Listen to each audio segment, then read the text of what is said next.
Chapter 175, End of the Probing Attack. The soldiers of the reconnaissance squad leaped from behind the embankment, no longer hesitating, and turned to sprint towards Charleroi. Their faces were covered in gunpowder and dust, many had bleeding wounds from saber cuts, and their eyes showed a mix of exhaustion and terror. But even in such a sorry state, this small unit did not lose its composure. They did not scatter like headless chickens but instinctively maintained their combat formation. One small squad ran back, while another provided covering fire from behind. This tactical discipline, ingrained through training, allowed them to maintain significant combat effectiveness even in retreat. The surviving cuirassiers were disoriented by the final round of grenades. By the time they recovered from the blast, the Saxon soldiers had already opened a distance of nearly 100 meters. Most of the cuirassiers, in their earlier foot charge, had only carried sabers and pistols for speed, having long since discarded their heavy carbines next to their dead horses.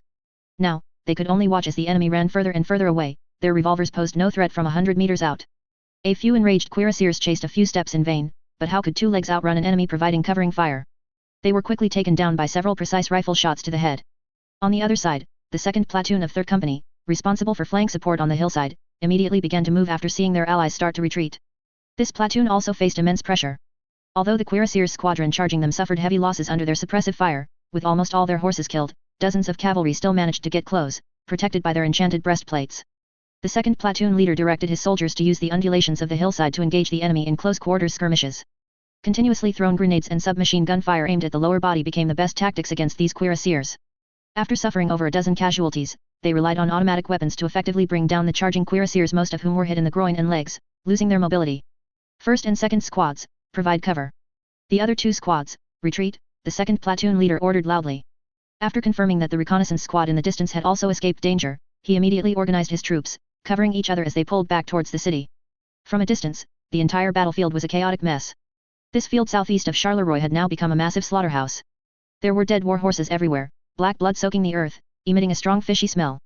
Hundreds of bodies, clad in blue cavalry uniforms and shining breastplates, lay scattered across the fields, among the ruins of the village, and on the river banks. And the 2 platoons of the training assault battalion, though they ultimately managed to escape from this almost formed massive encirclement, also suffered significant casualties. Especially the reconnaissance squad, with only over 20 men eventually making it back to the city. Huff, huff. The sergeant in command ran straight into the main defensive line at the edge of the city, and seeing the familiar faces and the set-up heavy machine gun strongpoints, his tense nerves finally relaxed. His legs gave out, and he collapsed onto the ground. Leaning against a broken wall, he gasped for air, his chest heaving like a bellows. He instinctively fumbled for the magazine pouch on his chest rig. It was empty. He then took off his backpack to check his spare magazines. They were also mostly empty. The short but intense battle had almost exhausted all the ammunition he carried. He looked up at his comrades running past him. Everyone, like him, had fatigue etched on their faces. But in the eyes of these survivors, there was something more, an indescribable quality that only comes from being forged in blood and fire. As the smoke from the artillery barrage gradually cleared, Captain Leo reassembled his surviving subordinates from the chaotic ruins. His 2nd Dragoon Squadron had suffered nearly 1/3 casualties in the brief but fierce bombardment. Most of the remaining men were also wounded, covered in dust, and their morale was low. Captain Leo's heart bled. These were highly trained and skilled cavalry, the elite of the Gaul army's cavalry units, yet they were mown down in swathes in this inexplicable battle. He led his remaining subordinates, cautiously retreating from the hellish village. Raising his binoculars, he looked at the distant main battlefield, and the sight made Captain Leo gasp. The once proud cuirassiers were now fleeing towards the rally point, having lost their war horses and their commanders, like a flock of lost lambs, bewildered and helpless. 3 squadrons of the entire 4th Cuirassiers Regiment were almost crippled. The ground was littered with horse carcasses and shining breastplates, silently testifying to the ferocity of that charge. The surviving Gaulish cavalry eventually bypassed the combat zone and retreated back to the cornfield from where they had started. The cavalry gathered in small groups, their faces filled with confusion and fear. Their formations had been completely broken, and many couldn't even find their commanders. Leo found Captain Marchand and Captain Lafontaine, who were equally disheveled. The dragoon squadrons led by these 2 captains had suffered heavy losses from artillery fire before they could even charge. "Where is Colonel Molière?" Leo's voice was hoarse. Captain Marchand shook his head in silence. This proud, reckless man ultimately paid the heaviest price for his arrogance with his life.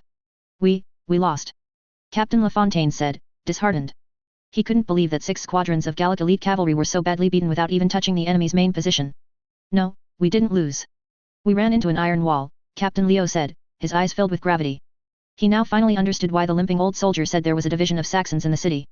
That kind of automatic firepower, like a thunderstorm, that kind of lightning fast and precisely covering artillery, this was definitely not a force a small unit could possess. Colonel Molière's arrogance had turned what should have been a cautious reconnaissance mission into a complete disaster. Leo sent someone to quickly tally the casualties, and the results chilled him to the bone. 3 cuirassiers squadrons, 450 men, over half casualties, all war horses wiped out. They had completely lost their combat capability as cavalry.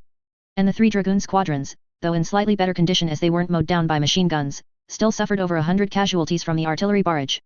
We must retreat immediately and report the situation here to the division headquarters and the general. Captain Leo, now the commander of the surviving cavalry, made a decisive decision. He knew there was no point in staying any longer. The Saxons had shown them with bloody facts that Charleroi was not a place to be easily trodden upon.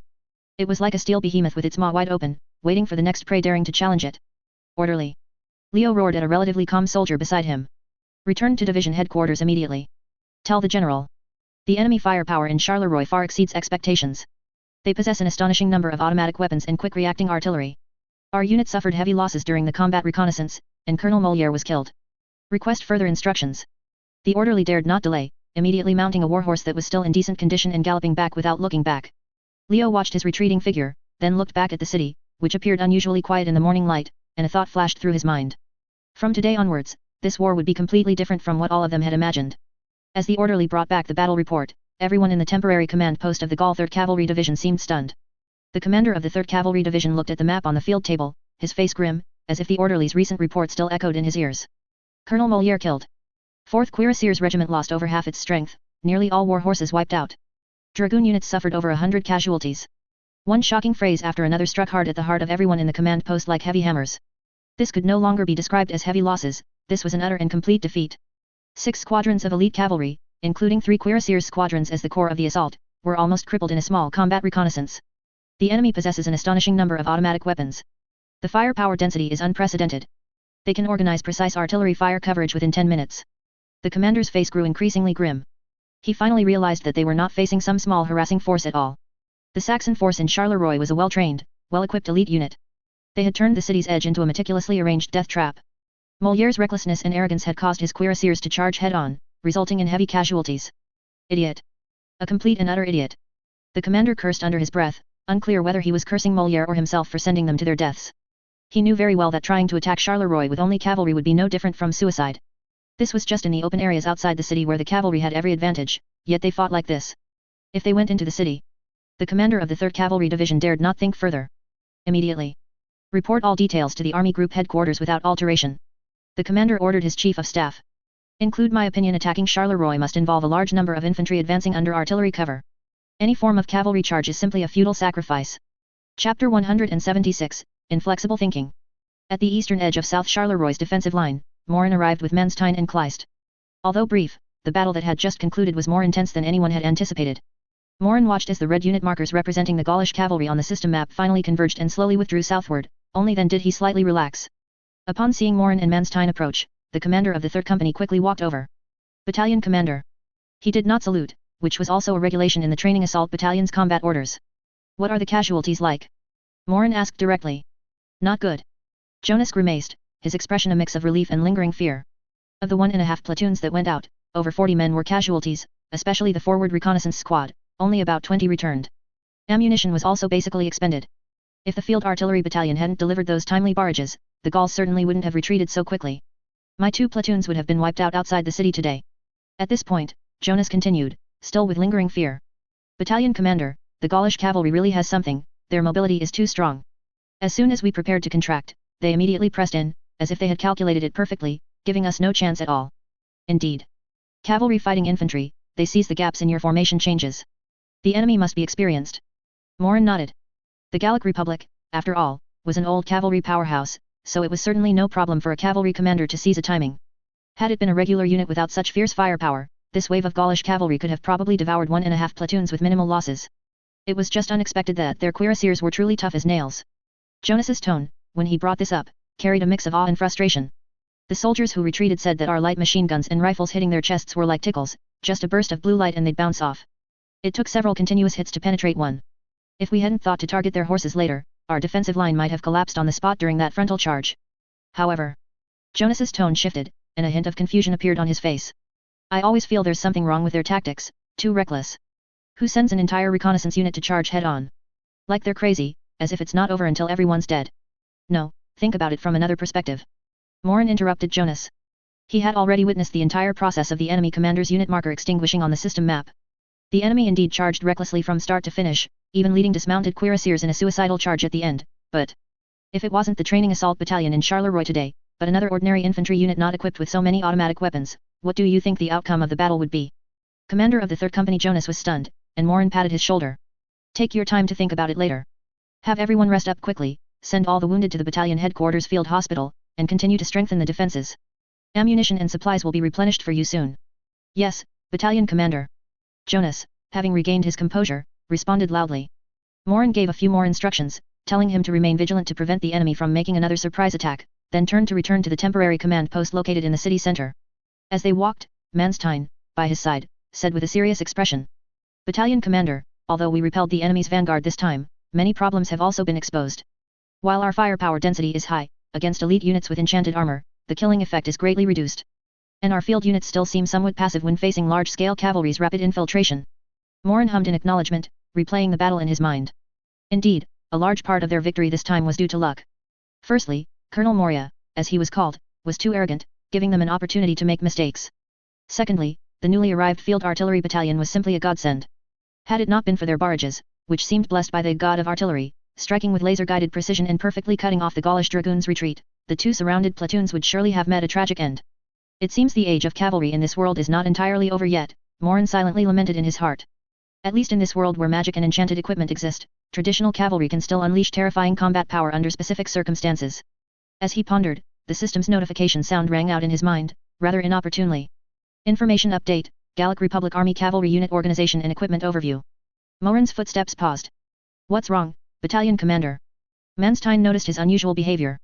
Morin shook his head and quickened his pace. We need to get back quickly. You call Kleist over later, and we'll rearrange our defenses.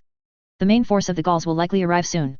Returning to the temporary command post on the first floor of the city hall, Morin slumped into a chair and immediately focused his mind, beginning to examine the newly updated information from the system. Gallic Republic Army Cavalry Unit Overview. Cuirassiers, the heavy assault cavalry of the Gallic Army, the only unit massively equipped with Model 1890 enchanted breastplates.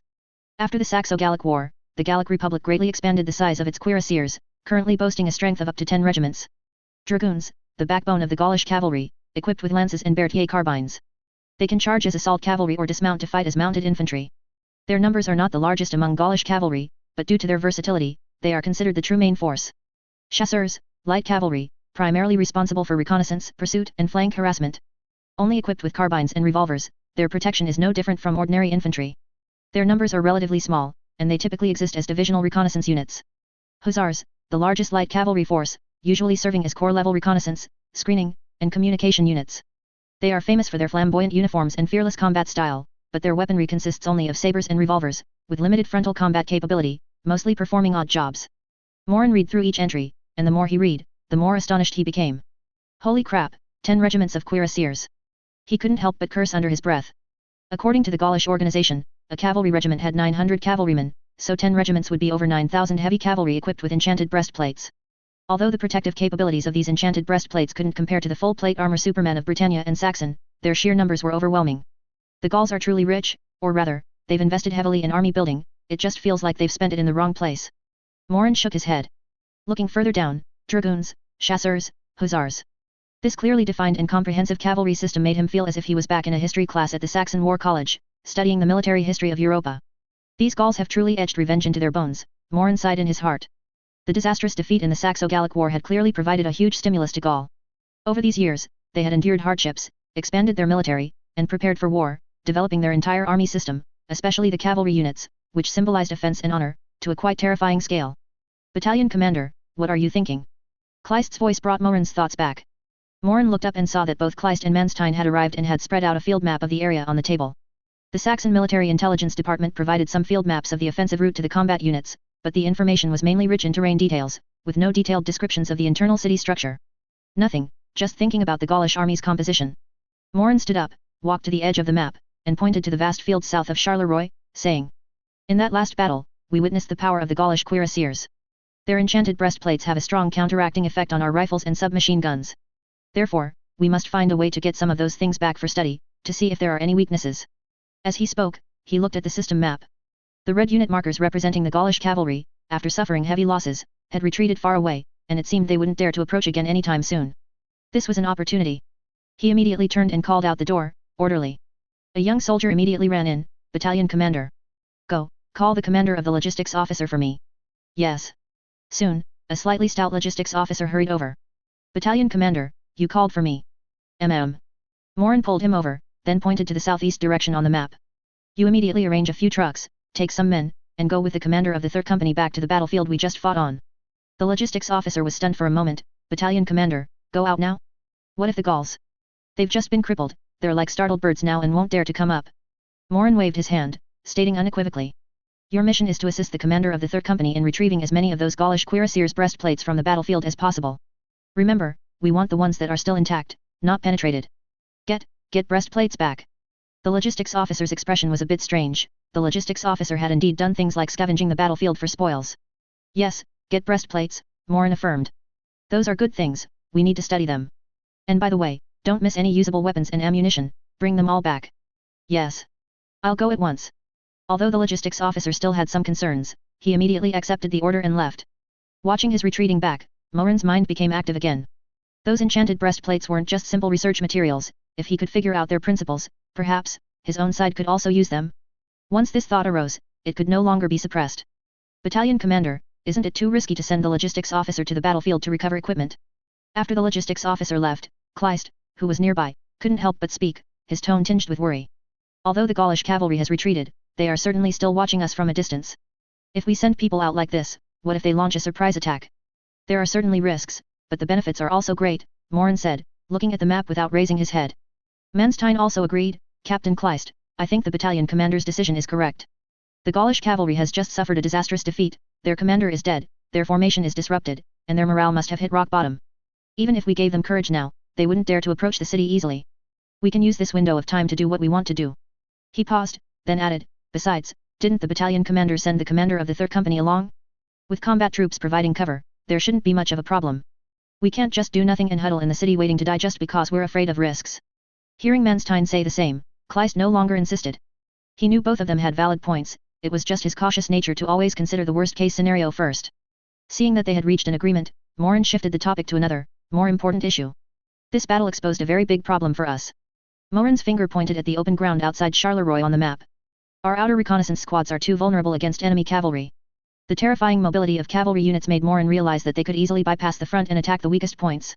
Even if the training assault battalion had an absolute advantage in firepower, once infantry on the move were caught by heavy cavalry during a timing of transfer, the consequences would be disastrous.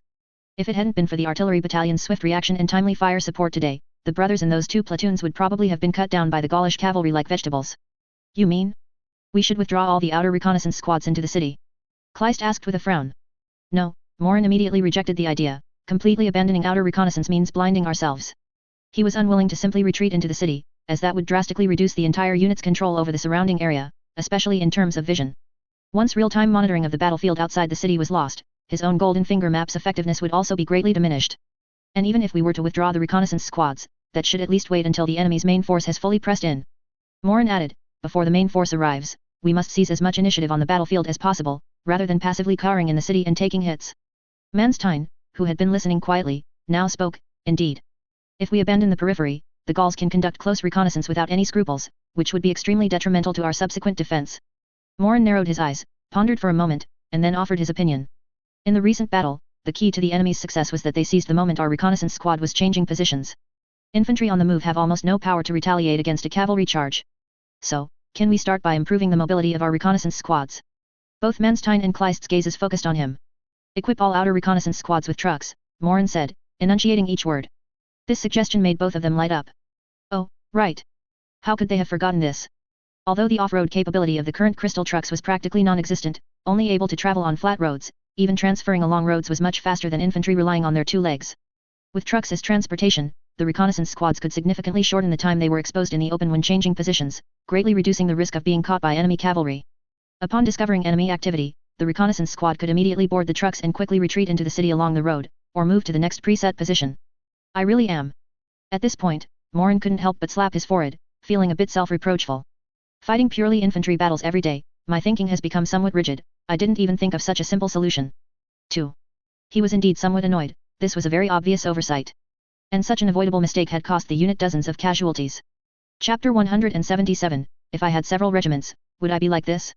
Morin now realized that despite having knowledge beyond his era and the assistance of the system, his actual command experience still had many shortcomings. And experience is something that can only be gained through more battles, there are no shortcuts. Hearing Morin's suggestion to equip the alert squad with trucks, Kleist's eyes lit up. This is a good idea. This way, our alert squad will be much safer. More than just safe. Manstein's eyes also gleamed with excitement, he clearly thought a layer deeper. Battalion Commander, if we equip the alert squad with trucks, it means we can extend our alert range much further. Morin gave him an approving look. This was precisely his innermost thought. The main reason he was unwilling to abandon the outer perimeter alert and pull all troops back into the city for urban warfare was his golden finger, the system map. The range of the system map was limited, and he had to light up the fog of war on the map through forward reconnaissance units. The wider the alert line was spread, the broader his vision, and the more comprehensive his grasp of the battlefield situation. If he simply retreated into the city, he would become blind and deaf, only able to passively wait for the enemy to come knocking. The advantage of the system map would be completely lost. This was absolutely unacceptable to him. Before, he didn't dare to spread the alert line too wide, fearing that the scattered alert squads wouldn't be able to return just like today. However, if trucks were provided, this problem would be solved easily. It's decided. Morin made a decisive call. Order all companies to immediately requisition trucks from the Quartermaster Corps to equip all alert teams dispatched outside the city with vehicles. Yes. The trio discussed defensive operations for a while, and then quickly discovered a new problem. That was how the training assault battalion should respond if the Gauls crossed the river from other directions. Everyone's gaze, by coincidence, fell upon the Sambre River, which meandered through Charleroi on the map. They had subconsciously regarded the Sambre River as a natural barrier, believing that the enemy could only attack from the south Charleroi direction, which is the south bank of the river. But war is never a single-choice question. Charleroi city stretches 5 or 6 kilometers from west to east. And with the limited forces of the training assault battalion, just holding the front and flanks of South Charleroi was already a stretch, making it impossible to incorporate the entire Sambre River coastline into their defensive perimeter. As Kleist said, the Gauls were perfectly capable of rapidly erecting pontoon bridges in sections of the river far from the urban area, using their engineering units. Once their main forces reached the north bank via the pontoon bridges, they could easily bypass the strong defenses of South Charleroi and launch attacks from the east and west sides of the north city. At that time, the training assault battalion would face a desperate situation, being attacked from both front and rear. What was even more critical was that the field artillery battalion, which had just achieved a great achievement, had its position set up on a high ground outside the north city. While this position could provide effective fire support for the defense of the south city, it was also completely exposed outside the city. If the Gauls successfully crossed the river, this artillery battalion would only be able to choose between entering the city or retreating. Once the artillery positions were lost, the training assault battalion would lose its only fire support. Crossing the river from other locations. Morin stared at the winding Sambre River on the map, his brows tightly furrowed. He had too few troops at hand. A single battalion's strength, holding South Charleroi, was already stretched thin. If they also had to divide forces to defend the long Sambre River bank, it would be a pipe dream. The range we can extend our control outside the city is extremely limited. Morin couldn't help but sigh, his voice filled with a deep sense of powerlessness.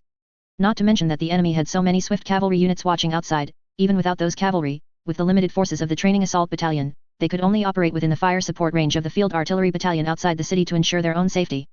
Wanting to proactively sally forth to prevent the Gauls from erecting pontoon bridges several or even tens of kilometers away was simply wishful thinking. A long silence fell over the command post.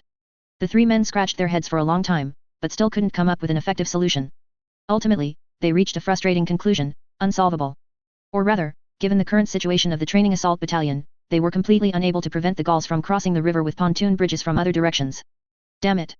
Morin slammed his fist on the table, emitting a dull thud. If I had several regiments in my hands, would I be like this? His complaint, filled with deep resentment and frustration, also revealed the core of the problem. Ultimately, it was still a lack of manpower. If he had several complete infantry regiments under his command, he could calmly allocate mobile units to conduct mobile defense along the north bank of the river, ready to destroy any pontoon bridges the enemy might erect at any time. But now, he only had one battalion. Hearing Morin's complaint, Kleist and Manstein forced a bitter smile. And just as the atmosphere grew increasingly oppressive, Manstein, who had been silently contemplating, suddenly spoke. Battalion Commander, I actually think we might be a bit too pessimistic. Morin and Kleist both looked at him, wanting to hear what insights this young operations staff officer had. We've been thinking about the problem from our own perspective, but if we look at it from the Gauls' perspective, the situation might not be so bad. Manstein walked to the map, picked up a red and blue pencil, and drew several arrows on the map. First, we need to clarify what the Gauls' current strategic objective is. According to the General Staff Headquarters assessment, the main force of the Gaulish 5th Army Group is concentrated in Xian, and their primary mission is to prevent our right flank forces from penetrating deep into Gaulish territory. And Charleroi, along with the Sambre River it sits on, is precisely the natural barrier blocking our advance south. He used the red tip of the pencil to heavily tap the location of Charleroi. So, from the perspective of the Gaulish commander, his mission is not to cross the Sambre River and attack north, but rather to use all means to rely on the Sambre River to block us and prevent us from crossing the river. In a situation where they can only cross the river using pontoon bridges, if they risk moving a large number of troops to the north bank, and our main Saxon forces suddenly arrive, then these Gaulish troops who have crossed the river would be fighting with their backs to the wall, facing a huge risk of being encircled and annihilated by us on the river bank. No clear-headed commander would take such a risk with his valuable forces under these circumstances. Manstein's analysis was clear, logical, and rigorous, like a ray of light that instantly dispelled the confusion in Morin and Kleist's minds. They had previously been immersed in the mindset of the enemy is strong, we are weak, and overlooked that the enemy also faced strategic limitations and risks.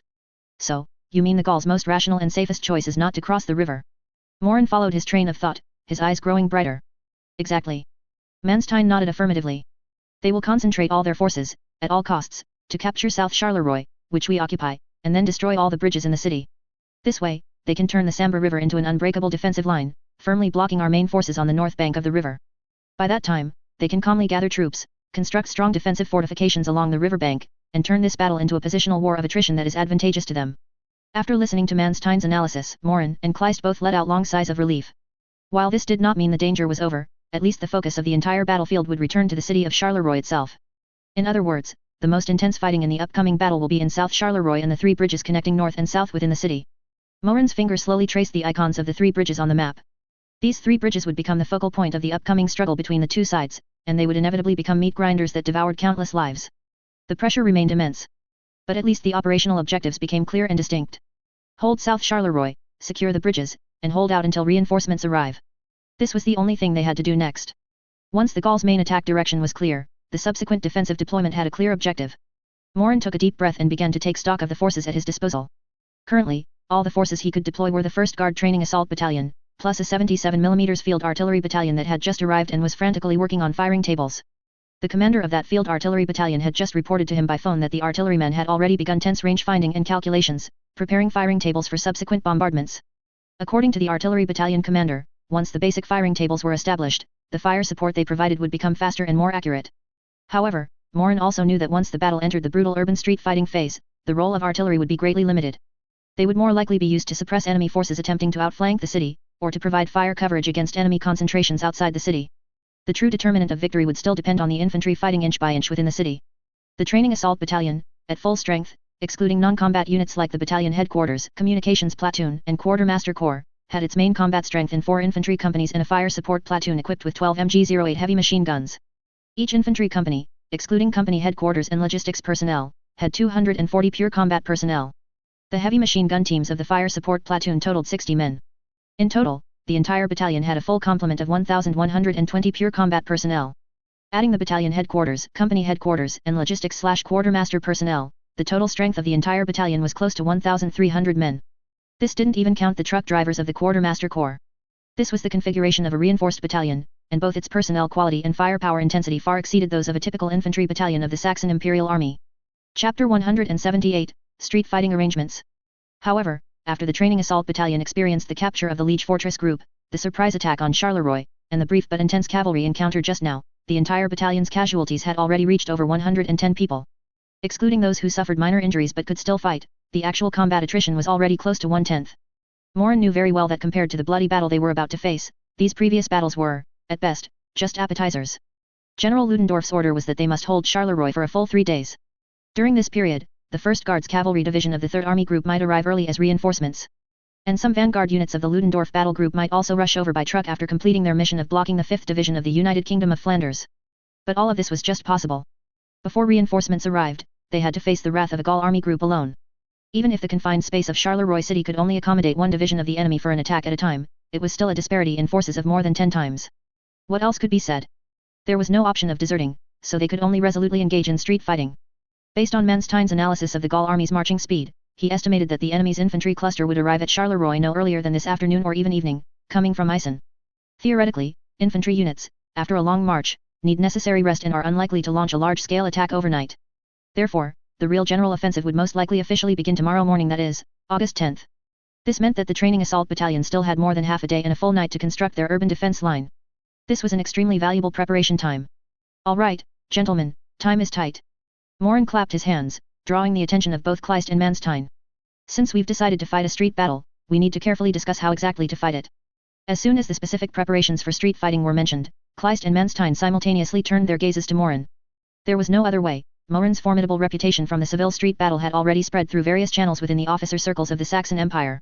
Solid battle achievements had firmly affixed the label of street fighting master to Morin. Facing the trusting gazes of his two subordinates, Morin had nothing to decline at this moment. He directly picked up a blank sheet of paper and, based on the precise data from the system map in his mind, quickly sketched a simple drawing of South Charleroi, then began to make specific troop deployments. My plan is as follows. He outlined on the sketch with a pencil. The overall deployment remains unchanged. The second company is responsible for defending the western area of the city, and the third company is responsible for defending the eastern area. The first company, as our company with the strongest combat power, will be personally commanded by me to be responsible for the most pressured front of the city, which is the enemy's most likely main attack direction. The fourth company will temporarily serve as the general reserve, deployed on this main road near the riverbank, ready to reinforce in any direction through the streets at any time. Attacking from both flanks, holding the front firmly, and with the reserve in the center for support.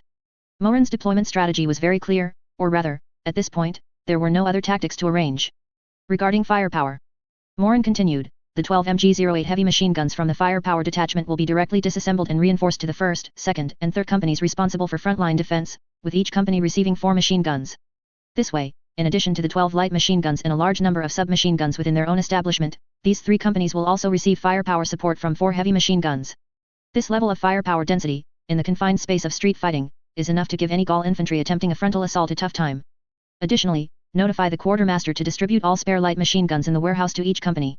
Tell the machine gunners not to worry about the barrels during the fight. If a barrel turns red, replace it directly with a spare gun to maintain sustained firepower at critical moments. In urban defense, mobility was no longer the primary consideration. Morin's idea now was simple, to arm every squad into a mobile fire fortress, using a deluge of bullets to overwhelm any approaching enemy. Just heavily reinforce the infantry with firepower, and that's it. In terms of specific defensive line construction, I plan to divide the entire South Charleroi into 4 defensive lines. Morin's finger drew 4 parallel horizontal lines on the sketch, from south to north. The first is the city edge defense line. He pointed to the southernmost line and continued. Relying on the outermost buildings of the city, construct the first blocking position. The purpose of this defensive line is mainly to delay and wear down the enemy, to probe their main attack direction and firepower intensity. There's no need to hold it to the death. Once the pressure is too great, they can provide covering fire for each other and retreat to the second defensive line. The second and third are South Charleroi Line 1 and South Charleroi Line 2, respectively. Morin drew 2 more areas within the city, distinguished by 2 roads that traversed South Charleroi. These 2 defensive lines will be the main battlefield for street fighting. We must utilize the complex streets and buildings within the city to contend with the enemy house by house, street by street, to maximize the attrition of their effective forces and delay their offensive time. The last one is the bridgehead defense line. Morin heavily marked the southern ends of the 3 bridges, drawing 3 circles. This is our final defensive line, relying on the buildings at the bridgehead and the streets along the river to construct the final defensive core. No matter what, we must hold these 3 bridges until reinforcements arrive. 4 defensive lines, layered progressively, blocking layer by layer. This was a deep and extremely resilient defensive system. Its core idea was to trade space for time, using the complex urban terrain to offset the enemy's numerical superiority. Kleist and Manstein looked at the gradually clearer deployment on the sketch, listening to Morin's steady explanation, and the unease in their hearts was gradually replaced by a sense of confidence. This plan should be feasible. Morin seemed to remember something and added. Before leaving the Liege Fortress group, I already had a premonition that a fierce battle might occur. So I specifically obtained a large number of burlap sacks, a full 2 truckloads, from the quartermaster of the Ludendorff battle group. I remember that, Kleist nodded. At the time, I was wondering why you needed so many empty burlap sacks. Now they've come in handy. Morin smiled and continued. Plus the portion we collected from Charleroi City, immediately distribute all of them now. Have each company organize personnel to go to the river and fill all the sandbags. Then use these sandbags to set up sturdy sandbag fortifications on the main roads, intersections, and all our preset defensive nodes within the city. I will also draw sketches for the specific arrangements, for each company's reference. Aside from these deployments, everything else was business as usual. The ground floor doors and windows of some buildings along the main roads were completely sealed off, leaving only firing ports on the 2nd and 3rd floors. Wherever possible, walls between all key buildings were breached to create internal passages, facilitating troop movement between buildings and avoiding exposure to enemy fire. This time, the training assault battalion carried a large amount of explosives, so this work would also be done more efficiently. This series of arrangements were valuable experiences Morin had summarized during the Seville street battle. Compared to the haste and embarrassment of fighting in Seville at that time, the training assault battalion's current situation was much better. They had ample time to prepare, sufficient troops to construct defensive lines, and the training level and firepower of their personnel were completely incomparable. Therefore, Morin was not particularly worried about the upcoming meat grinder of street fighting with the Gaul infantry. He was confident that with the training assault battalion's powerful firepower and meticulous preparation, every step the Gauls took would come at a heavy price. What he truly worried about were 2 other uncertain factors. The Gaul armored knights and spellcasters. At this thought, Morin's relaxed expression faded, and his face became solemn. The Gaul armored knights belonged to the Knights Templar, and like the armored knights of Britannia and Saxon, they were the strictest fathers of the infantry. Facing such targets, the weapons at the training assault battalion's disposal actually lacked good countermeasures. Even if another batch of improvised heat was produced, this time there were no armored knights from the Teutonic Order to carry them into a charge. Asking ordinary soldiers to carry improvised heat to trade lives with armored knights had too low a success rate, and it was highly probable that they wouldn't be able to make the trade. As for the Gaul spellcasters, Morin currently had even less information.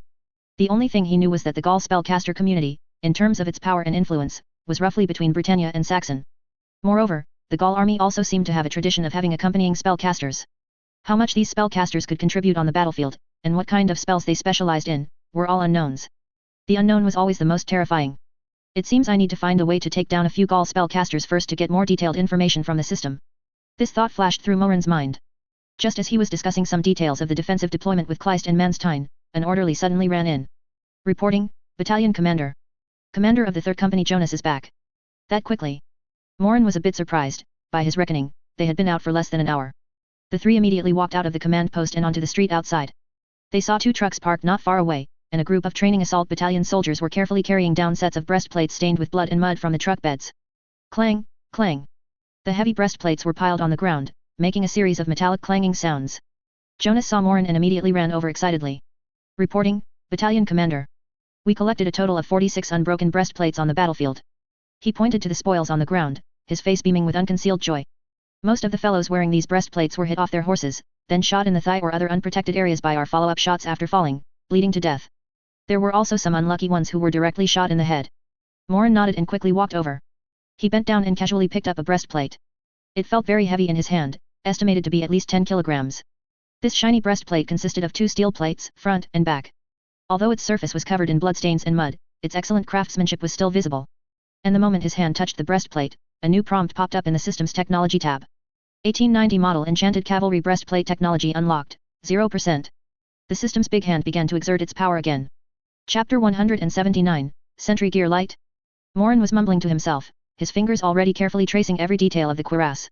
The progress bar in the technology tab slowly crept up, and at the same time, a series of detailed data appeared in his mind.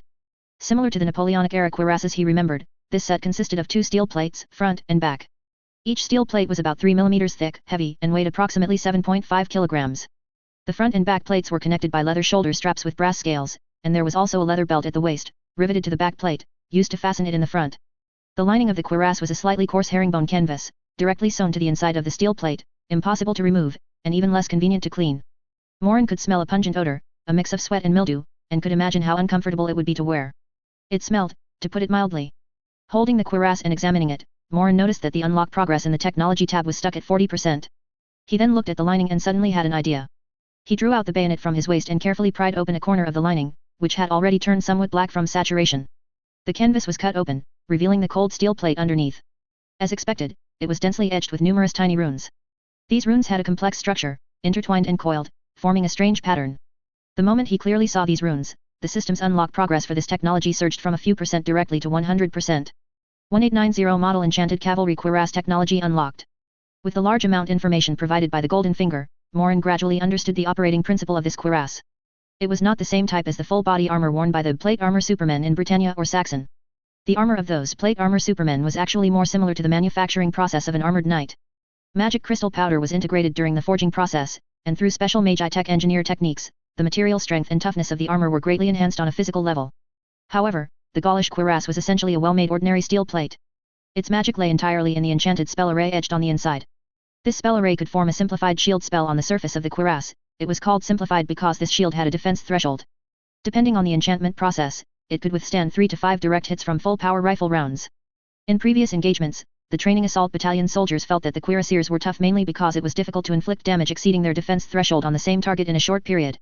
Once the attack sustained exceeded this threshold, the enchantment effect would immediately fail, the simple shield spell would disappear, and the cuirass would revert to an ordinary steel plate.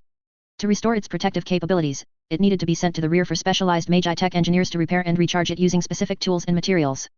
Morin glanced at the pile of cuirasses on the ground. The third company had specifically picked up a few sets with completely failed defenses for comparison.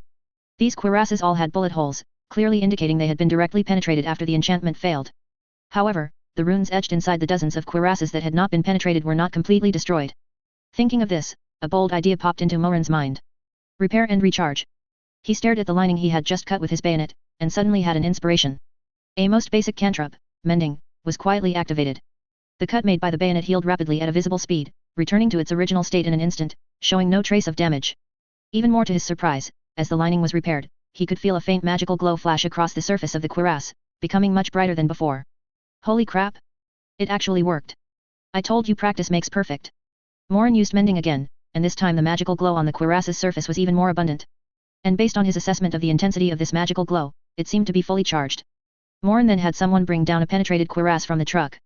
On the front of this cuirass was a hideous, fist-sized hole, with the steel plate at the edges curled inward, clearly hit directly by a large caliber bullet or an explosive. He placed his hand on the hole and activated mending again. A faint light flashed, and the curled steel plate actually began to slowly squirm and deform, eventually completely filling the terrifying hole. A few seconds later, the cuirass returned to its complete shape, only the luster of the repaired area was a bit duller than the surroundings. However, when he felt the cuirass again, he found that it had not regained its magical glow like the previous one. It seemed that mending could only repair physical damage and slightly recharge the enchantment array, but it was powerless against an enchantment array that had been completely destroyed. Giving up the idea of turning waste into treasure, Morin refocused his attention on the 40-odd intact cuirasses on the ground. He rubbed his hands and began to use mending on the cuirasses lined up on the ground, one after another. Anyway, cantrips, in theory, have no usage limit, as long as one's mental strength holds up, they can be used continuously. First one. After using mending twice, the glow returned. Second one. After using mending 3 times, the glow returned. Manstein, Kleist, and the other soldiers around them watched the scene in stunned silence. Is this magic? Manstein said, dazed. After continuously casting 5 mending spells, Morin felt his head start to spin, and the scenery before him appeared slightly double-imaged. He gritted his teeth, forcing himself to reach out to the next cuirass. Third one. Used mending. Ugh. Morin lost control and suddenly leaned against the wall, dry heaving violently. This sudden scene startled Manstein, Kleist, and Jonas, who were nearby. Battalion commander. What's wrong with you? Just as they were about to rush over to support Morin, they saw him leaning heavily against the wall with one hand, while the other hand weakly waved them off. I'm fine. Morin's voice was a bit muddled from dry heaving. I'll be fine after a while. Get me some salt water. Manstein immediately pulled out his salt packet and poured some into his canteen. Kleist, however, said, stunned, so this is magic. Morin leaned against the mottled wall, his stomach churning, and it took him a long time to recover. He wiped the cold sweat from his forehead, feeling dizzy and as if the entire world was gently swaying. Manstein and Kleist beside him looked nervous, wanting to help him, but he waved them off. It's nothing, just a bit dizzy. Morin leaned against the wall, let out a long breath, and then took the canteen Kleist handed him to rinse his mouth. He now personally understood what it felt like to expend a large amount of mental energy in a short period. Although it was just the most basic cantrip, and according to the description in the spell interface, it indeed had no usage restrictions. But after continuously casting mending 7 or 8 times, the consumption of mental energy was still quite considerable.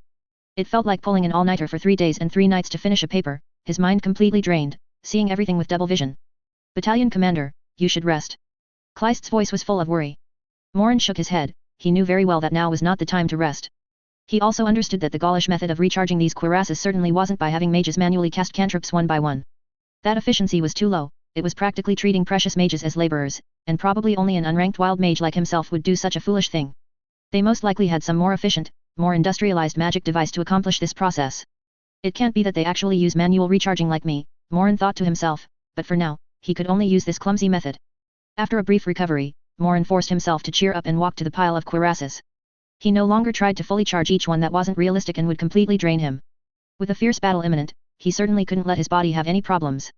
So Morin changed his approach. Based on the intensity of the residual magical glow on each cuirass, he divided the 46 sets of spoils into 3 piles.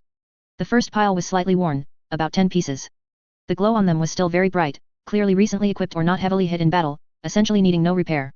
The second pile was battle-hardened, about 20-odd pieces, the glow on the cuirasses was somewhat dim, but still provided effective protection.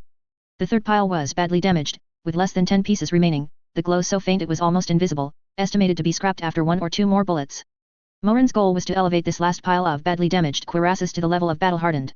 He rested for a moment, feeling the dizziness recede slightly, then reached out again, continuously casting mending on the most dilapidated cuirasses. After repairing each one, he would stop and rest for a few minutes, drink some salt water, and alleviate the nauseous feeling. The surrounding soldiers watched quietly, no one disturbed him. They watched their battalion commander, pale-faced and sweating, yet still persisting in injecting streaks of faint light into the damaged cuirasses. In their eyes, this was no longer simple magic, but a reassuring power. Finally, after another dry heave, Morin managed to bring all the cuirasses to a usable state. He straightened up, looking at the 46 sets of cuirasses before him, now radiating a faint blue glow again, and felt a sense of satisfaction. Distribute these things. Morin said to Klaus and the other 2 company commanders who had rushed over upon hearing the news. Prioritize those tall and strong soldiers. Gaulish cavalry were generally more robust than ordinary infantry, and their cuirasses seemed somewhat oversized for most of the training assault battalion soldiers. Conversely, the 2nd Company, which was mostly composed of former Imperial Guard soldiers, had a higher average height and build due to better past provisions and training, as well as selection requirements. Therefore, they had the most people who could fit these cuirasses, and they took 22 sets in one go. The remaining 24 sets were divided among the strong men in the 1st and 3rd companies. A soldier from the 1st company excitedly put on a set. The heavy steel armor made him sink, but he quickly adapted.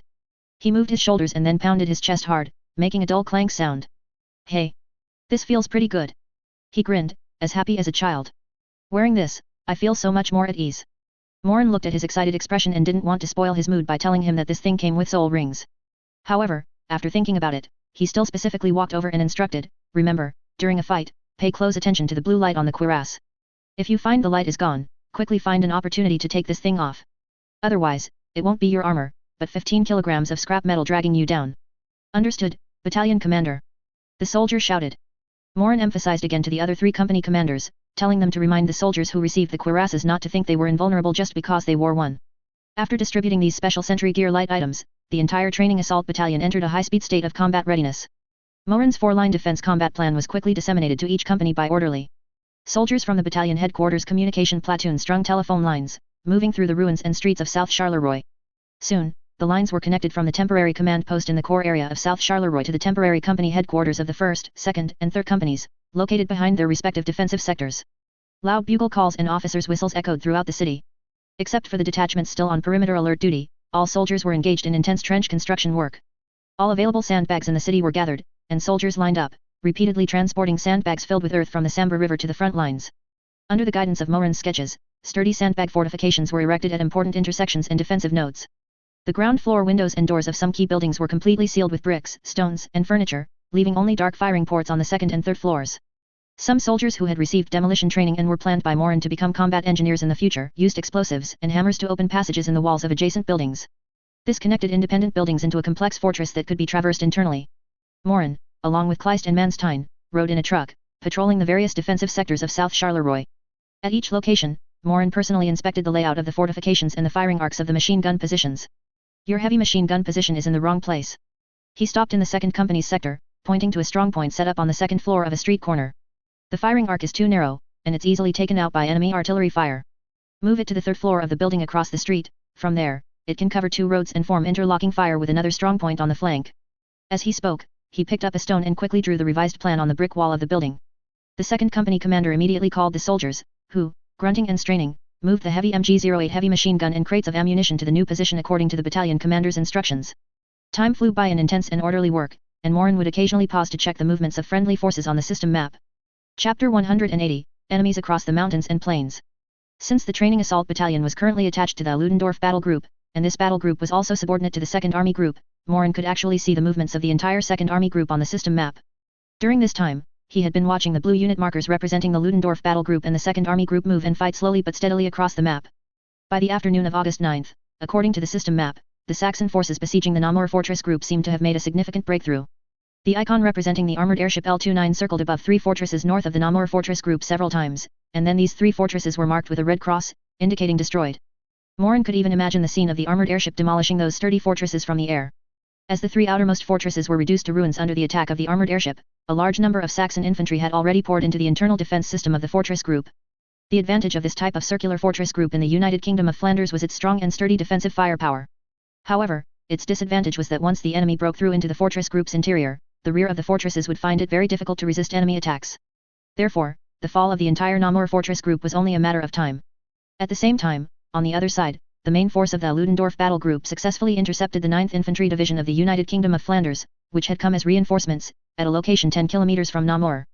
Both sides had deployed and engaged in battle. The infantry divisions of the United Kingdom of Flanders had a large structure, with over 30,000 men per division. However, the Ludendorff battle group had over 60,000 men and more than 100 artillery pieces, so as long as Ludendorff didn't lose his head, he could defeat the enemy in open battle. Everything seemed to be developing in a good direction. But Morin knew in his heart that before reinforcements arrived, they had to face the most difficult moment alone. As night fell, Charleroi gradually grew quiet, but the tense atmosphere in the air grew thicker. Soldiers leaned against the newly built fortifications, seizing the opportunity to rest and wipe their weapons. Suddenly, sporadic gunshots rang out almost simultaneously from the west and east sides of the city. Morin, startled awake from a shallow sleep, immediately looked at the system map. He saw several small red unit markers representing Gaulish cavalry and infantry stealthily approaching the two flanks of the city. The alert detachments deployed on the periphery did not hesitate and immediately opened fire. The crisp sound of rifles and the short bursts of light machine guns broke the night's silence. After a brief exchange of fire, those Gaulish scouts seemed to gain no advantage and quickly retreated. Although it was only a small-scale harassment, everyone understood that this was the lightning and thunder before a storm. The main force of the Gauls was already close at hand. August 10th, early morning. The faint glow of dawn cast a hazy golden hue over the vast fields south of South Charleroi. The air carried the fragrance of earth and grass, so peaceful that one could almost forget this was a battlefield. In another world, this would definitely be a popular spot for internet celebrities to check in. Behind a field ridge less than 2 kilometers directly south of the city, Sergeant Baumann was carefully wiping the lenses of his binoculars with a special cloth. This alert detachment comprised half a platoon, which was 2 squads 4 sections, totaling 40 men, with 2 light machine guns as support firepower. This was also the standard configuration for the training assault battalion's alert detachments at the moment. They had relieved the original outpost yesterday afternoon and had been lurking here all night. In a nearby grove, 2 trucks were covered with makeshift camouflage nets made of fishing nets, fallen leaves, and weeds, blending in with the surrounding environment. Last night, friendly forces on the east and west flanks had engaged the enemy, with intermittent gunshots lasting half the night. Only their position, directly to the south, was unusually quiet. Baumann always felt that something was amiss. The calm before the storm often portended greater danger. "Sergeant, have some food." A soldier, crouched behind the field ridge, handed over half a hard, dry piece of dark bread. Baumann took the bread and, washing it down with cold water from his canteen, bit into it heartily. When performing such covert alert missions, there were no conditions for making a fire to cook hot food, as any trace of smoke could expose their position. While eating the dark bread, Baumann pondered when the main Gaulish forces would finally arrive. He had only taken 2 bites of bread when the soldier lying on the field ridge, responsible for observation, suddenly nudged him with his elbow, lowering his voice with a hint of tension. "Sergeant, look." Baumann's heart skipped a beat. He immediately put the dark bread into his bag, abruptly raised his head, and simultaneously lifted his binoculars. In the field of view, a writhing shadow appeared on the distant southern horizon. As the image in the binoculars became clearer with adjustment, Baumann finally saw what this shadow was. This was not a shadow at all, but people. Countless people. Across the mountains and plains, there were soldiers everywhere, wearing blue tunics and striking red trousers. Tricolor flags of the Gallic Republic fluttered in the marching columns, and the bayonets already fixed to their rifles reflected a chilling glint in the morning light. Their formations stretched endlessly, from one end of the horizon to the other, like a red and blue torrent surging towards Charleroi. Baumann gasped, feeling a tingling sensation on his scalp. The number of enemies before him was simply incalculable. 1 division? Or 2 divisions? "Oh God," a soldier beside him exclaimed in a dreamlike whisper. The Gauls seemed to have no intention of hiding their movements. They marched brazenly along the roads and the fields on either side, advancing in dense marching formations. They were already less than 2 kilometers from the Charleroi urban area. They clearly had no intention of resting but were preparing to launch a direct attack in one fell swoop. Sergeant Baumann knew very well that his 40 men were not even a ripple in the face of this human sea. However, the mission of their alert detachment was not to block but to observe and provide early warning. Upon seeing some units of 3 or 4 men, half platoons, within the Gaulish sea of soldiers rapidly moving forward, seemingly as vanguards. "Everyone, prepare for battle." Sergeant Baumann's voice was trembling with tension, but he still forcefully controlled his emotions, issuing commands in an orderly fashion. "Machine gun teams. Find your positions. Wait until they get closer, then open fire on my command. Drivers. Start your trucks once we open fire here. We'll engage once and then withdraw." Commands were issued rapidly, and the previously quiet alert position instantly became filled with murderous intent. The soldiers half-pulled their rifle bolts, confirming the bullets in their chambers for the last time. Although these veterans of the first company had tension in their eyes, there was no fear. Just as Baumann's alert detachment was preparing to meet the first impact, inside Charleroi, in the training assault battalion's temporary command post, Morin was also staring intently at the enlarged system map within his field of vision. Just a few minutes earlier, the southern edge of Charleroi had suddenly been lit up by numerous alert detachments outside, revealing a dense cluster of red unit markers. The red was so dense that it almost dyed the entire southern half of the map blood red. Gaulish 5th Army Group, 3rd Corps, 9th Infantry Division. The unit markers quickly displayed the designation of this force. Immediately following, more detailed data emerged. Subordinates: Infantry Brigade ×2, Infantry Regiment ×4, 75 mm Magic Cannon Regiment ×1, Dragoon Squadron ×1. Strength: approximately 16,000 men. 16,000 men. Looking at this number, even though Morin was mentally prepared, his vision still went black. A force disparity of more than 10 to 1. And, this was clearly only the enemy's first wave of attacking forces. The Gaulish tactical intent was extremely simple and crude. From the system map, the entire 9th Infantry Division had deployed an attack front 6 kilometers wide before reaching Charleroi. It was like a vast net cast wide, pushing flatly towards the small South Charleroi.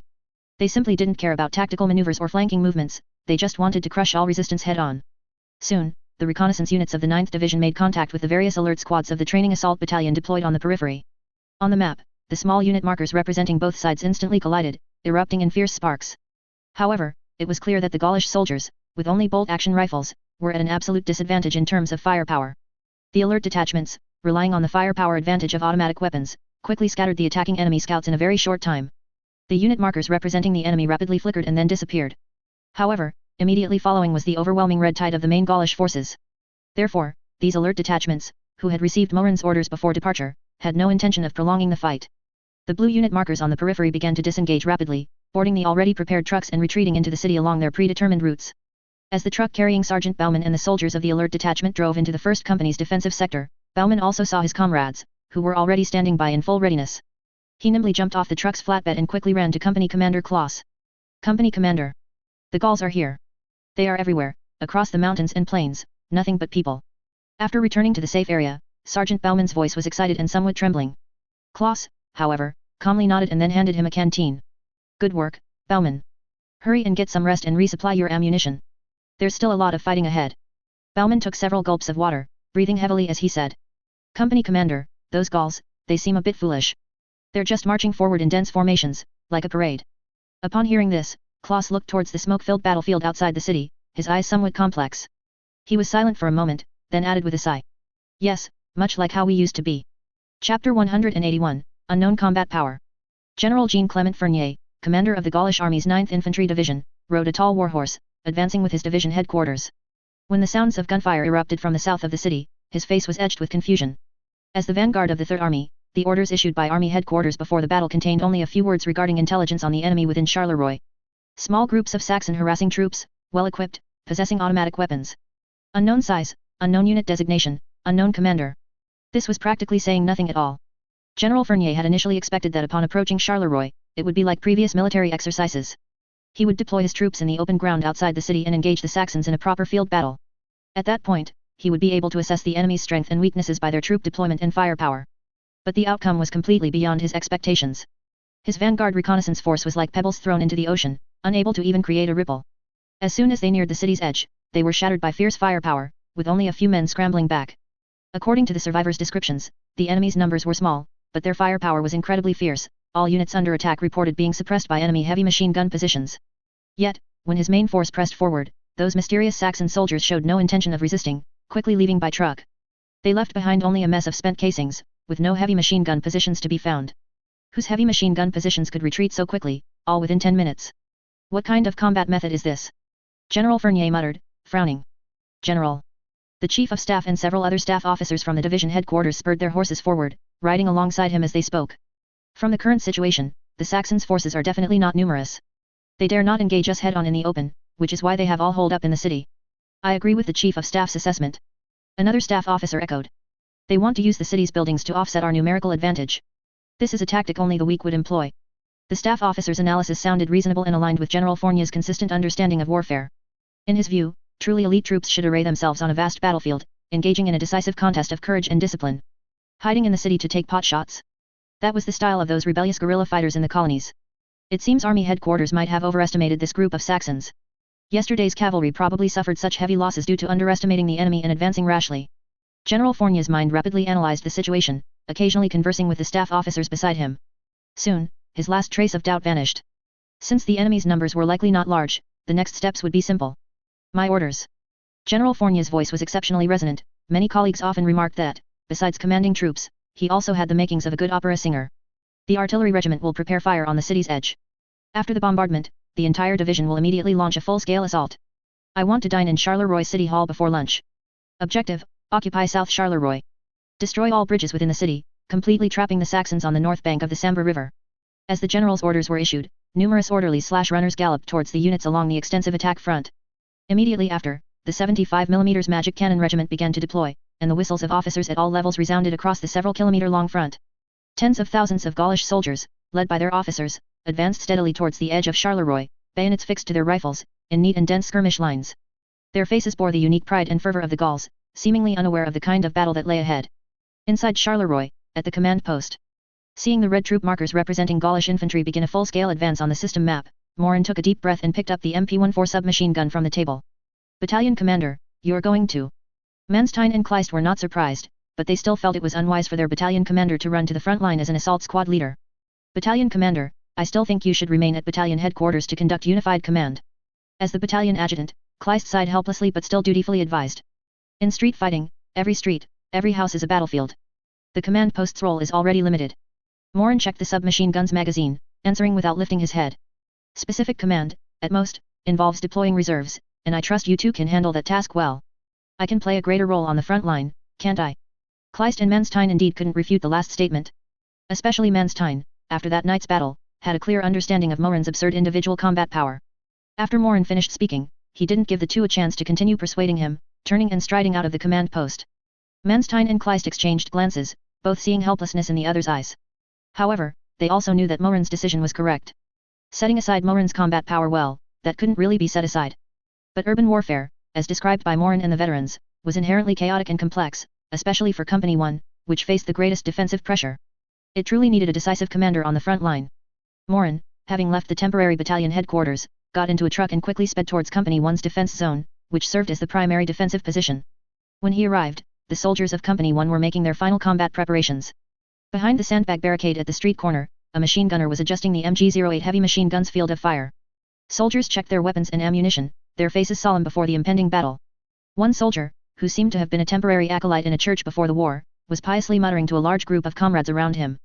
The machine gunners and assault troops around him knelt, heads bowed, expressions solemn, as if participating in a sacred ritual. Their light machine guns and submachine guns rested diagonally on their shoulders or were propped in their hands. Morin curiously leaned in, only to hear the preacher's soldier conducting his prayer in an intoned voice. Our Father in heaven, hallowed be thy name. May your gun's bolt be smooth, may your will be done on the battlefield, as it is in the shooting range. Give us today our daily ammunition. And forgive us our jams, as we forgive those whose weapons jam against us. And lead us not into malfunction, but deliver us from the evil of barrel bursts. For thine is the chamber, and the belt, and the rate of fire, forever and ever, until the magazine is empty, without end. Amen.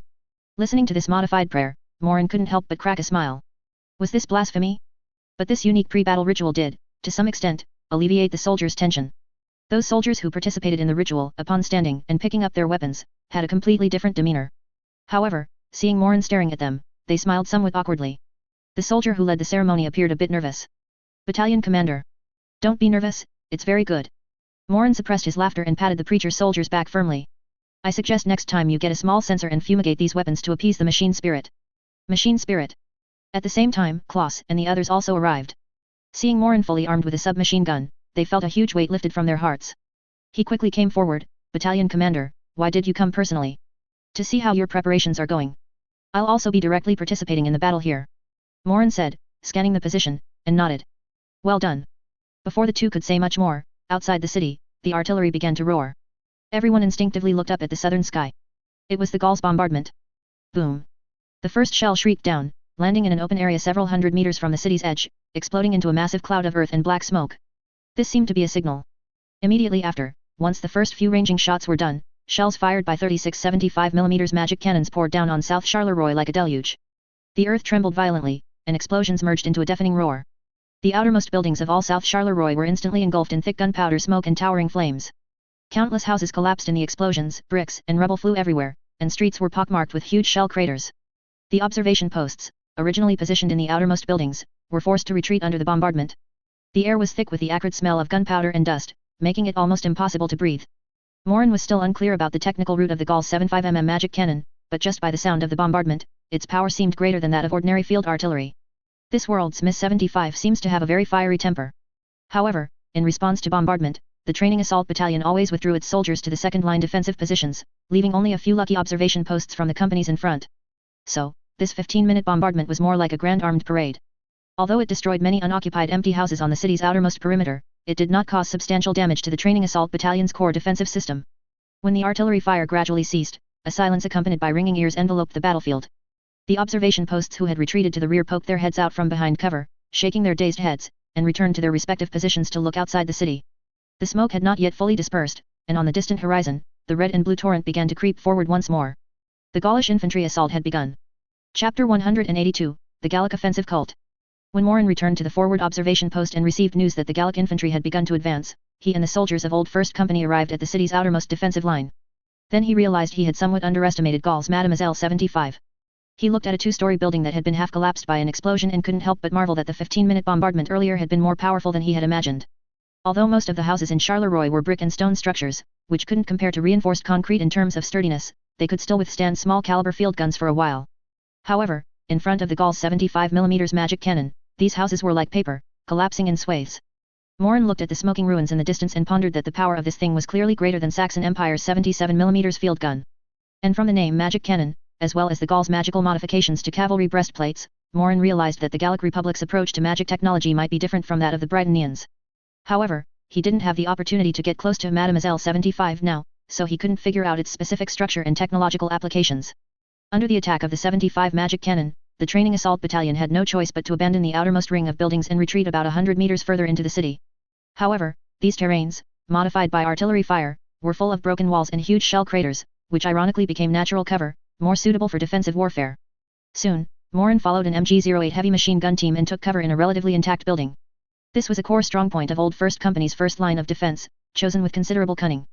The machine gun was set up in a room on the second floor, with a small firing port dug into the wall. Looking out from this hole, the wide main road ahead was perfectly visible, providing a field of fire sufficient to cover the street. At the same time, the gun barrel was completely retracted inside the room, making it difficult to spot from the outside. Morin looked at the machine gunner operating the heavy machine gun beside him, and he felt that the man looked somewhat familiar. After thinking hard for a long time, he finally remembered that this was the soldier who, during the campaign in Aragon, had temporarily used a Vickers machine gun on the flank to break the kingdom's army's attack. The gradually overwhelming firepower smile on his face at the time had left a deep impression on Morin. He hadn't expected that after Old First Company was incorporated into the training assault battalion, this soldier would become a machine gunner for Old First Company again. Are you ready? Morin couldn't help but ask. The machine gunner looked back at Morin, grinned, revealing a mouthful of white teeth. Battalion commander, don't worry. I've been ready. As the two spoke, the assistant gunner and ammunition carrier of this heavy machine gun team were also busy nearby, placing cartridge belt boxes within reach. Morin nodded, said no more, and refocused his attention outside the window. The smoke gradually cleared, and the visibility became clearer. In the distance, the dense formation of blue coats and red trousers had already entered the urban area. They still maintained their very traditional dense formation, and even when entering narrow streets, they only tightened the width of their ranks slightly. Officers walked at the front and sides of the formation, shouting loudly, maintaining the soldiers' formation and morale. Their striking uniforms stood out against the grey urban background of broken walls and ruins. Seeing this scene through binoculars, Morin's mind flashed with some information he had read before. Whether it was the Gallic army of this world or the French army of another world, their deliberate choice of red for the color of their trousers was not just because they saw bright uniforms as a symbol of courage. Even more absurdly, in an experiment on uniform colors, they came to a very counterintuitive conclusion: red was the color with the lowest probability of being hit on the battlefield. Although it's unknown how they tested this, from the subsequent battlefield situations, it probably didn't make much difference what color uniform was worn, : The Saxon Empire had actually conducted similar experiments, and the conclusions were roughly the same: red was indeed counterintuitively less likely to be hit. However, the Saxon military ultimately did not choose such a flashy color due to more practical considerations such as cost and concealment. Just as these cold facts flashed through Morin's mind, more than half of the Gallic infantry company responsible for attacking this block had already entered the open street ahead. They were less than 200 meters away from here. Morin could clearly see the expressions on the faces of those Gallic soldiers through his binoculars, watching them walk forward with bayonet rifles, eyes straight ahead, as if what lay before them was not a death trap, but a hall leading to glory. They're about to enter the kill zone, Morin murmured to himself. The machine gunner beside him licked his lips, his eyes glinting with bloodlust. He did not open fire immediately but was waiting for a signal. Soon, a series of short, crisp bursts of MP-14 submachine gun fire suddenly erupted from the buildings on both sides of the street. Da-da-da. And that was the signal to begin the attack. The moment the gunfire erupted, the entire street seemed to come alive. Fire! Fire! Accompanied by the roars of officers and NCOs from various positions, the training assault battalion soldiers, who had been ready for a long time, pulled their triggers. Instantly, a volley of gunfire, like popping beans, echoed throughout the street, completely dispelling the previous silence. The veteran machine gunner beside Morin opened fire almost at the same moment the signal sounded. He did not, like some new recruits of the training assault battalion using a heavy machine gun for the first time, hold down the trigger without letting go. Instead, he sprayed lethal bullets into the dense red and blue crowd on the street with a highly rhythmic long burst. Da-da-da-da-da-da. The heavy MG-08 heavy machine gun was exceptionally stable on its tripod, its muzzle spitting long flames, and hot shell casings clattered out of the ejection port, rolling on the ground. The machine gunner calmly moved his muzzle left and right, like an emotionless farmer harvesting crops in a field with a scythe. As the bullets swept across, the Gallic soldiers in the front row suddenly recoiled, or spun in place like rag dolls, with bursts of blood mist erupting from their bodies. Immediately after, Tongues of fire also erupted simultaneously from the windows and firing ports of the buildings on both sides of the street. That was the riflemen and submachine gunners, lurking on the second and third floors, opening fire. From their elevated positions, they completely sealed off the entire street with crossfire. Grenades! Throw them down! With shouts, oval grenades were thrown from the windows, arcing through the air and landing accurately into the dense Gallic formations. Boom! Boom! Rumble! The flash and smoke of the explosions instantly engulfed the crowd, and the violent shockwaves knocked the surrounding soldiers to the ground, with shattered stones. Dirt, shrapnel, along with torn uniforms and equipment, splattering everywhere. The street instantly turned into a living hell. The Gallic soldiers were completely overwhelmed. Most of them hadn't even figured out where the enemy was before being disoriented by the sudden rain of bullets and explosions.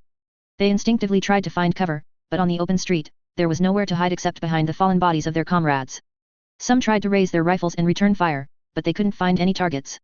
The training assault battalion's strongpoints, prepared with ample time, were too cunningly placed, all hidden deep within buildings, the muzzle flashes fleeting, making them impossible to accurately pinpoint on a battlefield full of smoke and dust. Occasionally, soldiers with good eyesight would see flashes of fire from buildings at the end of the street. But as soon as they tried to raise their rifles to shoot, they were struck down by bullets flying from an unknown direction. In such a completely suppressed situation, trying to accurately shoot bullets into a tiny firing port dozens or hundreds of meters away was simply a pipe dream. Hold steady. Hold steady. Keep advancing. Close the distance. A battalion-level officer waved his saber, trying to reorganize the collapsing formation with his shouts. Gallic soldiers charged forward in rows, and fell in rows. The soldiers behind stepped over the bodies of their comrades to continue the charge, then became bodies themselves, paving the way for those who followed. They were as fearless as the old guard of the Napoleonic era, advancing in tight formations into a hail of bullets and shells. But unfortunately, times had changed. They faced automatic firepower capable of changing the entire nature of infantry combat. Morin watched all of this calmly, his heart, for some reason, no longer stirred by any emotion. After just a few minutes, the gunfire on this street gradually subsided, and the Gallic soldiers further back had now completely retreated from the city. Looking out, not a single standing Gallic soldier could be seen on the street. The ground was covered with a thick layer of bodies, blood forming small streams, slowly flowing between the corpses on the ground, and the heavy smell of blood and gunpowder mixed together, making one nauseous. Only from the buildings on both sides of the street did a few sporadic rifle shots occasionally echo. Those were the soldiers of the training assault battalion calling names one by one, firing supplementary shots at enemies who were playing dead or trying to crawl away. The first wave of attacks launched by the Gallic infantry was carried out by battalions and companies, simultaneously attacking the interior of the city from various directions in South Charleroi. The 9th Infantry Division, with a total of 12 infantry battalions under its command, committed 4 battalions, approximately 4,000 men, to the first wave of the offensive. However, half an hour after the attack began, as the gunfire within Charleroi gradually subsided, General Fournier, commander of the 9th Division, and his staff quickly realized that something was amiss from the sporadic messages coming back from subordinate units. These 4 battalions, after charging into Charleroi, were like drops of water dissolving into the sea. The Provisional Division headquarters of the Gallic Army's 9th Infantry Division was located on a small hill less than 3 kilometers from South Charleroi, from where South Charleroi could be directly observed. Division Commander General Jean-Clement Fournier was holding binoculars, his face gloomy as he looked at the distant city, shrouded in smoke. Half an hour ago, he had confidently given the order for a general assault, boasting that he would occupy Charleroi before lunch. But now, the expected crushing victory had not materialized. Instead, there was an unsettling silence. The gunfire in the city had largely stopped, but his 4 attacking battalions seemed to have vanished into thin air, with only scattered soldiers escaping back. What's going on? What exactly happened in the city? General Fournier put down his binoculars, his voice tinged with an uncontrollable irritation. The Chief of Staff hurried over, hesitated for a moment, then spoke. General, the situation is very bad. The 4 battalions of the first wave of attack have retreated, with heavy losses. What? General Fournier suddenly turned his head. What are you saying? Say it again. The 4 battalions have basically lost their combat effectiveness. The Chief of Staff repeated with difficulty. Less than 1/5 of the soldiers who retreated, and most of them have suffered mental breakdowns, unable to provide any useful information, they just keep repeating one sentence. They are everywhere. There was a dead silence in the command post, and all the staff officers' faces were filled with shock and disbelief. 4 battalions were completely routed in half an hour. Most critically, the officer casualty rate for these 4 battalions had exceeded 80%, which was an even harder loss to replenish. This was no longer a battle, it was a one-sided massacre. The Saxons. How many troops did they deploy in the city? This doesn't sound like the firepower of a small unit. Could it be a division? Or an army? A young staff officer said with a trembling voice. Impossible. Another senior staff officer immediately retorted. If they had that many people, why wouldn't they dare to fight us in the open field outside the city? According to previous reconnaissance by cavalry units, the enemy in the city is at most the size of 1 battalion. 1 battalion? 1 battalion can wipe out our 4 battalions? Are you joking?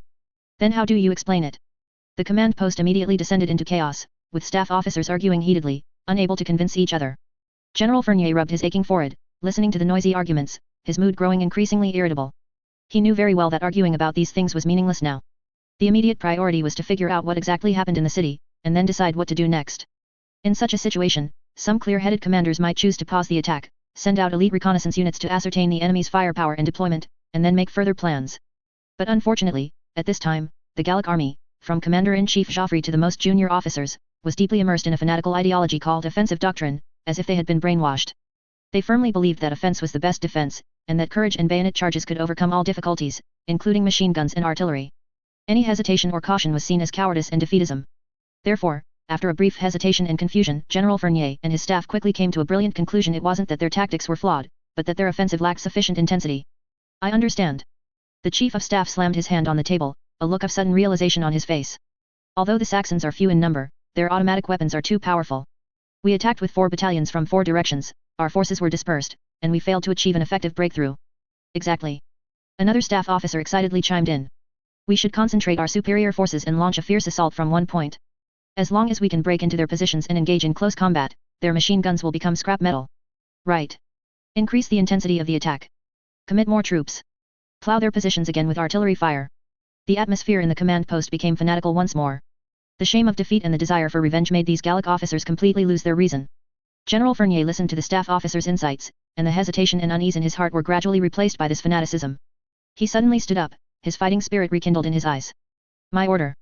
The Magic Cannon Artillery Regiment, target the main frontal area we just attacked, and conduct another 10 minutes of fire coverage. All remaining 8 infantry battalions, commit to battle. Form the second wave of attack. Tell all soldiers. The glory of Gaul must not be defiled. Charge. Charge at all costs. The orders were quickly relayed, and the 9th Infantry Division began to organize a new wave of attack. However, the expressions of the commander of the Magic Cannon Artillery Regiment and the division quartermaster were not as excited as the others. Because they had discovered a problem: if they continued with such artillery preparations, their shell reserves would fall to a dangerous level. However, at the moment, it seemed no one else but them had noticed this problem. Chapter 183 Charles de Gaulle. As Mademoiselle 75 once again unleashed her fury upon South Charleroi, on the 9th Division's attack staging ground, a young company commander, Charles de Gaulle, had just assembled his company.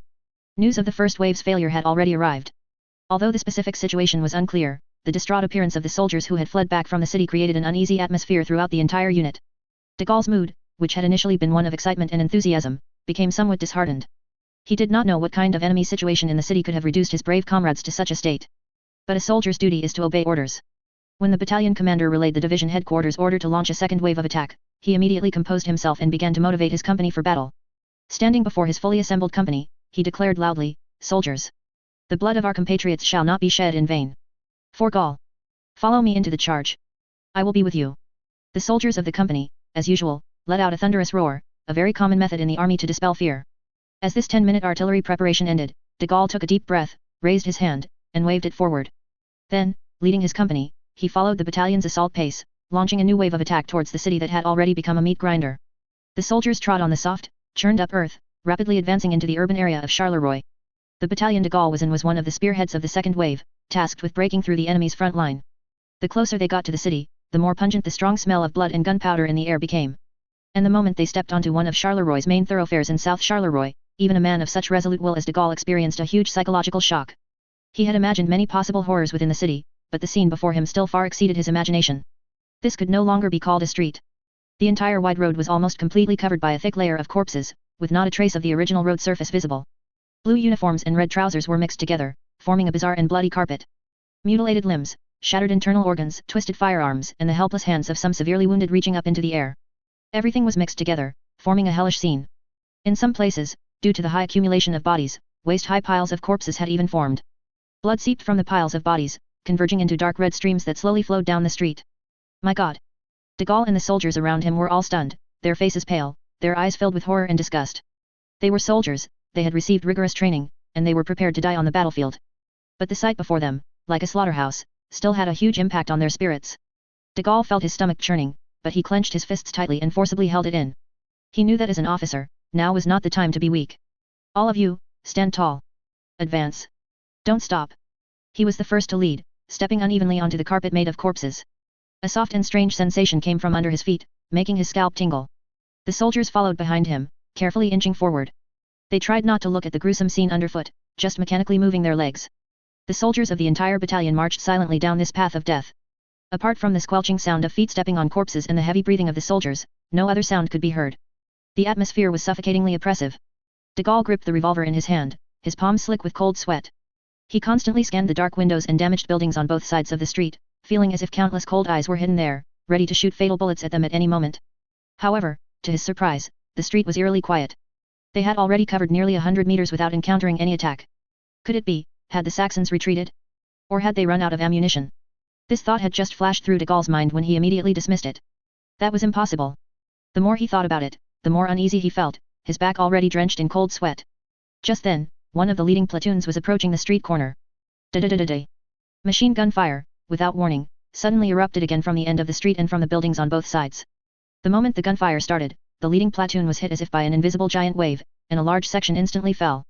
De Gaulle watched helplessly as the soldiers of his company were torn to shreds like paper in the dense hail of bullets, blood, and shattered flesh splattering everywhere. Take cover. Find cover quickly. He screamed hoarsely, instinctively throwing himself to the ground, hiding behind a relatively intact corpse. Bullets whistled overhead like rain, making a whoosh sound, striking the surrounding corpses and walls, sparking a series of sparks and dust. The street once again devolved into chaos. Soldiers scurried around like headless chickens, trying to find any place to hide from the bullets. But the street was too open, apart from the bodies of their comrades, there was no cover at all. Get inside. Get into the houses on both sides. De Gaulle, lying on the ground, yelled at the soldiers around him. He knew very well that staying on the street was a death trap, the only way out was to rush into the buildings on either side and engage the enemy in close quarters combat. Several quick-thinking soldiers immediately responded to his order, scrambling towards the nearest building. However, when they reached the door, they despairingly found that all the doors and windows on the first floor had been tightly blocked with planks, furniture, and sandbags, making it impossible to enter. Damn it! It's sealed off. A soldier angrily smashed a plank-nailed window with his rifle butt, but the window didn't budge. Just as he despaired, a dark gun barrel suddenly appeared from a second-floor window across the street behind him. Da-da-da! A burst of submachine gun bullets swept down, and the soldier's body trembled violently before he softly collapsed. The tragedy unfolding was almost identical to the first wave of attack. These Gaulish soldiers trapped on the street once again used their flesh and blood to withstand the steel storm composed of countless automatic weapons. De Gaulle lay in the pile of corpses, watching his soldiers fall one by one amidst screams, his heart aching. He felt like an incompetent butcher, personally sending his men into a meat grinder. No. This cannot continue. A surge of ferocity rushed to his head. He suddenly rolled out from behind the corpse, drew his revolver from his waist, and continuously pulled the trigger at a firing port on the second floor that was spewing fire. Bang! Bang! Bang! Bullets struck the wall, kicking up a few sparks, but the firepower from that firing port did not cease in the slightest. Charge with me! Blow open that door! De Gaulle, his eyes red, roared at several hesitant soldiers around him. He retrieved military explosives from the body of a fallen engineer, then recklessly charged towards the main entrance of a building. Several soldiers, inspired by his bravery, also roared and followed him, using their bodies to provide cover. Bullets constantly whizzed past them. One soldier had only run 2 steps before his leg was shot off, and he screamed as he fell to the ground. Another soldier's head was directly blown apart by a bullet, splattering red and white matter all over de Gaulle. But the red-eyed company commander no longer paid attention to any of that. In his eyes, there was only that damned main door, sealed off by sandbags.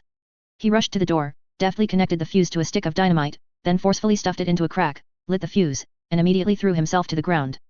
Boom! A loud explosion, wood splinters, dirt, and bricks flew everywhere. The main door, sealed by sandbags and planks, had been forcibly blown open, creating a large hole. Charge in! The soldiers around him immediately rushed into the building. De Gaulle also sprang to his feet and followed closely, charging into the swirling gunpowder smoke.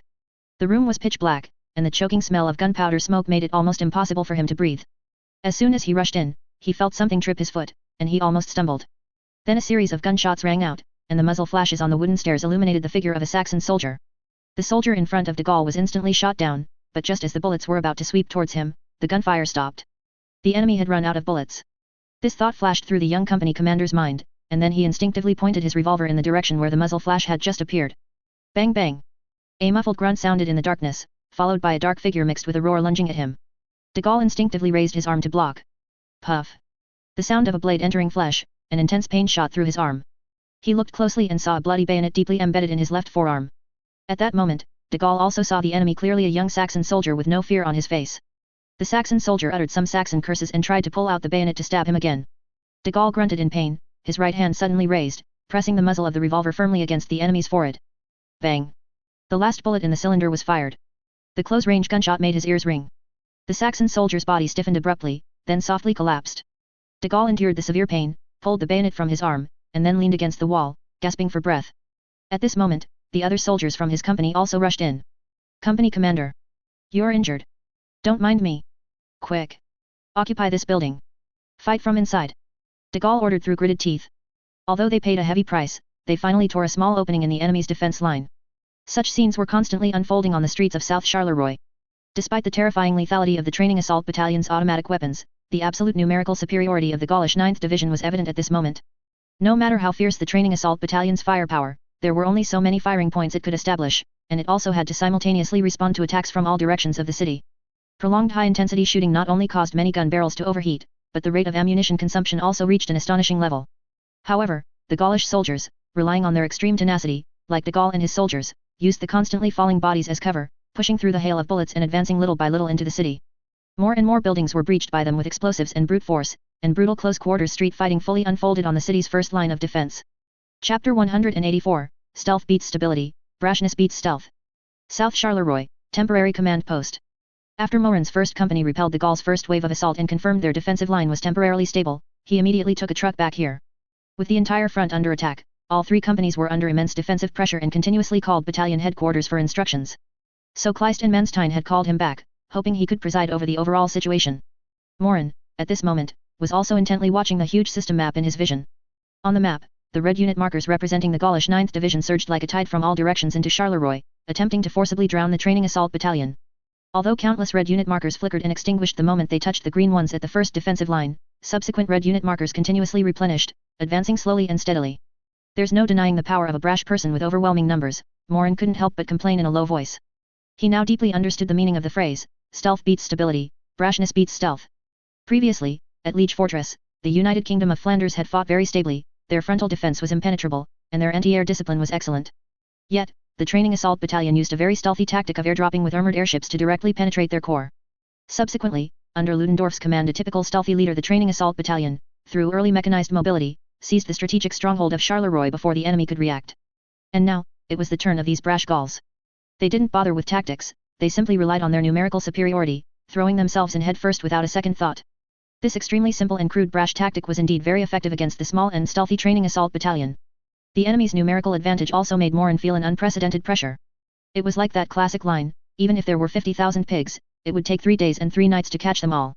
What's more, these Gaulish soldiers were not pigs to be slaughtered. Led by their officers, they launched wave after wave of assaults, fearless of death, like the old guard. The potential unleashed by humans in desperation is astonishing. Many Gaulish soldiers, under machine gun suppression, still found ways to ram open or blast open sealed doors and windows with explosives, rushing into buildings. On the map, small unit markers representing both sides intertwined within many building icons, with markers constantly flickering and disappearing. Morin knew that brutal and bloody close-quarters combat was taking place there.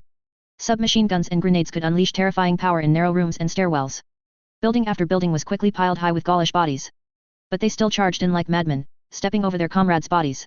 This suicidal fighting style also caused continuous casualties among the training assault battalion soldiers, and their defensive line was slowly being compressed backward. Some internal passages that had been deliberately opened had to be redemolished with explosives to prevent enemy infiltration. Battalion Commander, 3rd Company reports. Their left flank is under too much pressure. The enemy has committed at least 2 battalions to assault their position. They can't hold on much longer. Battalion Commander. 2nd Company reports. Their ammunition is more than half depleted. Requesting resupply. Battalion Commander. Inside the temporary command post, reports from the communication platoon soldiers came one after another, with bad news arriving ceaselessly. Kleist and Manstein's expressions also became exceptionally grave, they constantly marked the latest enemy and friendly dispositions on the map, with fine beads of sweat appearing on their foreheads. Morin took a deep breath, forcing himself to calm down. The only good news since the battle began was that the Gaulish armored knights, whom he had always worried about, belonging to the Knights Templar, had not appeared. This greatly reduced the defensive pressure. But the bad news was that, relying solely on the human wave tactics of conventional infantry, the Gauls were already on the verge of overwhelming the training assault battalion's first defensive line. We can't keep holding on like this. Morin knew this clearly in his heart. The purpose of the first defensive line was originally to delay and wear down the enemy, there was no need to fight to the death here. Continuing the fight would only push the unit's casualties and ammunition consumption to an unbearable level. Morin made a decisive decision and ordered the communication soldier. Order the 1st, 2nd, and 3rd companies to immediately abandon the first defensive line. Provide covering fire for each other and retreat along the entire front to the second defensive line. Yes, sir. The communication soldier immediately relayed the order. Tell all company commanders not to panic during the retreat. Take all casualties. Bring all usable heavy weapons. Reorganize the defense on the second defensive line. Morin added. He walked to the map and pointed his finger heavily at the horizontal line representing the second defensive line. There, that was the true main course he had prepared for the Gauls. There were stronger fortifications, a denser network of firepower, and some little surprises he had specifically brought before departure. Trying to fill it with lives. Morin looked at the red unit markers constantly surging forward on the map, his face becoming expressionless due to the battle. Then let me see how tough your lives truly are. The order was quickly relayed, and the training assault battalion soldiers, who were struggling to hold the first defensive line, felt relieved upon receiving it. They emptied their magazines, threw their last grenades from their chest rigs, and then, under the staggered covering fire of their combat teams, began to rapidly disengage from combat and retreat towards the second defensive line in the rear. The retreat from the first to the second defensive line was a chaotic but orderly operation. A soldier from the first company had just jumped from the second floor of a burning building when he was pulled by a comrade behind him. Hurry! Don't stop! They crouched low, running swiftly along the street riddled with shell craters and bodies. Bullets from behind constantly flew over their heads and past them, kicking up plumes of dust as they hit the walls. Behind them, a squad of comrades, using a broken wall for cover, suppressed the pursuing Gaulish soldiers with fierce firepower, buying them precious time to retreat. Once the retreating soldiers had passed their defensive line, the squad leader immediately ordered his men to begin their own retreat, while the previously retreated soldiers quickly found cover at the next street corner, set up their weapons, and provided covering fire for them. Our turn. Cover them. You guys, retreat quickly. This skilled staggered covering fire tactic was ingrained in every training assault battalion soldier. It allowed the unit to maintain strong firepower and organization during the retreat, minimizing casualties. Although the Gaulish soldiers attacked fiercely, they were unable to inflict a fatal blow on the training assault battalion with this hit-and-run tactic. They often captured a position, but before they could even establish a foothold, they were suppressed by new firing points on the flanks and rear, unable to lift their heads. When all the training assault battalion soldiers had retreated into the South Charleroi Line 1 defensive line, they could finally catch their breath. Unlike the hastily constructed first defensive line, this was the core of the training assault battalion's defensive system. All main roads and intersections leading here were barricaded with half-human-high, sturdy sandbag fortifications. MG-08 heavy machine guns were set up behind the fortifications, their dark muzzles like prying eyes, coldly watching the front. Buildings on both sides of the street were transformed into firing support points. Light machine guns and submachine guns were set up behind the windows on the second and third floors, forming a three-dimensional network of firepower that combined long-range and close-range, high and low positions. Soldiers could move quickly between buildings, supporting any threatened position at any time without exposing themselves to enemy fire. But on this defensive line, the most deadly were the little surprises crisscrossing the roads, barbed wire glinting menacingly. These barbed wires were also specifically requested by Morin from the quartermaster of the Ludendorff battle group. The quantity wasn't large, and he had used all of them for this defensive operation. On the barbed wire, sharp metal barbs, about 1 to 2 centimeters long, were tightly wound every few inches. These barbs were arranged in a double-strand spiral configuration, ensuring severe cuts and snags regardless of the angle of contact. Under Morin's personal command, these barbed wires were systematically deployed along the entire defensive line. All secondary streets and alleys, lacking paved bricks, used a stake post arrangement method. Thick wooden stakes or sharpened metal rods were driven deep into the ground, and multiple strands of barbed wire were wound between the stakes, forming impassable barriers. This arrangement, like a giant funnel, forced the attacking Gaulish infantry to advance only along the few main roads predetermined by the training assault battalion. And on these main roads, which served as primary kill zones, the barbed wire was arranged even more insidiously. They were not simply placed across the middle of the road, but in a Z shape or diagonally. This life path arrangement forced attacking soldiers to subconsciously weave through narrow passages. This greatly slowed their advance and infinitely prolonged their exposure to the defenders' firepower. Everyone, snap to attention. First Company Commander Klaus shouted at the recently retreated soldiers from behind a sandbag fortification. Check your ammunition. Resupply grenades. Catch your breath and drink some water. There's another fierce battle ahead. The soldiers quickly moved, leaning against the fortifications, silently catching their breath while skillfully loading bullets into magazines and placing them in their chest rig pouches. Machine gun squad soldiers moved boxes of ammunition next to the machine gun positions. A young soldier looked at the street ahead, shattered and fragmented by barbed wire, and couldn't help but swallow, asking the veteran beside him. Squad leader, this stuff, can it really stop them? The veteran, who had participated in the Seville street battle, was looking down, carefully wiping his beloved submachine gun. Hearing his corporal's words, he replied without looking up, whether it can stop them, you'll know soon enough. Just remember, once they're in the barbed wire, hit them hard. Don't spare any bullets. The re-equipped soldiers re-entered their positions, lying behind sandbags or hiding behind windows, aiming their weapons forward. The entire South Charleroi Line 1 defensive line, like a lurking giant beast, quietly awaited its prey. After a period of silence, the figures of Gaulish soldiers reappeared at the end of the street. And this time, the silhouettes of 75 magic cannons also appeared behind them. Chapter 185, Too Many Pure Humans. From the perspective of the Gaulish frontline commander, the full-line retreat of the training assault battalion proved that their tactics were sound. What if they had heavy machine guns and automatic weapons? Didn't they still have to retreat when a large number of brave infantry closed the distance? So, when the 9th Division headquarters learned of the huge success of the second wave of attack on Charleroi, General Fournier, the division commander, unhesitatingly issued an order to continue the attack. Regarding the extremely sturdy strongpoints established by the training assault battalion within the city, which were formidable for infantry, General Fournier, at the suggestion of his division headquarters staff, also ordered the 75th Magic Field Artillery Regiment to detach 1 battalion, a total of 12 cannons, to participate in the urban offensive. However, the area of South Charleroi was not large, and the depth of the streets in the north-south direction, where the Gaul soldiers launched their attack, was only a few hundred meters. This also meant that the gun crews of these 12 75mm magic field artillery pieces actually entered the firing range of some of the defending side's weapons, significantly increasing the danger. It was just that the attacking side was clearly carried away by the recent victory, believing that the training assault battalion had been routed by them. With morale high, they didn't consider many issues.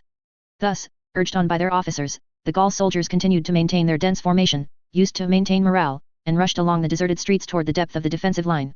The young soldiers advanced somewhat numbly, unaware of the desperate abyss that awaited them ahead. De Gaulle, with his hand bandaged, was at this time leading the surviving soldiers of his company, trudging through the corpse-strewn streets. Although the medical NCO told him that his bayonet-pierced arm needed serious attention, de Gaulle simply couldn't bring himself to leave his soldiers in the city and retreat alone to the rear. So, after the medical NCO temporarily treated him, he rejoined the battle. The brief but fierce offensive and defensive battle just now had cost him over 2/3 of his men. Those who survived were either wounded or covered in dust, their expressions numb. When the Saxons suddenly abandoned their positions and retreated, they didn't even react before being urged by the battalion commander to continue the pursuit. The Saxons are about to break. They must have run out of ammunition. Charge!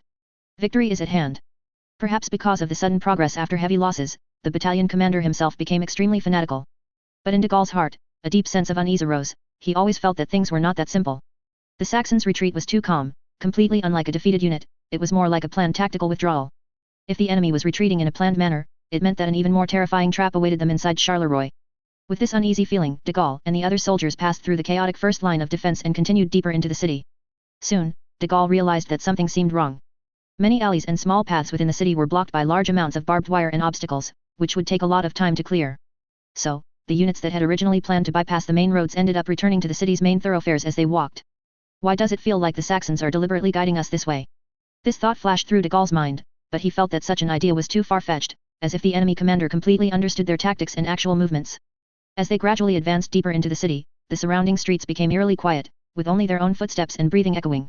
This silence was more terrifying than a hail of bullets. De Gaulle gripped the revolver in his hand, cautiously observing his surroundings. The soldiers in his company also nervously held their guns, moving forward step by step.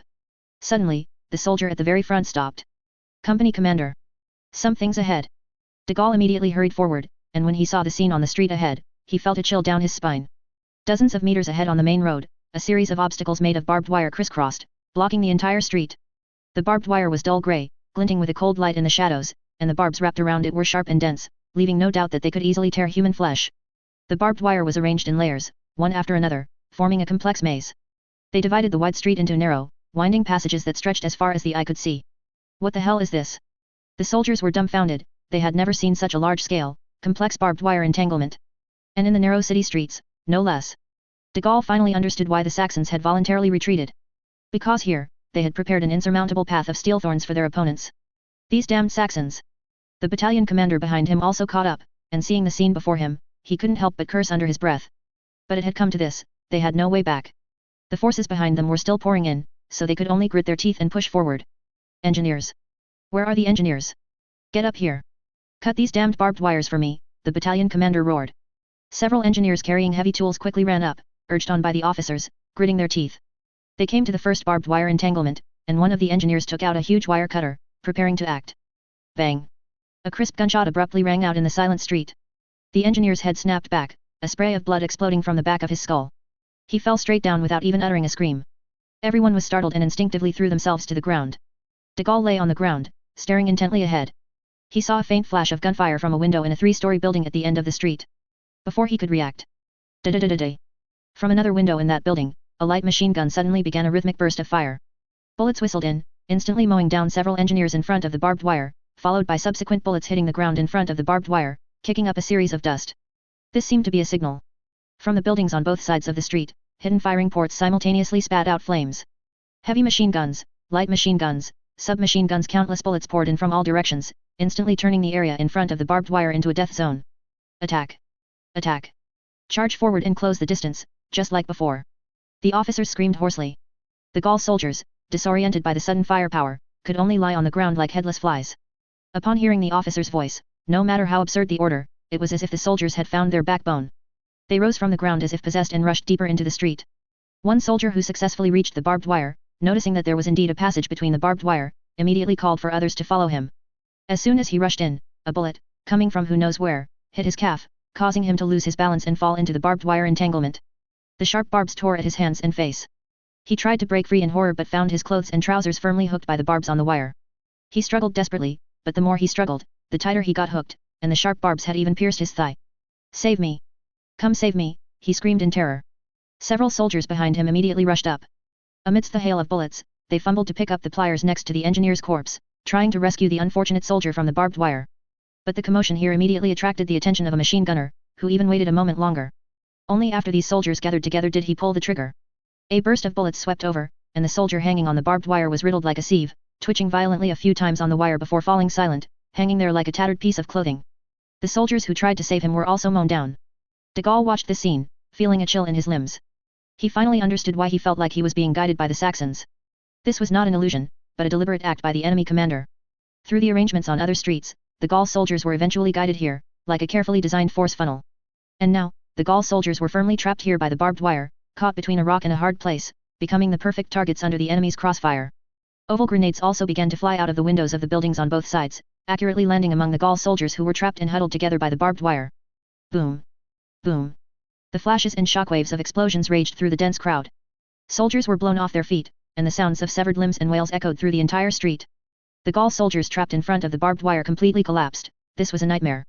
They were squeezed between the insurmountable obstacles ahead and the constantly surging comrades behind them, unable to move, only able to watch themselves become targets of the enemy's slaughter.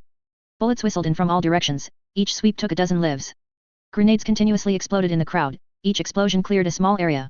Some tried to force their way over the barbed wire, but without exception, they were hooked by the sharp barbs and torn to shreds by machine guns amidst their screams. Some tried to retreat, but the path behind them was already blocked by subsequent units and panicking crowds, leaving no way back. Charge! Charge through! Charge through and there's a way to live! A Gaul officer, with red eyes, waved his pistol, trying to urge the soldiers to charge forward. But before he finished speaking, a precise rifle bullet blew off his military cap and the top of his skull, killing him instantly. Chapter 186, Old Soldiers Never Die. De Gaulle lay behind a pile of corpses, trembling all over. He was no longer afraid, but filled with a deep despair. He watched his soldiers, the young men who had shouted for Gaul with him that morning, being slaughtered like cattle, yet he could do nothing but watch. And their battalion commander, the man who had been so spirited just moments ago, now lay not far away, his eyes vacant. He kept muttering, "Impossible, this is impossible." This battle had completely surpassed their understanding. Their pride in courage, discipline, and offensive doctrine seemed so vulnerable in the face of these cold barbed wire fences and dense automatic fire. Retreat! Quick, retreat! Someone shouted first, and the word spread like a plague among the surviving soldiers. The instinct for survival finally overwhelmed military honor and discipline. Soldiers began to flee desperately to the rear, pushing aside comrades in their way, stepping over the bodies of the wounded, just wanting to escape this living hell as quickly as possible. The entire attacking formation instantly collapsed into a chaotic rout. The 75 magic cannon crews, originally pushed onto the street and ready for attack, were now impacted by the returning crowd and couldn't deploy in time. The captain of the artillery company responsible for supporting this street roared at other soldiers to clear the firing line for the magic cannon to avoid friendly fire, but no one could hear him now. De Gaulle was also swept up in the crowd, involuntarily retreating. He looked back at the barbed wire stained red with blood, and the slightly swaying corpses hanging on it, feeling as if his soul had been drained. As the fleeing Gaul soldiers on the street thinned out, the 75 magic cannon crews, previously blocked, finally got a chance to fire. The captain of the artillery company waved his arms, hoarsely directing his gunners. "Quick! Push the cannons up! Target! That 3-story building ahead! Blow it flat!" The gunners, who had just managed to stabilize their positions under the impact of the crowd, immediately began to operate frantically. The two 75mm magic cannons, pushed by a large number of crew members and passing infantry, slowly rolled their heavy wheels forward on the street full of corpses, crushing flesh and bones with a grating sound.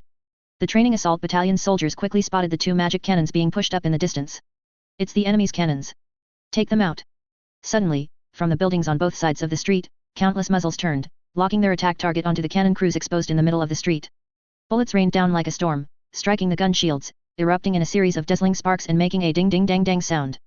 The surrounding infantry, in order to cover these magic cannons that had not retreated, also bravely provided fire support from the side.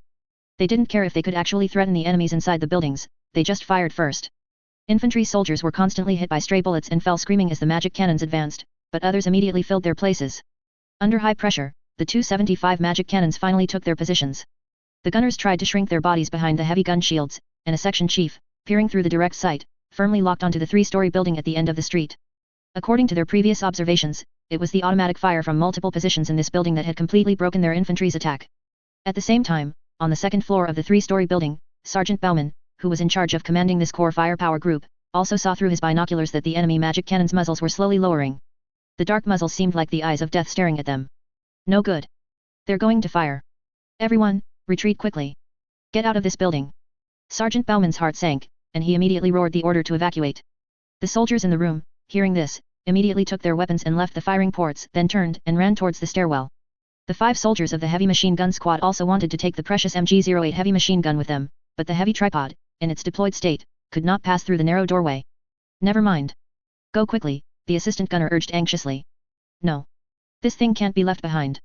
The machine gunner stubbornly shook his head, trying to fold the tripod. Sergeant Baumann, seeing this, immediately rushed over to help. Quick. Give a hand. If the battalion commander finds out we left this treasure behind, he'll skin us alive when we get back. He helped forcefully separate the gun body from the tripod, while also joking with a smile. However, just as they were fumbling, the Gaul artillerymen's commands had already sounded continuously from directly in front of them on the street. A shell, inscribed with complex magic runes, was neatly loaded into the breech. Loading complete. Fire. Boom. Boom. Accompanied by 2 deafening roars, the barrels of the 275mm magic cannons recoiled sharply. The moment the shells left the barrel, the runes on them suddenly lit up, trailing 2 visible light blue streams of light through the air, whistling towards the 3-story building. The explosions occurred almost simultaneously. Intense flames instantly engulfed the entire front of the small building. The brick and stone walls were as fragile as biscuits in front of the magic cannon shells. When the smoke and dust from the explosion had somewhat cleared, everyone was stunned by the sight before them. The front wall of the 3-story building, along with the floors of the 2nd and 3rd stories, had simply vanished, as if an invisible giant hand had wiped them away from thin air. Sergeant Baumann and the entire heavy machine gun squad in the room, along with the MG-08 heavy machine gun they tried to salvage, also vanished, completely buried under the collapsed bricks and tiles. The most important core firepower point on this street was thus completely destroyed. The 75 magic cannon crews cheered, then quickly loaded 2 more shells and fired again. The remaining architectural structure could no longer support itself, and with a grating creak, the entire small building collapsed with a crash, turning into a smoking ruin. This scene greatly boosted the morale of the Gaul soldiers, who had just been on the verge of collapse. Long live the artillery! Long live Gaul! Under the encouragement of the officers, a new batch of troops, who had not suffered much loss, moved up from the rear and once again launched an attack on the barbed wire positions. And after destroying the biggest threat, the magic cannon crews also wanted to continue providing support to the infantry, aiming their cannons at the sandbag-built bunkers on the street. But they quickly found themselves in an awkward situation. Due to the close distance, the maximum depression angle of the 75 magic cannon could not allow them to directly bombard those low bunkers. Yet, even so, with the lack of suppressing fire from the high ground, the training assault battalion's defensive pressure suddenly increased. The Gaul soldiers' advance speed this time clearly accelerated. They were no longer pinned down in front of the barbed wire as before, but began to cautiously navigate the narrow passages reserved between the barbed wire, constantly attacking the buildings still firing on both sides. Another group of engineers also took this opportunity, under the cover of infantry, to rush to the front of the barbed wire and began to use huge iron pliers and explosives to clear these obstacles. The tide of the entire battlefield seemed to turn at this moment. South Charleroi, temporary battalion headquarters. Morin frowned, staring at the huge system map in his vision. On the map, the red arrows representing Gaul troops once again formed a thick spearhead in the central area, launching a fierce attack on the 1st Company's defensive zone. A troop marker representing a heavy machine gun squad flickered a few times, then completely extinguished. Morin's heart also sank. He didn't need to ask to guess what had just happened there. He cursed under his breath, grabbed the phone on the table, and directly connected to the field artillery battalion outside the city. This is battalion headquarters. I need to speak to your battalion commander. Captain Mullen, that's me. On the other end of the phone, the artillery battalion commander's voice was somewhat muffled against the backdrop of booming cannon fire. Since the Gauls launched their full-scale offensive, this 77mm field artillery battalion had not stopped for a moment. Their main task was to suppress enemy assembly areas on the east and west flanks of the city. Many Gaul attacking units were subjected to a round of artillery fire before they even had a chance to enter the city. And this indeed significantly reduced the pressure on the 2nd and 3rd companies. Quick! Do you have any way to bombard the enemy directly in front of our defensive line within the city? Captain. It's very difficult. The artillery battalion commander paused, seemingly thinking, then quickly continued. The streets in the city are too narrow. Even if our entire battalion concentrates fire, the shell dispersion is too wide, and most shells will probably be blocked by rooftops, unable to hit the streets at all. The artillery battalion commander explained at the top of his lungs. Moreover, from our current position, we can't see the situation in the city at all. Relying purely on coordinates for blind firing, the error is too great. We might end up hitting our own men. Morin fell silent. He understood that what the artillery battalion commander said was true. With the artillery technology of this era, demanding precise artillery support in a complex urban environment was indeed asking the impossible. But he also couldn't have the field artillery battalion enter the city to engage in direct fire like the Gauls, as the city's two flanks still required artillery support. Ultimately, Morin abandoned this unrealistic idea. I understand. You continue to suppress the enemies on both flanks and ease their pressure. Don't worry, battalion commander, the artillery battalion commander responded loudly, we just knocked out 3 of their 75 magic cannons that were preparing to enter the city. The pressure on the east should be much less. After hanging up the phone, Morin turned to Kleist and Manstein. Have the 4th company, as a reserve, prepare to support the 1st company's direction at any time. Yes. Both immediately responded. After giving his instructions, Morin didn't say another word, picked up the MP-14 submachine gun leaning against the wall, and strode out of the command post. Chapter 187 Keywords, Mage, Submachine Gun, Flank. The truck bumped along the cobblestone street, speeding towards the 1st company's defensive sector. When Morin arrived at the 1st company's temporary headquarters, only a few sign-almen and clerks were busily working. One of the clerks saw Morin and quickly came to greet him. Battalion Commander. Why did you come in person? Sergeant Major Klaus, he's on the front line. Morin nodded, not stopping, and walked straight through the building that served as the headquarters, heading towards the direction of the densest gunfire. He quickly found Klaus, who was directing the battle, behind a sandbag bunker. Klaus saw Morin, and a sorrowful expression immediately appeared on his face, and he let out a long sigh. Battalion Commander. Sergeant Baumann has fallen. Klaus's voice was a little choked. He and a heavy machine gun team didn't have time to evacuate from the building. Morin's heart trembled. He knew that what Klaus was referring to was probably the soldier's tag that had just disappeared from the system map, but he never expected Sergeant Baumann to be among them. Baumann was one of the oldest soldiers who had followed him, and had experienced all the fierce battles with him, but he never expected this. He opened his mouth but found himself at a loss for words. In that moment, he seemed to have simply accepted the fact. Finally, Morin just nodded expressionlessly and said, I understand. He suppressed the turbulent emotions in his heart and refocused his attention on the battle at hand. He poked his head out and quickly scanned the battlefield. The situation was even worse than he had imagined. Without the suppressive fire from the high ground, the Gaul soldiers had successfully breached the middle of the barbed wire entanglement. Relying on their numerical superiority, they engaged in fierce firefights with the training assault battalion soldiers in the buildings on both sides, constantly trying to force their way inside.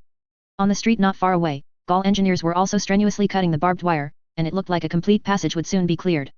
And behind them, those 2 75mm magic cannons were the sword of Damocles hanging over the heads of all the defending soldiers. Morin quickly scanned the system map, realizing that he had to find a way to take out those 2 magic cannons. These 75 magic cannons, enhanced by magic technology, were clearly much more powerful than the Lady 75 he knew. In urban warfare, this type of direct fire artillery was simply a dimensionality reduction strike against brick and stone structures. This thing was like a B-4 howitzer from another world rolling into Berlin, completely unreasonable. A bold plan quickly formed in his mind. You all continue to hold the line. I'll go take out those 2 cannons. Morin's voice was low, as if he was talking about a trivial matter. Klaus was observing the enemy engineers' progress with binoculars, and telling others to focus on these units destroying the barbed wire. Hearing Morin's words, he suddenly turned his head, his eyes wide. Battalion Commander. What did you say? You're going alone? No. That's too dangerous. Klaus refused without thinking, if anyone goes, it'll be us. I'll take an assault team. Several soldiers nearby who were reloading their magazines also spoke up. Yes, Battalion Commander, you can't go. Let us go. We guarantee mission success. Morin shook his head, his gaze still fixed on the 2 faintly visible magic cannons in the distance. The 1st company can't do without you. You need to command the overall situation here. He turned to Klaus, his expression serious. Besides, you don't have mage armor. Moving on the street makes you too big a target, and casualties will be high. I'll act alone. I'm a smaller target, which makes flanking easier. With that, Morin didn't wait for Klaus and the surrounding soldiers to react further. He immediately ducked down, left the cover, and slipped into the nearby street. Battalion Commander. Klaus shouted anxiously, also wanting to charge over, but found that in that instant, he could no longer see Morin, and it was too late to chase him. He slammed his fist hard on a sandbag, sending sand flying. Then he raised his binoculars again, directing all his fury and worry towards the distant enemy. Riflemen, pay attention. Keep those engineers locked down. Don't let them break through the barbed wire. On the other side, Morin, having left the 1st company's defensive line, was now like a hakimi, swiftly moving through ruins and shadows. In the 2 days before the battle began, he had repeatedly surveyed this defensive sector of the 1st company with his officers countless times. He knew every shortcut for quick passage, every broken wall that could be climbed, and the internal structure of every building that could be used for flanking maneuvers. Now, guided by the system map, which was like a jade map, he easily avoided all Gaul soldiers' reconnaissance range, quickly flanking towards the target location along hidden paths they had not discovered. Soon, he arrived before an alleyway, about 7 or 8 meters wide, completely blocked by a large amount of barbed wire and barricades. To the Gaul soldiers, this was an absolutely impassable dead end, so they did not attack this way. Morin, however, did not hesitate, and directly slipped into a building on the street. He quickly climbed to the 3rd floor and came to the window of one of the rooms. Outside the window, a makeshift aerial passage, formed by 2 sections of wooden ladders spliced together, swayed precariously above the alley, connecting to a window of another building opposite. Morin took a deep breath, without the slightest hesitation, and directly climbed onto the wooden ladder. He spread his arms, like a tightrope walker, carefully maintaining his balance, his feet moving quickly on the swaying ladder. Below were barbed wire and obstacles covered with sharp spikes, a slight misstep would mean falling. But Morin's expression remained unchanged. In just a few seconds, he successfully reached the other side of the street and skillfully climbed into the window. In this way, through several similar hidden passages, Morin, undetected, flanked into a building on the side rear of the Gaul soldiers' attacking formation. He lay behind a broken window on the 1st floor, cautiously poking out half his head, looking out at the noisy street. On the street, there were still many Gaul soldiers in red and blue uniforms, attacking forward. All their attention was focused on the training assault battalion's defensive line at the other end of the street. No one would have thought that an enemy would appear behind them. A little further ahead were the 2 75mm magic cannons slowly advancing. Normally, these things required 4 to 6 mules to pull, but in the fierce and narrow urban combat, it was clearly impossible to bring horses in. The artillery crews were currently shouting slogans, laboriously using human power to prop up the rear of the artillery with collected sandbags. They were trying to use this method to clear those sandbag bunkers that had been a headache for their infantry with direct fire. Morin calmly observed all this, firmly memorizing the enemy's positions, numbers, and weapon configurations. He checked the magazine of his MP-14 submachine gun, confirming it was full. Then, he reached out and unfastened the buckle of the magazine pouch on his chest, ensuring he could reload in the shortest possible time.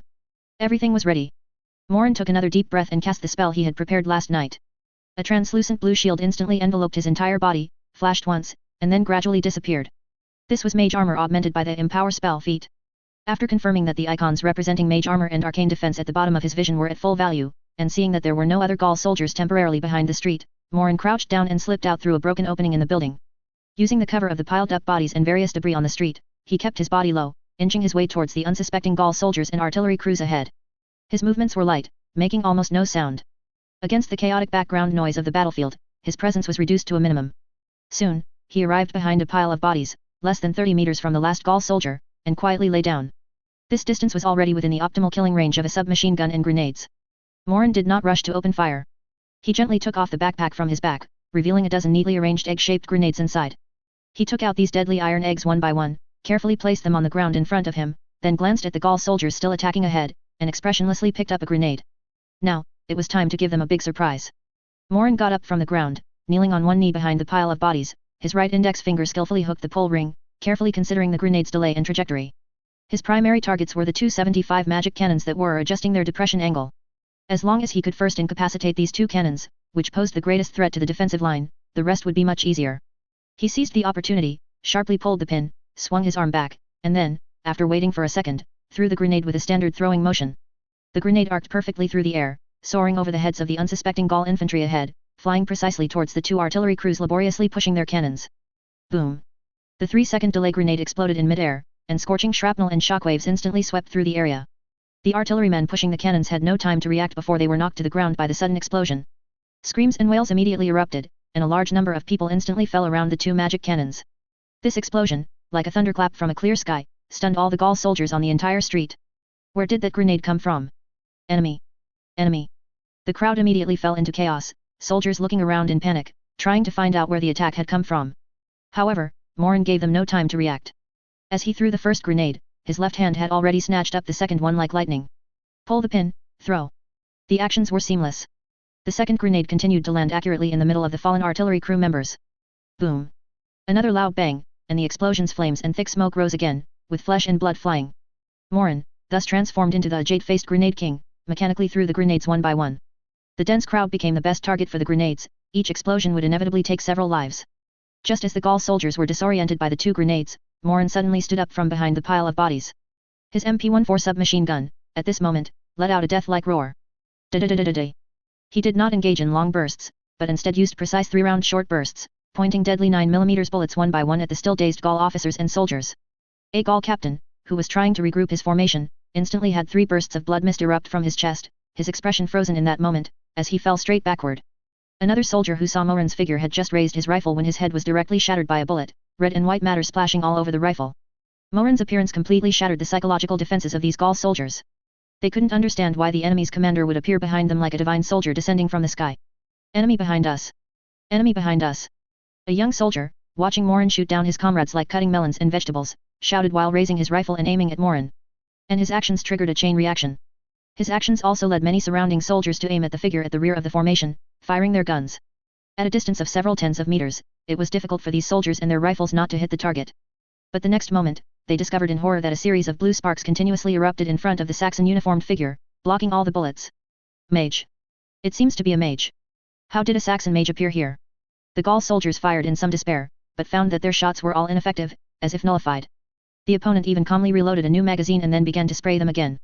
Morin did not waste a single bullet, every short burst fired inevitably resulted in one or more Gaul soldiers falling. He was like an efficient and ruthless butcher, harvesting the lives of these panicked individuals. Meanwhile, at the other end of the street, on the first company's position, Klaus and his soldiers were also stunned. They watched as explosions suddenly erupted behind the enemy, then the attacking Gaul soldiers fell into disarray, and then one by one they were shot down. That's the battalion commander. A soldier mumbled. Klaus held his binoculars, his hands trembling slightly. He clearly saw that in that chaotic street, Morin, alone with a submachine gun, was turning the Gaul attack upside down. A mixture of awe and fanaticism surged in his chest. What are you waiting for? Klaus snapped back to reality, roaring at the soldiers around him, fire. Hit them hard. Don't let those Gauls escape. With the order given, the first company's defensive line, which had been silent for a moment, once again erupted with thunderous gunfire. On the other side, Morin also avoided the Gaul soldiers' attacks, and again hid in a small alley blocked by barbed wire and obstacles, then found a building with a special mark in an inconspicuous spot. Then, using the first floor windowsill and pre-pried bricks, he swiftly climbed to the second floor and slipped inside. When the Gaul soldiers pursued him to the alley entrance, they looked at the empty alley and were temporarily at a loss. Just as they were wondering if the Saxon mage could fly, the sound of a light machine gun suddenly erupted from the building's window.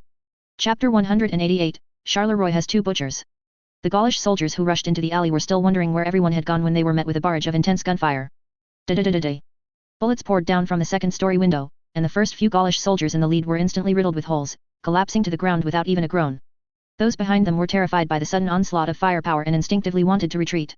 Morin, however, calmly rested an MG-14 light machine gun on the windowsill and delivered short, precise bursts of fire into the crowd below.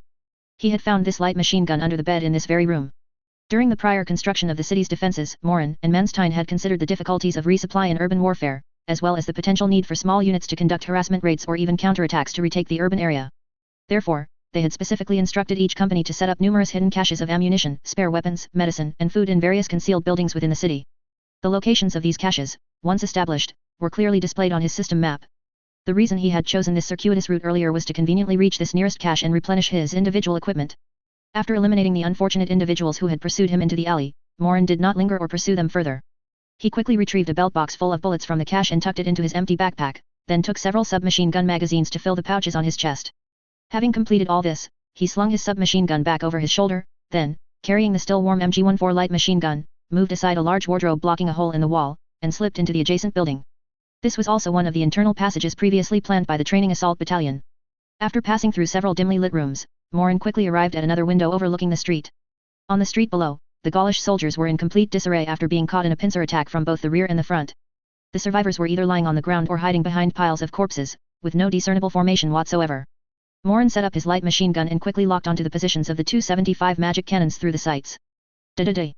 A burst of bullets accurately swept across the gun positions, and several artillery crew members who had just gotten up from the ground, attempting to reoperate the cannons, were instantly struck down, their blood splattering across the gun carriages. After confirming that no one would be able to operate those two cannons for a while, Morin immediately shifted his aim and began to call out the surrounding Gaulish infantry who were still stubbornly resisting. These Gaulish soldiers were truly in a world of pain now. The Saxon positions directly in front of them unleashed fierce firepower, pinning them down. Now, an elusive firing point had appeared on their flank, specifically targeting their densest areas. How were they supposed to fight this battle? He's in that building. Quick! Get him! A Gaulish officer pointed at the building where Morin was located, screaming hoarsely. Some soldiers, hearing his command, tried to return fire at Morin, but as soon as they raised their heads, they were struck down by bullets from an unknown direction. Even if a few bullets miraculously entered the window where Morin was, they only erupted in a burst of blue sparks in the air in front of him before falling powerlessly to the ground. It's a mage. That Saxon mage has moved again. Charge in! Charge in and kill him! Several desperate Gaulish soldiers, their eyes red, charged recklessly towards the main entrance of Morin's building, violently slamming into it with their rifle butts and bodies. Boom! With a loud crash, the main door was forced open. Charge in! The soldiers roared, bayonets fixed, and tried to rush inside. However, what awaited them was Morin, already positioned at the stairwell, and the light machine gun in his hands, spitting fire. Da-da-da-da-da. A dense stream of bullets formed an insurmountable wall of fire, and the first few soldiers who charged forward were instantly riddled with blood, tumbling down the stairs. Those behind them were also terrified by this terrifying firepower and retreated, not daring to show their faces, only daring to blindly fire their rifles into the building. But by this time, Morin had already disappeared from the stairwell. After dealing with these hotheads who tried to rush upstairs, Morin did not linger. He knew very well that his goal was to eliminate the enemy's artillery, not to get bogged down with these infantry here. He glanced at the system map, confirmed that the enemy's offensive against Company 1's front had been completely curbed, then, carrying the light machine gun, quickly withdrew through the building's back door. He then followed another concealed route towards his next target, the other 275 magic cannons that were threatening Company 1's positions on another street. Just as the frontline battle of Company 1 intensified with Morin's involvement, Companies 2 and 3, responsible for defending the city's eastern and western flanks, did not experience nearly as much pressure as the front. This was primarily due to the support of the 77mm Field Artillery Battalion outside the city. Since the start of the battle, this artillery battalion had been continuously suppressing the Gaulish 9th Division's assembly areas on the city's flanks with sustained firepower. But even so, the phrase "not as much pressure" was a comparison to Company 1's positions. In fact, the brutality of the fighting in these two side streets had not diminished in the slightest. On the eastern flank of Company 3's defensive line, Gaulish soldiers still surged like a tide, assaulting the barbed wire positions in wave after wave. Many of them were cut down by the dense crossfire before they could even discern where the Saxon positions were, their bodies caught on the sharp barbed wire, slowly dying amidst agonizing screams. But those behind them, urged and coerced by their officers, had no choice. They could only step over the still twitching bodies of their comrades and continue to charge forward. Then, they too fell one after another under the cold firing of the training assault battalion soldiers. The corpses piled higher and higher, gradually forming a low wall of bodies, nearly half a person's height, in front of the barbed wire.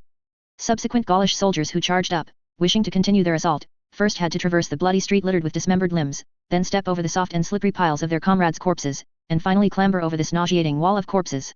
The entire process caused an immense psychological and physiological impact on them. Many, the moment they climbed onto the wall of corpses, would hesitate due to slipping or psychological collapse, and this brief pause was often fatal. A single bullet, fired from an unknown window, could easily end the lives of these Gaulish soldiers. Then, they themselves became part of this high wall, adding bricks and mortar to it. Although in such brutal combat, some Gaulish soldiers quickly grasped some techniques of urban warfare. For example, they would dismantle door panels from nearby houses and lay them over the barbed wire, creating a relatively safe passage. Some junior officers also began to change tactics, no longer organizing large-scale, dense charges. Instead, they adopted smaller, more frequent wave attacks, attempting to exhaust the defenders' ammunition and energy in this way. But in the face of the enormous disparity in firepower between the two sides, these efforts seemed like a drop in the bucket. All they managed to do, at most, was to build a new wall of corpses deeper in the street. Time, in this bloody tug-of-war, passed minute by minute. Around 2 in the afternoon, when the Gaulish 9th Division's second wave of attack was firmly halted before the training assault battalion's second line of defense, unable to advance another step. The chaotic command system of the 9th Division headquarters finally issued the order to cease the attack. When the retreat order reached Charleroi, the Gaulish soldiers, who had been struggling to attack in the city, heard it like a heavenly melody and began to withdraw. They retreated like a tide to the already captured outer southern perimeter, leaving behind a mess and countless corpses. Both attackers and defenders were like two beasts that had just endured a life and death struggle, each retreating to their own lairs to lick their wounds. On the training assault battalion's positions, the soldiers leaned against sandbag fortifications, breathing heavily. Many were covered in blood and dust, unable to tell if it was their own or the enemy's. Their eyes, besides numbness, also held the relief of surviving a catastrophe and deep exhaustion. Medics moved through the positions, bandaging the wounded.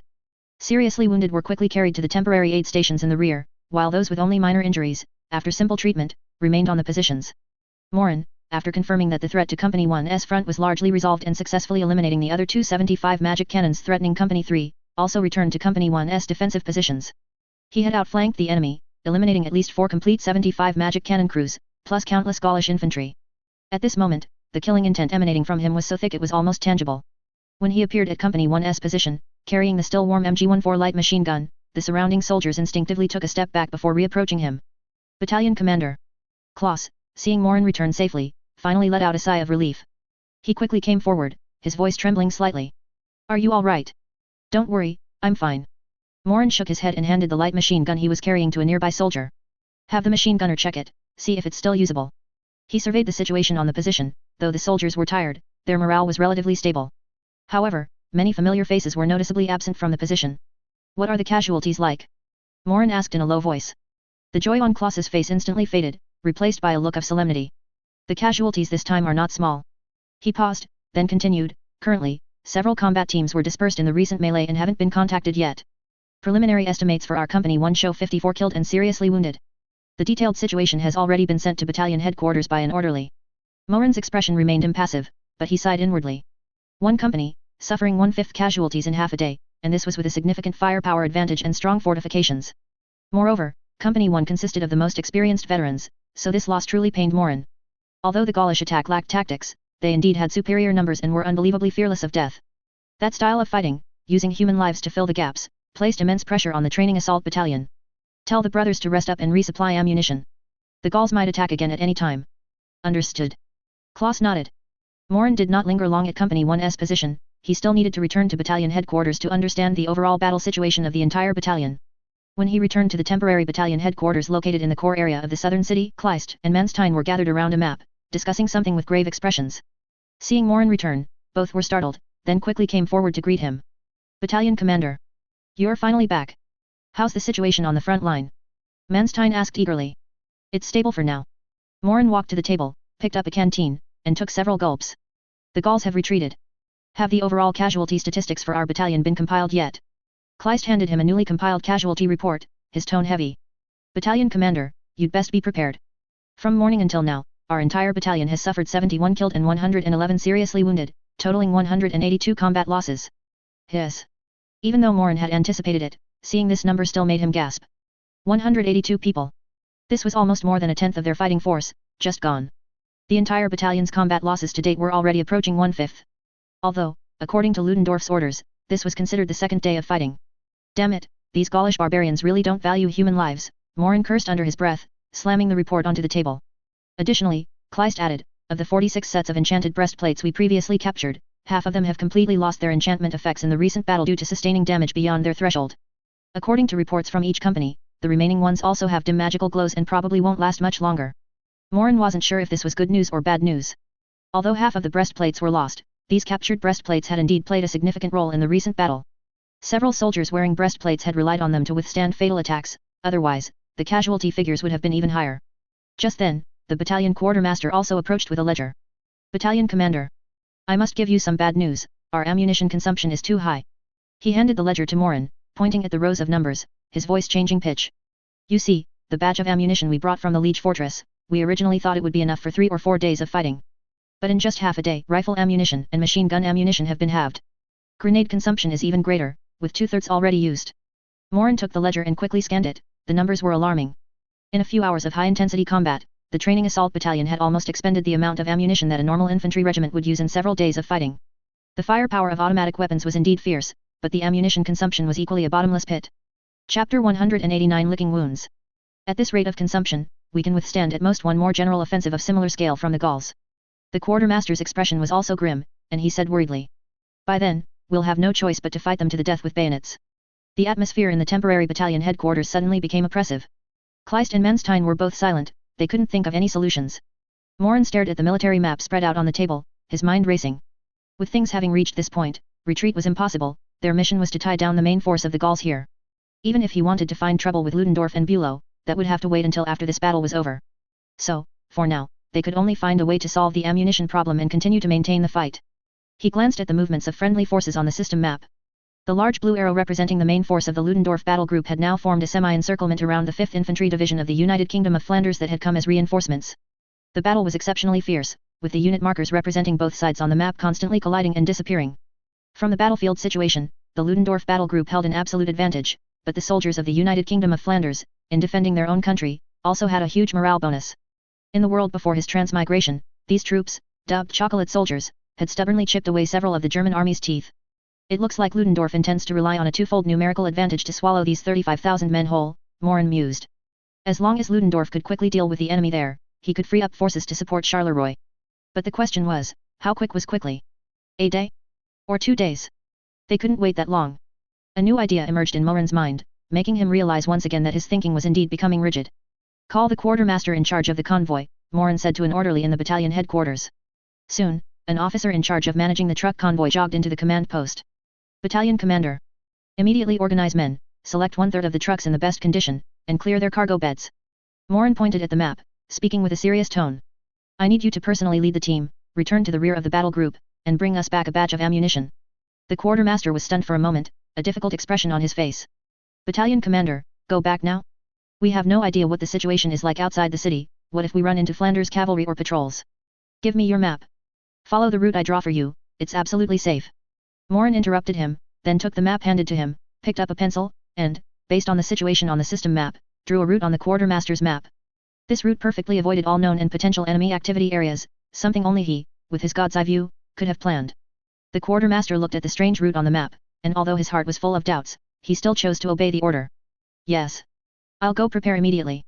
Morin then quickly walked to the table, picked up paper and pen, swiftly wrote a short message, then put it into an envelope, sealed it with wax, and handed it to the quartermaster. Deliver this personally to General Ludendorff, or have any senior officer you can find, preferably the chief of staff, help pass it on. Tell them that the situation in Charleroi is much more severe than they imagine. Yes. The quartermaster solemnly took the letter and turned to leave. To ensure nothing went wrong, Morin also dispatched several of his best orderlies, having them ride horses to lead the way for the convoy, ready to respond to any potential accidents. With a roar of engines, this hastily assembled small convoy, led by several cavalrymen, quietly drove out of South Charleroi and disappeared onto the distant road. Just as Morin's supply convoy quietly embarked on its journey, the atmosphere in the temporary division headquarters of the Gaul Army's 9th Infantry Division was even more oppressive than at the training assault battalion. Division Commander General Fournier sat in his chair, his face ashen, his eyes bloodshot. On the table in front of him lay several battle reports that had just been sent back from the front line. The staff officers of the division headquarters were all crestfallen, standing by, not even daring to breathe loudly. The command post was dead silent, with only General Fournier's heavy breathing echoing. Half an hour ago, when the second wave of attacking troops retreated in disarray from Charleroi, General Fournier simply couldn't believe the news he was hearing. 8 infantry battalions, a force of over 8,000 men, had been committed with such confidence, aiming to punch through the Saxons' weak defenses. Yet, when they retreated, less than 5,000 remained, and each one was disheveled, disheartened, and had completely lost the courage to fight again. Now, the detailed casualty report lay before him. The second wave of attacking troops, killed, missing, seriously wounded. Total casualties approximately 3,900, with more detailed figures still being compiled. The division chief of staff stood by, his voice dry as he read the numbers from the report. With every word, General Fournier's expression grew grimmer. Most battalion and company level commanders are either dead or wounded, and the structure of multiple units has been completely disrupted. Enough. Stop reading. General Fournier slammed his hand on the table and stood up abruptly. His bloodshot eyes glared at his chief of staff, then swept across the other staff officers around him, like an enraged lion. Tell me. What in the world is going on? Why is this happening? In less than a day. In less than a day. My entire organized infantry division is almost crippled. His roar echoed through the command post, making everyone's ears ring. The staff officers were silent, like cicadas in winter, no one daring to provoke him at this moment. They also wanted to know why this was happening. Before the battle, everyone had believed this would be an easy fight. Although the strength of the Saxon in the city was unknown, it certainly wouldn't be large, and even if they were well equipped, they should have been no match for the 9th Division's absolute numerical superiority. But reality had given them a resounding slap in the face. General. The division chief of staff hesitated for a moment, then braced himself and spoke. We severely underestimated the enemy's firepower and their peculiar defensive fortifications. Their tactics completely exceeded our expectations. Tactics? General Fournier sneered. You call that tactics? Hiding in the city to take potshots, setting up those despicable traps. This is the behavior of cowards. Despite saying this, his heart, for the first time, wavered in its long-held belief in offensive doctrine. Were courage and bayonets truly effective against the enemy's steel storm of bullets? Not long after, new intelligence reached the division headquarters, adding insult to injury for General Fournier. The field hospital had completely collapsed. The number of wounded sent in today had completely exceeded the field hospital's capacity. All the military doctors and nurses temporarily conscripted after the outbreak of war were working non-stop, only able to treat a small fraction of the seriously wounded. Medical supplies such as medicines, gauze, and bandages had reached critical levels.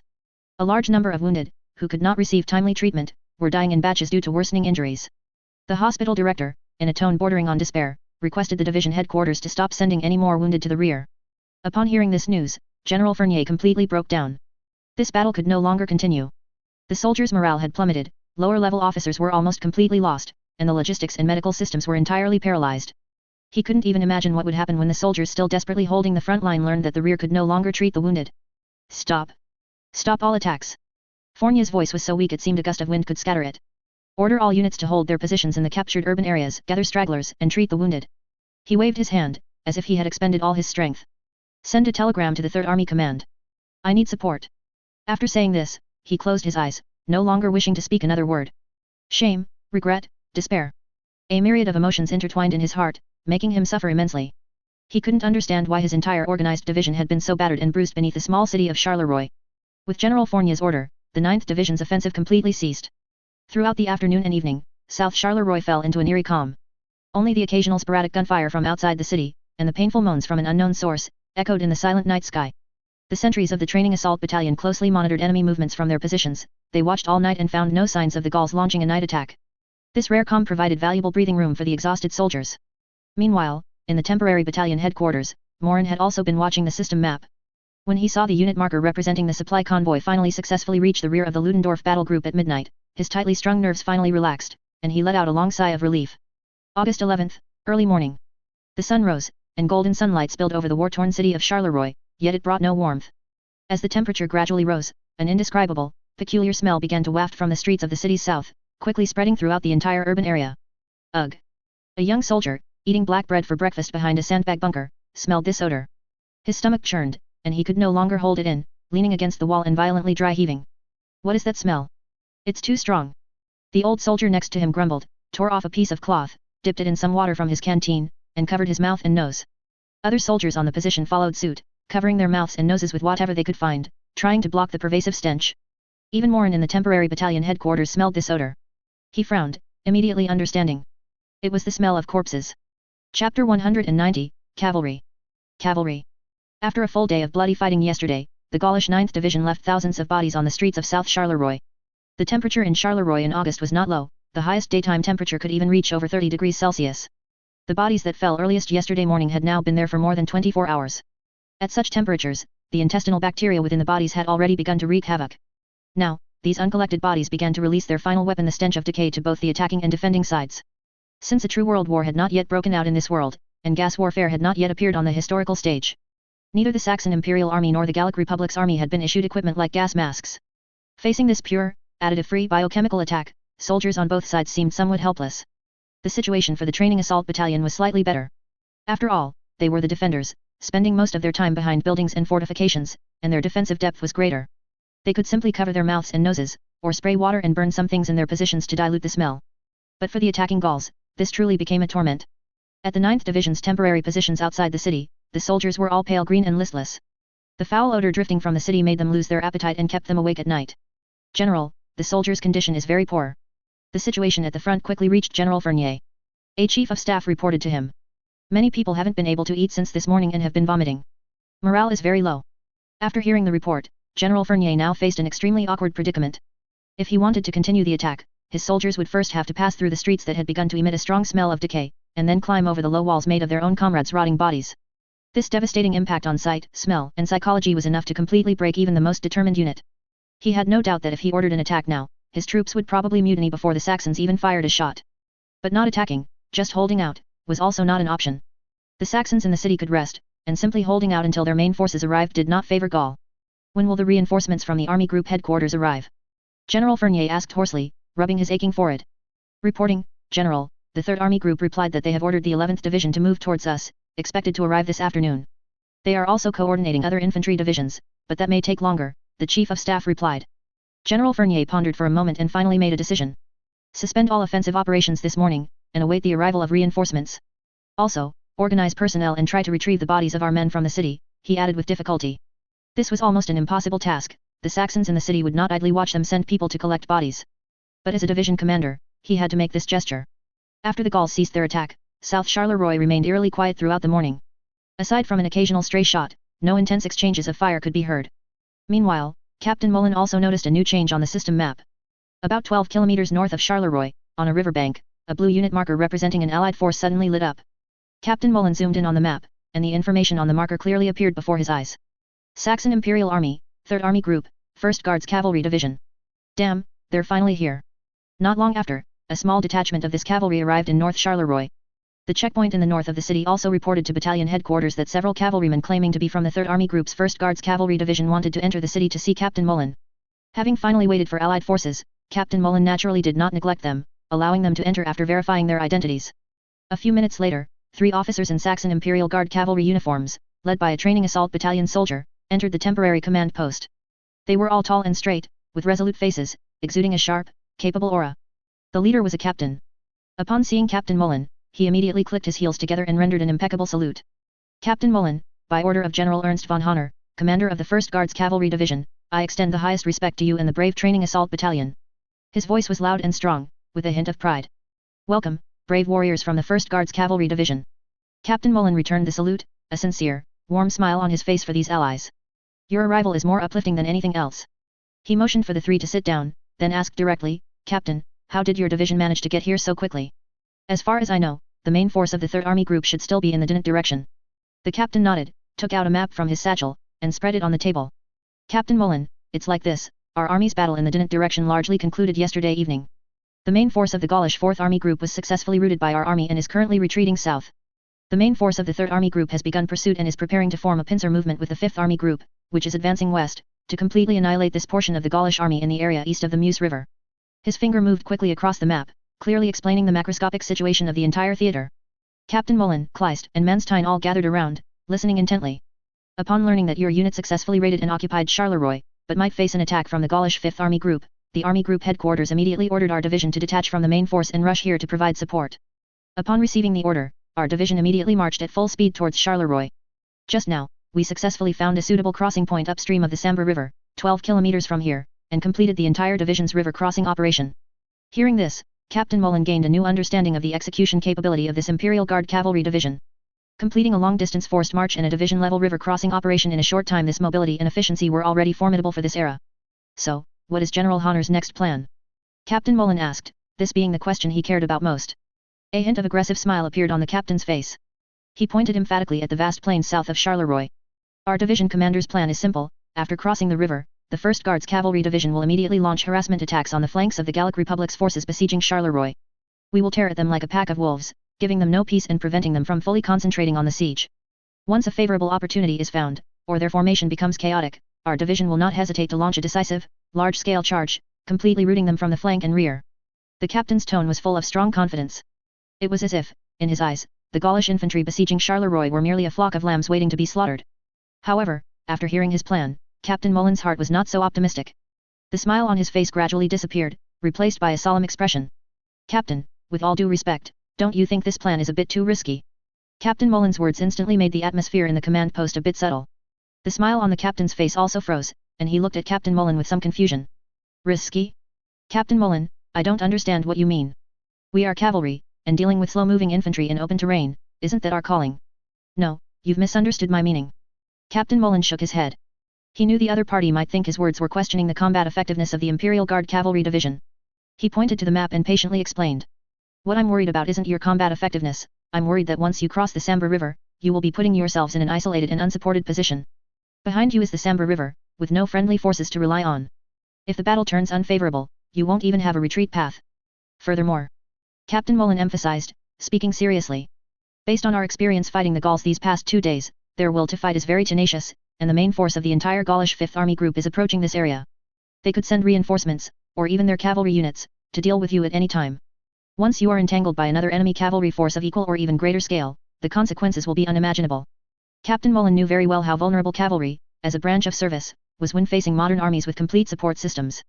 Especially without infantry-artillery coordination and deep penetration as an isolated force, once engaged in a tough fight, it was very easy to be completely annihilated. The captain fell silent. Although he was full of confidence in his unit, he had to admit that the concerns raised by Captain Mullen were objectively valid. Captain Mullen, your concerns were also considered by our division headquarters when formulating the plan. He paused for a moment, then still spoke to defend himself. But we have no choice. Your unit's situation is very dangerous, and we are all part of the Imperial Guard. We must relieve you as quickly as possible, so a certain amount of risk must be taken. Moreover, we believe that with the striking power of the 1st Guards Cavalry Division, we can eliminate the enemy before any Gaulish reinforcements arrive. Seeing the continued confidence in his eyes, Captain Mullen knew that anything more he said would be useless. These traditional, old-era officers were inherently filled with a knightly spirit of adventure and a thirst for honor. Making them shrink back, well, that might be more difficult than killing them. Chapter 191, Buddy, is that what I meant? Although Captain Mullen felt that the 1st Guards Cavalry Division's battle plan was somewhat risky, he had no right to interfere, so he could only provide all known information to the best of his ability. He sighed, looking at the cavalry captain named Mavitz before him, and decided it was better to let them see the cruel reality with their own eyes. Captain, you might be misunderstanding the Gaulish people's will to fight. Morin stood up and led them out of the temporary battalion headquarters. Come with me. I'll take you to the front lines so you can understand why I have these concerns, and it should also help with your upcoming battle. Captain Maywitz and the other 2 cavalry officers exchanged glances. At least at this moment, they still felt Captain Mullen's words were somewhat exaggerated. But out of politeness, they followed Captain Mullen out of the command post. Captain Mullen didn't offer further explanation. He led them directly into a truck, and in a few minutes, they arrived at the first company's position.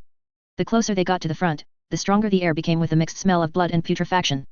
Captain Maywitz and the others initially maintained the composure of noble officers, but soon, their faces grew increasingly grim, and their brows furrowed tightly. What is that smell? A young cavalryman couldn't help but cover his nose and mouth.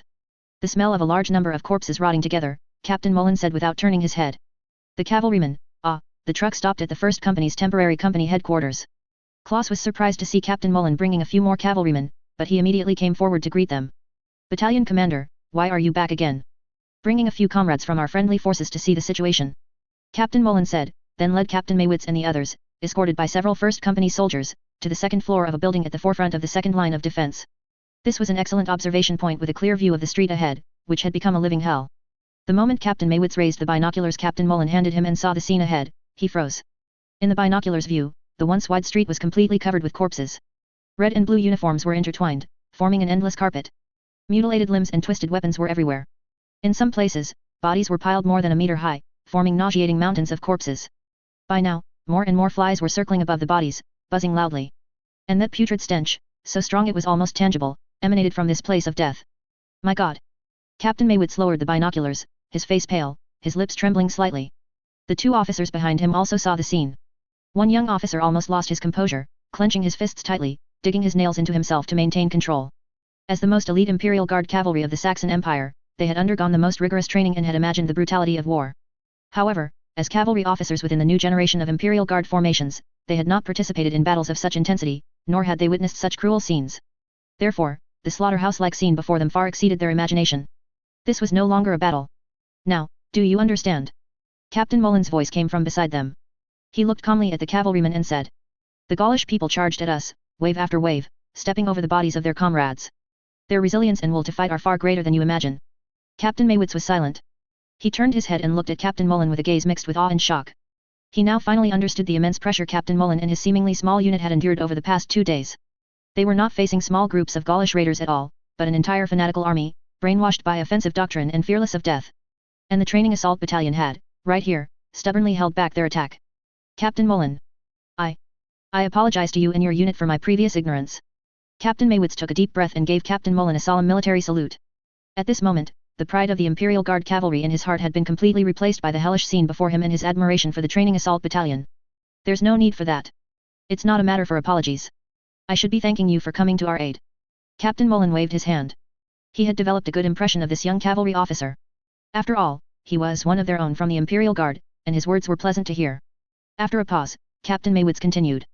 Captain Mullen, I now fully understand that our 1st Guards Cavalry Division's reinforcement of Charleroi is far more important than I imagined. He glanced at the sea of corpses and blood, then at Captain Mullen. As fellow Imperial Guard, seeing you fight so hard here, we will never stand idly by. Please rest assured that in the upcoming battle, my comrades and I will achieve our objectives at all costs, and we will not tarnish the reputation of the Saxon Royal Guard. Looking at Captain Maywitz's face, filled with the fervent expression of "We understand, watch us cut off their axe," Captain Mullen opened his mouth but ultimately swallowed his words. He had only one thought in his mind. Hey? Buddy, is that what I meant? I wasn't trying to get you guys to go die too, bro. He just wanted to remind them that the enemy was tough, and they should be careful when venturing deep alone, not to be reckless. Captain Mullen felt a headache coming on. He realized he had underestimated the mindset of these old-era officers. To them, honor, courage, and sacrifice seemed to be the ultimate answers to all problems. Captain Mullen, all right. In that case, let's return to the command post. I have more intelligence about the Gaulish people to tell you. Knowing yourself and your enemy is the key to victory. Captain Maywitz nodded heavily. He now had complete faith in every word Captain Mullen spoke. Any advice from a commander who could inflict such damage on the Gaulish people was absolutely invaluable. Back at the temporary battalion headquarters, the strong stench of corpses finally faded a little. Captain Maywitz and the others' complexions also improved slightly, but their gaze towards Captain Mullen was completely different from when they arrived. If before it was out of courtesy and politeness among colleagues, now it was pure admiration and trust. Sit down, have some water.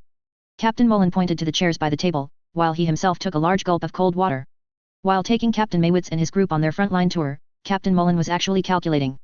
Since he couldn't dissuade these hyped-up cavalrymen, he could only provide them with as much precise intelligence as possible, to help them suffer fewer losses in battle and avoid getting themselves needlessly killed. Captain Maywitz, what I'm about to say is very important and concerns the safety of your entire division.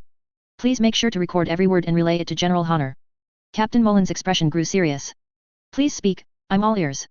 Captain Maywitz immediately sat up straight, and even the two officers behind him took out their notebooks, ready to record. First, regarding the enemy's cavalry units. Captain Mullen looked at the map on the table, pointing to the vast area south of Charleroi. Yesterday, the Gaulish 3rd Cavalry Division already conducted a probing attack against us, but we repelled them. The Gaulish 3rd Cavalry Division has already arrived. Captain Maywitz was surprised. The 3rd Cavalry Division was quite high in the Gaulish cavalry order of battle and one of their main cavalry units. Had they already suffered a setback while attacking Charleroi? Yes. In a small-scale skirmish on the outskirts of the city, we crippled at least 3 cuirassiers squadrons and 3 dragoon squadrons. However, their main force should still be around Charleroi, providing flank cover for their infantry. Once you begin operations on the south bank, I estimate you will most likely face them first. Captain Mullen paused, then continued. Regarding this cavalry division, I have a few key pieces of intelligence. First, their cuirassiers are equipped with enchanted breastplates that offer very strong protection, enough to withstand 4 7.92 Mauser rounds. Second, the enemy's training level is very high, and their commanders are very adept at seizing opportunities, excelling at using cavalry mobility for infiltration and encirclement. You must not take them lightly when engaging them in open battle. Third, and most importantly, Captain Mullen's tone became exceptionally grave. It's about their 75mm magic cannon. I estimate its power far exceeds your expectations. Not only is its rate of fire extremely fast, but its shells are enhanced by magic technology, making their explosive power much greater than our own 77mm field gun. If your division's horse artillery battalion engages them rashly, they will most likely suffer heavy losses. Every piece of intelligence Captain Mullen provided was extremely important and valuable to Captain Maywitz and his group. In this era, there was no systematic, efficient intelligence sharing mechanism between the armies of different countries. Saxon's so-called military intelligence departments were more like independent agencies under the General Staff Headquarters or various branches of the army, with their primary work being to organize and archive some publicly available information. At least in Captain Mullen's memory, the German Empire of his previous world didn't establish the relatively professional Army Intelligence Department, the 3rd section of the General Staff Headquarters, until late 1914. Currently, the main sources of intelligence were nothing more than military observation groups exchanged during peacetime, military magazines publicly issued by various countries. These magazines often like to hire retired officers to write articles and periodic reports from foreign embassies. This kind of intelligence work, relying purely on manpower and lacking unified standards, was extremely inefficient, and its accuracy was questionable. Most of the time, the intelligence that high-ranking officials in various countries could obtain was vague news like a certain country might be developing a new type of 300mm caliber artillery or a certain country's navy might have launched a new type of warship. Precise intelligence like Captain Mullen's, which could directly provide specific performance parameters of enemy equipment, unit designations, command styles, and even battle damage, was quite extraordinary. Captain Maywitz and his companions recorded quickly, cold sweat beating on their foreheads. The more they listened, the more alarmed they became. If they hadn't seen the hellish scene in the city with their own eyes, they might have even suspected Captain Mullen was exaggerating. But now, they believed Captain Mullen's words implicitly. Captain Mullen, your intelligence is too important. Captain Maywitz finished recording the last point and looked up, saying, on behalf of the 1st Guards Cavalry Division, I thank you again. He now felt some lingering fear. If Captain Mullen hadn't warned them, had they rushed in so recklessly, they might indeed have met with a crushing defeat. You're welcome. We're all our own people from the Imperial Guard. Captain Mullen waved his hand. This is all I can do. The upcoming battle will be up to you. I understand.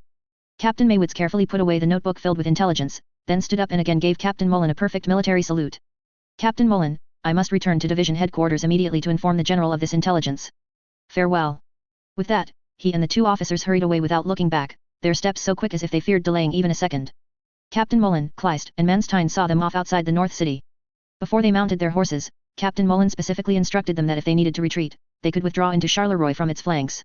The Gaulish attacking forces on these two sides were relatively weaker, and the training assault battalion would be able to provide support then. Captain Maywitz nodded heavily upon hearing this, then turned his horse, spurred its flank, and set off with the other cavalrymen. Watching the troop of cavalry quickly disappear in the dust raised by their hooves, Captain Mullen's heart felt anything but light. I hope their division commander is a steady man and willing to listen to advice, he murmured. Kleist and Manstein exchanged glances, both seeing the same concern in each other's eyes. Battalion commander, do you think the 1st Guards Cavalry Division will encounter resistance in their attack? Manstein couldn't help but ask. Captain Mullen was silent for a moment, then shook his head. I don't know. Too many factors influence victory and defeat in open battle. I just hope they don't treat charging as the only solution to all problems, like the Gaulish people do. With that, he turned and walked back into the city. By now, Captain Mullen had done all he could. He could only pray that this highly anticipated friendly force would not falter at the crucial moment. On the vast plains south of the Sambre River, a large cavalry force was rapidly maneuvering. Thousands of cavalrymen formed long columns, rolling forward along the country dirt roads. The dust stirred up by their hooves obscured the sky, like a giant yellow dragon winding through the fields. Under the sunlight, the tips of lances and the scabbards of cavalry sabers reflected dazzling cold light. The fluttering swallowtail flags and military banners further displayed the majesty of this unit. General Ernst von Honor, commander of the 1st Guards Cavalry Division, rode a magnificent pure black warhorse at the forefront of the column. His staff and orderlies followed closely, the entire division headquarters advancing with the main force. After commanding the main force of the entire division across the Sambre River, General Honor did not linger, immediately ordering the entire division to maneuver towards the open areas south of Charleroi. His plan was simple: use the cavalry's mobility to threaten the Gaulish infantry divisions besieging Charleroi from the flank, forcing them to divide their forces, thereby relieving pressure on the training assault battalion within the city. Order the 2nd Guards Hussar Regiment, in squadron-sized units, to advance in a fan formation. Seize all high ground and forest edges, and establish observation posts.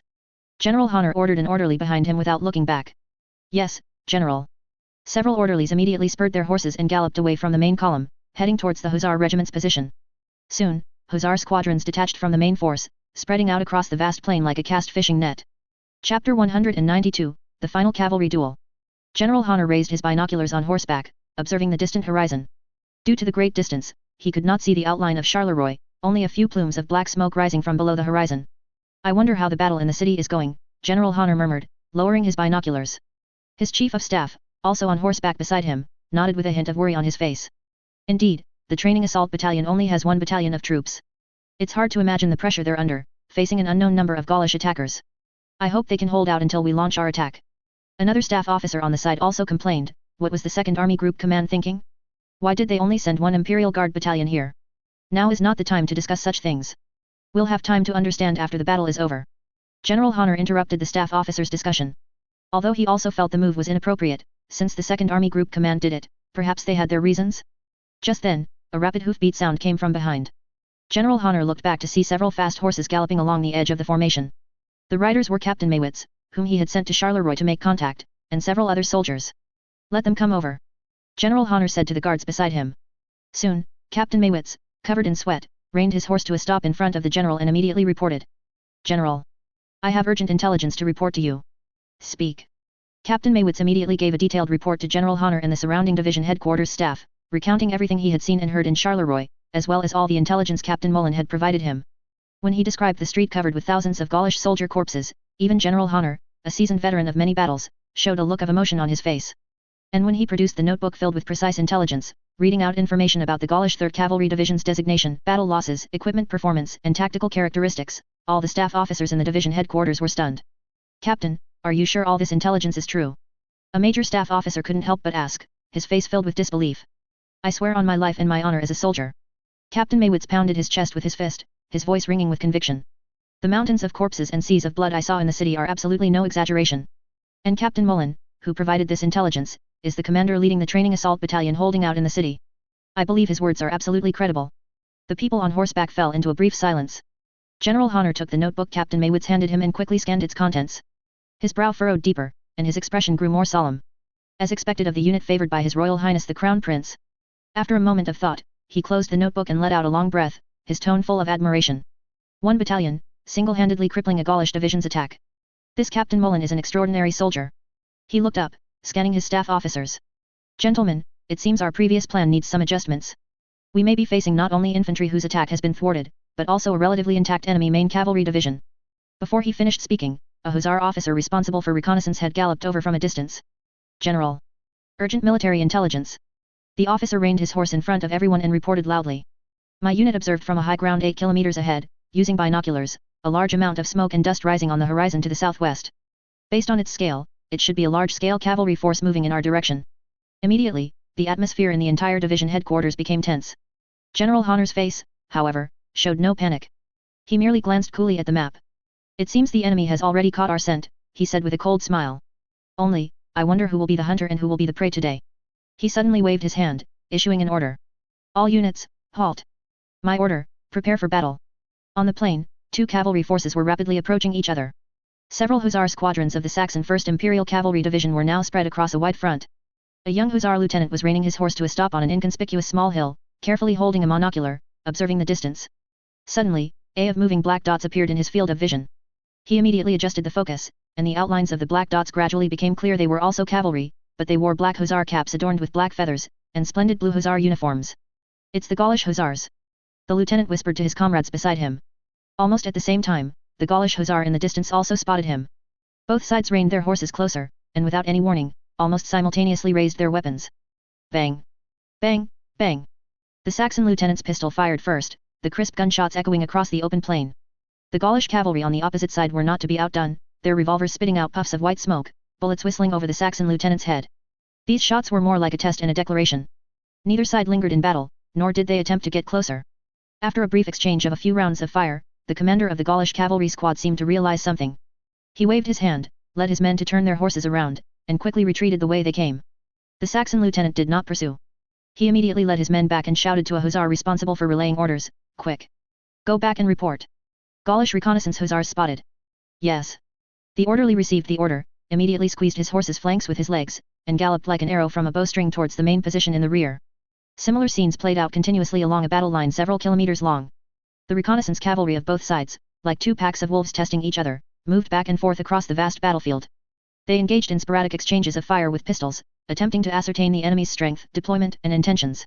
In some small-scale clashes, the cavalry of both sides would even draw their sabers, engaging in close-quarters combat during brief and fierce moments of crossing paths. The sabers clashed with harsh sounds, the neighing of war horses and the roars of soldiers mingled together, and blood stained the emerald-green grass. But these were just preludes. When the reconnaissance units of both sides reported the news of enemy cavalry division main force spotted back to their respective commands, the real test had only just begun. Gaulish Army 5th Army Group, 3rd Cavalry Division Temporary Headquarters. General de Moro, the division commander, had just received reports from the frontline reconnaissance hussars. "General, it can be confirmed that what has appeared on our flank is a full Saxon cavalry division. Based on the killed cavalry and prisoners, it should be the Saxon 1st Imperial Cavalry Division," the Chief of Staff said, pointing at the map with a solemn expression. "1st Imperial Cavalry Division." General de Moro snorted, a hint of disdain on his face. The Saxon Emperor's honor guard dares to come here and act wild. The setback he suffered yesterday at Charleroi had left him seething with anger. Now, a Saxon cavalry division had actively presented itself, and in his view, this was an excellent opportunity for the 3rd Cavalry Division to redeem itself. General de Moro pondered for a moment, and the disdain on his face turned into ecstasy. "Army Group Command previously ordered us to ensure the security of the 9th Division's flank. So now, send a telegram to command, stating that we have discovered enemy cavalry approaching our flank, and the 3rd Cavalry Division will repel this Saxon cavalry at all costs." After arranging the telegram to be sent to command, he surveyed the officers in the headquarters, speaking in a resonant voice, "Gentlemen, the opportunity to reclaim the glory of the Gaulish cavalry has arrived. My order, the entire division will immediately deploy towards the enemy. I want those Saxon barbarians to know who the best cavalry on this continent are. For Gaul." The officers in the headquarters roared in unison, eager for battle and brimming with fighting spirit. Meanwhile, in the headquarters of the Saxon 1st Imperial Cavalry Division, the atmosphere was much calmer and more serious. "General, the reconnaissance reports have been compiled." The Chief of Staff marked the last red arrow representing enemy movements on the map. "It can be confirmed that the Gaulish 3rd Cavalry Division is approaching us at full speed, and their offensive intent is very clear." General Honor looked at the map, his eyes sharp as an eagle's. "An enemy eager to attack is often the most prone to making mistakes," he said slowly. Then, he turned his gaze to the intelligence report Captain Maywitz had delivered earlier. "Order the entire division to immediately halt. We won't go looking for them, let them come to us. Chief of Staff, immediately convene all regimental commanders for a pre-battle meeting. We will prepare a grand gift for the Gaulish here." The order was quickly relayed, and the 1st Imperial Cavalry Division, which had been on the move, transformed like a precisely activated machine. The massive marching column began to rapidly shift into battle formation. Perhaps the last cavalry duel of unprecedented scale in this era was about to begin on this plain south of Charleroi. The division headquarters of the 1st Imperial Cavalry Division was temporarily set up on a slightly elevated gentle slope. Several field tables were put together, covered with a large military map. General Honor, his staff, and his cavalry regimental commanders were gathered around the map, their expressions focused. "General, based on the latest reconnaissance reports and the intelligence provided by Captain Mullen, we can roughly determine the composition and deployment intentions of the Gaulish 3rd Cavalry Division." The Chief of Staff quickly outlined on the map with a red and blue pencil. Their main force consists of dragoons, along with one cuirassiers regiment, and some hussars and chasseurs. They also have a horse artillery battalion and a small number of infantry. However, according to Captain Mullen's intelligence, their cuirassiers regiment suffered heavy losses, with 3 squadrons essentially losing combat effectiveness, during yesterday's attack on Charleroi. This means that they will at most have 3 squadrons of cuirassiers available for a charge. This is very crucial intelligence. General Honor nodded. Cuirassiers were the only remaining heavy cavalry of this era, and they were the decisive force used to clinch victory. The weakening of the enemy's cuirassiers' combat power meant that their own chances of victory had greatly increased. Additionally, there's the intelligence regarding their 75mm magic cannon. Another artillery staff officer continued. Captain Mullen's description is very detailed. The rate of fire and power of this artillery piece far exceed our 77mm field gun. If we engage them in an artillery duel, we will be at a great disadvantage. Therefore, I recommend that destroying or suppressing the enemy's artillery positions must be one of our primary objectives for this operation. I agree. General Honor nodded, then swept his gaze across every officer present. Gentlemen, the situation is very clear now. The Gaulish are eager for battle, and we hold the advantage in intelligence. We know their trump cards, while they know nothing about us, especially our true trump card. The trump card General Honor referred to was the recently formed Division Heavy Machine Gun Battalion. Under the personal involvement and promotion of His Royal Highness the Crown Prince, the Imperial Guard unit's heavy machine gun equipment rate far exceeded other army units. The 1st Imperial Cavalry Division even luxuriously possessed an independent heavy machine gun battalion, comprising 4 companies and a total of 24 MG-08 heavy machine guns. This was unprecedented among cavalry units, whose primary mode of operation was mobility and charges. These heavy machine guns were the grand gift General Honor had prepared for the Gaulish. Chapter 193, Things are looking up. My plan is as follows. General Honor picked up his riding crop and pointed towards the center of the map. We will use the Dragoon Regiment as our main central force, meeting the enemy's attack head-on. However, our objective is not to engage them in a direct clash, but rather to feign weakness, retreat while fighting, and lure them into our preset battlefield. His riding crop drew a circle on the map, indicating an open, gently sloping area with no cover. Our MG-08 heavy machine gun company will be ambushed in advance on both flanks of this area. When the Gaulish cavalry pursue our dragoons and enter this area, the MG-08 heavy machine guns will open fire simultaneously from both sides, using crossfire to completely break their charging formation. At the same time, our cuirassiers, acting as reserves, will be concealed behind the central line. They have 2 tasks. First, once the enemy's cuirassiers enter the battle, our cuirassiers must immediately engage them, tying them down firmly and absolutely preventing them from disrupting our central position. Second, when the enemy's main force is crippled by our machine gun positions and their formation is in disarray, that will be the moment for them to launch a countercharge. I want them to be like a red-hot blade, piercing straight through the enemy's heart from the front. Finally, there's our Lancer Regiment. General Honor's riding crop moved to the right flank of the map, and he looked at the Lancer Regiment's commander. Your mission is, after the battle begins, to use your mobility to attempt a wide-ranging flanking maneuver from the wing. The Hussars will provide you with the accurate location of the enemy's artillery positions. Once the time is right, I need you to strike hard into the Gaulish cavalry's artillery positions from behind. General Honor's entire operational plan was interconnected, bold, and precise, completely unlike what an old-school Imperial Guard commander would typically devise. It fully leveraged his side's intelligence and firepower advantages, perfectly combining traditional cavalry tactics with modern firepower traps. The staff officers in the command post listened with boiling enthusiasm, and the Chief of Staff even said with some excitement, "The Gaulish cavalry will never expect that our cavalry has so many MG-08 heavy machine guns hidden in their pockets." While the plan is good, its execution demands extremely high coordination between all units. General Honor was not as excited, his expression remaining somewhat serious. Especially the Central Dragoon Regiment, their retreat must be just right, making the Gaulish cavalry feel there's an opportunity while not actually being overrun by them. This balance is extremely difficult to grasp. The commander of the Dragoon Regiment immediately stepped forward and loudly guaranteed, "Please rest assured, General. I pledge on the honor of the Imperial Guard Cavalry that I will absolutely complete the mission." General Honor nodded with satisfaction. Very good. He put down his riding crop, his gaze becoming incredibly sharp. "Gentlemen, the Gaulish cavalry have always looked down on us Saxon cavalry, believing that in a cavalry duel, we are lambs to the slaughter. Well, we will show them who the true hunters are. Transmit my orders. All regiments are to immediately move into their designated positions according to the battle plan. Tell all soldiers that the glory of the Saxon cavalry will be defended by our own hands today." "Yes." A neat and resonant chorus of responses echoed through the command post. Orders were rapidly transmitted to every combat unit via signal flags and orderlies/runners. The massive cavalry division began to move, preparing to lay a deadly trap on this plain. The once relatively compact marching formation quickly fanned out to both sides, like a stretched spring, spreading across the vast plain. The Divisional Dragoon Regiment, as the core of the plan, was the first to leave the main road, galloping towards the preset central position on the map. Thousands of war horses galloped, their hooves thundering like thunder, an astonishing display of power. When they reached the open, gently sloping ground, the leading companies, without the slightest hesitation, immediately executed their predetermined tactical maneuvers. "Prepare to dismount and fight." Following the clear commands of the officers, approximately a quarter of the dragoons skillfully reined in their war horses and dismounted. They handed the reins of their mounts to their comrades behind them, then quickly retrieved their rifles and ammunition pouches from their saddles. Then, in combat teams, they spread out across the front of the gentle slope, forming a dense skirmish line. Immediately after, the 4 companies of the Divisional MG-08 Heavy Machine Gun Battalion also arrived, transported by pack horses. Instead of staying at the front of the gentle slope like the dragoons, they were led by several hussars who had scouted the terrain, moving into the low-lying areas on both sides of the slope and several inconspicuous thickets. "Quick! Quick! Set up the equipment. Ammunition boxes. Bring over the ammunition boxes. Deploy according to the crossfire plan we discussed." The low roars of officers and non-commissioned officers rose and fell across the positions. The soldiers nimbly unloaded the heavy MG-08 heavy machine guns from the mules' backs, quickly unfolded the tripods, and firmly mounted the gun bodies. Assistant gunners and ammunition handlers moved crates of gleaming canvas ammunition belts next to the machine guns, opened the lids, and began loading.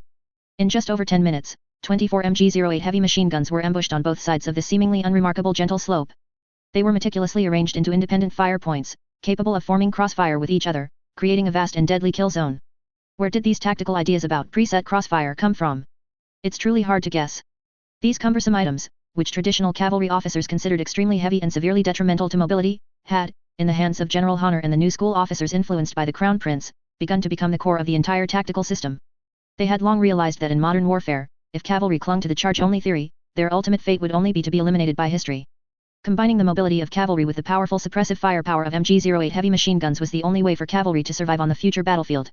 And today, they were going to use the blood of the Gaulish 3rd Cavalry Division to verify the correctness of this theory. The dismounted dragoons also coordinated with the MG-08 heavy machine gun positions, establishing a complete forward defensive line. They lay prone on the grass, their rifles propped in front of them, the dark muzzles pointing forward, providing valuable cover for the deployment of the entire central position. Behind them, more of the main dragoon forces remained mounted, arrayed in several loose horizontal lines, ready to retreat or engage at any moment. The entire central position, like a meticulously woven spider web, silently awaited the arrival of its prey. While the Saxon 1st Imperial Cavalry Division was diligently and orderly setting its trap, their opponent, the Gaulish 3rd Cavalry Division, was rushing forward with a completely different attitude, full of aggressive momentum. In the eyes of General de Moro, the opposing Saxon cavalry were merely clumsy imitators of the Gaulish cavalry. Humph, from organization to tactics, what part of the Saxon cavalry isn't copied from us Gaulish cavalry? General de Moro said disdainfully to his chief of staff beside him. Even in that damned war decades ago, our Gaulish cavalry was the only branch of service that could gain an advantage over the Saxon cavalry on the battlefield. Now, they actually dare to come forward on their own, it's simply asking for death. His words were filled with pride for the glorious history of the Gaulish cavalry and contempt for the Saxon cavalry. This emotion deeply infected his officers, especially after their heavy loss in Charleroi 2 days prior. The general is right. We must let those Saxon barbarians know what true cavalry are. Exactly. With our sabers and lances, we will reclaim the honor of the 3rd Cavalry Division. The officers echoed in agreement, and a fervent atmosphere permeated the entire command post. Soon, scouts from the front reported that the Saxon cavalry had stopped advancing and had deployed their formation on a gentle slope ahead. General de Moro raised his binoculars and glanced at the blurry position in the distance. He could see the enemy's dragoons had dismounted, forming a skirmish line at the front. Ha! The same old trick, as expected. General de Moro lowered his binoculars and sneered. Dismounting to fight on foot, trying to delay our charge with rifles? How naive. This tactic is something we've long since discarded. Evidently, General de Moro was completely unaware, or rather, he couldn't have been aware, of the terrifying killing intent hidden behind that seemingly fragile skirmish line. General de Moro waved his hand abruptly, issuing commands with high spirits. The entire division will deploy into combat formation. The Horse Artillery Battalion will quickly establish an artillery position and cover their front line with artillery fire. I want their skirmish line to be pulverized under our bombardment. The Hussar Regiment will spread out on both flanks, guarding the main force. The Dragoon Regiment will form up in front, preparing to charge. Order the Cuirassiers Regiment to tear through their defenses from the center after our dragoons engage. General de Moro's operational plan was simple and crude, still bearing the imprint of offensivism in cavalry versus cavalry engagements, which was to concentrate the main force and launch a devastating frontal charge, crushing the enemy with absolute impact. He firmly believed that in the face of the valiant Gaulish cavalry, any tactics or schemes would be shattered. The defeat outside Charleroi was merely an occasional stumble. As his orders were given, the Gaulish 3rd Cavalry Division quickly shifted from marching formation to combat formation. 3 cuirassier squadrons, like 3 gleaming swords, were positioned in the center of the formation, the black horsehair plumes on the riders' helmets fluttering in the wind, making them particularly conspicuous. More dragoons spread out on their flanks, forming dense charging lines. Advance. As the officers drew their sabers and pointed forward, the entire Gaulish cavalry line began to slowly press forward. The earth trembled slightly under the pounding of thousands of hooves, and a cavalry duel, triggered by a false perception at the wrong time and wrong place, began its bloody spectacle. Boom! Boom! Boom! The prelude to the battle was opened by the artillery of both sides. The Horse Artillery Battalion of the Gaulish 3rd Cavalry Division was the first to enter position, and 12 75mm magic cannons unleashed barrages of shells at an astonishing rate onto the Saxon-held gentle slope position. The shells streaked across the sky in pale blue trails, whistling down onto the open ground 100 meters in front of the gentle slope, exploding into fireballs mixed with dirt and black smoke. The explosions merged into a continuous, deafening roar. The purpose of the first round of shelling, besides ranging, was primarily to provide suppressive fire and deterrence, disrupting the enemy's formation and demoralizing their soldiers, rather than seeking direct casualties. However, the power and rate of fire displayed by the 75mm magic cannon still surprised General Honor and his staff officers on the other side. The rate of fire is so fast. And the power is indeed greater than our 77mm field gun. The artillery staff officer said with a solemn expression, holding his binoculars. Captain Mullen's intelligence was completely accurate. General Honor nodded, his respect for the young battalion commander, whom he had never met, growing a few more points. He became even more determined that destroying the enemy's artillery must be a priority. Soon, the Horse Artillery Battalion of the Saxon 1st Imperial Cavalry Division also launched a counterattack. In comparison, Saxon's 77mm field guns were clearly inferior in both rate of fire and power. The shells landing in front of the Gaulish cavalry line produced smaller explosions and a lesser impact. Under the cover of artillery fire, the skirmish lines of both sides began to engage. Dismounted Gaulish dragoons and Saxon dragoons, using the terrain, began long-range carbine fire against each other. It was as if two infantry forces were clashing on the plain. Bang bang bang! Crisp gunshots echoed across the battlefield, and bullets crisscrossed in the air. Occasionally, a soldier would be hit and fall, letting out a muffled groan, then quickly dragged to the rear by a comrade. For a time, the dismounted cavalry of both sides were locked in a stalemate, neither able to force the other to retreat through sheer firepower. Just as the central front became bogged down, the Lancer Regiment on the right flank of the Saxon 1st Imperial Cavalry Division began to move. They attempted to use their powerful mobility to outflank the Gaulish dragoons from the side, encircling their rear. However, General de Moro seemed to have anticipated this move. The infantry of the Bicycle Battalion and the Divisional MG-08 heavy machine gun platoon rushed with extreme speed, seizing a favorable position on the flank before the Saxon Lancers could complete their encirclement. Upon arrival, they quickly laid their bicycles on the ground to form a defensive line, then set up their MG-08 heavy machine guns. Da-da-da-da-da. When the Saxon Lancers charged forward, they were met with a hail of bullets pouring out from the Bicycle Battalion and the MG-08 heavy machine gun platoon deployed there. Facing this sudden, concentrated firepower, a large number of the leading Lancer company, both men and horses, were mowed down. The subsequent units had no choice but to rein in their war horses in an emergency, retreating in disarray, dodging the deadly bullets. The first attempt at a flanking maneuver ended in failure. However, after ascertaining the general firepower distribution of the Gaulish 3rd Cavalry Division, a hint of cunning also appeared in General Honor's eyes. At the same time, Morin, who was observing the clash between the two cavalry divisions via the system map in Charleroi, also noticed some good news. The armored airship from the Namur direction seemed to have completed its attack on all the outer fortresses of the Namur fortress group and was accelerating towards Charleroi. And according to the armored airship information obtained by the system, this thing had a maximum airspeed of approximately 120 km per hour. This meant that they were about to receive powerful aerial fire support. Damn, things are finally looking up. Chapter 194, Heavy Machine Guns, a Great Invention. The fall of the Namur fortress group meant that the 2nd Army Group could finally resume its advance. Although Morin didn't expect this massive force to arrive at light speed, at least there was some hope. Moreover, the convoy he had dispatched was now returning from the Ludendorff battle group, even exceeding the initial departing number by over 100 vehicles. Don't tell me those two are only just realizing it now. To be honest, at this moment, Morin had already planned how he would hide behind the Crown Prince and then throw his boots at Ludendorff and Bülow's faces. However, that would have to wait until after this battle was over, and he believed that once reinforcements arrived, the training assault battalion would also get a period of rest. Even a donkey grinding a mill needs a break.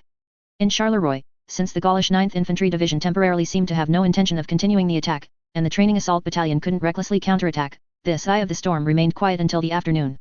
Although frontline reports indicated that the Gauls seemed to be collecting bodies, the alert soldiers in each company did not open fire at this time, merely observing the Gauls' actions in silence.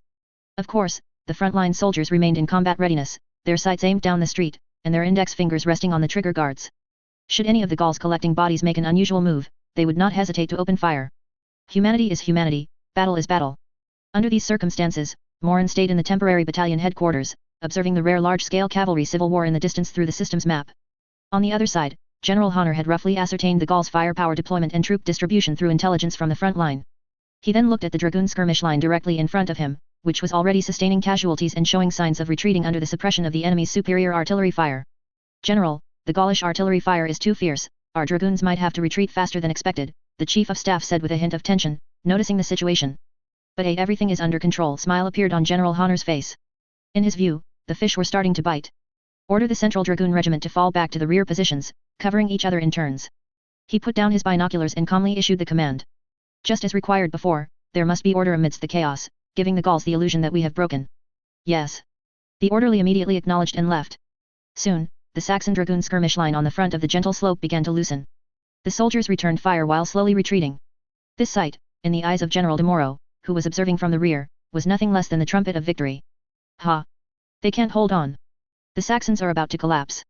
He shouted excitedly, his eyes gleaming with triumph. In his opinion, this was a heaven-sent opportunity to launch a general assault and utterly defeat the enemy. The time for the decisive blow has come. He drew his saber, swung it forward fiercely, and roared hoarsely. Dragoon Regiment! Cuirassiers! Full charge! Crush them! The trumpet of victory seemed to already be sounding in his ears.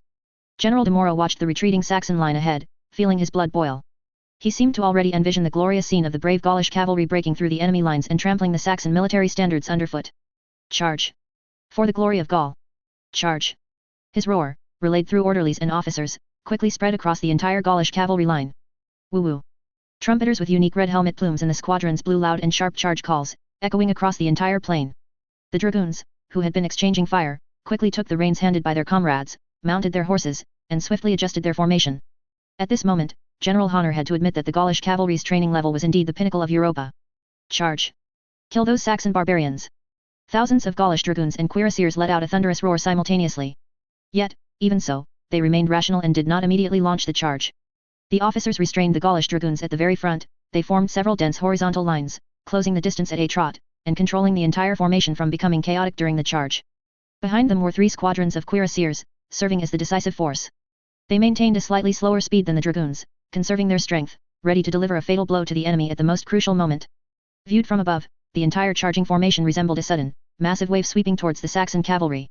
The Saxon dragoons, currently in retreat, showed panicked expressions as they saw the continuous mass of cavalry thundering towards them from behind. At that moment, it was unclear if they were truly frightened. Quick!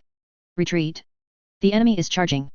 They seemed genuinely terrified, their retreat accelerating, their formation becoming increasingly chaotic, only intent on fleeing to the rear. All of this fell clearly into General de Moro's eyes. We won! We've definitely won! He excitedly waved his fists.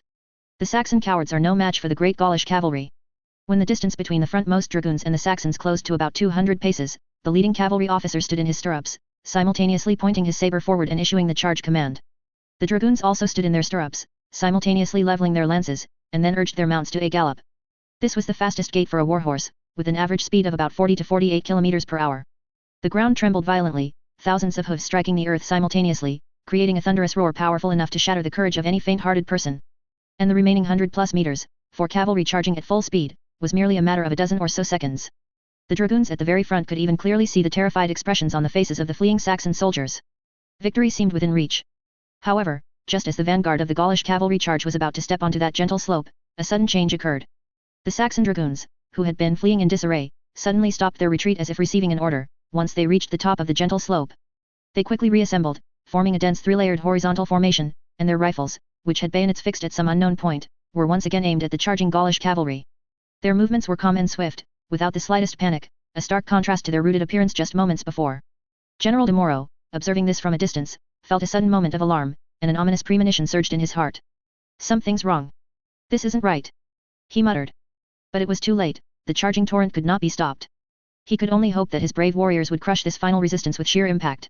However, he did not know that this seemingly weak defensive line was not the Saxons' last stand, but the entrance to a trap. At the machine gun positions deployed by the 1st Guards Cavalry Division, 24 camouflage tarpaulins were simultaneously thrown open. Revealed beneath the tarpaulins were cold, gleaming muzzles. As the vanguard of the Gaulish cavalry crossed the death line marked out by each machine gun position, the firing began. 24 MG-08 heavy machine guns simultaneously spewed deadly flames from the front and both flanks of the gentle slope.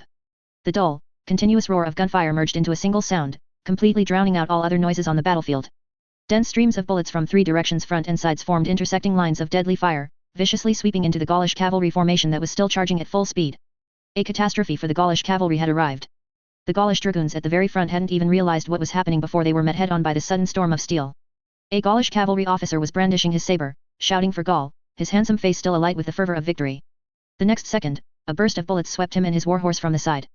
The torsos of both man and horse were instantly riddled with several horrific wounds, and his body fell to the ground, immediately submerged by hooves. The soldiers around this officer suffered the same fate. Bullets mowed down the charging cavalry in rows, like cutting grass. The cries of the war horses and the screams of the soldiers were drowned out by the terrifying roar of the heavy machine guns. Men and horses fell. Flesh and blood flew. The once surging charge, after entering this V of death formed by intersecting fire, instantly became sparse and chaotic. The cavalry seemed to have crashed into an invisible wall. The frontmost wave was instantly shattered, while the waves behind, due to inertia, continued to surge forward, only to be torn to pieces as well. The cuirassiers wearing enchanted breastplates fared no better.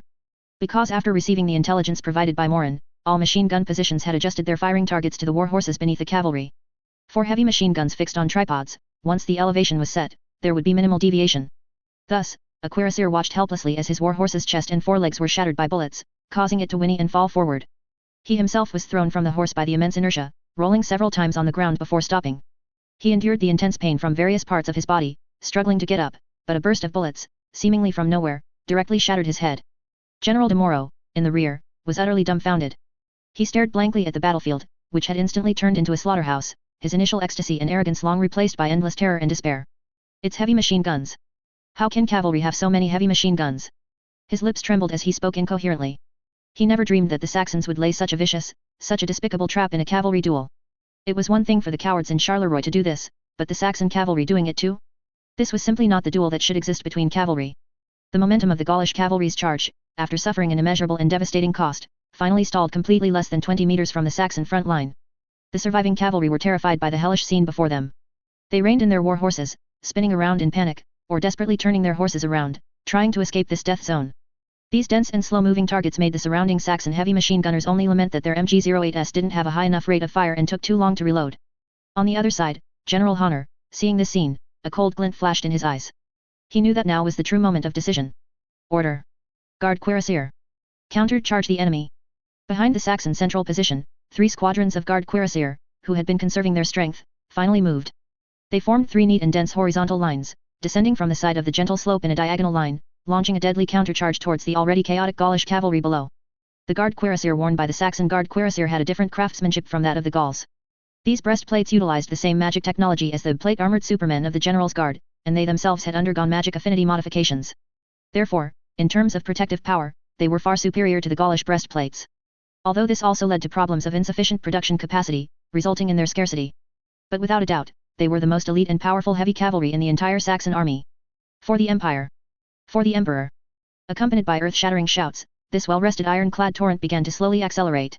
Their target was the Gaulish cavalry ahead, which had lost its speed, its formation scattered, and its morale collapsed.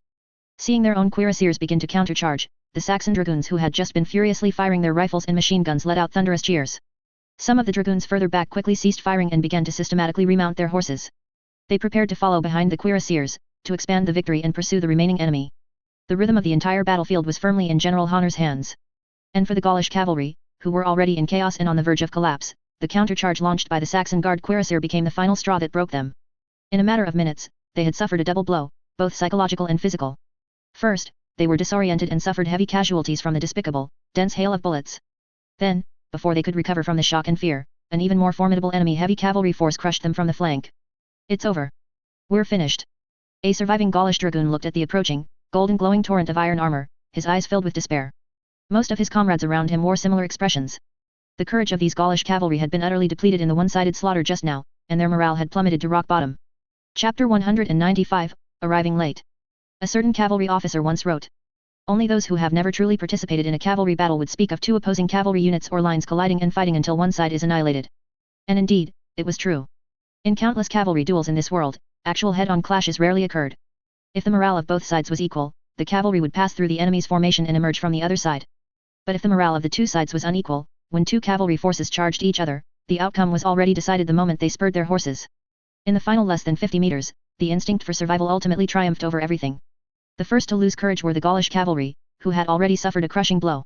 They instinctively reined in their horses and scattered to the flanks of the battlefield. A true large-scale cavalry melee battle, in fact, never even occurred. The moment the Saxon Guard cuirassier charged down the gentle slope, most of the heavy machine gun positions and the dragoons who were still firing ceased their shooting.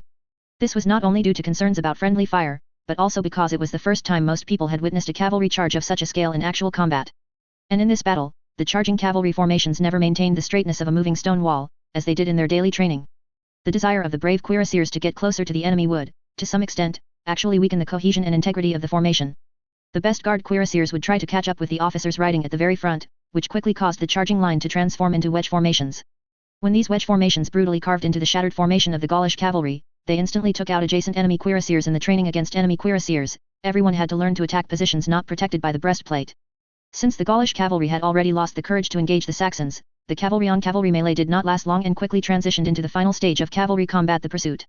This was also the most deadly and casualty-inflicting stage of a cavalry battle. The seasoned Guard cuirassiers and the rapidly following dragoons, led by their officers, approached from the left flank of the fleeing Gaulish cavalry.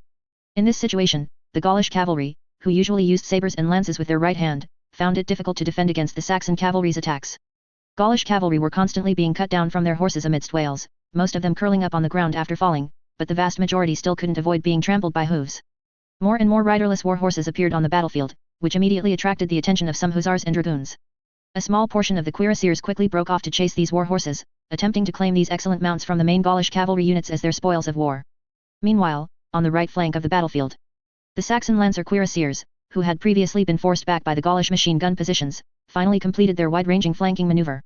Guided by hussar scouts, they bypassed the main battlefield and approached their ultimate target from another direction, the horse artillery battalion position of the Gaulish 3rd Cavalry Division. The 12 75mm magic cannons, which were still continuously firing, now appeared so fragile and tempting in their eyes. An entire Guard Lancer cuirassier regiment, nearly 1,000 Lancer cuirassiers, controlled their war horses at a trot as they began to approach the magic cannon position. Soon, the Gaulish artillerymen and some dragoons and soldiers responsible for protection discovered this enemy suddenly approaching from another direction. Enemy attack! Enemy attack! Saxon cavalry! The artillery position descended into chaos.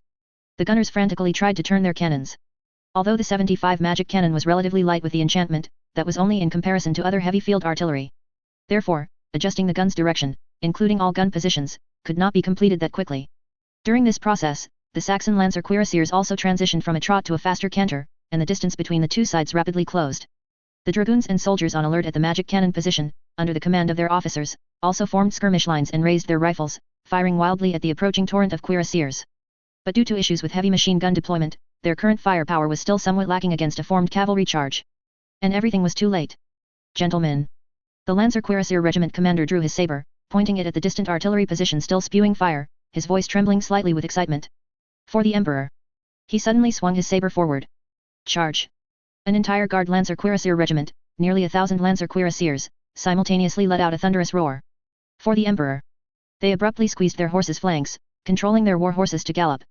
The first rank of Lancer cuirassiers also leveled their lances, their tips pointing straight ahead. Led by their officers, they formed tight charging waves, launching a devastating assault on the undefended artillery position. The war horses began to gallop, the earth began to tremble. In just a few breaths, the Lancer cuirassiers, like autumn winds sweeping fallen leaves, easily broke through the hastily formed defenses of the dragoons and soldiers, or rather, these loose defenses disintegrated on their own before the charge even made contact. Sharp and long lances precisely pierced the chests of Gaulish artillerymen and soldiers. The iron hooves of the war horses mercilessly trampled the wounded lying on the ground. A highly efficient slaughter unfolded at the artillery position. The Gaulish artillerymen were utterly unable to organize any effective resistance. Their pistols and carbines were like children's toys in front of the Lancer cuirassiers wielding sabers and lances. In just a few minutes, the entire artillery position was completely overrun. The 12 75mm magic cannons, which General Honor had been so wary of, fell into Saxon hands almost completely intact. The Lancer cuirassier regiment commander, who was in charge of this raid, looked at the still steaming cannons and laughed excitedly. He knew that they had won this battle. And it was a resounding, glorious victory, worthy of being recorded in history. He immediately ordered a portion of his soldiers to stay behind to guard these valuable spoils of war and clear out any remaining enemy forces. Then, he himself led the main force, turning his horse around. He prepared to deliver the final blow to the remaining Gaulish soldiers who were still stubbornly resisting on the main battlefield, from behind. When the Lancer cuirassier regiment's banner appeared behind the remnants of the Gaulish 3rd Cavalry Division, all the Gaulish soldiers who were still resisting finally broke. With pursuers in front, blockers behind, and constantly harassing hussars on the flanks. They were in a desperate situation, with no possibility of turning the tide. Surrender! We surrender! Someone, it's unknown who, first threw down their weapon and raised their hands. This action spread rapidly among the remaining Gaulish soldiers, as if it were contagious. More and more people chose to surrender. A large-scale cavalry battle, originally expected to be exceptionally brutal, thus concluded in an unexpected manner, with the victor decided in less than 2 hours. As the 1st Guards Cavalry Division declared the end of this true men's duel with a resounding victory. A colossal shadow, accompanied by the humming of engines, enveloped Charleroi. The armored airship L-29, this aerial war behemoth with a cruising speed of 120 km per hour, arrived at the battlefield even earlier than the convoy departing from the Ludendorff battle group. Hum hum hum. The colossal roar of engines grew from distant to near. When the airship's immensely oppressive silhouette pierced through the clouds and appeared over the city, a stirring and majestic melody poured forth from the loudspeakers mounted on the airship. It was a classic Saxon Empire piece, Ride of the Valkyries. On the training assault battalion's position, after a brief silence, thunderous cheers erupted. It's our armored airship. Our armored airship is here. Long live the Air Force. The soldiers peered out from their bunkers and buildings, waving their arms, jumping and cheering excitedly. Many even tapped on the sandbags and walls around them to the stirring tune, humming the exciting rhythm of dang dang dang dang dang dang dang dang with their mouths. In stark contrast were the soldiers of the Gaulish 9th Division, who controlled the outskirts of South Charleroi. They stared dumbfounded at the behemoth in the sky, their faces filled with bewilderment and fear. The appearance of this armored airship was so sudden that they didn't know how to react for a moment. Soon, a call, interspersed with static, sounded from the bulky radio in the training assault battalion's temporary battalion headquarters. This was also the first time this bulky machine carried by the training assault battalion had truly been put to use in the battles of these past few days. Calling ground forces, this is the Imperial Air Force Armored Airship L-29, respond if you hear us. Morin snatched the microphone, and when he heard the airship captain's calm and powerful voice, he felt as if he were hearing the voice of a loved one. This is the training assault battalion. We are in the core area of South Charleroi. As he spoke, he quickly confirmed his unit's precise location on the system map and informed the other party as accurately as possible. The armored airship also proactively offered air support to the training assault battalion. Morin had no reason to refuse such a request. We will use red flares to guide you to the enemy area. Please pay attention to friendly forces areas to avoid accidental injury. Received. Awaiting your signal. Morin's order was immediately relayed to the first company's position. Several soldiers, having received instructions, quickly fired several red flares from the front lines of the position towards the urban area controlled by Gaulish soldiers in the distance. The flares, trailing long plumes, drew conspicuous arcs in the sky before falling into a cluster of buildings. The armored airship L-29 immediately adjusted its posture based on the flare's impact point. On the whole, a total of 4 massive twin-barreled turrets, 2 forward and 2 aft, slowly rotated their muzzles.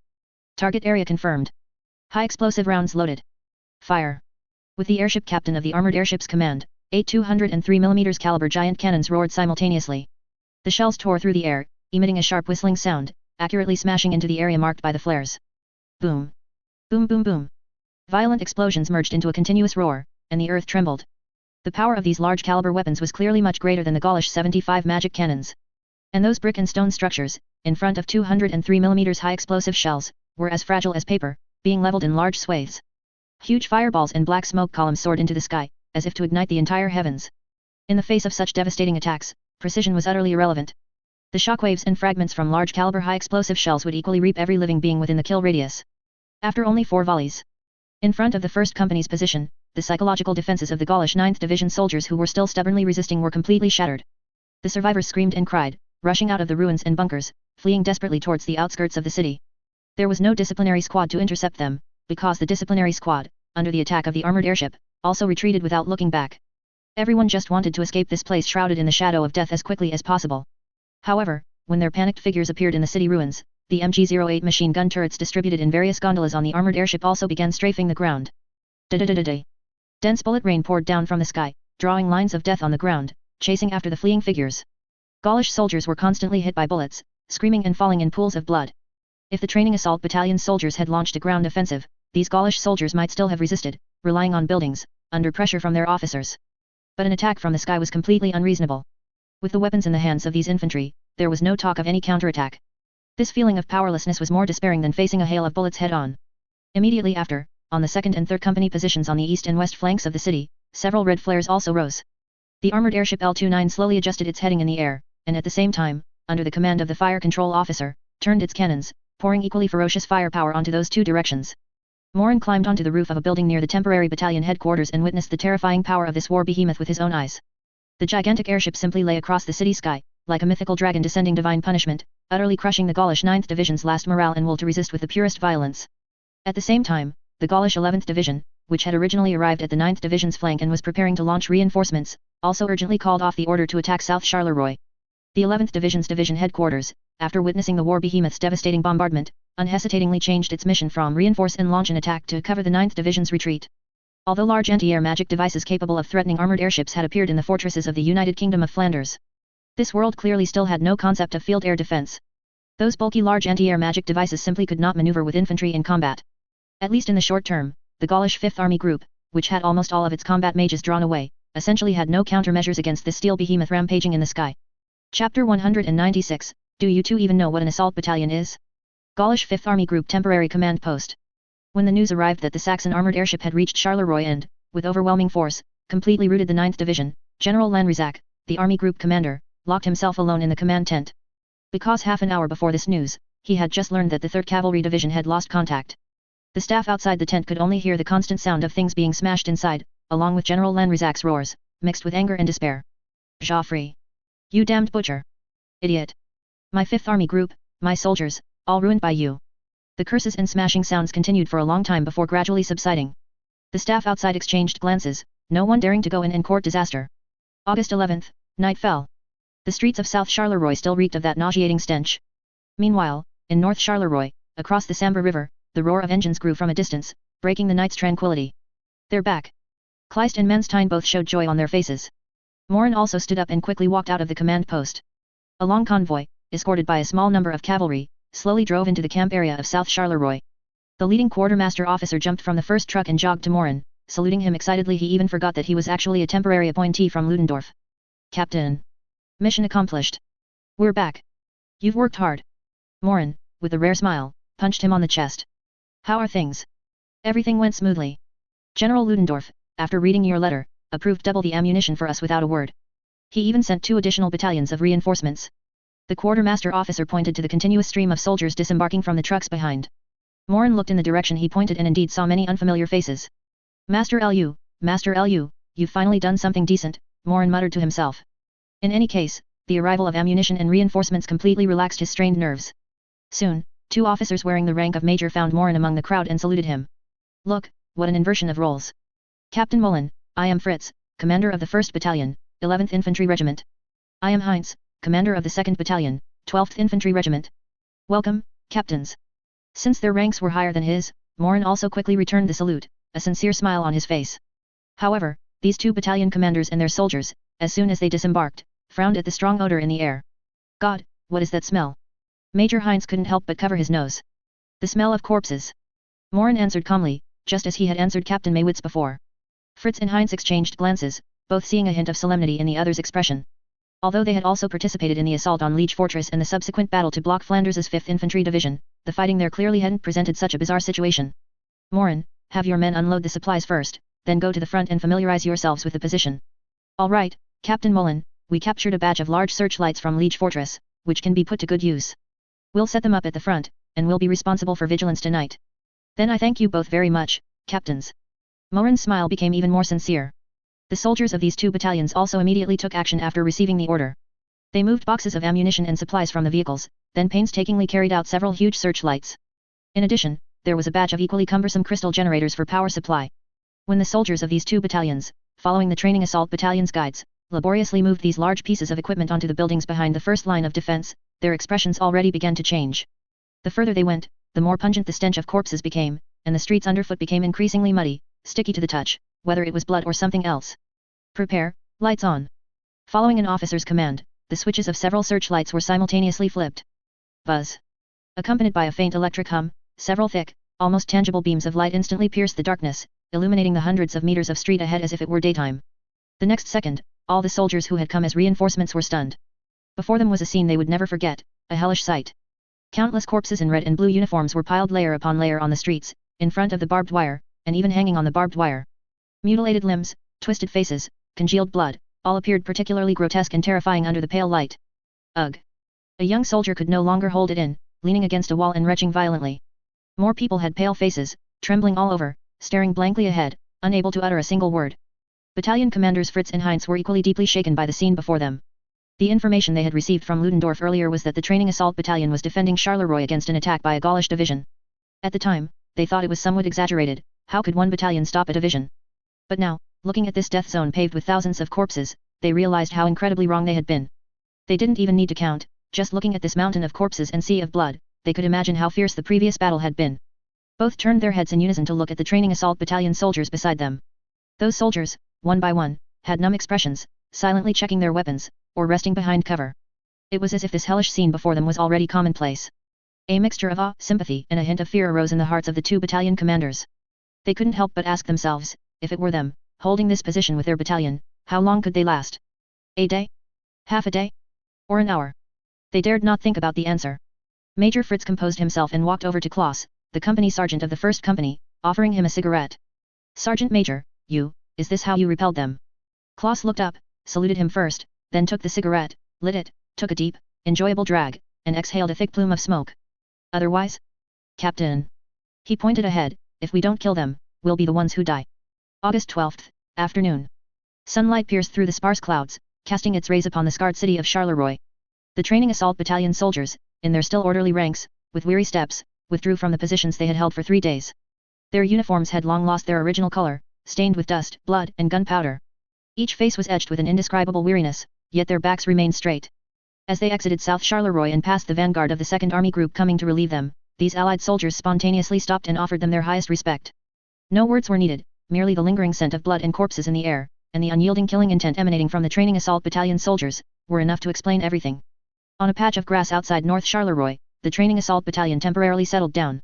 Soldiers sat in twos and threes on the ground, some ravenously ate their belated hot meals, others meticulously maintained their weapons. Still others did nothing at all, simply lying on the grass, staring blankly at the sky. Morin did not disturb them. He knew these warriors who had crawled back from hell needed time to lick their wounds, both physical and psychological. And he himself was equally exhausted, wanting nothing more than a good night's sleep. However, whenever he had such a thought, he often couldn't sleep. A black car sped up and stopped beside the camp. Immediately after, an officer got out of the car and quickly walked to Morin. Captain Mullen, General Bülow and General Ludendorff request your immediate presence at the temporary command post. Morin nodded. He had been waiting for this moment for a long time. From the moment he was forced to lead the training assault battalion deep into enemy territory alone, he had already planned how to communicate with these two important figures. He tidied his uniform, despite the indelible bloodstains, then followed the major into the car. The car drove north and soon arrived at the 2nd Army Group's temporary command post. It was heavily guarded, with high-ranking officers and staff coming and going, everyone in a hurry. Morin was led directly to the largest command tent. He took a deep breath, suppressing the urge to throw his boot directly inside, then pushed aside the tent flap. Inside the tent, Bülow and Ludendorff were gathered around a large map, discussing something intensely. Seeing Morin enter, their discussion abruptly ceased. Captain Mullen, you've arrived. General Bülow spoke first, a polite smile on his face. Your and your training assault battalion's defense of Charleroi was outstanding, buying valuable time for the main force of the army group to deploy. Yes, your heroic performance will be recorded in the annals of the Imperial Army. His Majesty will personally award you medals. Ludendorff quickly echoed, also wearing a similarly polite smile. Morin listened quietly, his face devoid of any expression. After saluting, he remained silent, not uttering a single polite word. He just stood there, looking at the two Imperial Army magnates with an unsettlingly calm gaze. The atmosphere in the tent instantly became somewhat awkward. The smiles on Bülow and Ludendorff's faces slowly stiffened. They both sensed an unusual aura about this young captain. It wasn't the humility or excitement expected when facing superiors, but a calmness bordering on interrogation. Finally, Morin spoke. Respected generals, do you truly know what assault battalion means? Chapter 197, Captain Mullen, please have a seat first. Upon hearing Morin's words, General Bülow's smile completely froze on his face. He exchanged glances with Ludendorff, both seeing the same astonishment and a hint of helplessness in each other's eyes. This kid, is he crazy? A captain, speaking to the army group commander and chief of staff in such a tone? Ludendorff's face immediately grew serious, not because of anything else, but because he actually had high hopes for Morin's future development. Therefore, he didn't want Morin to act impulsively now and gain a reputation for insubordination, which would not be good for his future career in the army. However, just as he was about to say something, he was stopped by a subtle look from General Bülow. The commander of the 2nd Army Group was quickly calculating in his mind at this moment. He knew very well that Morin was no ordinary captain, he was a young officer personally named and supported by the Crown Prince. The training assault battalion was even hailed as the testing ground for the entire army's reform, the seed for the future. No matter what, he couldn't truly come into conflict with Morin, that would purely be asking for trouble. What's more, he had just led a battalion, stubbornly holding off the attack of a division, achieving an almost mythical feat. It was precisely because of their battle that the 2nd Army Group was able to calmly complete its operational mission within the United Kingdom of Flanders. With such immense merit displayed, let alone him merely questioning, even if he were to point his finger and curse now, General Bülow felt he would at most retort a couple of times. What was even more critical was the sheer impact of this young captain's appearance at the moment. In fact, after Morin arrived at the temporary command post, the officer who led him there had suggested he clean up a bit, but Morin politely declined, citing precious time. So now he was still wearing his uniform, stained with dark brown blood. His face was smudged black and white by gunpowder smoke, and his eyes were frighteningly calm. There was no anger, no excitement in his gaze, only a dead silence. It was as if he had just been pulled out of the mountains of corpses and seas of blood in Charleroi. At a time like this, you talk to him about rank, about rules? Morin would probably just throw his bloody boots in your face.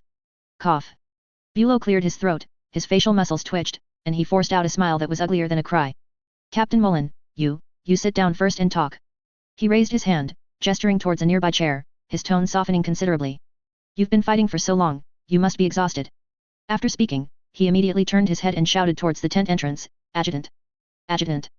A young adjutant quickly ran in at the sound, standing at attention and saluting, General. Didn't I instruct earlier? As soon as Captain Mullen arrives, send up the prepared food and hot coffee. What's going on? He's here, where are the things? Bülow's tone carried obvious blame, but his eyes were frantically winking at the adjutant. The adjutant was stunned at first, his mind racing. Wait, when did I receive this order? General, you didn't say anything. But he was, after all, a man who followed the general, and he had enough discernment. He immediately understood what his superior meant. Reporting, General. It was my oversight. The food is ready, I forgot to have someone bring it in, I'll go arrange it right away. The adjutant snapped to attention, taking the blame squarely on himself. Hurry. Bülow waved his hand impatiently, then, as if remembering something, he deliberately emphasized his tone and added. Remember, Captain Mullen is a hero of our 2nd Army Group. There must be no slightest neglect, understand? Yes, General. The adjutant responded loudly again, then turned and quickly left the tent. Morin watched the two of them play off each other so calmly, and instantly understood what it meant to beat around the bush. He didn't expose them, but simply followed Bülow's gesture and sat down grandly in the chair. Then, without saying a word, he leaned back in the chair, looking at the two army bigwigs in front of him. Seeing this, Ludendorff also quickly picked up a clean cup and a coffee pot from a nearby table, and personally poured Morin a steaming cup of coffee. Here, Captain Mullen. Have some coffee. These beans are General Bülow's private stash, most people don't get to drink them. He pushed the coffee cup in front of Morin, also trying to force a small smile onto his face. Look, the two top leaders of the army group are serving me alone. This thought flashed through Morin's mind, but he still said nothing, just looked at Bülow and Ludendorff in turn with his calm eyes. The atmosphere in the tent once again fell into a strange, oppressive silence. The air seemed to solidify, with only the steam from the coffee rising faintly. Bülow and Ludendorff felt utterly uncomfortable under his gaze, as if they were being stared at by a beast that had just crawled out of hell, cold sweat breaking out on their backs. They were both battle-hardened generals who had seen countless situations, but they had never been pushed to this extent by a subordinate officer's gaze. What exactly does this kid want? Finally, General Bülow was the first to give in. He felt that if he didn't speak, this awkward atmosphere would suffocate him to death. Ahem. General Bülow cleared his throat twice again, trying to break the suffocating silence. He paused, a hint of helplessness on his face, and was the first to explain. Captain Mullen, I know you are angry and resentful. This time, leaving your training assault battalion alone in Charleroi indeed subjected you to enormous risks and pressure.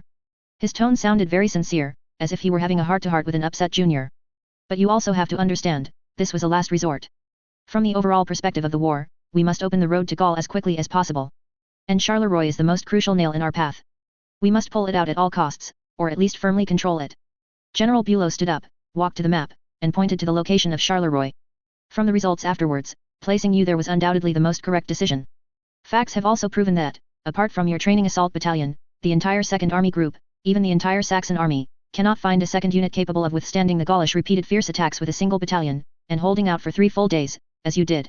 As he spoke, his tone carried a subtle hint of pride, as if praising his own unique foresight. You bought the most precious time for the main force of the army group to deploy. This merit is unmatched. Morin listened quietly, but a cold sneer flashed in his heart. Easy to say. What does the most correct decision mean? So, they still treated the training assault battalion as expendable and a chip in this huge gamble? Is this how a unit should be used? So what? Morin finally spoke, his voice like a cold knife, directly stabbing at the loopholes in General Bülow's words. So, for this correct decision, an instructional unit tasked with exploring future tactics for the entire army can be thrown into a meat grinder like a brick, to fight a positional defense battle that they shouldn't have to fight at all. General Bülow's face instantly turned very ugly. He opened his mouth, but found himself at a loss for how to retort for a moment. Yes, when he gave that order, there was indeed an element of gambling. He gambled that the training assault battalion could hold out, but he never considered what the consequences would be if they couldn't. Or rather, he subconsciously avoided thinking about that question. The atmosphere in the tent once again dropped to freezing point. Ludendorff, seeing that the situation was not right, quickly stepped forward, trying to smooth things over. Captain Mullen, please calm down first. This matter, the main responsibility lies with me. Ludendorff voluntarily took the blame upon himself. I admit, I severely underestimated the speed of action of the Gaulish 5th Army Group and their determination to attack. According to our pre-war simulations, even if they were to move on Charleroi, they should first send out small-scale reconnaissance units for probing attacks. The assembly and deployment of their main force would require at least 2 to 3 days. With that back and forth, our army group's main force would have caught up, and your pressure wouldn't be as immense as it is now. General Bülow also quickly took advantage of this opening, nodding repeatedly in agreement. Exactly. Who would have thought the Gaulish would be so crazy this time? The moment you arrived in Charleroi, they assembled a division and swarmed in. This is completely illogical.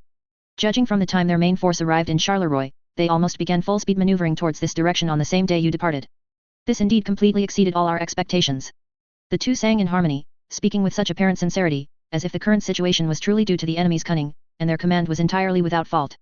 Morin watched these two, one playing the good cop and the other the bad cop, cooperating flawlessly, and almost laughed in anger. Goodness, these two are truly wasted not doing crosstalk. Throwing all the blame on Gaul, and they have no responsibility at all? Unexpected. Morin sneered, interrupting their clumsy performance. Generals, the battlefield changes rapidly, anything can happen. Is it the mindset a commander should have to pin hopes of victory on the enemy will make mistakes or the enemy will follow our script?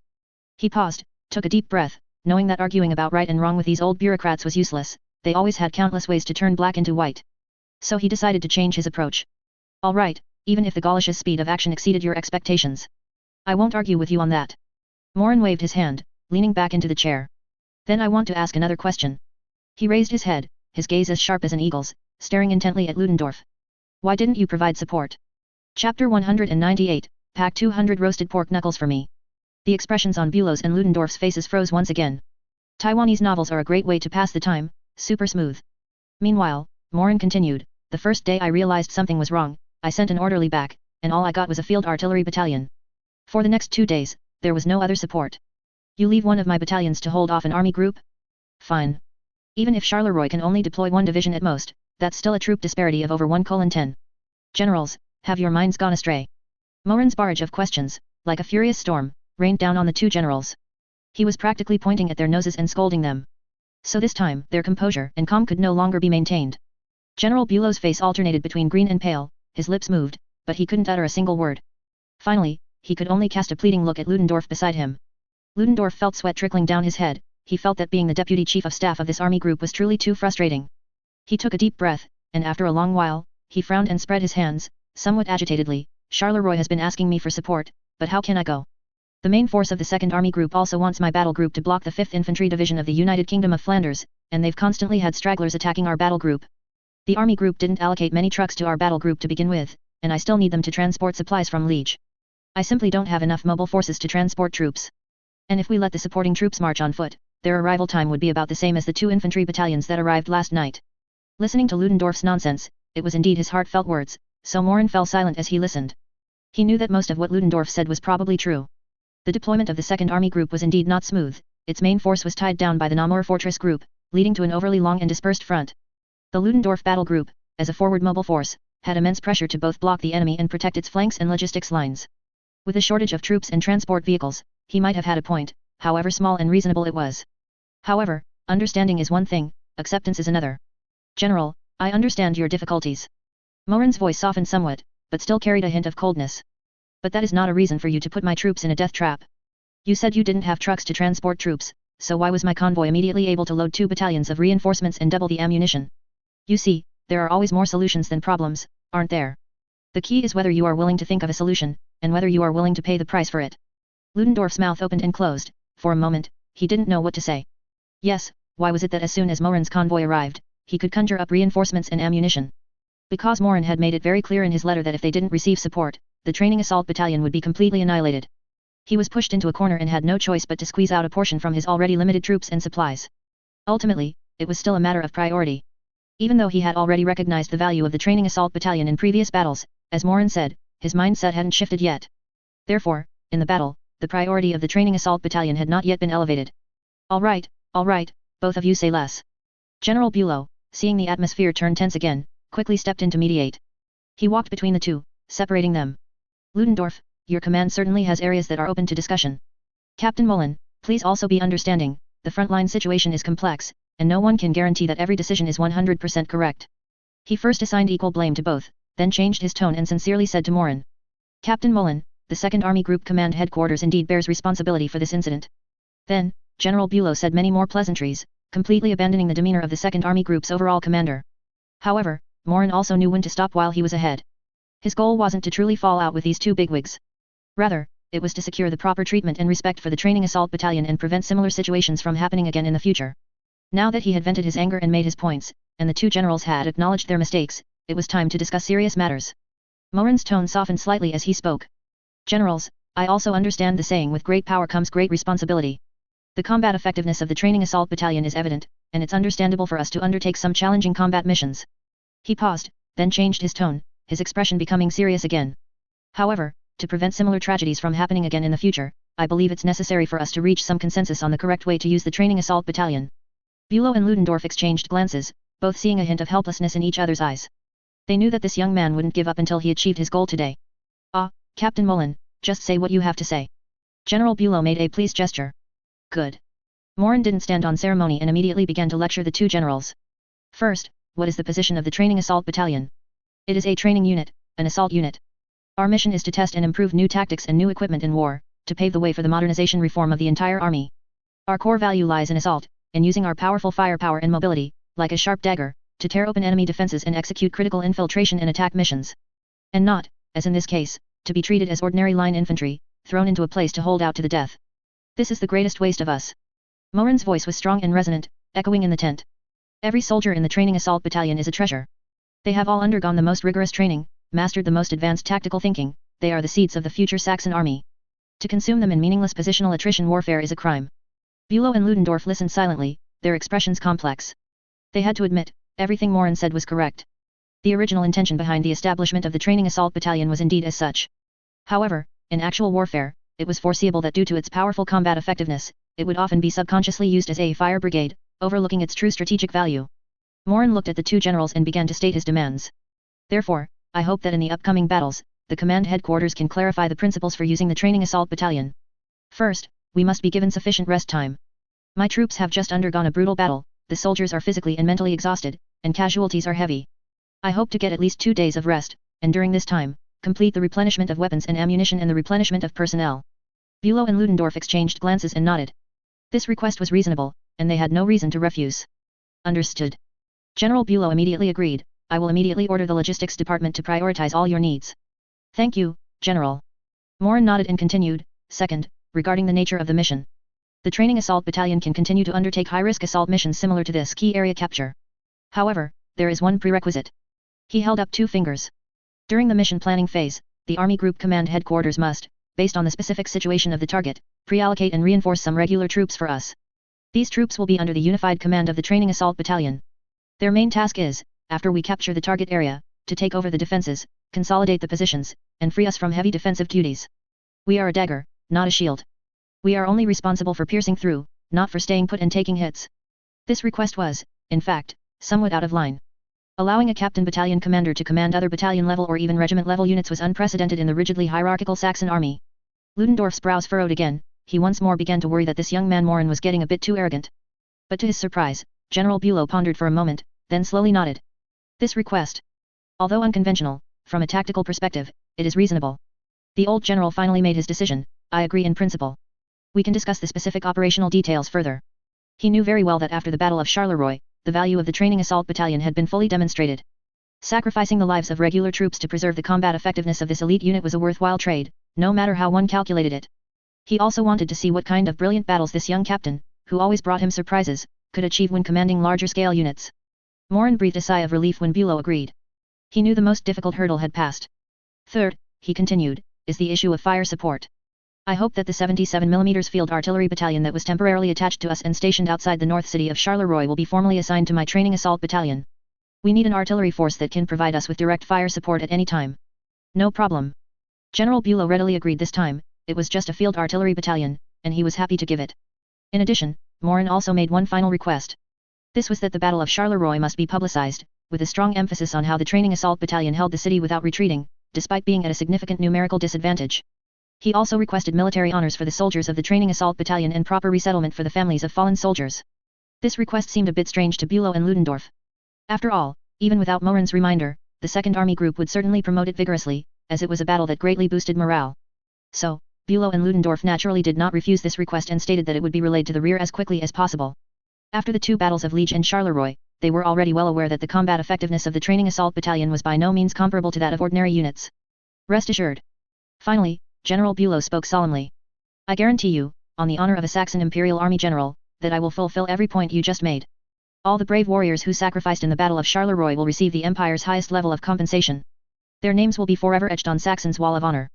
I will also personally commend you and your training assault battalion to the General Staff Headquarters and His Majesty. As both sides reached a consensus, the tense atmosphere in the command tent, which had been like swords drawn, gradually dissipated. The smile on General Bülow's face also became much more genuine. His gaze towards Morin was no longer merely that of looking at an unruly subordinate, but rather held a deeper, heartfelt appreciation. Although this young captain was a bit of a troublemaker, he was courageous and resourceful, daring to fight, and his professional ability could be said to be extremely strong. More importantly, he was an officer who received attention from multiple parties and was specifically looked after by His Royal Highness the Crown Prince. His future prospects were limitless. Just then, the aide-de-camp who had left earlier, just in time, walked in carrying a large tray. General, Captain Molin's dinner is ready. The aide-de-camp carefully placed the tray on the table in front of Morin. On the tray was a generous portion of Saxon roasted pork knuckle, with skin roasted golden and crispy, still sizzling with oil, accompanied by a large serving of sauerkraut and mashed potatoes, the aroma wafting through the air. Morin hadn't been eating very well these past few days and didn't have much of an appetite. Before, he had been holding his breath, wrestling with two bigwigs. Now that things were settled, his spirit relaxed, and his stomach immediately rumbled uncontrollably. He didn't bother with pleasantries, picked up his knife and fork, and set to work on the giant roasted pork knuckle. In no time at all, like a whirlwind, he devoured the entire roasted pork knuckle, skin and meat, along with the sauerkraut, leaving nothing behind. Finally, he even picked up the plate and ate every last bit of the mashed potatoes mixed with gravy and sauerkraut broth. The way he ate left Bülow, Ludendorff and the aide-de-camp speechless. Can he really eat that much? Morin put down the plate, let out a satisfied sigh, and wiped his mouth with a napkin. He had to admit, the feeling of being full and satisfied was truly amazing. Then he stood up, ready to take his leave. Before leaving, he glanced at the aide-de-camp who was clearing the plates, and suddenly grinned. Officer, he walked up to him and said with sincere tone. Please tell your cook that this roasted pork knuckle from the army group headquarters is really good, it's the best I've ever had. The aide-de-camp was stunned by the sudden praise and subconsciously replied. Ah, is that so? I'm glad you liked it. I liked it, I loved it too much. Morin nodded repeatedly, then changed the subject, a foxy expression on his face. So, could I trouble you to pack 200 more for me? I'll take them back to improve the meals for our brothers in the battalion, they haven't had a proper hot meal in days either. How many? The aide-de-camp suspected his ears were playing tricks on him. 200, Morin repeated, his tone as casual as if he were saying 2 beers, please. Pfft. Ludendorff just sprayed out the mouthful of coffee he had just taken. General Bülow's eye twitched, and he almost slid off his chair. The aide-de-camp was completely dumbfounded. What the heck? 200 roasted pork knuckles? Are you kidding me? These weren't 200 potatoes. The officers' mess at the army group headquarters had a limited daily supply of roasted pork knuckles. Forget 200, even 20, and he'd have to argue with the quartermaster for half a day. If he really sent 200 to the training assault battalion, he could guarantee that for the next week, no one in the entire 2nd Army Group, from generals to staff officers, would see roasted pork knuckle on their dining tables again. If this got out, wouldn't he, the aide-de-camp in charge of logistics, be killed by the officers' glares? The aide-de-camp looked at General Bülow for help, his eyes as if saying, General, help. I really can't do this. General Bülow also didn't know whether to laugh or cry. He looked at Morin's calm expression, as if saying, it's only right for me to ask for some benefits for my soldiers, and felt both exasperated and amused. This kid, he really knows how to push his luck. Just gave him a little goodwill, and he's already trying to tear down the roof. However, on second thought, he felt that he really couldn't refuse this matter. He had just used the man's troops as cannon fodder, almost getting them wiped out. Now that they had returned victorious and were only asking for some food, if he couldn't even satisfy this small request, it would be too unreasonable. If this reached the Crown Prince's ears, forget 200 pork knuckles, he might even have to build a pigsty for them. General Bülow cleared his throat and glared at the still-dazed aide-de-camp. What are you looking at me for? Hurry up and prepare. He waved his hand impatiently, Captain Mullen's request, not to mention 200, even 300, you must get them out for me. Ah. Yes. Yes. General. Upon receiving General Bülow's approval, the aide-de-camp felt as if he had been granted an amnesty, then, clutching the plates, he fled out of the tent as if escaping. Bülow looked at the aide-de-camp's retreating back, shook his head helplessly, then turned to Morin and said, half jokingly, half seriously. You, kid, you really know how to cause me trouble. I'm telling you, if you take this to His Royal Highness the Crown Prince and say that I wouldn't even give you a roasted pork knuckle, he'd find out and rush back from the front lines of the 5th Army Group to chop me with his saber. Morin chuckled upon hearing this. He knew that Bülow was joking with him, and also indirectly telling him that this matter should end here and not be pushed further up the chain of command. How could I? General, you're so good to me, I'm just grateful. Morin smiled, stood up straight again, and gave a solemn military salute to the two generals. Thank you, generals, for your hospitality. I won't disturb your command any further, farewell. With that, he turned and left the command tent with light steps. Watching Morin's departing back, Ludendorff finally recovered from his initial shock. He looked at the plate on the table, licked clean, and couldn't help but murmur. This guy, he doesn't look fat, how can he eat so much? General Bülow, however, remained silent. He stared intently at the direction of the tent entrance, his gaze somewhat distant. After a long while, he slowly spoke, his voice carrying a hint of inexplicable emotion. As long as he can win battles, let alone 200 roasted pork knuckles, if he wanted the stars from the sky, I would find a way to pluck them for him. Chapter 199, A New Nickname. From August 12 to August 14, the operational area for which the entire 2nd Army Group was responsible underwent earth-shattering changes. With the complete fall of the Namur Fortress Group and the firm control over Charleroi, the main forces of the Saxon 2nd Army Group and the Ludendorff Battle Group, like a flood released from a dam, rapidly spread out along both banks of the Sambre River. The spearhead of the 260,000 strong army pointed directly at the heartland of the Gallic Republic. On the plains south of Charleroi, the thrilling cavalry duel had long since concluded. The 1st Guards Cavalry Division, with a textbook perfect ambush, completely crippled the Gaulish 3rd Cavalry Division. When the Gaulish 9th Division hastily retreated under the ground attack of the armored airship, General Honor led his troops, along with a large number of captured excellent war horses and 12 almost intact 75mm magic cannons, grandly through Charleroi and returned to the north bank of the Sambre River. As this victorious army passed through the war-torn city, every cavalryman fell silent. Captain Maywitz, who had been sent to make contact earlier, now acted like an experienced tour guide. He pointed to the piles of bodies, like small mountains, on both sides of the street, recounting to his colleagues the bloody battles the training assault battalion had endured there. At the same time, the engineers and reserve units of the 2nd Army Group also entered South Charleroi and began to clear this massive graveyard. After all, the Gauls had retreated, and they couldn't just let these thousands of bodies rot and stink, leading to a plague. Wearing simple masks, the engineers used hooks and ropes to drag deformed bodies from barbed wire and ruins, then transported them en masse out of the city to be buried in pits. The entire city was permeated with a sense of death. On an open area on the north bank of the Sambre River, the Army's logistics units also quickly established a temporary armored airship field landing strip. Huge steel structural frames were erected, and various heavy maintenance equipment was continuously transported by truck. The L-29 armored airship, which had been domineering in the sky for a long time, slowly descended with the roar of its engines, finally landing smoothly on its dedicated supports. This steel behemoth, which had been suspended in the sky for nearly 10 days, finally got a chance to rest. Ground crew and Magi-Tech engineers swarmed it, serving it like a revered king, replenishing its expensive brilliant crystal fuel and large caliber shells, and performing urgent inspections and maintenance on its massive body. After a brief rest, the resupplied L-29 armored airship took off again, directly hovering over the south bank of the Sambre River, like a drawn sword. Its very presence was the most powerful deterrent.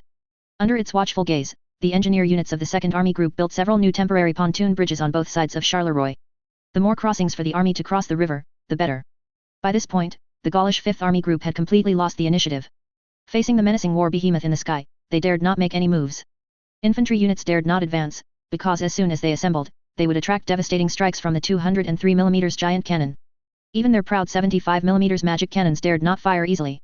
Because the muzzle flash was as conspicuous as a firefly in the dark in the armored airship's excellent field of view, once located, desperate artillery counterfire would immediately follow.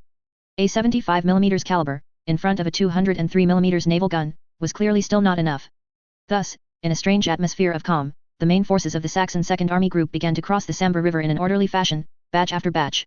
By August 14th, only 13 days after the start of war mobilization, the main right wing of Saxon had completely opened all vital communication routes within the United Kingdom of Flanders, with its spearhead reaching the Gallic border. This speed was even 9 full days ahead of the estimated time in the operational plan formulated by the General Staff Headquarters based on the manuscripts left by former Chief of Staff Schlieffen.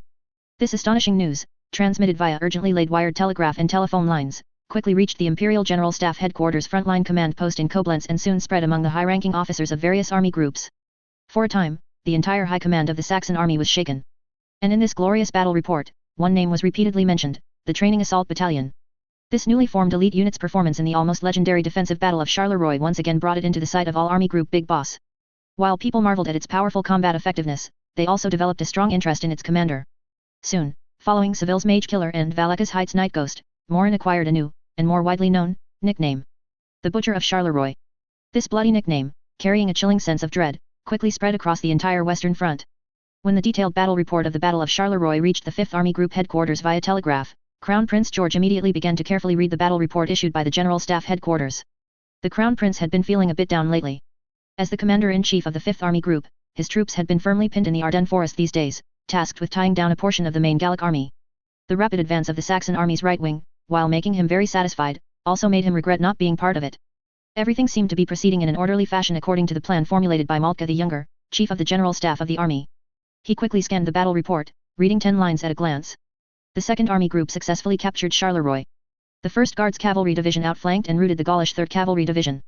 The L-29 armored airship arrived on the battlefield, completely defeating the Gaulish 9th Division. The main force of the 2nd Army Group had all crossed the Sambre River by the 14th. Seeing this content, George's face showed a satisfied smile. Well fought. But why don't I see the battle report for the Training Assault Battalion? Oh, it's below. As George's gaze continued downward and he saw the detailed combat process and casualty figures for the Training Assault Battalion in the battle report, the smile on his face instantly froze.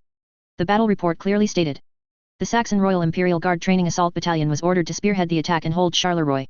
Between August 10th and 12th, the battalion, supported by a 77mm field gun battalion, independently resisted the repeated fierce assaults of the Gaulish Army's 9th Infantry Division, approximately 15,000 men, and a portion of the 3rd Cavalry Division, suffering 182 casualties. George's breathing began to quicken, and the hand holding the telegram involuntarily tightened, crinkling the paper. 182 people. A single battalion, nearly 1/5 of it wiped out just like that.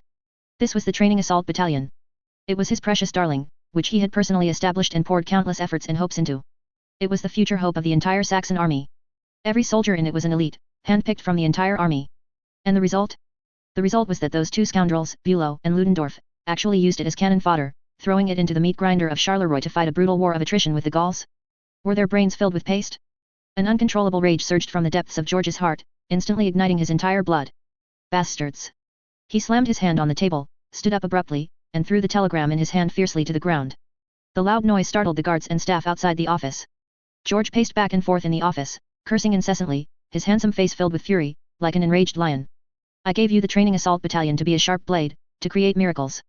Not for you to use as sandbags, to fill the front lines. Such a precious unit, I myself am reluctant to use it lightly, fearing it might get scratched or bumped. But you just threw it directly into a fiery pit for me. A battalion to hold off a division? How could you even think of that? Why didn't you just make them hold off an army group? Chapter 200, The revolving door is taking shape.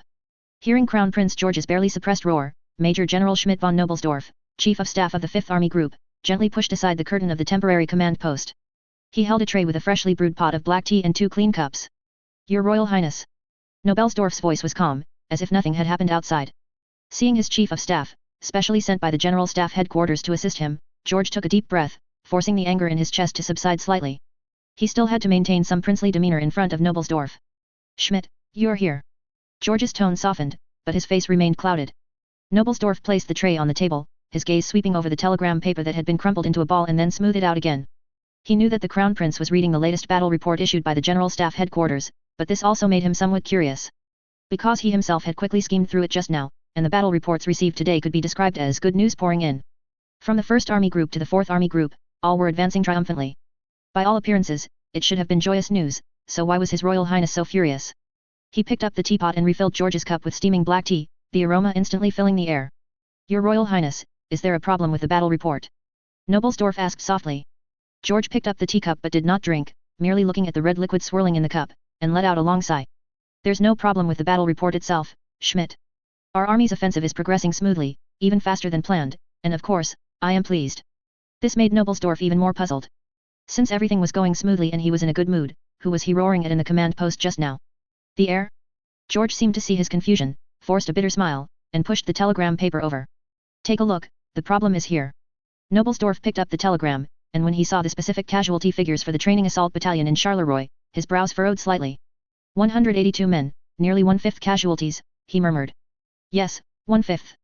George's voice couldn't help but rise a few octaves again.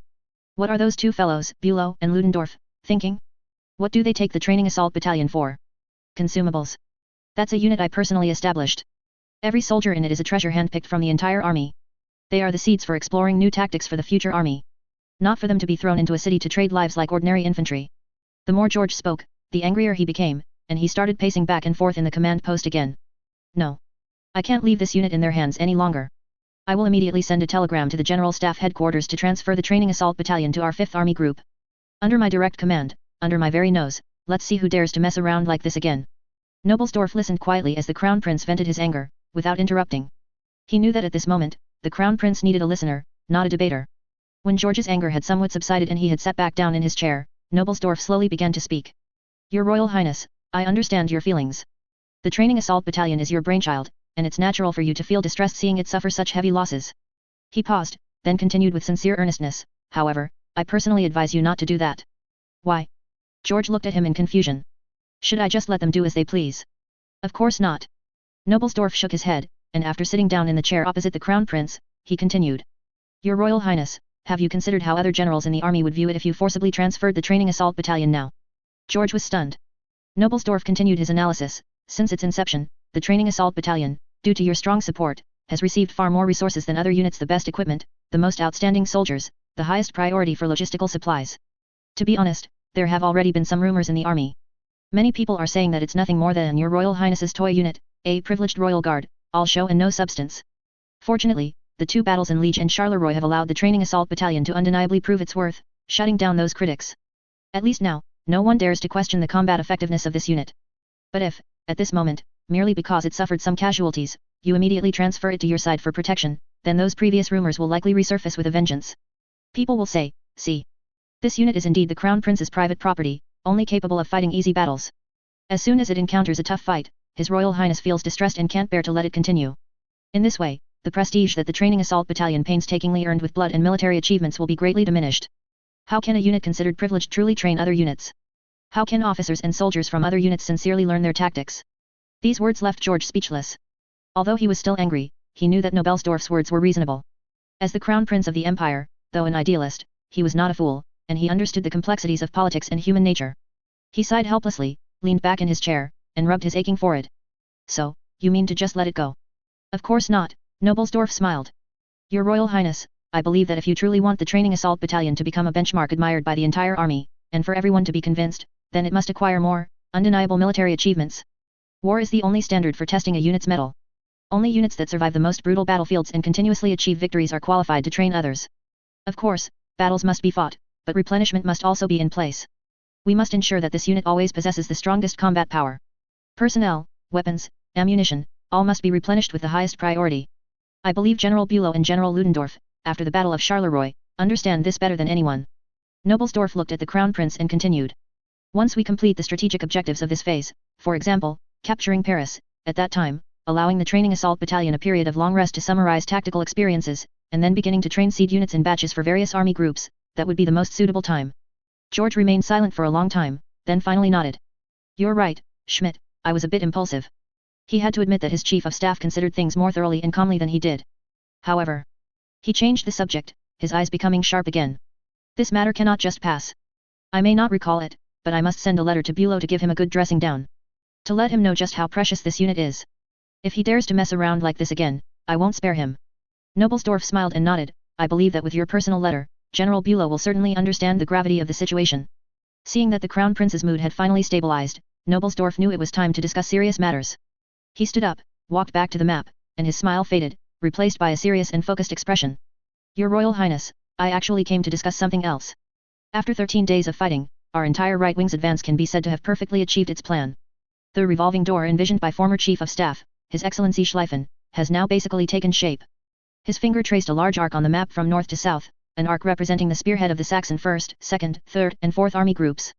Now, we have reached the most crucial part of the entire plan, closing the door. Our 5th Army group, and our right-wing 6th Army group, as the hinge of the entire revolving door, according to the original plan, should remain firmly in their current positions, tying down the main central forces of the Gallic army. As Nobelsdorf spoke, his expression began to grow solemn. But this morning, intelligence from the frontline reconnaissance units was somewhat unusual. The Gauls are massing extensively along the Metz-Verdun line. I deduce that with their successful advances against our 6th and 7th Army groups in the Lorraine region, their 3rd and 4th Army groups are also getting restless and want to open a breakthrough here. So, we now face a choice. Nobelsdorf looked at the Crown Prince and said seriously. Should we continue to hold our ground, or fall back a short distance to lure them in deeper? Retreat? Lure the enemy deeper? Crown Prince George's brows furrowed instantly. He walked to the map, his gaze moving back and forth across the 5th Army group's defensive line. Schmidt, if we retreat, wouldn't the flanks of our 4th Army group and 6th Army group on our left and right be completely exposed to Gallic attacks? That's too dangerous. As a Crown Prince who had received a complete military education, he immediately saw the immense risks of this plan. The flank of an army is the most vulnerable part of any unit. Deliberately exposing friendly forces' flanks to the enemy is an absolute taboo in any military textbook. Yes, Your Royal Highness, you are correct. Nobelsdorf nodded, not denying the danger of the plan. This is an extremely high-risk decision. If anything goes wrong, our entire central defensive line could be torn apart, potentially leading to the failure of the entire revolving door plan. His tone was calm, as if stating an objective fact. But Nobelsdorf's tone shifted, a glint of excitement flashing in his eyes. The greater the risk, the greater the reward often is. He used a red pencil to draw a large arrow on the map in the direction of a possible Gallic attack. Your Royal Highness, look, if the Gallic 3rd and 4th Army groups are truly lured out, then they will plunge headfirst into a pocket we have prepared for them. At that time, our 4th Army group, rapidly advancing west, can act like a pincer, fiercely clamping their flank from the north. And our 5th Army group can directly withstand their offensive. Once this encirclement is formed, the main forces of the Gauls will be completely enveloped by us. They won't even have time to break out to the west, because by then, our right-wing main forces will probably have reached the gates of Paris. Nobelsdorf's voice carried an irrepressible excitement. This was an incredibly daring, even a crazy plan. But if successful, the results it would bring would also be incredibly brilliant. To swallow 2 main army groups of the Gallic army in one go. This would be enough to fundamentally shake the entire Western Front, tilting the scales of victory completely towards the Saxon Empire. George stared intently at the map, his mind rapidly calculating. He was not a bloodthirsty general, but he also understood that war was a huge gamble. To achieve the greatest victory, one must dare to place the largest bets. Nobelsdorf's plan was like a devil's temptation, making his heart pound. This plan. What is the probability of success? George asked hoarsely. That depends on 2 points. Nobelsdorf held up 2 fingers. First, whether the Gauls will take the bait. Based on their performance in the Lorraine region these past few days, their commander, Joffre, is a firm believer in offensive doctrine. As long as we show a weakness, there's an 80% chance they will pounce. Second, and most crucially, whether our 4th Army Group and 6th Army Group on both flanks are confident in protecting themselves after their flanks are exposed, and even, in counter-encircling the pursuing Gauls. This is a question of coordinated operations, requiring extremely high tacit understanding and execution. Nobelsdorf admitted frankly. Therefore, I hope to receive your authorization to immediately contact Duke Albrecht of the 4th Army Group and Crown Prince Ruprecht of the 6th Army Group to solicit their opinions. If both of them are confident, then I believe this lure the enemy deeper plan is worth the risk. Silence fell in the temporary command post, and George's heart struggled intensely. As the commander of the 5th Army Group, he was first and foremost responsible for his own troops. If this plan failed, the 5th Army Group would be the first to face the danger of being pierced through from the front by a large number of enemies. But as the Crown Prince of the Empire, he also had to consider the overall war. If this plan succeeded, the Saxon Empire might be able to defeat the Gallic Republic first with the smallest cost. This would be an unparalleled glory for him and for the entire House of Wedden. Chapter 201, Mackensen's Decision. After some time, George slammed his hand on the table, making up his mind. All right. Schmidt, we'll do as you say. Immediately contact Duke Albrecht and Crown Prince Ruprecht. Tell them our plan and ask for their opinions. Also. He picked up a pen and quickly wrote on a piece of paper. Later, send a letter to General Bülow of the 2nd Army Group. The wording, be polite. Just say that I congratulate him and his troops on their glorious victory at Charleroi. And remind him that the Training Assault Battalion is a treasure of the Imperial Army, and I hope he can cautiously use it in the upcoming battles. He deliberately emphasized the word cautiously. Nobelsdorf nodded with a smile, yes, Your Highness. 1st Army Group of the Saxon Army, forward command post. As the outermost swinging door panel of the entire Schlieffen plan, the 1st Army Group's mission was to sweep through the coastal areas of the United Kingdom of Flanders at the fastest speed, and then, like a giant scythe, swing towards the capital of the Gallic Republic, Paris. The Army Group commander, General Mackensen, stood before a large map, listening intently to the reports from his staff officers. His military bearing was impeccable, his crisp uniform adorned with several medals, and his graying beard was neatly trimmed. He stood like a sculpture, exuding the unique dignity and sternness of an old-school Prussian soldier. A battle report, freshly arrived from the General Staff headquarters, lay on the table beside him. He had just read it. When his gaze fell on the keywords Training Assault Battalion and Captain Friedrich Mullen, the corners of his perpetually ice-like face uncontrollably curled upwards, a smile he couldn't suppress. The surrounding staff officers, seeing their old general's familiar smile, exchanged knowing glances. They knew this old general too well. Normally, he was as stern as a rock, and his scolding could make the entire command post lose a layer of skin. Only in 2 situations would he show such a smile. One was after a thoroughly satisfying great victory. The other was when he saw a battle report about that young captain named Morin. Some time ago, when the report came that Morin had led his men to raid the Liege fortress in an artistic manner, opening the way for the 2nd Army Group, the old general was just like this, standing alone in front of the map, reading the report, unable to hide the smile on his lips. Now, that smile reappeared. A staff officer, who had a relatively good relationship with Mackensen and was bolder, couldn't help but tease, General, judging by your expression, has Captain Mullen of the Training Assault Battalion done something earth-shattering again? Mackensen, hearing this, put away his smile and lightly coughed, attempting to restore his serious demeanor. But the pride and satisfaction in his eyes were impossible to conceal. He picked up the battle report, glanced at it, and then said in a very calm tone, he fought quite well at Charleroi. Quite well. The surrounding staff officers almost burst out laughing, they had all read the battle report. 1 battalion, under the fierce assault of a division plus a portion of a cavalry division, held out for 3 days, achieving an incredible exchange ratio, and finally waited for reinforcements, completely routing the Gauls. This was called quite well?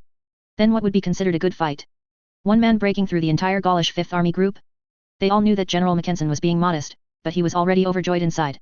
In fact, these days, many people had figured out the relationship between Morin and Mackensen. This Captain Mullen was personally pulled out of a playboy's life by the old general, thrown into military academy, and then thrown onto the battlefield to be tempered. Now that this uncut jade was finally beginning to shine brightly, how could the old general not be proud? Mackensen ignored the snickering of his staff officers.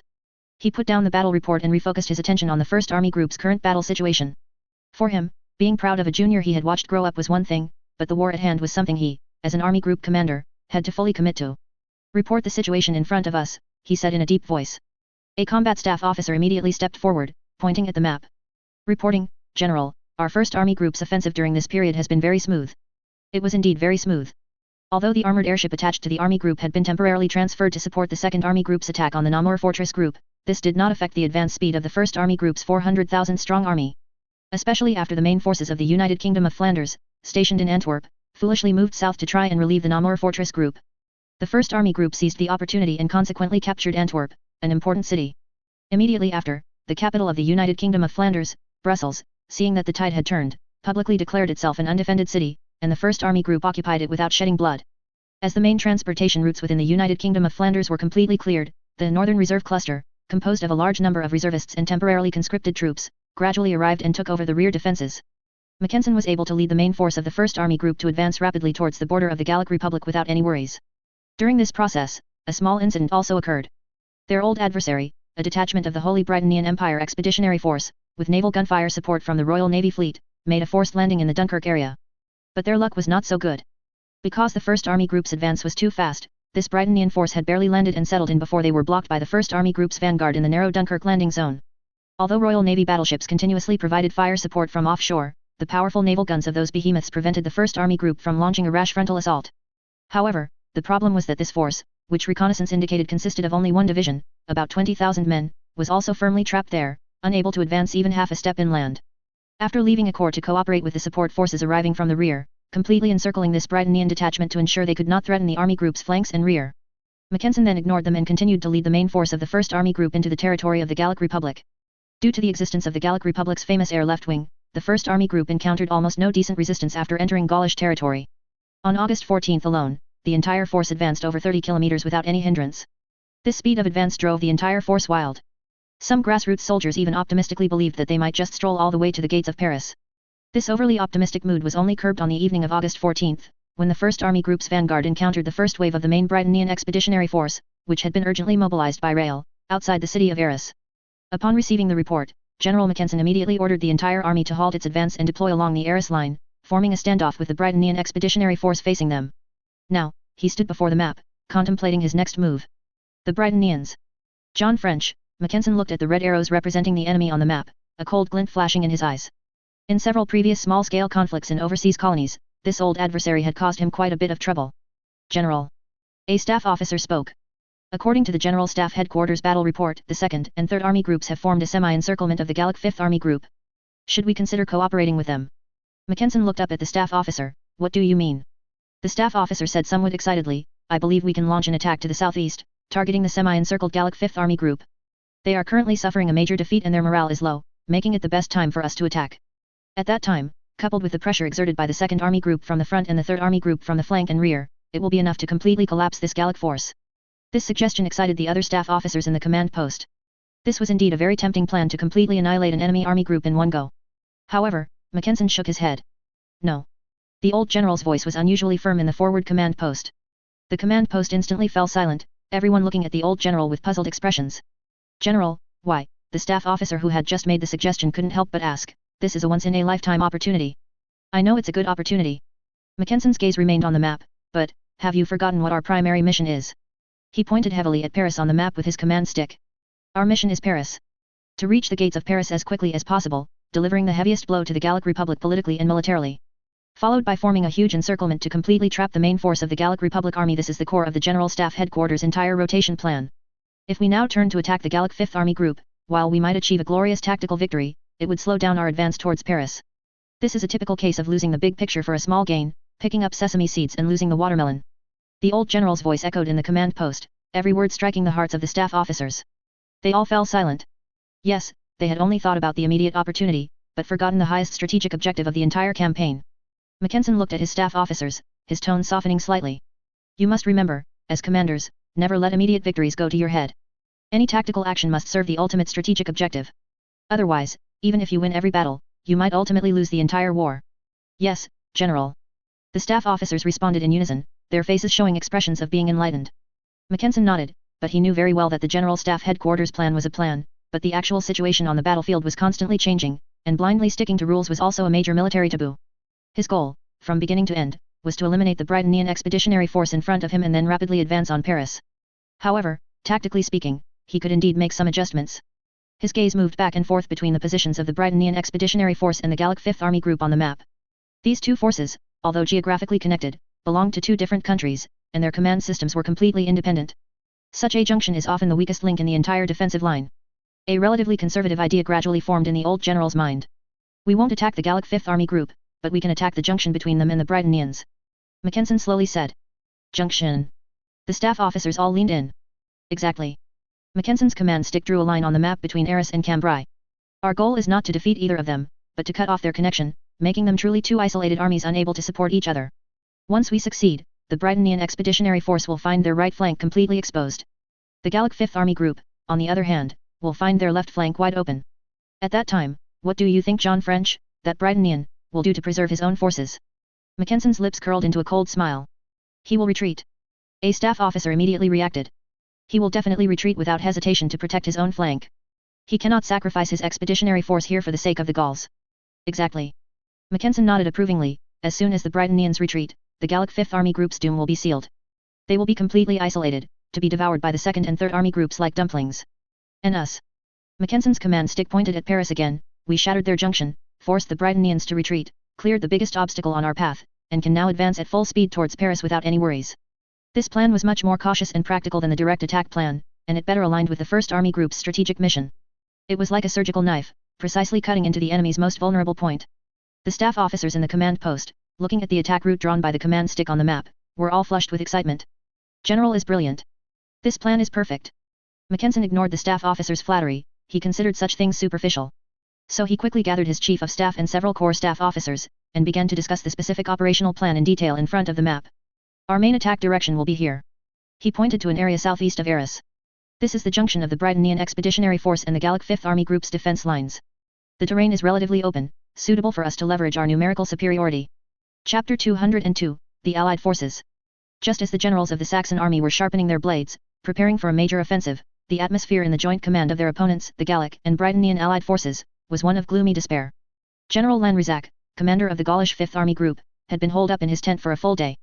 Reports of the disastrous defeat at Charleroi and the annihilation of the 3rd Cavalry Division felt like two slaps to his face. All he wanted to do now was be alone. Inside the tent, everything was in disarray. Some documents were torn to shreds, scattered on the ground. The table was overturned, and the documents, ink bottles, and plates that had been on it lay broken on the floor. Lanrizac paced back and forth in the confined space like a trapped beast, cursing incessantly. Joffrey. You damned butcher. Idiot. His voice was hoarse, filled with endless rage and despair. Offensive. Offensive. What else is in your head besides offensives? He kicked over a chair, which crashed against a tent pole, making a dull thud. I told you long ago. The main direction of the Saxon attack is in the north. In Flanders. Our left flank is empty. It's empty. Don't you understand? Yet you concentrated our most elite troops in Lorraine, to smash against the Saxons' strongest defenses. You are sending my soldiers to their deaths.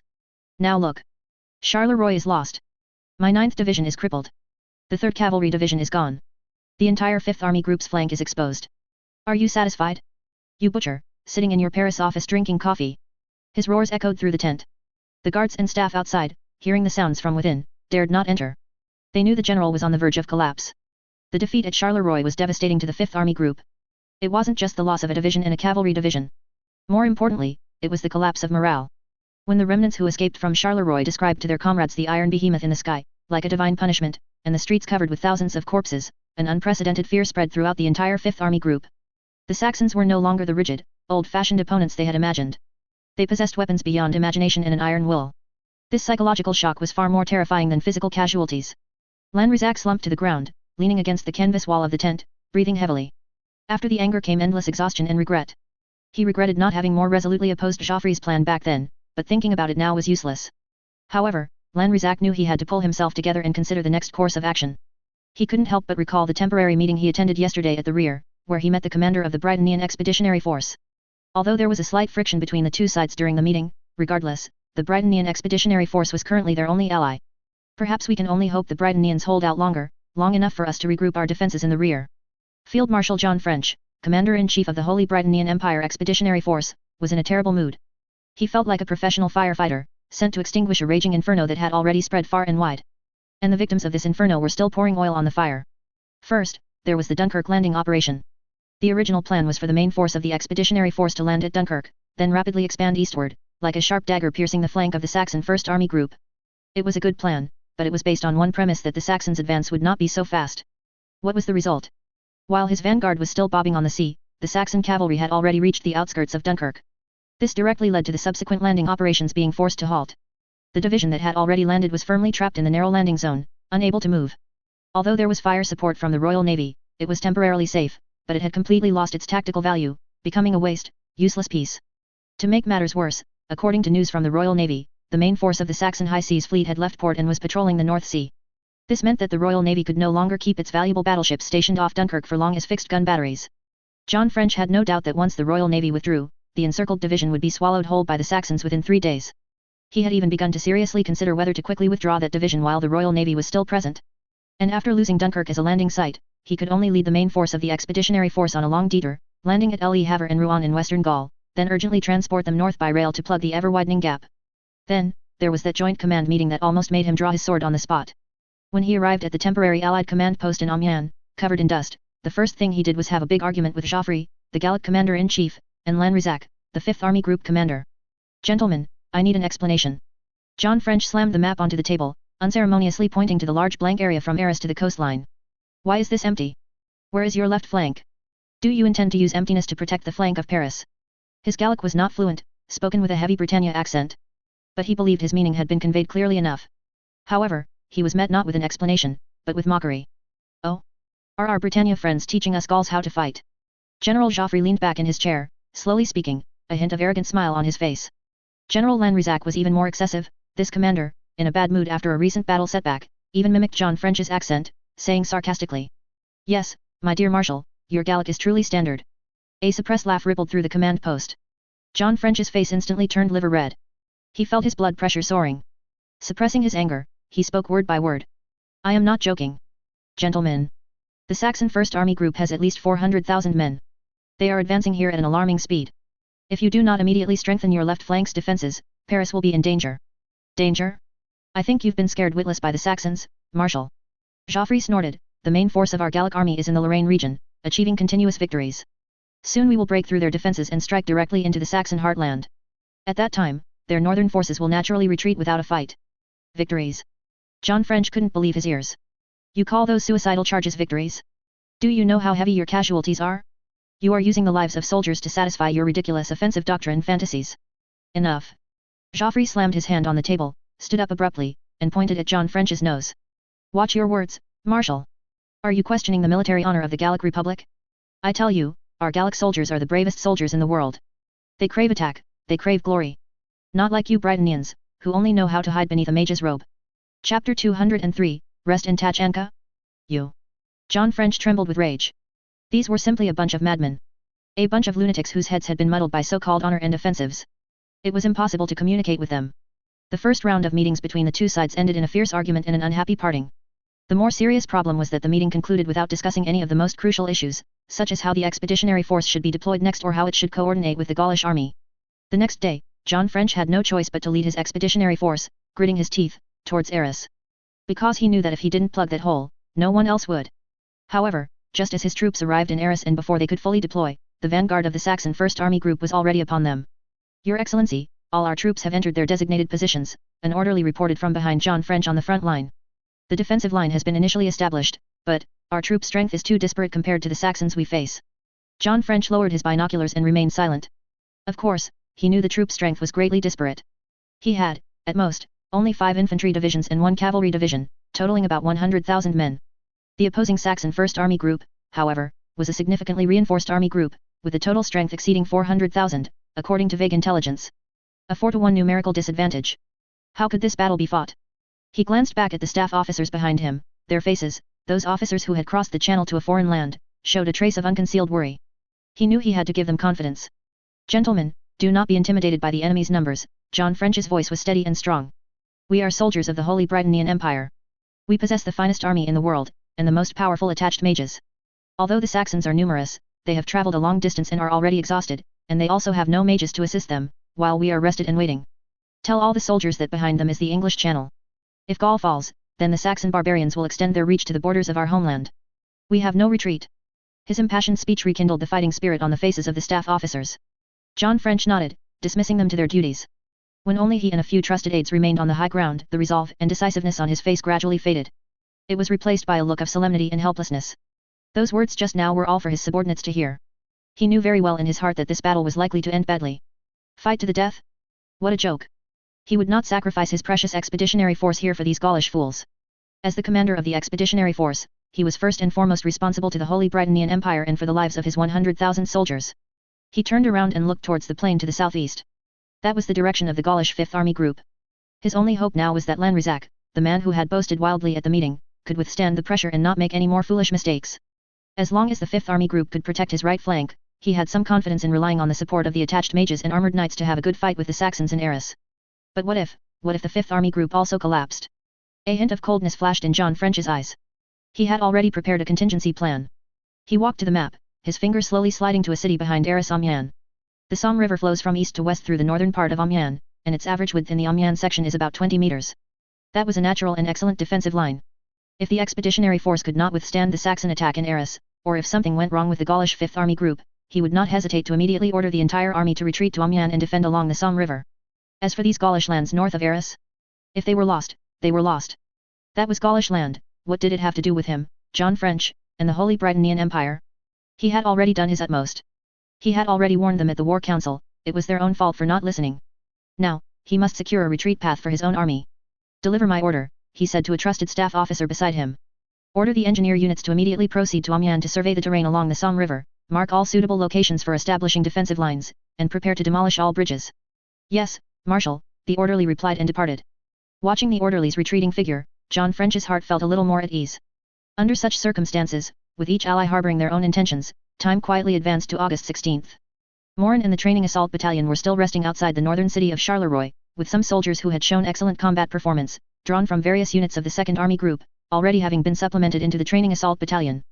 Currently, all companies were conducting urgent training with these soldiers to enable them to adapt to the combat style of the training assault battalion in the shortest possible time. According to the company commanders and sergeants, perhaps these soldiers were already excellent soldiers or even soldier kings in other units. But upon arriving at the training assault battalion, these soldiers were only considered lowless and still needed rigorous training to be of great use. As night fell, the training assault battalion's camp gradually quieted down. The new recruits, exhausted like dead dogs after a day of devilish training, fell asleep as soon as they lay on their camp beds. However, Morin had no sleepiness at all at the moment. He was reflecting and summarizing, the battles of these past few days had given him many new insights. The combat effectiveness of the training assault battalion was undoubtedly top-notch. While it was inappropriate to send the training assault battalion into a meat grinder, it was undeniable that in positional defense, relying on sturdy fortifications and powerful firepower, they were simply a ruthless meat grinder. However, war was not just about defense. As an assault unit, their core value lay in offense. And in offense, he discovered a problem. That was, during rapid maneuver and infiltration, the battalion's heavy firepower sometimes couldn't keep up with the infantry's pace. Those MG-08 heavy machine guns, while indeed powerful during this period, but in an offensive, they required finding a suitable firing position first, and then setting up, a process that would waste precious time. On a rapidly changing battlefield, a second's delay could lead to the failure of the entire offensive. He recalled the 1st Guards Cavalry Division's brilliant ambush in the southern suburbs of Charleroi. General Honor, that seemingly traditional old-school cavalry general, had fought a battle with a very modern character. The key to his success lay in his use of cavalry mobility to quickly deploy a large number of heavy machine guns to preset ambush positions, forming a deadly crossfire network. Cavalry mobility, combined with heavy machine gun firepower. This combination gave Morin tremendous inspiration. The unique nature of the training assault battalion also gave them mobility. A large number of trucks and supply wagons gave them far greater mobility than ordinary infantry. They also possessed more powerful firepower than ordinary infantry battalions. They had more heavy machine guns and automatic weapons. So why couldn't these two be combined more perfectly? Morin picked up a pencil and began sketching on a piece of paper. He began to imagine what it would be like if his assault troops, when attacking enemy positions, could have a batch of mobile machine gun platforms that could follow up at any time and provide immediate fire support. When the infantry's attack was stalled, these mobile machine gun platforms could immediately deploy on the flanks, suppressing the enemy's firing points with dense firepower, creating conditions for the infantry's renewed charge. When the infantry breached a gap, these mobile machine gun platforms could immediately follow up to consolidate the gap. They could even exploit their mobility to advance deep into enemy territory, expanding the battle's results. This idea excited Morin. He felt he had grasped something. But how exactly could it be implemented? Directly mounting heavy machine guns on trucks? This idea flashed through his mind but was quickly dismissed by him. While trucks had decent carrying capacity, their reliability was indeed insufficient, and currently, their off-road capability was limited, preventing them from accessing many complex terrains. Using cavalry pack horses? That wouldn't work either. While pack horses had strong off-road capabilities, unloading the machine gun from the horse's back and setting it up would still take time. He needed a more flexible platform, one that could hit and run. At this moment, Morin suddenly recalled a weapon he had seen in later historical documents and film works. On the vast Eastern European plains, during the brutal Civil War, a weapon composed of a simple four-wheeled cart and a heavy machine gun once dominated, striking fear into countless enemies. Its structure was so simple it was almost crude, but its tactical concept was ahead of its time. A name, like lightning, cut through the fog in Morin's mind. Tachanka. Morin abruptly grabbed the pencil and paper from the table and rapidly sketched on the paper. A crude but impactful prototype of a weapon leapt onto the page. It was a four-wheeled cart pulled by two horses, with the rear of the carriage reinforced and modified, prominently mounting an MG-08 heavy machine gun. The muzzle of the machine gun faced the rear of the cart. Inside the carriage, in addition to the machine gunner and assistant gunner, ammunition boxes were piled high. Its structure was so simple that any field factory, or even a slightly larger blacksmith shop, could mass-produce it in a short amount of time. But its tactical value was revolutionary. Imagine, on the battlefield. When the bugle sounded for the attack, dozens of such carts, following behind the infantry assault formation, or on the flanks, would rapidly maneuver forward. When the infantry's offensive encountered stubborn enemy resistance, these carts could immediately turn and stop, with the drivers controlling the horses. And the machine gunners in the carriage, without needing to dismount or set up, would simply turn their muzzles towards the enemy's positions and unleash a barrage of fire. With the MG-08 heavy machine gun's current demonstrated fire suppression capability, it could instantly form an impenetrable curtain of bullets, pinning down the enemy's firing points in their positions, preventing them from raising their heads. And when enemy artillery began to retaliate, these carts could immediately start moving to the next position, causing all enemy shells to fall on empty ground. Hit and run, never lingering in battle. Mobility, firepower, survivability, perfectly combined. Wasn't this the mobile fire support platform accompanying infantry assaults that he had always dreamed of? Tachanka, Morin muttered the name softly, looking at the drawing.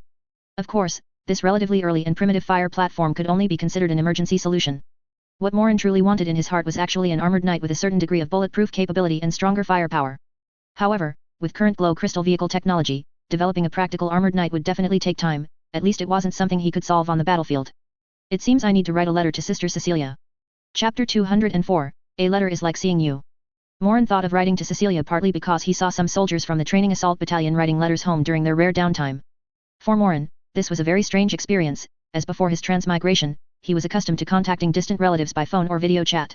The experience of writing down what he wanted to say on paper was undoubtedly fresh and unfamiliar. When was the last time I wrote a letter? I think it was back in school when I pretended to be Li Hua and wrote English essays to foreign friends.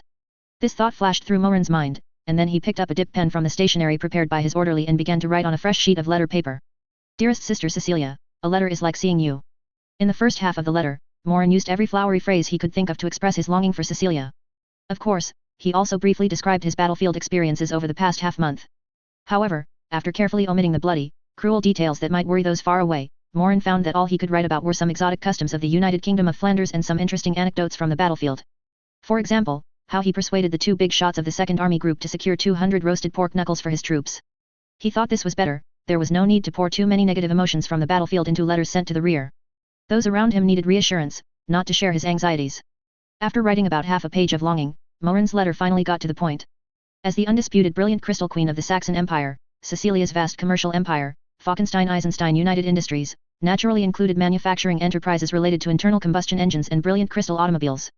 However, Morin was not very familiar with the specific situation in this area, so he could only propose a general direction in the letter, hoping Cecilia could help him contact a vehicle manufacturing company with strong technical capabilities. He wanted to see if it was possible to thoroughly modify and upgrade the brilliant crystal military trucks currently equipped by the Army. Although the military trucks we currently use are powerful, their drawbacks are equally obvious. I have observed carefully that these trucks use leaf spring suspension and solid rubber tires, a combination that results in almost zero off-road capability, limiting them to well-paved roads. Morin analyzed in detail in the letter. As a designer, Cecilia naturally understood this content. The standard military trucks equipped by the Saxon Army currently, thanks to the world's unique brilliant crystal internal combustion engine technology, possessed powerful engines far exceeding the ordinary internal combustion engines of World War I that he knew before his transmigration. With a curb weight of only 2.5 tons, they could carry a load of 2.5 tons, a figure that Morin found somewhat absurd.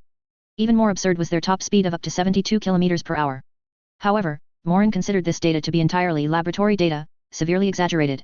According to his discussions with the transport truck drivers in the battalion, this speed could only barely be achieved on excellent urban asphalt roads and only on long straightaways. Once outside the city and onto the narrow, bumpy dirt roads in the countryside, the truck's speed would plummet to around 40 km per hour. Of course, even so, Morin still found this speed quite astonishing. It should be known that in his previous world, during World War I, the average speed of trucks in various countries generally hovered around 24 km per hour. Therefore, Morin's demands in the letter were very clear, and one might even say, with the support of the brilliant crystal internal combustion engine, they became somewhat greedy. He hoped that the designers of Sister Cecilia's affiliated companies could make improvements from two aspects. First, comprehensively enhance the truck's off-road performance. He suggested strengthening the research and development of vehicle suspension systems, even if using leaf spring suspension, to adopt the most effective structures possible. Second, based on improved off-road performance, develop medium-duty trucks with stronger carrying capacity. Morin believed that as the scale of the war expanded, logistical pressure would only increase. Moreover, the Saxon military would certainly soon realize the enormous advantages brought by motorized units. But by then, the 2.5-ton carrying capacity of military trucks would sooner or later become a bottleneck restricting troop mobility. In addition to suggestions for improving wheeled vehicles, Morin also proposed a bolder and more forward-thinking idea. Considering the generally poor rural road conditions in Europa and the higher off-road combat requirements that future wars may impose on troops, I hope Sister Cecilia can have her engineers try to develop a new type of tracked or half-tracked vehicle, drawing inspiration from the existing tracked structures of agricultural tractors. Morin's idea was simple: the horse-drawn machine gun Tachanka was ultimately just a transitional product. Once the technology for such tracked or half-tracked vehicles was developed and matured, subsequent tracked tractors and armored personnel carriers would naturally be put on the research agenda.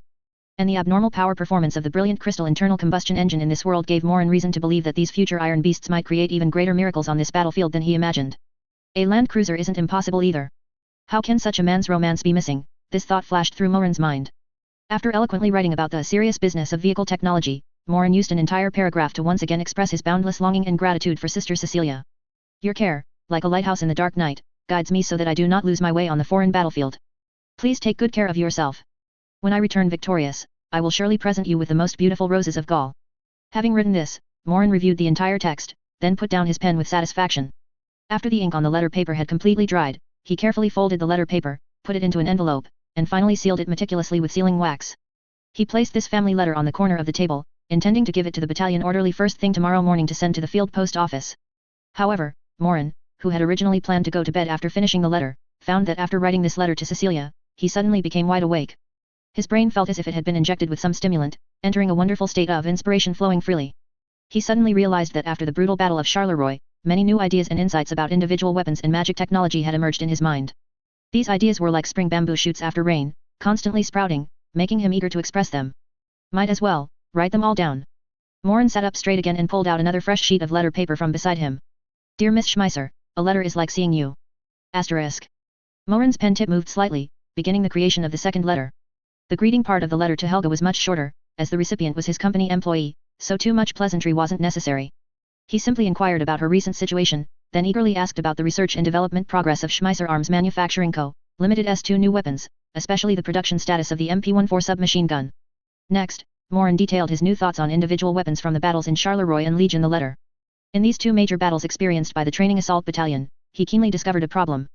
As the proportion of MP-14 submachine guns equipped by the Training Assault Battalion continuously increased, while it brought an unprecedented increase in firepower density for infantry squads in close-range engagements, it also led to a significant decrease in the infantry squad's ability to suppress precise firepower at medium range. Soldiers equipped with the MP-14 found it very difficult to effectively hit a single target with precision at distances exceeding 100 meters. This firepower gap could only be filled by the remaining riflemen in the squad using .98 rifles. Although this situation objectively forced the riflemen of the Training Assault Battalion to master exceptional marksmanship, Morin knew very well that simply relying on improving the individual shooting skills of soldiers to compensate for deficiencies in weapon performance was not a long-term solution. He had to find a way to fundamentally increase the density and sustainability of rifle firepower. Thus, a name that had long been swirling in his mind naturally emerged: the semi-automatic rifle. Respected Miss Schmeisser, Mr. Maxim's machine gun masterpiece gave me great inspiration. I was thinking, since a complex mechanical structure can use the energy of gunpowder gas to achieve fully automatic firing, then why can't we simplify this principle and create a rifle that can automatically eject casings, load, and not require the shooter to manually operate the bolt? In the letter, Morin articulated his concept using the most concise and clear language possible. I temporarily name this concept the gas-operated principle. Its core idea is to use a small portion of high-pressure gunpowder gas, leaking from the barrel when a bullet is fired, to drive a small piston to complete a series of complex actions for us, pulling the bolt, ejecting the casing, and pushing the next bullet into the chamber. He even drew a simplified structural sketch in the blank space of the letter paper, which others would certainly not understand, marking the approximate positions and collaboration relationships of key components such as the gas tube, piston, and bolt. Although Morin knew that this sketch was as simple as it could get, only roughly explaining the principle, with Helga's genius mind, she would surely instantly grasp his intention. After finishing the letter to Helga, Morin felt his thoughts becoming even more expansive. He did not stop, picking up the third sheet of letter paper again. This time the recipient was another genius girl far away in the imperial capital. Dear Miss Seckert, a letter is like seeing you. The opening pleasantries of the letter to Patricia became even shorter, almost perfunctory. Morin only symbolically inquired twice, and after a few lines, he eagerly jumped directly to the main topic. It wasn't that their relationship was too distant, it was mainly that too many polite words would make it seem estranged and insincere. The main body of the letter to Patricia naturally revolved around magic technology. Morin first briefly explained the general situation of the enchantment technology he learned from the Gauls during the battle. For example, the cuirassiers of Gaul, their breastplates were enchanted with some kind of magic, making them effective against small-caliber weapon fire. Another example, their 75mm magic cannon also utilized enchantment technology, which greatly reduced the weight of the artillery, and its mobility and shell power far exceeded Saxon's cannons of the same caliber. He hoped that these technical intelligence from the enemy could provide some new ideas and inspiration for Patricia's ongoing research. Next, Morin inquired about the progress of the two projects he was most concerned about, magic communication equipment and the miniaturization of magic weapons. Communication, and still communication. Dear Sister Seckert, I must emphasize again that a stable, reliable, and portable wireless communication device is simply too important for our future wars. So important that it can even determine the outcome of a battle. I implore you, please place this project in the highest priority position. At the end of the letter, Morin almost pleaded, emphasizing the importance of communication equipment. The experience at Charleroi had given him a profound understanding of this point. If he had had a long-range radio that could communicate with the rear at any time, the training assault battalion's situation would certainly not have been so passive and dangerous. After writing the final best wishes, awaiting your reply, Morin let out a long breath. He placed the 3 letters side by side on the table, looking at the 3 wax-sealed envelopes, and a strange sense of satisfaction welled up in his heart. These 3 letters conveyed his longing for 3 women, although 2 of them not so much, but it was longing nonetheless. At the same time, they also embodied his vision and expectations for future wars. He believed that these 3 geniuses in the rear would surely turn his wild ideas in the letters into reality, one by one. Having done all this, Morin felt his long-strained nerves finally completely relax. A strong wave of drowsiness overcame him. He didn't even have time to take off his military uniform before he collapsed onto the camp bed and fell into a deep sleep. The next day, early in the morning of August 17th, Morin had just gotten up and was about to hand the 3 letters to the orderly for mailing. At the camp entrance, a rapid car engine sound approached from a distance. A black staff car from the 2nd Army Group headquarters steadily stopped at the temporary camp entrance of the training assault battalion. An officer from the Army Group headquarters jumped out of the car and walked directly to Morin. Captain Mullen, urgent order. General Bulow requests your immediate presence at headquarters, there's a new combat mission. A new combat mission? Morin frowned. Didn't they say they would rest for a few days? How long has it been? He glanced at the serious-faced major, feeling a bit uneasy. Could it be, they want me to be the rescue team again? Chapter 205 New Orders. Let's go, Captain Mullen, the general is waiting for you. Seeing Morin standing still, the major officer urged him again. Yes, sir. Morin came back to his senses, stuffed the 3 letters into his inner pocket, and then followed the officer to board the General Staff Headquarters car. The car headed north and soon arrived at the 2nd Army Group's temporary command post again. Entering the familiar yet somewhat annoying command tent, Morin immediately saw General Bulow pacing around a map. Seeing Morin enter, General Bulow immediately stopped his discussion, a rather sincere smile appearing on his face. Captain Mullen, you're here. Come over quickly. He waved to Morin, signaling him to come to the map. Morin saluted and walked to the map, mentally prepared to argue against any unreasonable mission. It's like this, Captain Mullen. General Bulow pointed to an area on the map and said directly. The General Staff Headquarters has just issued new operational orders. We need to launch a large-scale assault on the junction of the Britonian Expeditionary Force and the Gaulish 5th Army Group facing us. Junction. Morin followed the direction of his finger. That area was located between Arras and St. Quentin. That's right. General Bulow nodded and continued. The 1st Army Group will launch the main attack from the north, with General Mackensen personally commanding the main force towards this area. And our 2nd Army Group's mission is to draw a part of our elite troops to form a temporary combat group and cooperate with the 1st Army Group's actions from the south, completely cutting off communication between the Britonians and the Gauls. Morin listened and generally understood. Isn't this a typical pincer movement? This temporary combat group will be personally commanded by General Ludendorff. General Bulow turned his gaze to Morin. And your training assault battalion will also participate in this operation as the spearhead of the combat group. Upon hearing this, Morin felt relieved. Fortunately, he wasn't being sent deep into enemy territory for some kind of infiltration, but rather as part of a larger force for coordinated operations. Moreover, this battle also had the 1st Army Group's cooperation, and behind them were 2 divisions of friendly forces. The safety factor was much higher than last time in Charleroi. I have no problem, General. I will resolutely carry out the order. Morin answered straightforwardly. Very good. General Bulow nodded with satisfaction. Morin thought for a moment, but still couldn't help but ask, General, I'm a bit curious, why are we suddenly assisting the 1st Army Group? Isn't our main mission to advance south? Upon hearing this question, General Bulow's expression became slightly unnatural. He cleared his throat and said vaguely. This is a unified deployment by the General Staff Headquarters, for the victory of the entire Western Front. That's how it is. Of course, he wouldn't tell Morin that just last night, the commander of the 1st Army Group, the highly respected old General Mackensen, whom even he held in awe, personally sent him a friendly worded telegram. The content of the telegram was simple. General Mackensen first extended his warm congratulations to the 2nd Army Group for its glorious victory in Charleroi. Then he suggested that Bülow, in the upcoming battles, could dispatch including but not limited to the Training Assault Battalion elite troops to assist the 1st Army Group in launching a decisive strike against the enemy at the junction of the two armies. When he received the telegram, Bülow almost spat out the coffee in his mouth. This was not a suggestion at all, it was clearly an order. And it specifically named the Training Assault Battalion. Bülow knew very well that General Mackensen, who had a close relationship with Morin, most likely knew about him using the Training Assault Battalion as cannon fodder a few days ago, and also valued the Training Assault Battalion's combat effectiveness. Did he dare to refuse? He didn't dare. Firstly, Mackensen's seniority and prestige were there, he couldn't afford to offend him. Secondly, when attacking Liege and the Namur Fortress Group before, he had borrowed precious armored airships from him. It was time to repay that favor. Therefore, Bülow could only swallow his pride and feign an attitude of active cooperation in considering the bigger picture. Of course, he would not elaborate on these high-level power struggles to Morin. Morin looked at General Bülow's evasive manner and guessed a few things. It was probably another deal between high-ranking officials, using him as a bargaining chip. But he didn't care. As long as he wasn't being sent to his death, who cared who he fought? Moreover, this mission sounded like it had some potential. General, regarding my troops. Morin began, preparing to bring up the issue of troop rest and replenishment as previously agreed. Before he could finish, General Bülow waved his hand and interjected, "Don't worry, I've already made arrangements for the Training Assault Battalion." He wore an expression that said, "You can trust me to handle things. I know your troops have just been through a major battle and need rest and replenishment, but the situation is urgent, so I can only ask you to bear with it for a while. However, the compensation will definitely satisfy you." General Bülow's tone carried a hint of showing off. "In addition to all personnel replenishment being in place, I specifically instructed the logistics department to prepare ample supplies for you, based on 3 times your ammunition consumption during the Charleroi battle. I guarantee you'll have a blast. Furthermore..." General Bülow paused, then dropped a bombshell. "The 77mm Field Artillery Battalion that was temporarily attached to you will officially be under the command of your Training Assault Battalion starting today. Not only that..." General Bülow looked at Morin's shining eyes, and his smile grew wider. "This Field Artillery Battalion has also been reinforced." He walked to the map, picked up a red pencil, and drew a circle around Charleroi. "Didn't the 1st Guards Cavalry Division capture 12 75mm magic cannons from the Gauls in the southern suburbs of Charleroi? And you also captured a few during the street fighting.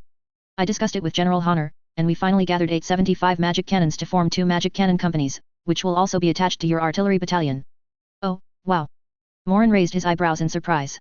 The other party's sudden generosity made him suspect that the combat mission was not as simple as he made it sound. A 77mm Field Artillery Battalion had 3 artillery companies, totaling 12 77mm field guns.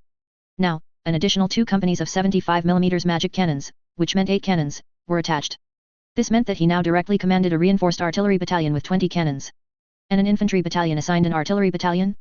This was absolutely unprecedented in the history of the Saxon army. Looking at Morin's somewhat surprised expression, General Bülow laughed heartily, seemingly in a very good mood. "Ha ha ha, you're surprised by this? I also told those captured Gaulish artillerymen to do nothing else for the past 2 days but train our artillerymen on how to operate those magic cannons. How about it, Captain Mullen, isn't this arrangement good enough?" "It's good enough. General, you're a good man." Morin nodded. The strengthening of artillery firepower was definitely good news for the Training Assault Battalion. This was simply like a pig's knuckle falling from the sky. He now understood why they said, "The squeaky wheel gets the grease." His outburst at the command post a few days ago had an immediate effect. Not only were the unit's positioning and treatment issues resolved, but he also managed to get a reinforced artillery battalion back. "All right, Captain Mullen, these cannons weren't given to you for free." General Bülow patted Morin's shoulder, his tone becoming a bit more serious. "Giving you such strong firepower is also to hope that you can achieve even more brilliant results in the upcoming battle. Don't disappoint me, and don't disappoint General Mackensen." "Yes, General." Morin immediately stood at attention and saluted, his voice clear and loud. General Bülow nodded, then added. "Oh, and one more thing. Regarding your achievements in Charleroi, the telegram from the General Staff Headquarters was answered very quickly. All fallen and wounded soldiers will receive the highest level of pensions and honors. Soldiers who participated in the operation will also receive corresponding medals. As for you personally..." General Bülow looked Morin up and down, a hint of playfulness in his eyes. "After this battle, your rank should also move up. Keep up the good work, Captain." "Oh no, future Major." No one could be unhappy after hearing they were getting a promotion, and Morin was no exception, so he saluted General Bülow again. "Hehe, thank you for your patronage, General." "All right, don't give me that fake stuff." Bülow waved his hand. He knew, of course, that Morin was joking with him. After all, this young captain had been eager to kill him just 2 days ago. "Hurry back and prepare. General Ludendorff has already set off with the main force of 2 divisions. Your Training Assault Battalion is highly mobile. I'm giving you until noon to complete all preparations and then immediately depart, using trucks to catch up with the main force." "Yes, After talking with General Bulow, Morin left the army group headquarters with light steps. Upon returning to the camp, Morin immediately found Kleist and Manstein and conveyed the new combat mission and departure time to them. What? Prepare to depart now. Kleist and Manstein were both startled. That's right, the order is urgent. Morin nodded, then continued to instruct. Immediately notify the entire battalion to complete all pre-departure preparations as quickly as possible. Check weapons, distribute ammunition, pack personal equipment. Also, tell the quartermaster unit's drivers to check all their precious trucks and fill them with magic crystal fuel, trying to avoid any problems on the way. Yes, battalion commander. The two acknowledged the order and immediately went to relay it. The entire training assault battalion's camp instantly became noisy. Soldiers quickly switched from a state of rest to a state of readiness for battle, and everything proceeded in an orderly manner. Chapter 206, A Familiar Face.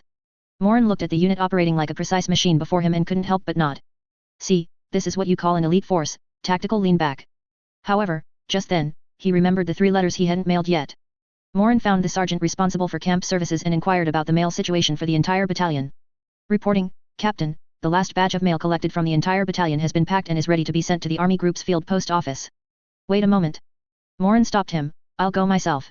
He felt that these 3 letters were of great importance, and he would feel more at ease delivering them himself. Morin, accompanied by a guard, took the large mail bag filled with thousands of letters, found a truck on standby, and went directly to the field post office sorting center at the Army Group headquarters camp. Because the training assault battalion and Morin himself were now famous in the 2nd Army Group, and coupled with General Bulow's specific instruction to give the training assault battalion special care. So, when the officer in charge of the sorting center saw that Morin himself was carrying the mailbag, his attitude was exceptionally warm. Oh my, isn't this Captain Mullen? Why did you come in person? Captain Karl, it's actually a personal matter. Morin smiled and placed the mailbag on the table. Our battalion is about to depart, and this is the last batch of mail. I'd like to trouble you to process it as quickly as possible. No problem. A small matter. The captain patted his chest and guaranteed, your unit is a combat hero of our 2nd Army Group, and must be given priority. As he spoke, he skillfully stamped the training assault battalion's mailbag with a red highest priority mark. Of course, there's one thing I still need to mention. Captain Karl added, although it can skip some of the initial procedures and go directly to sorting, according to regulations, the review of letter content is still essential. I hope you understand. I understand, those are the rules. Morin nodded. Seeing that Morin didn't make any unreasonable demands, Captain Karl naturally breathed a sigh of relief. Don't worry, even with the review time, it will definitely be much faster than regular delivery. Depending on the letter's destination, the fastest ones can reach the recipient within about a week. Thank you so much, Captain Karl. Morin was overjoyed and discreetly pulled out a few packs of cigarettes, confiscated from Gaulish officer corpses, from his pocket and slipped them into the other man's pocket. Gaulish cigarettes, for everyone at the post office and sorting center to try. Captain Karl looked at the packs of Gaulish cigarettes in his hand, and his smile grew even wider. Captain Mullen, you are too kind. I wish you good luck in battle. After thanking the enthusiastic officer, Morin left the sorting center and returned to the camp. August 17, 11:30 a.m. The entire training assault battalion had assembled, and all vehicles and personnel were ready. With a command from Morin, a massive convoy of over 100 trucks and horse-drawn carriages, raising clouds of dust, began to move southwest. According to the destination given by the Army Group headquarters before departure, this temporary battle group, personally commanded by General Ludendorff, would rendezvous with units dispatched by the 1st Army Group in the area between Arras and St. Quentin. Then, both sides would jointly launch a fatal blow against the flank of the Britannian Expeditionary Force. Since the Gaulish 5th Army Group had fully retreated and fallen back to the St. Quentin line after abandoning its attack on Charleroi. Therefore, the training assault battalion's maneuver along this route did not encounter any decent resistance. It didn't take long for the leading column of the training assault battalion's convoy to successfully catch up with the main force of the Ludendorff battle group, the 2 infantry divisions who were still marching on foot. The huge marching column stretched for several kilometers, with soldiers advancing slowly along the road with tired but relatively neat steps. Morin's convoy caused quite a stir as it sped past them. The infantrymen all cast envious glances. Look. It's the training assault battalion's convoy. My god, so many trucks. Did they put the entire battalion on wheels? I really want to get on, my feet are almost numb. Morin sat in the passenger seat of the lead vehicle, looking at the friendly forces marching on foot outside the window, feeling a certain sense of emotion. This was the charm of motorization and mechanization. If one wanted to conduct rapid maneuvers, or operations like the assault battalion's grand charge, mechanical vehicles were indispensable. He quickly found General Ludendorff's temporary headquarters several 1913 model staff cars in the middle of the marching column. The vehicles of both sides quickly pulled over to the side of the road, and Morin also jumped out to report to Ludendorff. Meeting the Army Group Chief of Staff again, Morin found that his attitude was even more amiable and polite than the last time they met at headquarters. Captain Mullen, your speed is quite fast. Ludendorff glanced at the continuously passing truck convoy behind Morin and said. Reporting, General, we just took advantage of our equipment. No need to be modest, your combat effectiveness is evident to the entire Army Group. Ludendorff waved his hand, then looked towards the southwest and continued. Since you have caught up, don't stop, continue to advance. As the vanguard of the entire battle group, reach the designated rendezvous point as quickly as possible and establish contact with the 1st Army Group's units. Yes, General. After a brief meeting with Ludendorff and receiving new orders, Morin returned to his convoy. With 2 infantry divisions backing him up this time, Morin felt more confident than ever before. At least he wasn't going deep alone anymore. The convoy continued westward, unimpeded all the way. After a day and a night of forced marching, at dusk on August 18th, just before the last ray of sunlight disappeared below the horizon, the training assault battalion, led by Morin, finally arrived at the designated rendezvous point southeast of Arras. This designated rendezvous point was a vast plain, where a huge temporary camp had already been established. Countless tents were scattered like stars, cooking smoke curled upwards, and soldiers in Saxon army uniforms bustled about, a scene of great activity.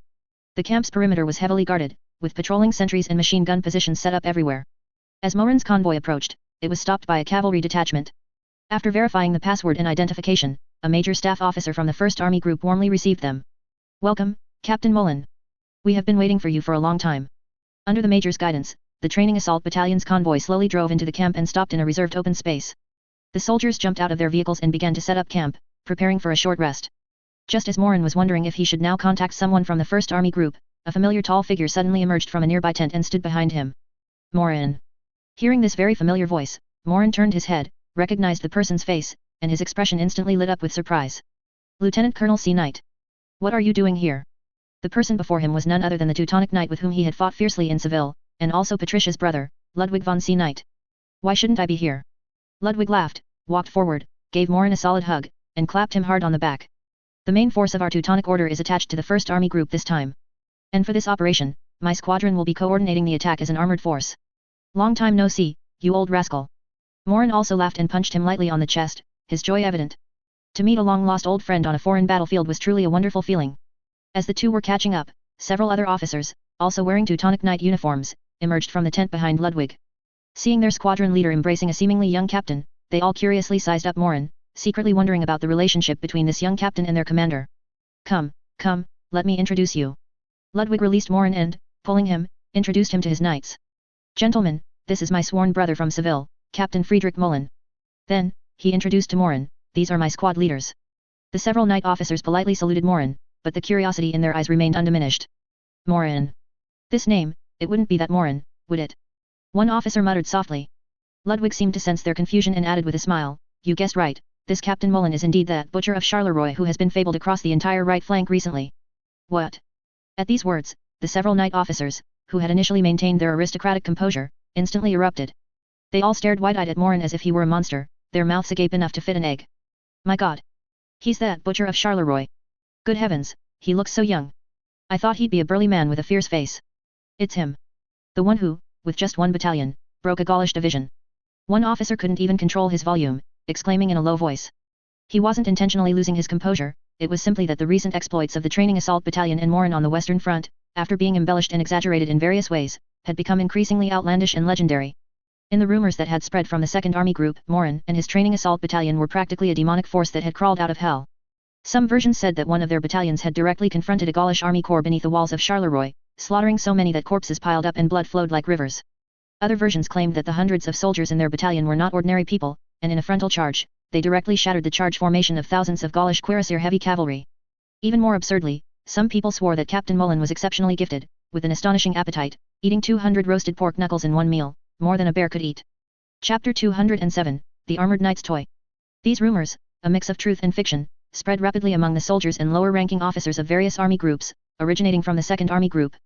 They also imbued the moniker Butcher of Charleroi with a thick veil of mystery. Many wondered whether Butcher referred to Morin's force's strong combat capability or his prodigious appetite. Now, this battlefield legend stood before them in the flesh, so a certain level of excitement was normal. Even Ludwig couldn't help but look at Morin with a strange expression, then leaned into his ear and whispered. Hey, Morin, are those rumors true? When did you become such a big eater? Well, it seemed Ludwig believed the last part. Pfft. Morin almost spat out a mouthful of old blood. Do you think that's possible? I'm not a pig, and even a pig couldn't eat that many pork hocks in one sitting. He gave Ludwig an annoyed look. If I could really eat that much, I wouldn't be a captain right now, I'd be a 300-pound fat man. Ha ha ha ha ha. Ludwig burst out laughing at his words.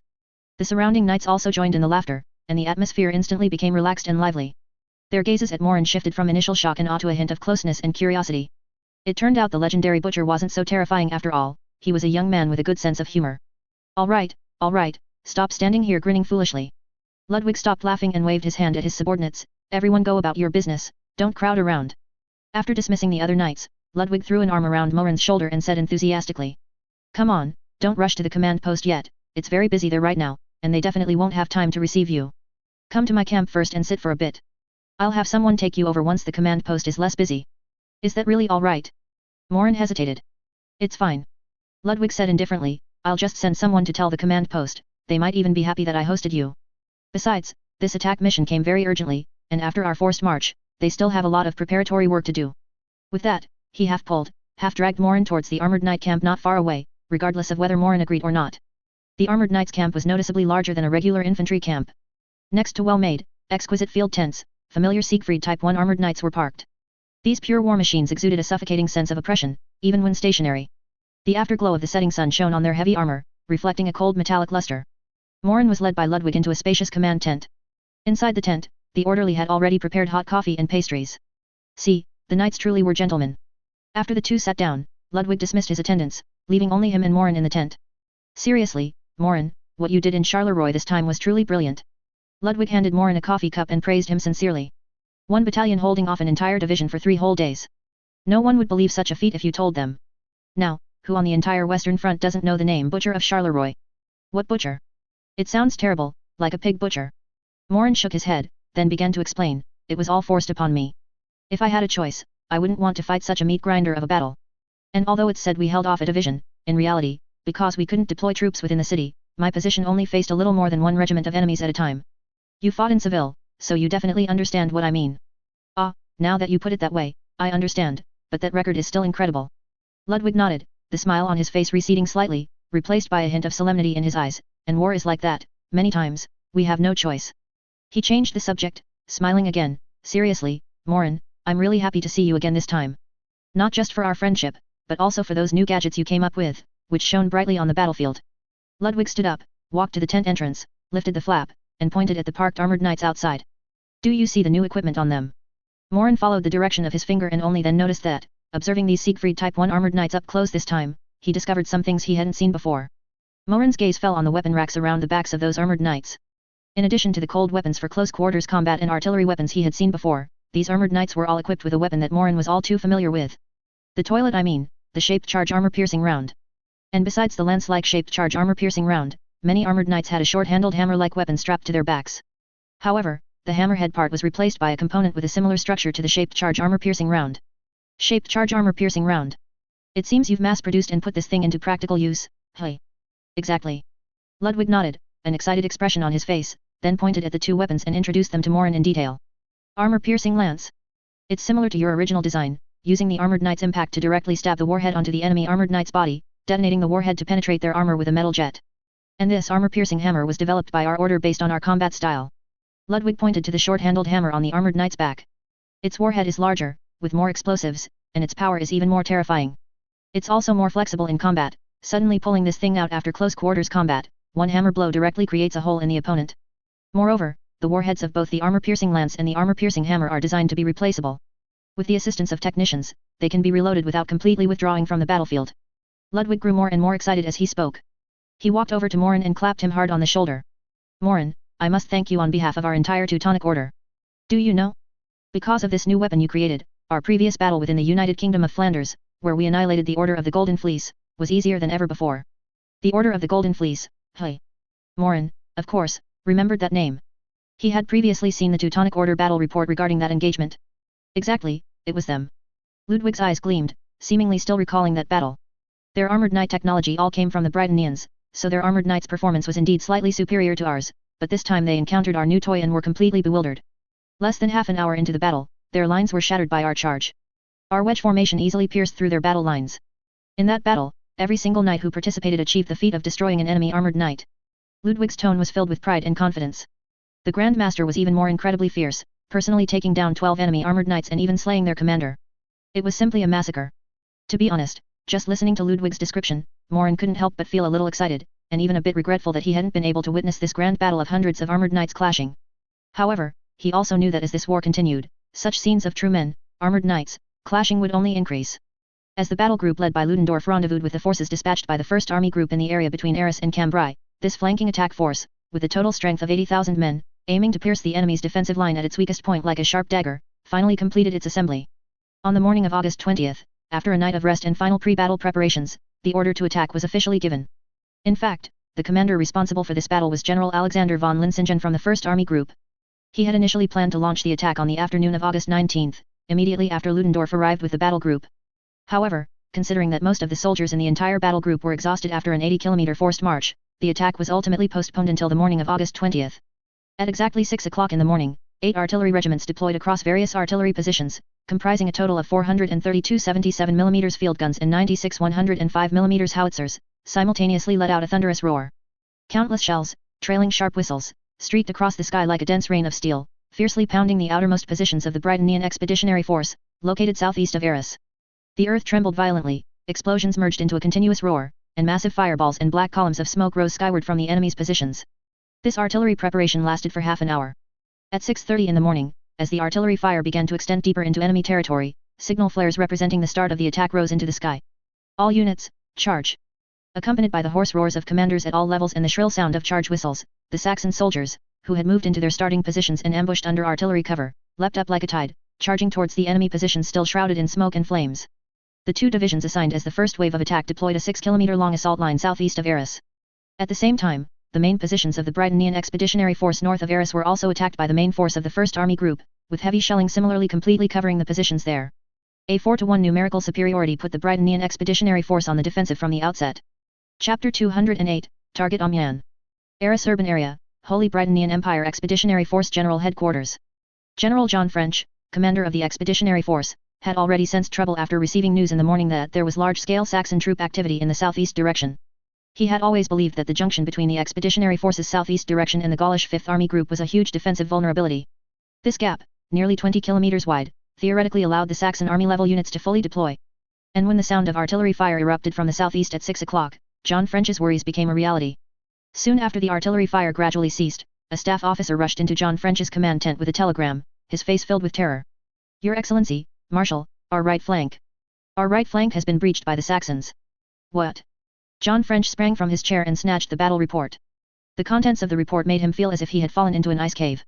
In the gap southeast of Arras, the Saxons had concentrated 80,000 troops, and with the support of hundreds of cannons and armoured knights, they launched a devastating attack on his right flank, which was the junction with the Gaulish Fifth Army Group. The defense line was completely torn apart less than an hour after the attack began.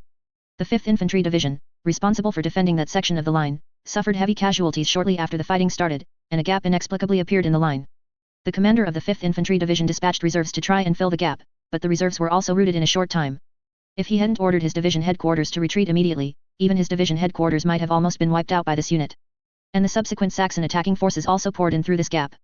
Due to the limited number of armoured knights and mages in the first batch of the expeditionary force to arrive, John French had deployed them all on the front line to resist the massive main force of the Saxon First Army Group.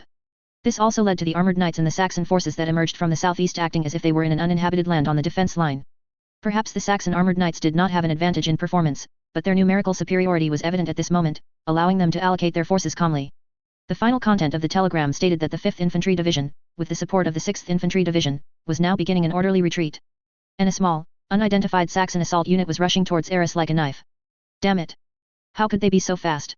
Cold sweat trickled down John French's forehead after reading the telegram. He knew his worst fear had come true. The Saxons had found the weakest link in the Allied defense line and, relying on overwhelming numerical superiority, sent troops to outflank and deliver a fatal blow. Where are the Gauls? Where is the Gaulish Fifth Army Group? What is their reaction? John French asked urgently. The staff officer's face showed an expression uglier than crying. Marshal. The Gauls. They have no reaction whatsoever. Our liaison officer reported that General Lanresac's headquarters cannot be contacted at all. Their positions are in chaos, and according to the latest news, they also seem to be under fierce attack from the Saxon Second Army Group. I knew I couldn't count on the Gauls. John French cursed furiously. He was now 100% certain that the Fifth Army Group would not be able to provide support, they might even be struggling to protect themselves.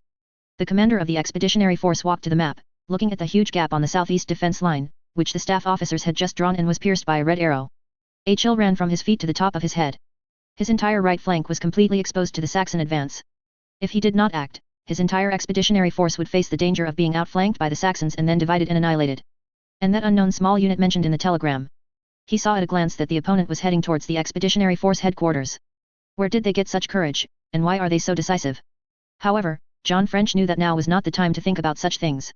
A thought became incredibly clear in his mind: he must not let the Expeditionary Force be buried here. He took a deep breath, turned around, and issued the orders he had long prepared. Pass on my command. All the surrounding staff officers held their breath, their gazes fixed on their commander-in-chief. All units on the front line, immediately disengage from the enemy facing you. What? A young staff officer couldn't help but exclaim, Marshal, are we retreating now? We just engaged the enemy. Shut up.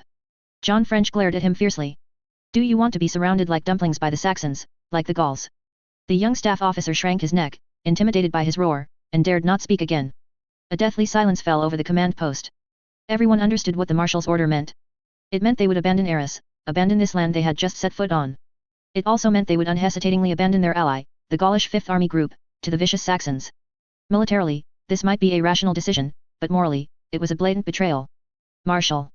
An older staff officer, also a confidant of John French, hesitated before speaking. Are we really not going to inform the Gauls? Even if it's just symbolically. Inform them. John French sneered, interrupting him. Inform them, and then let them drag us down? Or inform them, let them run with us, turning the entire retreat into a chaotic rout. He glanced around at his staff officers, his voice icy as he said. Gentlemen, please remember. You are officers of the Holy Britannian Empire. Your primary loyalty is to Her Majesty the Queen. You are responsible for the lives of our 100,000 Expeditionary Force soldiers. As for the Gauls, I warned them countless times at the Allied Council. They are foolish and arrogant, refusing to listen to any advice. Their current plight is entirely their own doing. We are not obligated to die for their foolishness. His words were resolute, leaving no room for doubt. The staff officers in the tent fell silent. They knew the Marshal had made up his mind. Order General Haig to command the 1st and 2nd Infantry Divisions as rearguard units, providing alternating cover to delay the enemy's pursuit from the front. Order General Dorian to command the 3rd and 4th Infantry Divisions, as well as the Cavalry Division, to rendezvous with the 5th and 6th Infantry Divisions in the southeast, and then immediately retreat at full speed towards Amiens. Order the engineer units to blow up all bridges and destroy all roads along our retreat route. Do everything possible to slow down the Saxons. Order the units besieged in Dunkirk to immediately contact the Royal Navy and prepare for evacuation by ship at any time. One order after another was issued clearly and swiftly from John French's mouth. His brain, at this moment, was working at its peak. He showed no panic, the entire retreat plan was meticulously organized. Because he had already rehearsed this plan countless times in his mind. Yes, Marshal. The staff officers responded in unison, then turned and hurried out of the tent to relay the orders. Soon, a strange scene appeared on the Britannian Expeditionary Forces positions. The units that had just been fiercely engaging the Saxons suddenly seemed to receive a unified order, and their firepower instantly weakened.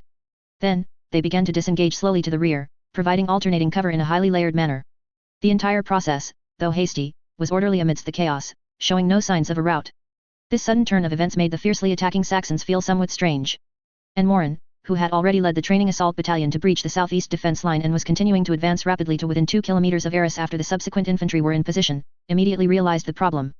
Damn it, the Britannians are going to run. Don't retreat to Amiens, that place is not easy to fight. Gaulish 5th Army Group temporary headquarters.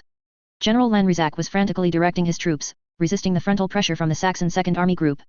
Since the disastrous defeat at Charleroi, his 5th Army Group had been in low spirits, retreating all the way. Now, they had barely managed to stabilize their positions along the St. Quentin line.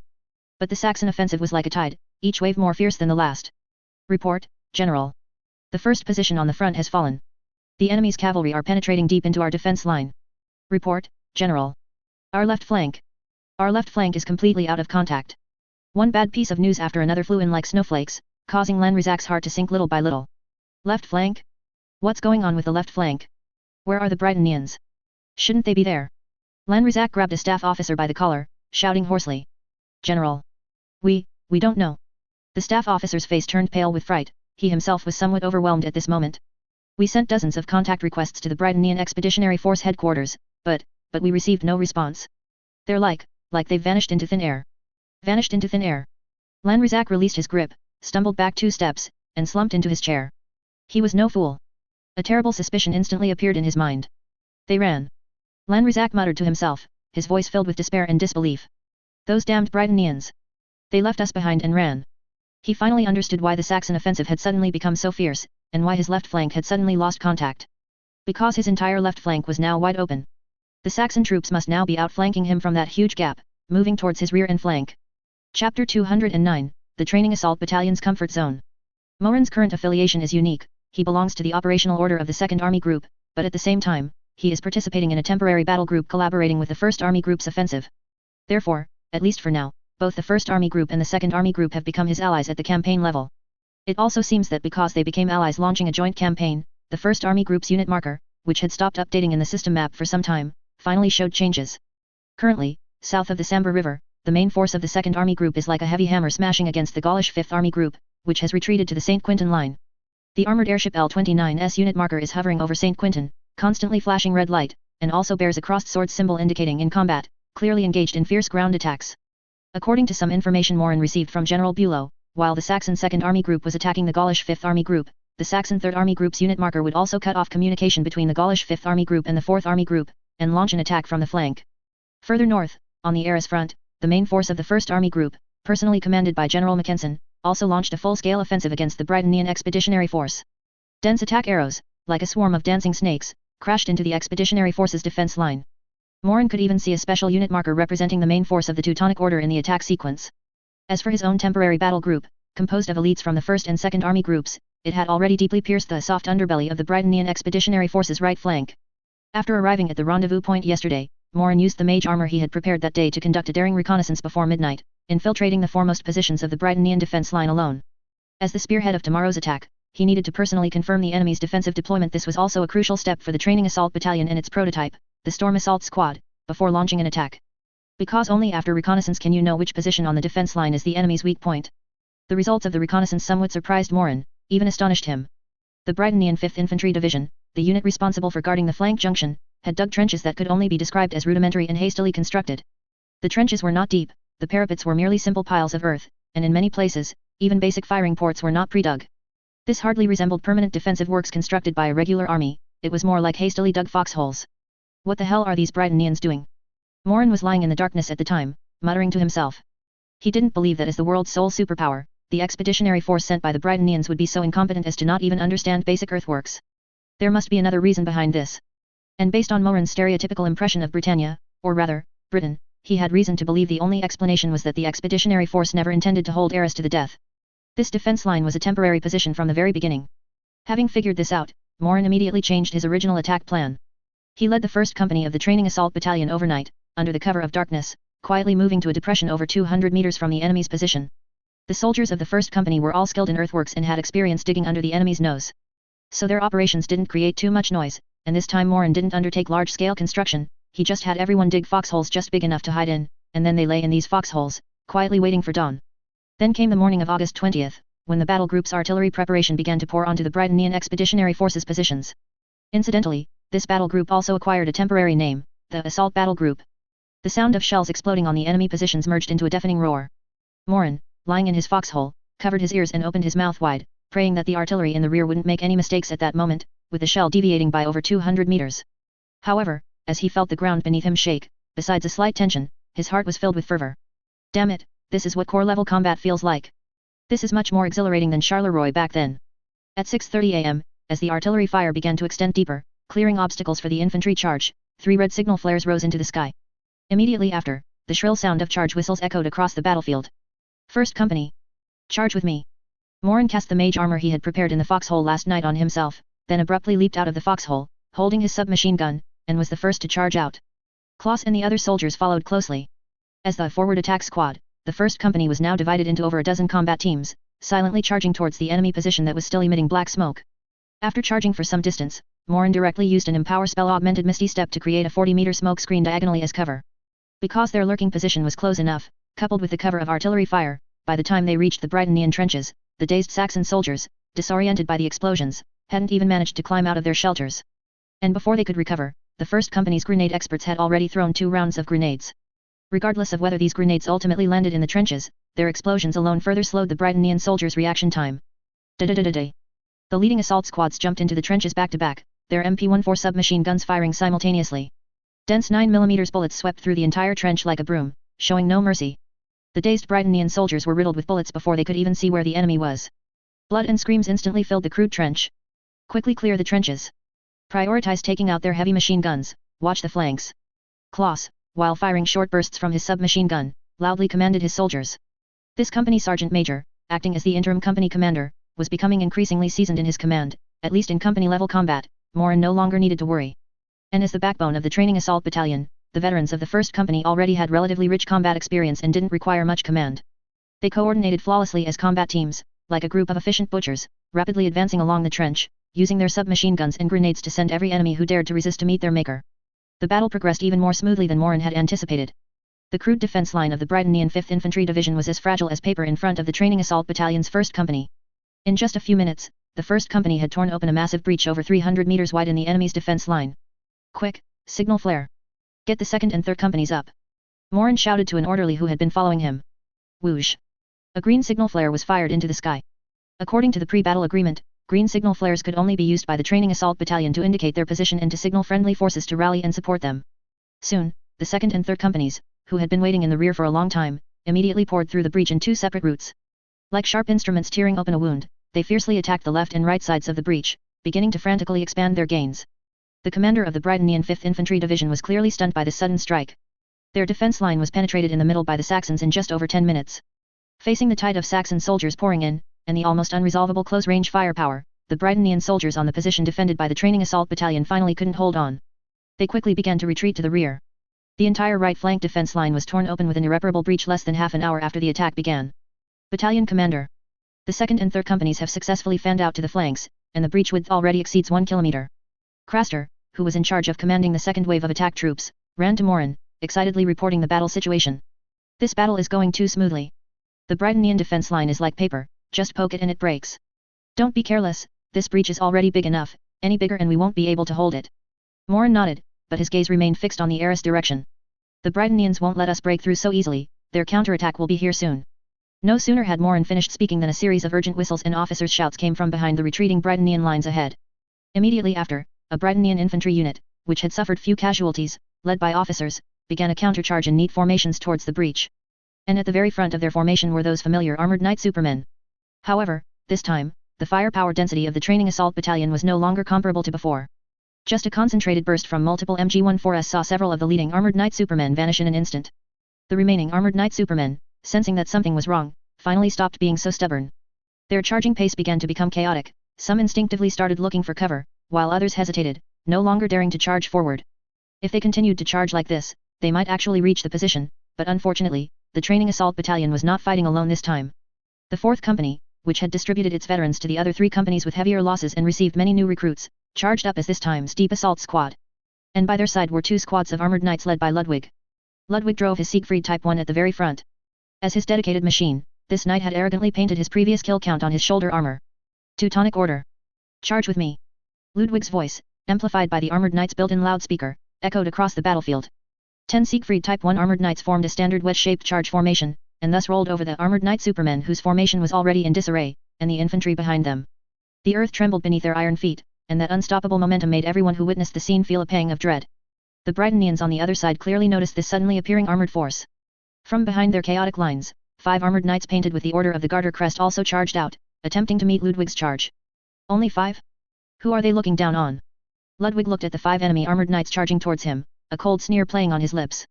He knew very well that because John French had deployed most of his elites on the main front to defend against the 1st Army Group's main force, the Britannians' armored and spell forces were extremely weak on this flank battlefield. Furthermore, the Teutonic Order of today were no longer the inexperienced fighters who could only engage in attrition warfare with the enemy, as they were in the Kingdom of Aragon. The short-distance charging speed of the armored knights was completely mismatched with their massive bodies. In just a few breaths, the armored knights of both sides bypassed their respective infantry and crashed fiercely into each other. Boom! Ludwig drove his mount at the forefront, his armor-piercing lance accurately piercing the chest of an Order of the Garter armored knight. The proximity fuse at the front of the conical warhead activated the moment it contacted the armor. A scorching jet of metal instantly penetrated the front armor of that armored knight, causing a huge flash of fire. Although that Order of the Garter armored knight had received intelligence about Saxon armored knights possessing a new type of weapon before the engagement and was mentally prepared, in the actual battle, it didn't even have a chance to resist, and along with the other equipment inside the cockpit, it turned into an unrecognizable mass of wreckage. Next. Ludwig didn't even look at the unfortunate soul he had instantly killed, charging directly past it in search of his next target. And the other Teutonic Order, in the same manner, easily dealt with their opponents. With a generational gap already existing between spear and shield, the outcome of this duel between armored knights was predetermined from the start. This was by no means an evenly matched battle. In less than 5 minutes, all 5 Order of the Garter armored knights that had come to meet the charge were reduced to burning wrecks. Beautiful. Morin, observing the battle from the rear, couldn't help but wave his fist. Ludwig, that guy, is getting fiercer and fiercer. After dealing with the enemy's armored forces, Ludwig and his knights were like tigers charging into a flock of sheep, wantonly harvesting the lives of those armored knight supermen and infantry. Giant iron feet trampled over, crushing soldiers who couldn't dodge into pulp. This exhilarating infantry cavalry coordinated offensive battle brought the training assault battalion completely into their comfort zone. This was the combat style the training assault battalion excelled at most, utilizing powerful mobility and firepower for rapid penetration and deep assaults. And not like in Charleroi, cooped up in the city fighting damned street battles. Chapter 210, Saxon-flavored tankette. After the training assault battalion tore open a breach, the main infantry of the assault battle group continuously poured through the gap. Once the subsequent infantry had completely stabilized the front line, Morin no longer hesitated. He led the reassembled 1st Company to continue their assault forward, while also dispatching several orderlies/runners, some to inform the other 3 companies to converge with the 1st Company, and others to notify friendly forces to keep up and provide cover. The training assault battalion, the sharpest blade, was to continue thrusting directly into the heart of the expeditionary force, the Arras urban area. Advancing with the training assault battalion, this sharp blade, were not only the large numbers of subsequent infantry, but also 4 uniquely shaped carriages. These 4 carriages were emergency products that Morin, after arriving at the camp yesterday, had pulled Ludwig to find his Magi-Tech engineers to modify overnight. Its chassis was based on the heavy-duty 4-wheeled carriages equipped by the Saxon army, pulled by 4 sturdy draft horses at the front. But the rear compartment had been completely transformed. The rear of the compartment was surrounded by stacked sandbags, forming a makeshift combat room. In the center of the combat room, an MG-08 heavy machine gun was prominently mounted on a tripod. To protect the gunner, the technicians had also temporarily installed a small steel gun shield on the MG-08's thick water cooling jacket. And on the sides of the compartment, several thin steel plates with a strange blue glow were hung. This was the Saxon-flavored tankette that Morin had been longing for. Morin, are you sure this thing is useful? Ludwig looked at the 4 incongruous carriages with a face full of doubt at the time. What good is this broken carriage? It's not as practical as my armored knight just stepping on it. You don't understand, this is called a mobile firepower platform, Morin explained. The number of armored knights is limited, and relying solely on your assault won't work. Besides, after the front line is breached tomorrow, you can't always follow the assault battalion. Ludwig raised an eyebrow, not for any other reason, but purely because he felt a pang of pain. Because those few thin steel plates used as gun shields and hung on the sides of the carriages were not ordinary steel plates, but special armor manufactured with magic tech processes, specifically used to repair damaged parts of armored knights. In Ludwig's words, all the parts on these 4 broken carriages combined were not as valuable as these few steel plates. Extravagant. Too extravagant. Ludwig grimaced in distress at the time. But now, as these 4 Saxon-flavored tankettes followed the assault troops, rapidly maneuvering on the battlefield, everyone who saw them understood just how effective they were. When Morin, with the 1st Company and the 4 tankettes, reached the edge of the city and realized the Britannian expeditionary force seemed to be planning to slip away, he accelerated his assault. Because from the railway lines and other transportation routes, the most suitable area for the Britannian expeditionary force to retreat to was Amiens. And this cursed place, like Charleroi, was traversed by a somewhat famous river, the Somme River. If the Britannians were allowed to retreat into it, capturing it would not be so easy. Morin also saw trains constantly departing from Arras through his binoculars in the distance. Those boxcar-like carriages were clearly military trains. At the same time, the system map also showed that the Britannians had dispatched 2 companies approaching this direction, seemingly having noticed Morin's rapidly advancing force. Both the Expeditionary Force Command and the commander of this battalion believed Morin's troops were a unit similar to Jaegers or Dragoons. Their mobility might be strong, but their troop strength and firepower would definitely not be great.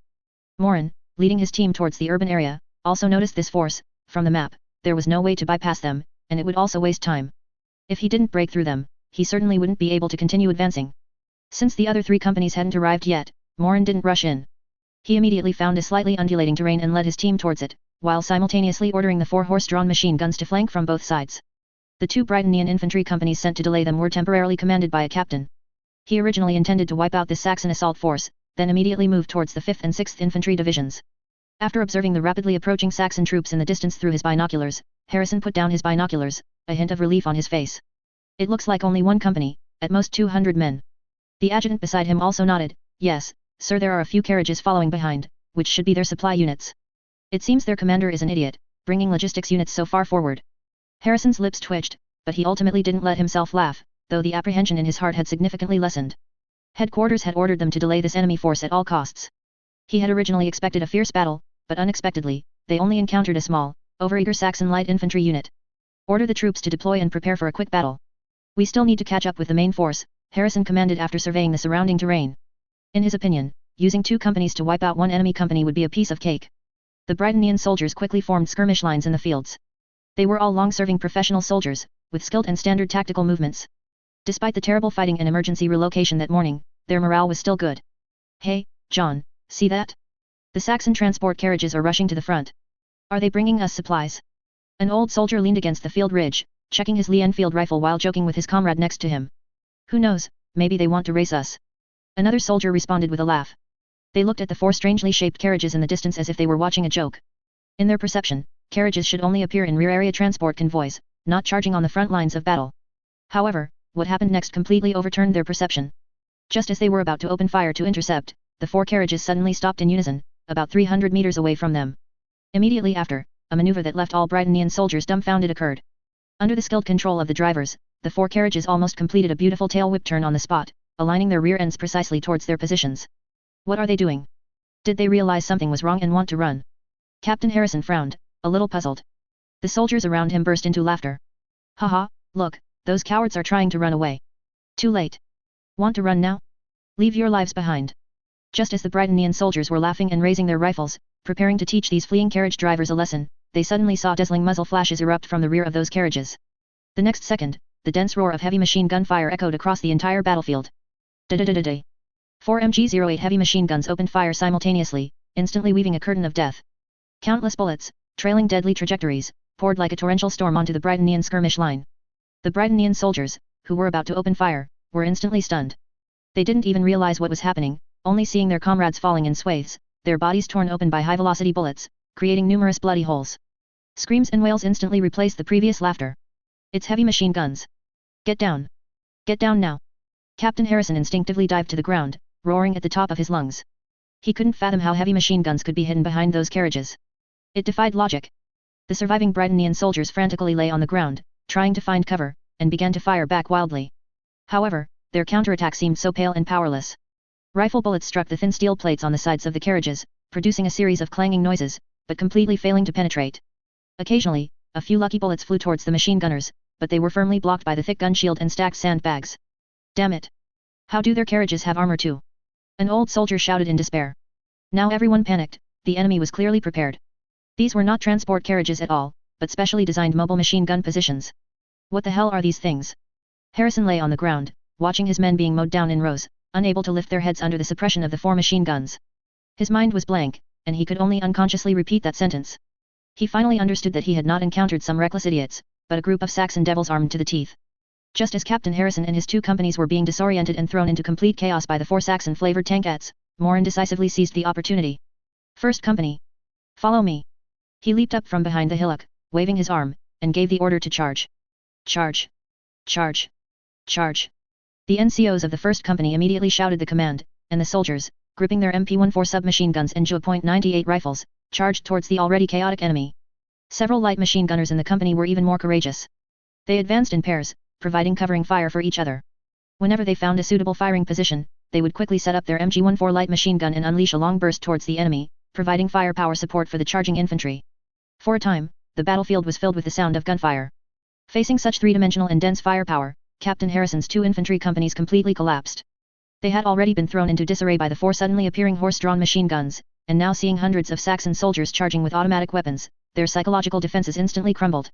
Retreat. Retreat quickly. We can't hold them. Captain Harrison watched his soldiers being cut down like wheat, his heart aching. He knew that if they didn't run now, these two companies would be completely wiped out here today, so he no longer cared about any delaying mission, survival was paramount.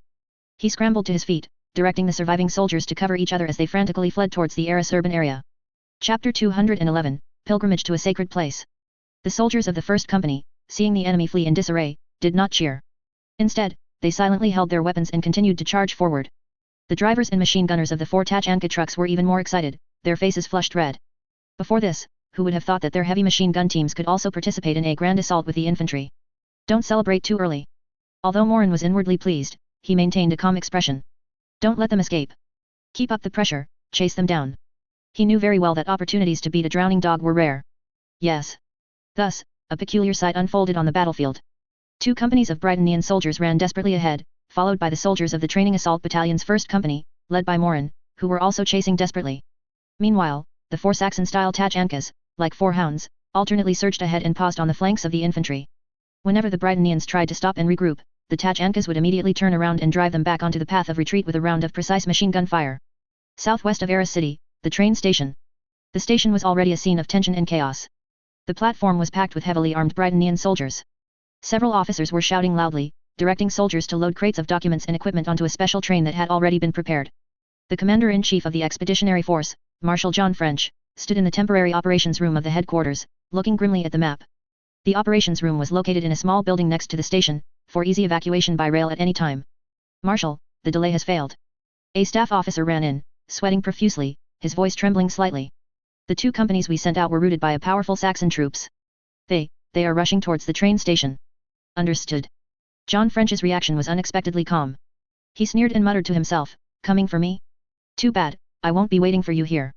He had long anticipated that the Saxon troops' assault force, which had appeared suddenly and eerily on his flank, would ultimately target his headquarters. To capture the enemy's commander and banner, this was a choice any intelligent commander throughout history would make. But he, John French, was not the kind of fool who would sit idly by and wait for death. Order the rearguard to stop the enemy outside the city at all costs. By the headquarters the last bit of time for evacuation.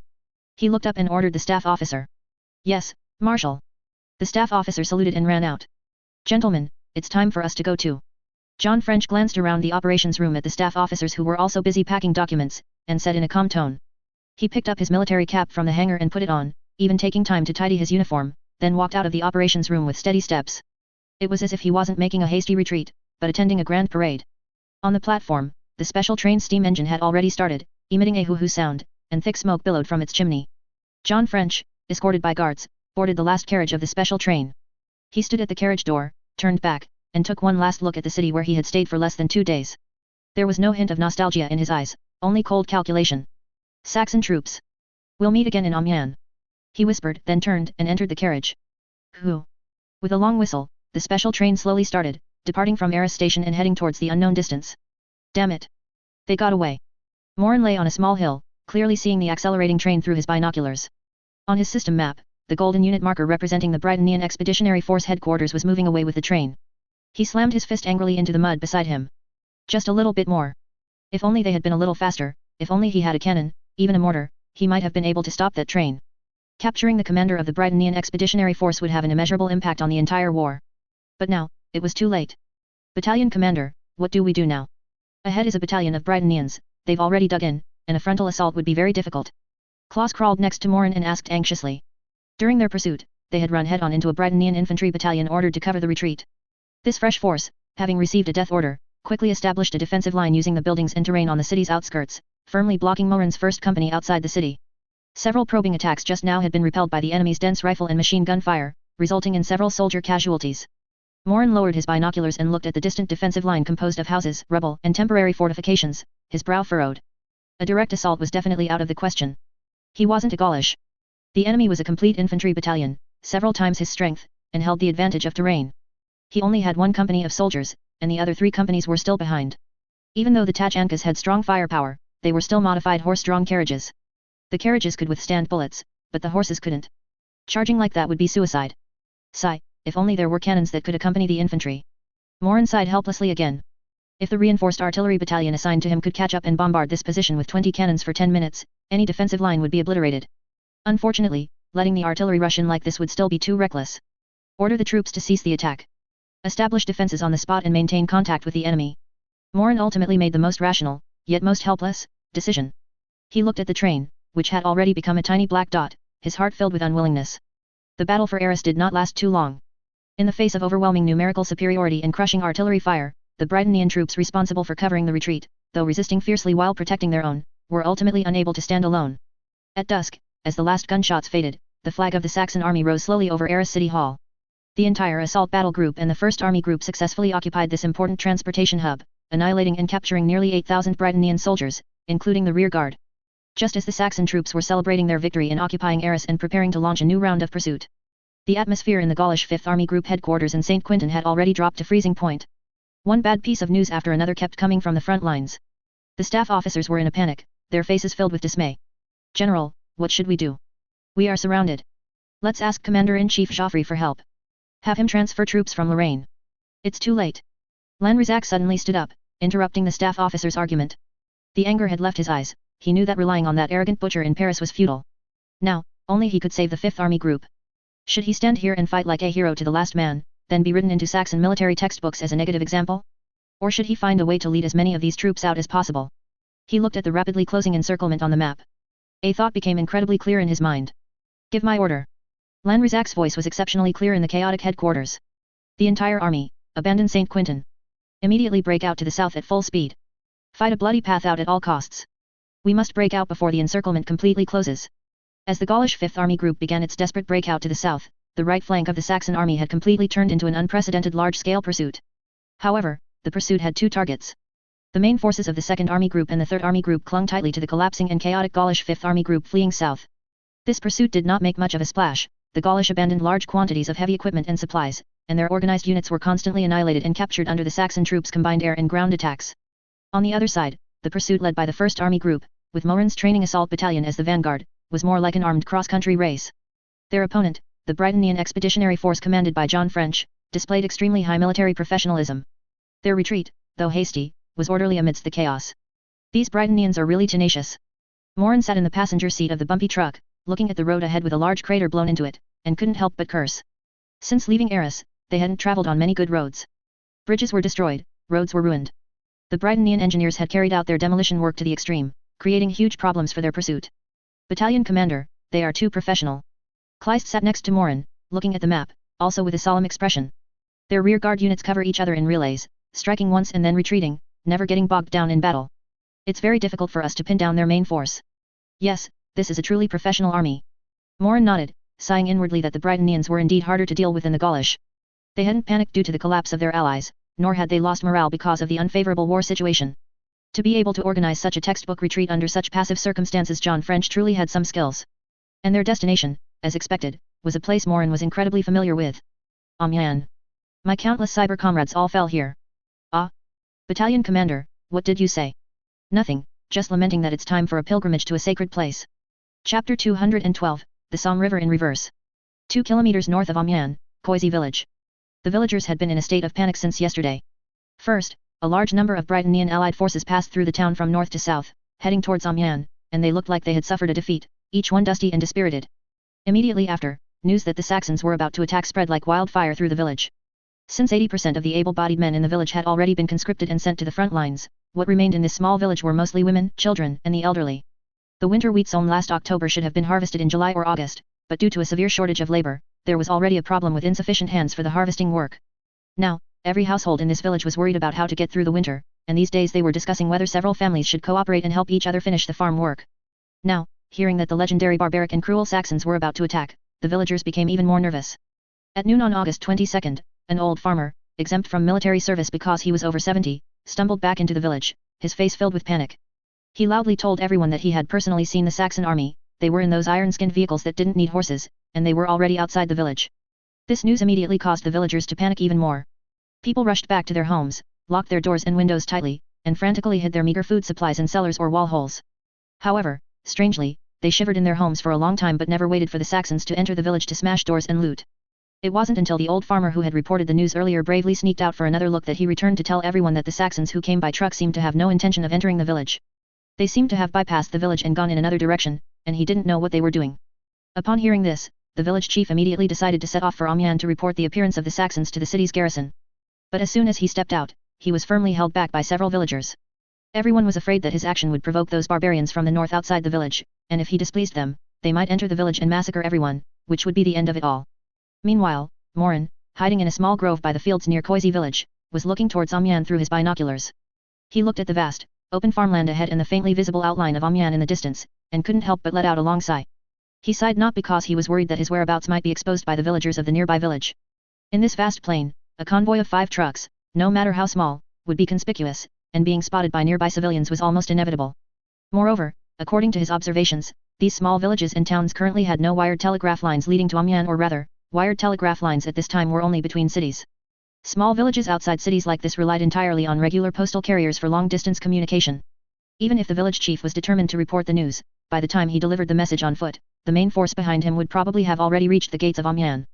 Morin sighed mainly because he now had to admit that this vast plain along the Somme River was simply a hellish mode for the attacking side. When the defending side had already established defensive positions, the attacking side had almost no terrain to use for concealment and cover during an attack. Looking out from here, it was nothing but flat land. Therefore, he was not at all surprised now why, in the famous Battle of the Somme in another world, the commanders of Britain managed to lose tens of thousands of men in a single day. Launching a mass charge in such open terrain was no different from lining up to be shot. purely sending cannon fodder to the opposing machine gunners. What was even worse was that in this world, along the Somme River, the roles of attacker and defender had swapped. Now, the Britannnians were defending along the Somme River, while the Saxons had to grit their teeth and launch an attack against the carefully constructed Britannian positions. Since the Battle of Arras ended, Morin's training assault battalion and the entire assault battle group had received almost no rest, chasing relentlessly behind the Britannian expeditionary force. However, the retreat organized by this expeditionary force, commanded by John French, was indeed well executed. Coupled with their systematic destruction of roads and bridges along the way, the Saxon army's pursuit speed was significantly slowed down. Even the training assault battalion, which had a large number of trucks and wagons and far superior mobility compared to regular infantry, had its assault speed severely affected. After chasing for half a day and a whole night, the training assault battalion only managed to catch 2 stray Britannian infantry companies. Although these 2 small-scale battles were fought very easily, with Morin using the guidance of the system minimap and the mobility of the convoy to directly cut off the enemy's retreat. Their side only suffered a few minor injuries and captured over 200 soldiers of the Britannian expeditionary force. But Morin knew very well that such a negligible loss was insignificant to the main force of this Britannian expeditionary force and would not cause any substantial impact. So, his worst fear had, after all, come true. The main force of the expeditionary force successfully retreated to Amiens. After the pursuit ended, the training assault battalion set up a temporary camp about 9 kilometers from Amiens to rest. Morin, however, couldn't sit still. He took his staff, Manstein, and a platoon from the 1st Company, gathering 5 trucks and 2 Saxon-style strong trucks. They then formed a small reconnaissance team and stealthily approached the vicinity of the current village. After confirming that no news would spread from here for a short time, Morin took out a leather binocular case, captured from the corpse of a Britannian officer, and retrieved a brass monocular from it. He found that while the monocular binoculars equipped by the Britannians had a smaller field of view than the standard issue binoculars of the Saxon army, their magnification was surprisingly good, allowing him to see further and more clearly. Through the binoculars, the spire of Amiens Cathedral, one of the pinnacles of Gothic architecture, could now be clearly seen. And on the outskirts of Amiens northern city, the basic defensive positions hastily but orderly constructed by the expeditionary force could also be seen. Even through the somewhat blurry images in the binoculars, Morin could easily discern that the positions constructed by the Britannians here were much more complete and sturdy than their temporary fortifications at Arras. The trenches were dug deeper, reinforced with many sandbags, and even some machine gun strongpoints made of numerous sandbags could be seen. However, the light-colored sandbags they chose also made these machine gun strongpoints stand out unusually. This position clearly could not have been built in a day or two. So Morin knew that his previous judgment was entirely correct. The Britannians never intended to fight to the death with them at Arras from the beginning. Moreover, if he were to put himself in the position of the expeditionary force commander and think from their perspective, he would also unhesitatingly choose to organize a defense at Amiens, with the Somme River as a natural barrier, rather than waste valuable troops on a futile defense of Arras. After a general survey of the outer perimeter and noting down a few suspicious locations that looked like strongpoint junctions in his notebook, Morin then took 5 brand new bicycles from the trailer of a truck. He then called Manstein and 3 veteran soldiers from the 1st Company, who were both good shots and brave enough. Each took a bicycle, and they prepared to continue approaching Amiens. Manstein was actually a little nervous when he received the brand new bicycle. Because he had originally thought that what Morin called close reconnaissance would at most be like this, hiding in a forest 1 or 2 kilometers from Amiens, looking through binoculars from a distance, and drawing a rough sketch. After all, further ahead was open ground, and they could run into Britannian patrols at any moment. But who knew, Morin had already prepared bicycles in the truck, and from the looks of it, he intended to go deeper. "Battalion commander, are we going even further?" Manstein asked, holding his bicycle, somewhat uncertainly. "Of course." Morin straddled the bicycle, adjusted the height of the seat, and replied matter-of-factly. "From this far, what can you see clearly?" "At most, a rough outline. If you want to know where they've hidden their machine guns and what the specific structure of their positions is, how can you do it without getting closer?" Manstein knew very well that tens of thousands of Britannian expeditionary force soldiers were stationed both inside and outside Amiens. So after he got on the bicycle, he was still somewhat uneasy, his palms slightly sweating. If they were discovered, and a troop of enemy cavalry charged over, the few of them plus 2 horse-drawn machine guns would be no match at all. However, when he saw Morin and the other 3 veteran soldiers from the 1st Company, his nervousness dissipated considerably. The expressions on their faces were as relaxed as if they were out cycling for a weekend excursion, completely devoid of any tension from being in an enemy alert zone. "Don't worry, Lieutenant." A veteran soldier from the 1st Platoon, 1st Company, grinned and slowed down slightly to ride beside Manstein. The battalion commander always knows his limits. Since he dares to lead us further in, it means he is absolutely confident. "Exactly, Lieutenant, when has our battalion commander ever made a mistake leading us?" Another soldier chimed in. Looking at their calm demeanor, Manstein also felt it made sense. Yes, he had already joined the training assault battalion, a renowned elite unit in the entire army, and had even followed Morin in jumping directly from an armored airship into the heavily guarded Liege fortress. He had experienced such life-or-death situations, so what was there to fear about this small situation now? Thinking this, Manstein took a deep breath, and his gaze became resolute. The 5-man team pedaled their bicycles silently along the field paths, slipping towards the expeditionary force's defense line. Manstein didn't know how Morin did it. Anyway, they stopped and started along the way, and several times, at Morin's early signal, they timely hid in roadside ditches or bushes, perfectly avoiding several patrolling Bretonnian cavalry squads. The thrill of brushing past the enemy made Manstein, who was also battle-hardened, unable to help his heart beat extremely fast. Finally, led by Morin, they quietly arrived at a spot, after many twists and turns, perhaps only 500 or 600 meters from the enemy's foremost position. This was a wheat field that had probably just been half-harvested, with golden stubble glinting in the sun. Although the view was open, as long as they lay down, the dense wheat stubble could still effectively conceal their figures and bicycles. All right, this is far enough.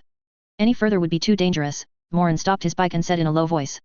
He had the others lay down and hide their bicycles, then he and Manstein removed their pointed helmets, which were easily exposed in the sunlight, and crawled to the edge of the wheat field. Since Morin's ideal steel helmet was reportedly still being designed and finalized in the rear, the training assault battalion had also started making some small modifications to their pointed helmets these past 2 days, removing the pointed top. After all, this thing was really useless and easily exposed due to reflection. The two of them each raised a pair of binoculars and began to carefully observe the enemy positions ahead. Manstein, remember this. Morin observed, teaching Manstein beside him like a teacher. When doing this kind of close reconnaissance, the distance must be close enough, otherwise, what you see will be blurry and of no practical value. And in this kind of great plain, concealment is paramount. You must lie down or find good cover, making your body's outline blend with the surrounding environment. Also, do not wear anything that reflects light, including pointed helmets. These things are too easily exposed in the sun, they are practically live targets. Manstein nodded repeatedly, listening intently. These were all practical battlefield experiences that couldn't be learned from books. But battalion commander, is it really necessary for us to take such a great risk and come this close to reconnoiter? Manstein still asked, somewhat puzzled. Can't the artillery observers and aerial reconnaissance in the rear also provide intelligence? Hearing Manstein's question, Morin put down his binoculars, turned to look at him, and retorted. Manstein, let me ask you, why were our training assault battalion's previous offensive battles so smooth? Why were we always able to break through the enemy's defense lines so quickly? Chapter 213, The Stubborn Orderly. Manstein pondered for a moment, then replied somewhat uncertainly, is it because we have more advanced weapons and stricter tactical training? You're right, but only half right. Morin shook his head and patiently explained. The other half of the reason we can successfully break through enemy positions, and the most crucial reason, is that we conducted more thorough reconnaissance than anyone else before launching the attack. Think about it, if we don't know where the enemy has hidden their heavy machine guns, and we don't know the distribution of their firing points, and we just let our soldiers charge in a swarm, what's the difference between us and the Gauls? No matter how powerful our submachine guns are, they can't withstand heavy machine guns firing at you. Therefore, to fully utilize our weapon advantage and the soldiers' training advantage, precise reconnaissance of enemy firing points before the attack, detailed assignment of attack missions, pre-battle simulations, and even coordination with artillery, all these links are indispensable. Why do I always go to the artillery to synchronize our watches? It's so that when we advance with artillery support, we won't be too early or too late. If we launch an attack without sufficient reconnaissance, then after the soldiers rush to the enemy positions, they will only be able to fight individually based on instinct and luck. Combat effectiveness will be greatly reduced, and casualties will increase significantly. Seeing that Manstein was listening intently, Morin decided to add a few more words. Moreover, this time we are facing the well-trained Bretonnian expeditionary force, not those demoralized Gauls. Look at their positions through the binoculars. Although they were hastily built, they are well organized, which means they are retreating in an orderly fashion, not in a rout. And the fact that they established such a strong defensive line on the outskirts of Amiens beforehand shows that they are determined to fight a tough battle with us here. Morin spoke softly while occasionally lowering his binoculars to quickly sketch a rough map of the position in his notebook. He then used simple symbols to mark the firing points and observation posts he discovered, and then corrected and supplemented them based on the system map in his mind. Manstein listened entranced, feeling that what he learned today was practical experience that could not be learned in military academies or the General Staff headquarters. He also quickly pulled out his own small notebook and meticulously recorded every word Morin said, treating them as treasures. While Morin and Manstein were concentrating on reconnaissance, about 8 kilometers behind them, at the temporary encampment of the training assault battalion, 2 orderlies/runners, dusty from their ride from the 1st Army Group headquarters, entered the camp. One of the orderlies/runners handed his horse's reins to his companion, then dismounted and hurried to find Kleist, who was arranging the camp's defenses. Excuse me, is Captain Friedrich Mullen here? The orderly saluted and asked breathlessly. The 1st Army Group headquarters is holding an emergency pre-battle meeting, and the headquarters requires Captain Mullen to attend. Kleist was puzzled by the news, then somewhat awkwardly told the orderly. The battalion commander is not here. He took some men to conduct close reconnaissance at the front. What? Gone for reconnaissance? The orderly was also stunned, his face filled with surprise. The legendary unit commander, who had recently become famous across the entire Western Front and was known as the Butcher of Charleroi, was not at his headquarters commanding at such a time, but had personally gone to the front line for reconnaissance? Yes, gone for reconnaissance. Kleist nodded affirmatively. He was already used to his battalion commander's behavior. He never took him along anyway. The orderly's mouth was slightly agape, unsure what to say.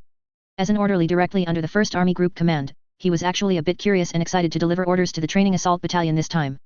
After all, the title Butcher of Charleroi had been circulating widely among the soldiers of the 1st Army Group recently, with various versions of the legend. Some said he was incredibly strong and could tear apart Gaul heavy cavalry with his bare hands, while others claimed he was a brilliant strategist who annihilated an entire Gaul division with just one battalion. The most outrageous rumor was about him being able to eat 200 roasted pork knuckles in one meal. This version was the most widely circulated and most talked about. This orderly and his comrades had discussed it many times in private, all believing that Captain Mullen must be a 2-meter tall, burly, fierce man with a menacing face. But now, he hadn't seen the man, but he heard an even more outrageous piece of news: this fierce commander had personally led a team to the front line for reconnaissance. Wasn't this the job of the reconnaissance platoon or staff officers below? How could a battalion commander go and do such a dangerous thing himself? Then, how far did he go? The orderly recovered and asked anxiously. The army group meeting would definitely start on time, and if he delayed it, he couldn't bear the responsibility. Kleist thought for a moment and replied uncertainly. Probably, at least 6 or 7 kilometers, I'm not sure of the exact location. However, if you're in a hurry to find the battalion commander, you can follow the tire tracks over there, they went by truck. Hearing the number 6 or 7 kilometers, the orderly felt faint. Another 6 or 7 kilometers from here, wouldn't that be almost right under the Britannians' noses? He now felt even more that this legendary unit commander's style of action was rather unconventional. But military orders were absolute, and he couldn't worry about that now. He could only bite the bullet and continue chasing with his companion. Hey! Wait, do you need us to send someone to escort you? Kleist looked at the two of them and kindly reminded them. It's not safe further ahead. No, thank you. The orderly shook his head, politely declining Kleist's offer. He thought to himself that he and his companion were both cavalry, highly mobile, and even if they encountered a small group of enemies, they could run if they couldn't win. Besides, they were just going to find someone, so there shouldn't be any problems. So, the two orderlies/runners remounted their war horses and continued to chase in the direction Kleist indicated, following the clear truck tire tracks. Hooves flew, dust billowed. When the leading orderly felt he had ridden almost 6 kilometers, he noticed that the tire tracks on the ground showed no sign of stopping, still extending steadily towards Amiens. He began to feel that something was not quite right. Did we go too far? His companion, following behind, also noticed something was amiss. He reined in his horse and asked uneasily. It's too quiet here, and we can't even see a soul. The leading orderly stopped his horse and raised his binoculars to look around. The surroundings were a silent field, besides the rustling of wind through the stubble, no other sound could be heard. The distant outline of Amiens shimmered in the mist, giving an inexplicable sense of oppression. He began to regret it, regretting why he hadn't accepted the training assault battalion's kind offer to send a team to escort him. But now that they had ridden all this way, what could they do? They couldn't just turn back, could they? It should be just ahead, let's keep looking. The leading orderly gritted his teeth and encouraged himself and his companion. Let's keep going. And so, the two unfortunate orderlies/runners could only grit their teeth, riding their horses along those damned tire tracks, continuing their anxious search. Eventually, they found the tire tracks disappearing at the edge of a small grove. It must be here. The orderly's heart rejoiced, thinking he had finally found the place. However, just as they were about to urge their horses into the woods, two soldiers dressed in Saxon military uniforms, as if suddenly emerging from the ground, stood up from the bushes at the edge of the woods, guns aimed at them without hesitation. Stop! Who goes there? One of the soldiers barked. This sudden scene startled the orderly and his companion so much that they nearly fell off their horses. Friendlies! Friendlies! The two orderlies/runners quickly raised their hands to signal no danger, and at the same time quickly said. We are orderlies/runners from the 1st Army Group Command, looking for Captain Mullen. The two training assault battalion soldiers exchanged glances but did not relax their guard. One still pointed his gun at them, while the other walked forward and carefully checked their documents and the seals on their dispatch papers. After confirming everything, the soldier finally lowered his gun, but his tone remained wary. What are you doing here? The orderly quickly repeated what he had told Kleist earlier. As a result, he received news from the soldier that almost made him collapse on the spot. Our battalion commander? He's not here. The soldier pointed towards Amiens, a strange smile on his face. He took his men and went further ahead. Further ahead. The two distant orderlies/runners felt their heads buzz and go blank. The direct distance from here to Amiens was at most 2 or 3 kilometers. Any further, wouldn't that mean going directly into the Britannians' positions? Was Captain Mullen there for reconnaissance, or to defect? By this point, the poor orderly didn't know what to say. He had only one thought in his mind: no matter what, he had to find this elusive captain. He immediately prepared to remount his horse and continue the chase, gritting his teeth. Hey, wait! First platoon leader Khan, who was in charge of the team left behind in the woods, saw this and quickly stopped him. You can't go any further. Why? The orderly was anxious, it was clearly the last stretch of the journey. If you go any further, you might run into Britannian cavalry. Riding your horse so openly, aren't you just making yourself a target? You're just causing trouble for our battalion commander and his men. Khan said irritably. Hearing this, the two orderlies/runners realized the seriousness of the situation, but now they were in a dilemma, stuck where they were, looking helpless.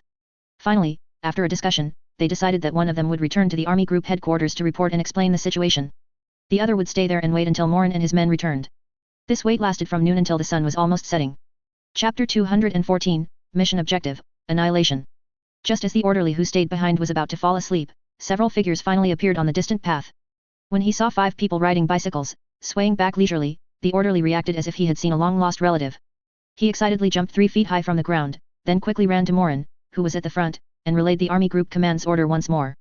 Morin looked at the orderly, who was so excited he was almost crying, and was stunned. One reason was that he hadn't expected the 1st Army Group command to specifically summon him, an outsider temporarily transferred from the 2nd Army Group, for a pre-battle meeting. The other reason was that the man's appearance looked a bit off. Why does he look familiar, and that mustache? Holy crap, but... Morin suddenly realized that the orderly in front of him might not be so simple. However, he didn't make a fuss, but calmly accepted the order. Throughout the afternoon, he had taken man's time and observed most of the general structure of the 1st defensive line on the northern outskirts of Xian.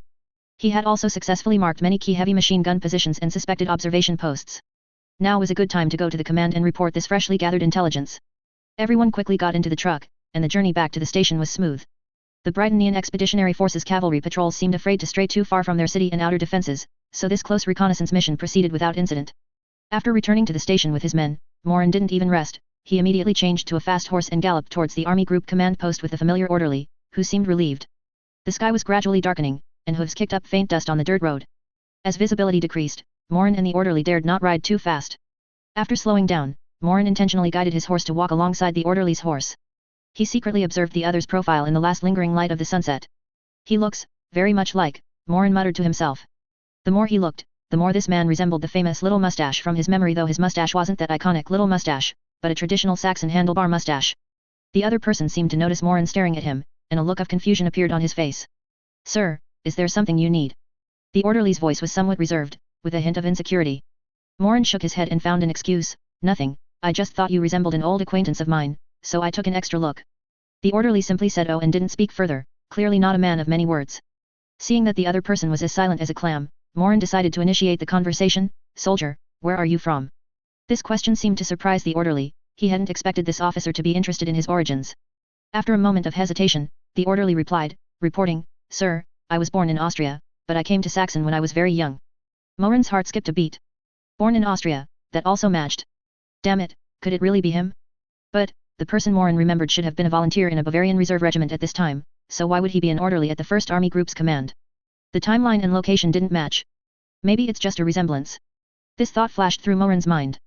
After all, the world is vast, and there are many people who look alike. Seeing that Morin had stopped speaking, the orderly wisely closed his mouth and concentrated on riding his horse.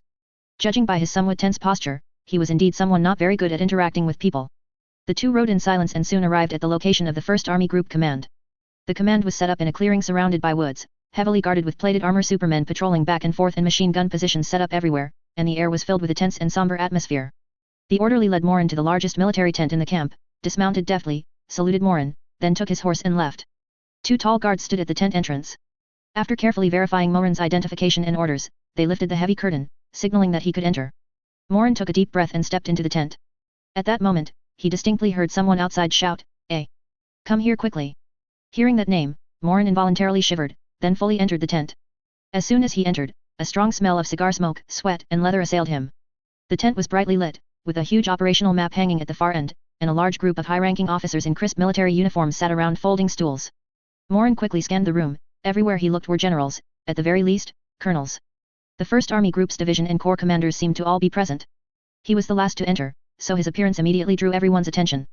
More than 20 sharp gazes simultaneously focused on him, making Morin feel like he was being stared at by a pack of wolves. He could only steel himself, walk to the back of the group, click his heels together, snap to attention, salute and report in a loud voice. "Captain Friedrich Morin, commander of the 1st Guard Training Assault Battalion, reporting as ordered for the meeting." A slight commotion and whispers arose in the tent. "Is he Morin? The butcher of Charleroi? He looks too young. I thought he'd have a few scars on his face, I didn't expect him to be so refined." Most of the officers were seeing Morin in person for the first time, and their eyes were filled with curiosity and scrutiny. They found it very difficult to connect the young man in front of them, who looked barely in his early 20s, with the legendary figure whose exploits on the battlefield were so exaggerated. General Mackensen, whose hair was already white, stood in front of the map and looked at Morin. His bright, hawk-like eyes showed no emotion, he merely nodded faintly. "Captain Morin, we've heard about your close reconnaissance this afternoon. You're quite bold. General Mackenson's tone revealed neither pleasure nor anger. Find a seat for now, and in a while, we'll hear about your findings. Yes, General. Morin responded, then quickly scanned the room and found an empty folding stool in the furthest corner of the tent. He quickly walked over and sat down, trying to minimize his presence. It was no joke, with a room full of big shots, the lowest being a colonel's staff, the pressure on him, a mere captain, was immense. General Mackenson, seeing Morin seated, no longer paid him any attention, turning back to continue the previous topic, as if Morin's arrival was just a small interlude. Gentlemen, let us continue. General Mackenson's voice echoed in the tent, drawing everyone's attention back, and the atmosphere in the tent became serious again. He picked up a long wooden command stick and pointed to the area on the map representing the city of Amiens. Based on all the intelligence we currently possess, we can confirm with 100% certainty that John French and his Britannian expeditionary force have all retreated into Amiens. Their reason for choosing this place as a defensive stronghold is also very simple. Mackenson's command stick traced a river on the map, then he continued. The Somme River can be said to be the last natural barrier in front of the Gaulish capital, Paris. If they abandon even here, it means they are directly opening the gate to Paris for us. At the same time, Amiens is also an important railway hub, with more than one railway line directly connecting to Paris. By holding out here, they can receive the fastest resupply of materials and subsequent reinforcements. The generals in the tent nodded. These were all basic campaign analyses, which they naturally understood. General Mackenson's gaze swept over everyone present, and his tone suddenly became extremely serious and sharp. Therefore, our next mission is not to defeat them, nor to drive them out of Amiens. He struck Amiens on the map with his command stick. Our objective is total annihilation. To completely wipe this Britannian expeditionary force, from commander to soldier, from the face of this world. Hiss. A collective gasp of cold air rippled through the tent. Annihilate a professional army of 100,000 men, well-equipped and well-trained? This objective was not only ambitious but could even be called insane. After a brief shock, however, expressions of excitement and fanaticism appeared on the generals' faces. This will absolutely be a decisive battle. As long as we consume this expeditionary force, the Western Front will be completely decided. The Gauls will lose their most powerful foreign aid, and Paris will be ours for the taking. The generals began to discuss animatedly, each rubbing their fists, as if an unprecedented great meritorious service was already laid before them. Since the beginning of the war, the First Army Group had advanced triumphantly, sweeping all before it, which had instilled a hint of pride and underestimation of the enemy in the hearts of many generals. And they, like Morin, understood why General Mackenson specifically emphasized annihilation, and not merely defeat. Because if they were only defeated, the enemy could completely regroup elsewhere, obstructing their advance. Only by annihilating this expeditionary force would they not have to worry about them causing other trouble when the First Army Group later attacked Paris. Silence. General Mackenson barked, and the tent instantly fell silent. He looked at these somewhat carried away generals under his command, with no trace of a smile on his face. Instead, it was as if covered in a layer of frost. Do not let past victories cloud your judgment. I remind you, what we are about to face are not those Flanders soldiers, nor the Gauls, but the professional soldiers of the Holy Britannian Empire. Their most elite expeditionary force. Their fighting will and tactical prowess far exceed our imagination. More importantly, Mackenson's tone grew even graver. This expeditionary force will definitely have spellcasters, and it's very likely they are high-tier spellcasters. As the word spellcaster left his lips, the previously somewhat heated atmosphere in the tent immediately cooled down. The generals present had all, more or less, heard of, or even personally witnessed, the terrifying power of high-tier spellcasters on the battlefield. That kind of power, capable of moving mountains and filling seas, summoning wind and rain, had already exceeded the scope of conventional warfare. The Britannians' attainments in spellcraft and their cultivation of spellcasters are, I must admit, absolutely world-class, a goal difficult for us to catch up to. General Mackenson continued. A high-tier evocation spellcaster, if he seizes an opportunity to cast a large area offensive spell on our attacking formation, then a 3,000-plus man infantry regiment could completely lose its combat effectiveness within minutes. That wouldn't be a battle, that would be a slaughter. And we would be the ones being slaughtered.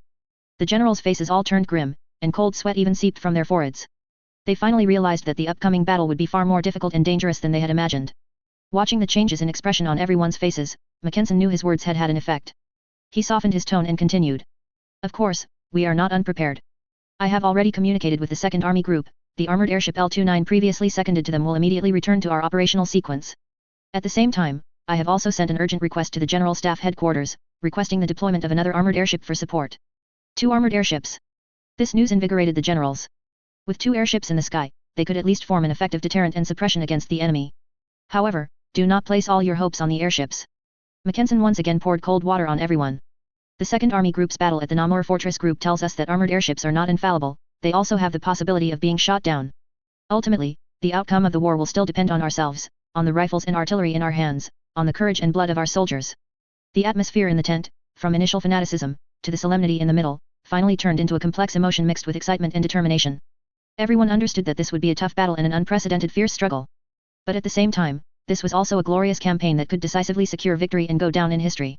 General Mackensen looked at everyone, nodding with satisfaction. This was the effect he wanted, both unwavering confidence in victory and sufficient reverence for the enemy. He placed his command stick back on the map, pointing to Xian. Now, let's discuss the specific operational deployment. General Mackensen cleared his throat, and all the generals in the tent held their breath, focusing their gaze on the huge map. The specific time of the attack will be issued to each operational unit later. His command stick first pointed to the north of Xian. The 3rd Army, the 4th Army, and the 4 divisions of the assault battle group will form our main frontal assault force. Mackensen's gaze fell on the 2 corps commanders and the temporary battle group commanders, Lin Xinjian and Ludendorff.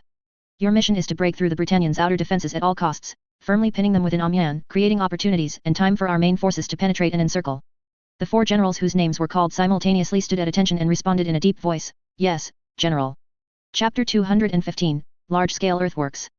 Immediately after, Mackensen's pointer traced a large arc on the sand table, bypassing Xian from the west and plunging directly into its southern rear.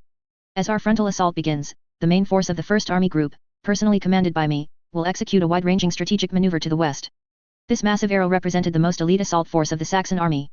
We will, here and here, Mackensen tapped 2 inconspicuous spots on the Somme River with his pointer, force a crossing of the Somme River and establish secure bridgeheads. After successfully crossing the river, the troops will immediately thrust eastward, with the objective of cutting off all railway and road connections from Xian to Paris. Within 24 hours, I want Xian to become a completely isolated island. The entire operation plan was bold yet meticulous, imbued with the sharp and aggressive style of Saxon soldiers. The generals present were all impressed by the grandeur and audacity of the plan, with some already envisioning the Saxon flag flying over Paris. After explaining the macroscopic deployment of the entire campaign, General Mackensen put down his pointer and scanned the tent, his gaze finally settling steadily on the weak and helpless figure in the corner. Captain Mullen. The tent instantly fell silent, and everyone's eyes followed General Mackensen, turning towards the young captain who had been silent since entering. Did you enjoy your personal excursion this afternoon? General Mackensen's lips curved slightly upwards. Tell me, where did you go? What did you see? Stared at by over 20 generals, Morin felt immense pressure. He took a deep breath and stood up from his camp stool. Oh, I'll just go for it, Morin encouraged himself mentally. He walked to the giant map, first saluted General Mackensen and the generals present, then cleared his throat and began his report. Everyone watched him, their eyes filled with curiosity, doubt, and even a hint of disdain. A captain speaking at the army group's highest operational meeting was, in itself, an unprecedented event. Generals, this afternoon I led a small team to conduct a close reconnaissance of the enemy's defensive line north of Xian. A corps commander couldn't help but ask, close reconnaissance? Captain, how close do you mean by close? Morin didn't answer directly but pointed to the outermost defensive line on the north side of Xian on the sand table. Our foremost reconnaissance point was approximately 500 to 600 meters in a straight line from the enemy's first trench. What? 500 meters? The tent immediately erupted in chatter. The generals of the 1st Army Group looked at Morin as if he were a monster. To them, what did 500 meters mean? It was practically face to face. To personally go reconnaissance only 500 meters from the enemy's position? Was he trying to die? Silence. General Mackensen spoke again, quieting the discussions. He looked at Morin, a hint of surprise in his eyes, but more of appreciation. Continue, what did you see? Yes, General. Morin steadied himself and began to report his reconnaissance findings from the afternoon in detail. Reporting, officers, according to my observations this afternoon, the Britannians have only constructed one main defensive trench on the outskirts north of Xian. As Morin spoke, he pulled out his notebook, filled with sketches and symbols, from his pocket, then picked up the pointer and indicated various spots on the map. This trench is dug very deep, and the parapet is reinforced with sandbags, appearing quite sturdy. Approximately every 300 meters within the trench, they have set up a heavy machine gun strongpoint. Based on the sketches he drew in his notebook, he roughly marked some identified strongpoints on the map. These machine gun positions have very distinct features. They are constructed from a large number of light-colored sandbags, standing out like conspicuous mounds against the darker surrounding earth, clearly visible through binoculars. And during my reconnaissance, I also discovered some good news. Morin paused, then looked up at the generals. All of the Britannians' machine gun positions are deployed parallel, with their muzzles uniformly facing directly forward. This means that their machine gun fire does not form a crossfire, preventing them from achieving maximum lethality. As long as our attacking troops can rush into the blind spots of their machine guns, the threat posed by these strongpoints will be greatly reduced. Upon hearing this news, the corps commanders of the 3rd Army and 4th Army, responsible for the main frontal assault, as well as the 2 generals of the assault battle group, their expressions softened slightly. However, Morin's subsequent words caused their expressions to darken again. Of course, that's the only good news. The rest is all bad news. Morin's tone became heavy. The first piece of bad news is the terrain. The area directly in front of the enemy's position, which is our direction of attack, is an open, flat plain. Aside from a few sparse groves and field ditches, there is almost no natural terrain available for our attacking troops to conceal or cover themselves. This means that after our soldiers launch their charge, they will be completely exposed to enemy fire for hundreds of meters, which is tantamount to suicide. Those present were all commanders who had led troops in several real battles and had already witnessed the effectiveness of both friendly and enemy heavy machine guns. They, of course, understood what a bloody scene it would be to launch a mass charge across open ground against a fortified position with heavy machine guns. The second piece of bad news is that their fortifications were prepared long ago. Morin paused, then continued. Judging by the age and completeness of the fortifications, they were definitely not hastily constructed within a day or two after they retreated to Amiens. The only explanation is that the Britannian commander never intended to fight to the death with us at Arras. He had already planned to make Amiens his main defensive line from the beginning. A prepared enemy is far more formidable than an enemy scrambling to respond. The third, and most troublesome, piece of bad news is their artillery. Morin pointed to the location of Amiens on the map. If I'm not mistaken, all their magic crystal cannons must be deployed within the city of Amiens. The trajectory of magic crystal cannons is similar to that of a mortar, very high, allowing them to easily clear buildings within the city to strike our attacking troops outside the city. And for our artillery to counter their magic crystal cannons across an entire city will be extremely difficult. At this point, Morin glanced at the generals present. Their faces had grown increasingly grim. Based on my observation of the number of Britannian soldiers in the positions, I initially estimate that they have deployed approximately 3 divisions along this outer defensive line. To an outsider, this intelligence was Morin's prediction based on his astonishing battlefield intuition and observational skills. In reality, of course, this intelligence was actually a precise conclusion he derived from the enemy unit designations lit up on his system map. The enemy's true defensive center of gravity should be within the city of Amiens, on the south bank of the Somme River. They will certainly, immediately after our breakthrough of the outer defensive line, destroy all bridges leading to the south bank within the city, and then rely on the Somme River, this natural moat, to make their final stand. By that time, our attacking troops will have to consider constructing pontoon bridges for a forced crossing, and during the river crossing, the Britannians will absolutely seize the opportunity to strike us mid-crossing. Generals, on the river, our soldiers will have no cover whatsoever, becoming living targets for their firepower. The last point, and the most difficult one, as General Mackensen said, is the enemy's spellcasters. Morin's voice also became very serious. Based on my previous experience clashing with Britannian spellcasters, and my own insights as a spellcaster, I am certain that in the upcoming battle, their high-tier spellcasters will become our greatest threat. Having finished, Morin closed his notebook, stepped back, and rejoined the edge of the crowd. The entire command tent fell into a dead silence. No one retained their earlier relaxed demeanor. Everyone realized that if Morin's reconnaissance intelligence and analysis were correct, then the upcoming siege of Amiens would be a hellish bloodbath. Especially the 4 generals responsible for the main frontal assault, their faces had grown incredibly solemn, their foreheads covered in cold sweat. They seemed to already envision their soldiers falling in swathes across the open ground, like mature winter wheat being harvested this season. General Mackensen observed the atmosphere in the tent, but secretly nodded to himself. This was precisely the effect he desired. The First Army Group had been too smooth sailing since the war began, suffering no setbacks in combat. One could say they had cut straight through the United Kingdom of Flanders, and now had pushed all the way to Amiens, only 140 kilometers from Paris. This made him very worried that his subordinate generals would become overconfident and underestimate the enemy. When facing the well-prepared Britannian expeditionary force, any slight rashness could lead to catastrophic consequences. Now, it seemed Morin's words were like a bucket of cold water, timely in awakening these somewhat complacent generals. Of course, Mackensen himself also knew that this would be an unprecedentedly fierce battle. What was more troublesome was that time waited for no one. We cannot delay. Mackensen broke the silence, speaking calmly and firmly. The Britannians' reinforcements could arrive in Amiens by rail at any moment. Every increase in their forces diminishes our hope of victory. Especially given our lack of high-tier spellcasters, once we lose our numerical advantage, the tide of battle will quickly shift in their favor. He surveyed everyone, then made his decision. Order: all units responsible for the frontal assault are to immediately commence earthworks from midnight tonight, at a position 1.5 kilometers from the enemy's line. Chapter 216, I'll get you a recommendation letter after the war. Earthworks? A general asked, somewhat puzzled. Exactly, General Mackensen's tone was unequivocal. Since there's no cover in the open ground in front of the enemy's positions, we'll build it ourselves, creating cover for our soldiers. We will dig a parallel assault trench, and from this trench, dig several communication trenches forward, extending all the way to the front of the enemy's positions. We will lay a safe assault path for our attacking troops right under the enemy's nose. To conduct such large-scale earthworks just over a kilometer from the enemy? This was something the Saxon army had never done. General, won't this be a bit dangerous? The enemy's artillery fire and night patrols. A corps commander couldn't help but raise an objection. Dangerous? Mackensen snorted. Is it less dangerous to have our soldiers charge hundreds of meters across open ground in broad daylight, facing enemy machine guns and artillery? The corps commander was immediately speechless. All operational procedures must strictly follow the latest Imperial Army Earthwork Operations Manual issued by the General Staff Headquarters. General Mackensen added. Upon hearing the name of this manual, many people's eyes instinctively glanced at Morin in the corner. Because everyone knew that the theoretical basis and most of the content of this booklet, printed and distributed to the grassroots units by the General Staff Headquarters before the war, came from the hands of this young captain. It was the first output completed by the training assault battalion during his time in establishing and training it. Captain Morin. General Mackensen called his name again. Here, General. Morin immediately stood out. From now on, your training assault battalion will be broken down into company and platoon units and assigned to each main attacking division. Your mission is to serve as technical guidance teams, assisting and guiding them in completing this unprecedented night earthwork operation. Once all operations are complete, before the attack is launched, your training assault battalion will reassemble and stand by as a reserve unit. Morin instantly understood General Mackensen's intention. This was not only to complete this earthwork operation but also to use this opportunity to promote the advanced tactics and operational skills mastered by the training assault battalion to the entire army group to a certain extent. Yes, General. Mission accomplished. Morin naturally supported such a mission wholeheartedly. In his opinion, this was the true meaning of the training assault battalion, this seed unit not to fight a few brilliant battles or to gain some temporary fame, but to enable more units to master these new tactics and techniques that could effectively reduce casualties and enhance combat effectiveness. General Mackensen nodded, then looked at the other generals. Gentlemen, any other questions?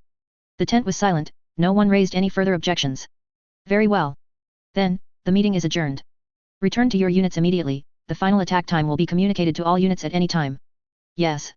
The generals responded in unison, then turned and prepared to leave the command tent to return to their respective units. As soon as the pre-war meeting ended, the crowded space in the tent instantly became much emptier. Some generals left in a hurry, rushing back to their respective units to prepare for the unprecedented night engineering project. However, several division commanders responsible for the main attack still specifically approached Morin before leaving. Captain Morin, I've heard much about you. A general who appeared to be in his 50s, with a meticulously groomed beard, extended his hand to Morin. I am Ludwig von Arnim, commander of the 5th Infantry Division. Hello, General. Morin was flattered and quickly shook his hand. Captain, for this earthwork operation, our division is entirely relying on you. General Arnim's face held a genuine smile, without any pretense. Although our division also organized studies of that booklet issued by the General Staff Headquarters, we lack practical experience, and many parts are still only half understood. At that time, please have your subordinates provide more guidance. General, you are too kind, this is the duty of our training assault battalion, Morin replied modestly. Haha, good, I like young people like you who are neither humble nor arrogant. General Arnim patted Morin's shoulder and said with a smile. I will have the entire division cooperate well with you. Anything to make them shed less blood on the battlefield. Immediately after, several other division commanders also gathered around, expressing the same request to Morin. They had now realized that the success or failure of this attack largely depended on the smooth completion of tonight's earthwork operation. And the training assault battalion was undoubtedly the most experienced unit in this regard within the entire army group. Morin naturally agreed to each request, his attitude humble and his words sincere, which greatly increased the admiration of these usually haughty generals for him. After seeing off these enthusiastic division commanders, Morin also prepared to leave the tent and return to his camp. Friedrich. General Mackensen's voice suddenly sounded from behind him. Morin turned around and saw General Mackensen slowly walking towards him. Only the two of them remained in the tent, and the atmosphere became less serious than before. General Mackensen stopped in front of Morin, looked him up and down for a moment, and then spoke. You, young man, after returning to the country, you vanished as if into thin air, never coming to see this old man. His words carried a hint of affectionate complaint from an elder to a junior. Morin scratched his head in embarrassment, chuckling, General, you're wronging me. After returning, I haven't had a moment's rest. Every day I had to catch up on classes at the War College, and I was also responsible for all matters related to establishing this training assault battalion. I was busy all day, unable to spare any time. All right, don't I know you? Mackensen waved his hand, a slight smile appearing on his usually stern face. The training assault battalion you created is excellent, and this time in Charleroi, it truly made a name for itself. The General Staff Headquarters, in fact, holds this unit in high regard, but due to some other issues, some expansion work has not yet been carried out. Morin was quite pleased to receive such direct praise from this veteran general. However, Mackensen's tone shifted, the smile on his face receding, and his voice becoming serious. Do not become complacent because of this, the war has just begun, so do not be careless. Yes, I will remember that, General, Morin immediately stood at attention and replied. Go on, Mackensen waved his hand. Go back and prepare well, tonight's mission is crucial. Bidding farewell to General Mackensen, Morin quickly walked out of the tent, preparing to retrieve his warhorse from the stables. The army group headquarters at night was even busier than during the day. Countless orderlies and staff officers moved in and out, with the sound of hooves and vehicle engines rising and falling. Morin arrived at the stables and immediately spotted the orderly who had guided him that afternoon. He was holding a brush, meticulously grooming his warhorse, his movements gentle and focused, as if tending to a precious work of art. Seeing Morin approach, the orderly immediately stopped his actions, stood straight, and gave Morin a standard military salute. Morin nodded in return, then led his horse, swung onto its back. Just as he was about to urge his horse to leave, he hesitated and as if by some strange impulse, he asked. Soldier, do you like to paint? The orderly was clearly stunned, his face filled with surprise and confusion. He stared blankly at Morin on horseback, not reacting for a moment. Sir, how do you know? The orderly stammered. Morin smiled and pointed to the other sleeve. This afternoon, I saw it. Your clothes and cuffs have some traces of paint on them, although not obvious. You can still see it if you look closely. The orderly subconsciously looked down at his cuff, and indeed, in an inconspicuous corner, there were still a few dried specks of blue-green paint. This made him scratch his head in embarrassment. Yes, it's my personal hobby, the orderly said softly. When I have free time, I like to paint to pass the time. Just a hobby. Morin pressed. Have you never thought of studying at a specialized art academy? At the mention of this, the orderly's eyes dimmed, and a hint of bitterness and regret appeared on his face. I have. My biggest dream is to study at the Vienna Art Academy. But I applied twice and was rejected both times. His voice was filled with disappointment and unwillingness. Morin watched him quietly, watching this young man who, in another world, had his life trajectory completely changed and even the course of world history altered by 2 failed applications. At this moment, a thought suddenly surged in Morin's mind. Listen, soldier. He leaned down, closer to the orderly, and said in an extremely serious tone. If, and I mean if, we are both fortunate enough to survive this damned war, then come find me. I will find a way to get the most powerful figure in the empire to write you a letter of recommendation, so you can go to Vienna, to any art academy you wish to attend. The orderly was completely stunned. He stared wide-eyed, mouth agape, at Morin, his mind blank. He couldn't fully comprehend why this captain, who was called to a tent full of generals for a meeting, would suddenly say such words to an unknown soldier like himself, making such an incredible promise. Why? He asked instinctively. Sir, we are strangers, why would you help me? Morin straightened up, settling back on his horse. He looked at the orderly's familiar yet unfamiliar face, a meaningful smile on his own. No reason. It's just a gut feeling that you might have more talent in painting than in being a soldier. With that, he gave the other no further chance to ask questions, squeezed his legs against the horse's flanks, and the warhorse neighed, carrying him away like a black lightning bolt, disappearing into the night. Leaving only the orderly, standing alone in a daze in front of the stables, looking in the direction Morin had departed, unable to recover for a long time. Chapter 217. Both sides are panicked. After leaving the command post, Morin trotted along the night road on his horse. The summer night wind blew on his face, gradually calming his mind, which had been heated by excitement. His actions just now were completely on a whim. But once the thought emerged, it could no longer be suppressed. If he could really change the fate of the orderly, allowing him to pick up a paintbrush again instead of a butcher's knife, would that not mean that the future of this world would no longer have the global catastrophe? Remember this site's domain name, read Taiwan's good books, choose Taiwan's novels, TWKAN. COM, super worry-free. This world already had an extremely immoral enhanced version of Great Britain. If a Third Reich were to appear, it would truly be beyond salvation, and life would be impossible to continue. However, Morin thought again. This matter didn't seem to be solvable by simply settling the future employment of one little mustache, there were many others pushing it from behind. So, fundamentally, if they wanted to avoid a bad outcome, then the first war must not be lost, damn it. When Morin rushed back to the temporary encampment of the training assault battalion, Kleist had already arranged the regular matters. This battalion adjutant could be said to be impeccable in these auxiliary tasks. The soldiers of the training assault battalion, except for the sentries on duty, were all resting or wiping their weapons in their respective tents. As soon as Morin entered the camp, he immediately found Kleist and Manstein. Battalion commander, are there any new orders from Army Group headquarters? Kleist came forward to greet him. The situation is very complex and urgent. Morin wasted no words and directly conveyed the command from headquarters concisely. You want us to guide other units in digging trenches? Kleist and Manstein were both surprised. That's right, and it's to start tonight. Morin nodded, then continued. If I had to say, this is indeed an unprecedentedly grand project, and it is the first step in the success or failure of our upcoming attack on Amiens. He glanced at his watch which Cecilia had prepared for him before the war and then continued. There's not much time left, send the order immediately. Have the 4 company leaders assemble and quickly start assigning tasks. Yes, battalion commander. Soon, the 4 company leaders jogged to Morin's command tent. Morin pointed to a simple map and briefly described the troop deployment. The forces for the frontal assault consisted of 2 corps and 1 battle group, totaling 8 divisions. However, only 4 divisions could actually launch an attack on the front line, with the remaining 4 divisions serving as reinforcements and reserves. Morin clearly delineated the defensive sectors of the 4 divisions responsible for the main attack, then assigned the 4 companies of the training assault battalion to them one by one. Klaus, you take the 1st company and are responsible for guiding the 8th Infantry Division, which is our old unit. Wolf, you take the 2nd company to the 2nd Guard Infantry Division. Jonas and Steiner, you take the 3rd and 4th companies to the 5th Division and the 5th Reserve Division, respectively. Your mission is not only to guide them on how to dig, but more importantly, to teach them how to work quickly and covertly under the enemy's nose. Tell them to control noise, and the excavated soil must not be piled up indiscriminately, it should be bagged and transported to the rear. All reflective items are strictly forbidden. During the operation, no one is allowed to speak, smoke, or make any unnecessary noise. Morin once again emphasized the key points from the Imperial Army Earthwork Operations Manual. The most important point. Morin's tone grew heavier as he seriously added. Tell your platoon leaders and non-commissioned officers to keep their eyes peeled. We are here to be teachers, not overseers. We must lead by example, using our professionalism and actions to earn the respect and trust of our friendly forces. If anyone dares to put on airs or act arrogantly there, don't blame me for eating him like a pork hawk when I get back. Yes, battalion commander. The 4 company leaders responded in unison, a hint of excitement on their faces. To impart the military skills mastered by their training unit to their friendly forces was inherently the duty and honor of the training assault battalion. All right, everyone, go prepare. Once ready, depart. With Morin's order, the soldiers of the training assault battalion, in company and platoon units, quickly assembled to retrieve their tools, then silently vanished into the night, heading to their respective teaching posts. Exactly midnight.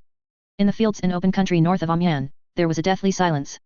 Suddenly, about 1.5 kilometers from the Brighton lines, countless dark figures, as if emerging from underground, silently appeared.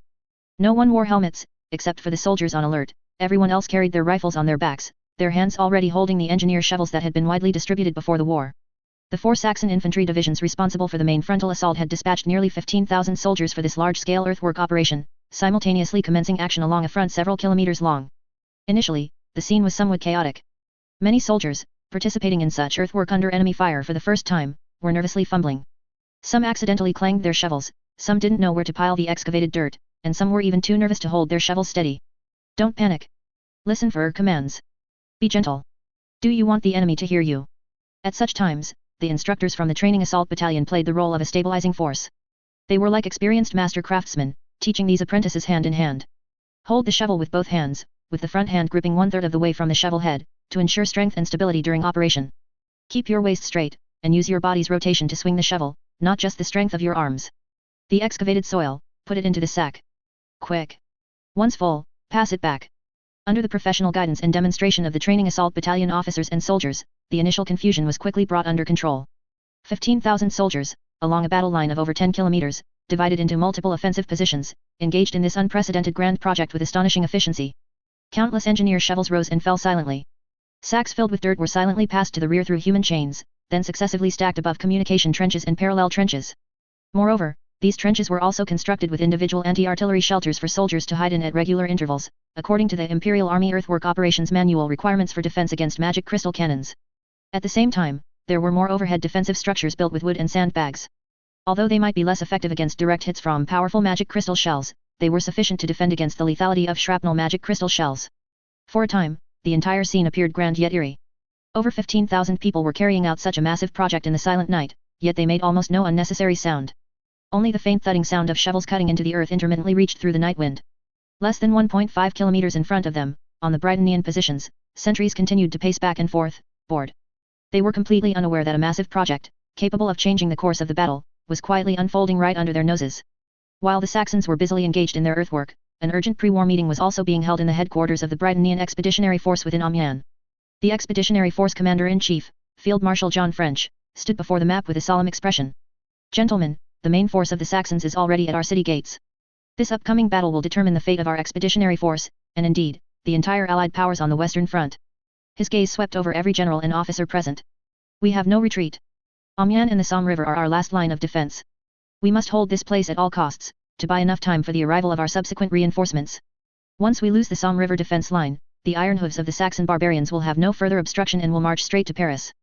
Then this war will be half lost immediately. As Field Marshal John French spoke, his gaze fell upon a person among the attendees who was dressed markedly different from the other officers. The man wore a dark spellcaster robe, intricately embroidered with magical runes and silver thread. He appeared quite old, with white hair and beard, but his eyes were exceptionally bright, and he held a staff made of white oak. This man was Preston Albert, the leader of the Highland Mage Corps accompanying mages for this campaign, one of the high-ranked tutors of the Highland Mage Corps, and a 7th ring evocation mage. Master Albert. John French's tone, unusually, carried a hint of respect. You and the 18 Highland Mage you lead will be our most important reliance in this battle. Master Albert nodded slightly, his face unreadable. The Saxon armored airships are our greatest threat at the moment, only you and the other mages have the means to attack them.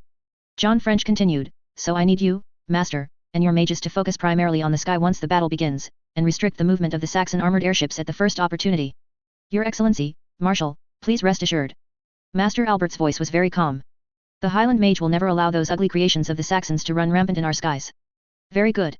John French nodded, then brought up another issue that deeply concerned him. Besides that, there's one more thing. According to reports from our units withdrawn from the front line, and the intelligence we previously gathered, one thing is clear: the Teutonic Order of the Saxons, their armored knights, are equipped with some kind of powerful new armor-piercing weapon. Our Order of the Garter armored knights no longer possess any advantage in confrontation with them, in fact, they are completely at a disadvantage. This news made the armored knight commander present look extremely grim for a moment. He couldn't help but recall the friendly forces easily defeated by the Saxons during the retreat from Arras. Therefore, to deal with the Saxons' massive main force of armored knights, we must also rely on the power of the mages. John French's gaze once again turned to Master Albert. Understood. Master Albert replied with a simple 2 words. Subsequently, John French began to assign specific defensive tasks. His plan was almost entirely consistent with Morin's earlier assessment. Only 3 divisions were deployed to defend the outer defense line north of Amiens. Once the defense line could not be held, the troops would immediately withdraw into the city, simultaneously blowing up all bridges over the Somme River. The core of the battlefield would shift to urban warfare and positional warfare relying on the river. After the operational meeting, Master Albert, accompanied by several other high-ranking mages who had also attended, returned to their encampment near the Expeditionary Force headquarters. In this open space, a white marble archway stood very abruptly.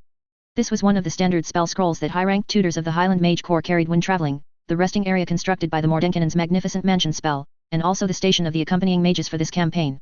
Master Albert and the other mages walked directly through this archway and entered a space located in another dimension. And when everyone had entered, the archway also closed and disappeared into the air. As soon as he stepped into the magnificent hall with fresh and comfortable air, the profound and inscrutable expression on Master Albert's face instantly vanished. It was replaced by a deep sense of worry and tension. "Tutor, how is the situation?" A young 5th ring mage came forward, asking anxiously. "The situation is not good." Master Albert sighed and sat down on the sofa with a serious expression. A mage handed him a calming drink. "If the Amiens outer defense line cannot be held, John French's plan is for us to fight urban warfare against the Saxons within Amiens." Urban warfare. The faces of the other mages in the tent instantly changed. As noble spellcasters of the Holy Britannian Empire, they were best at delivering devastating blows to dense enemy formations with large-scale offensive spells on open battlefields. Urban warfare, that kind of close-quarters struggle back and forth in narrow streets and ruined buildings, was simply a nightmare for these artillery-type mages. Damn it, why urban warfare again? One mage couldn't help but curse under his breath. A shadow fell over everyone's hearts. Because just a few months ago, in the distant kingdom of Aragon, that brutal urban warfare, which also took place in a city, taught the mages of the Highland Mage Corps a lesson. In that battle, which they had expected to be a one-sided crushing, they lost 5 whole Highland mage.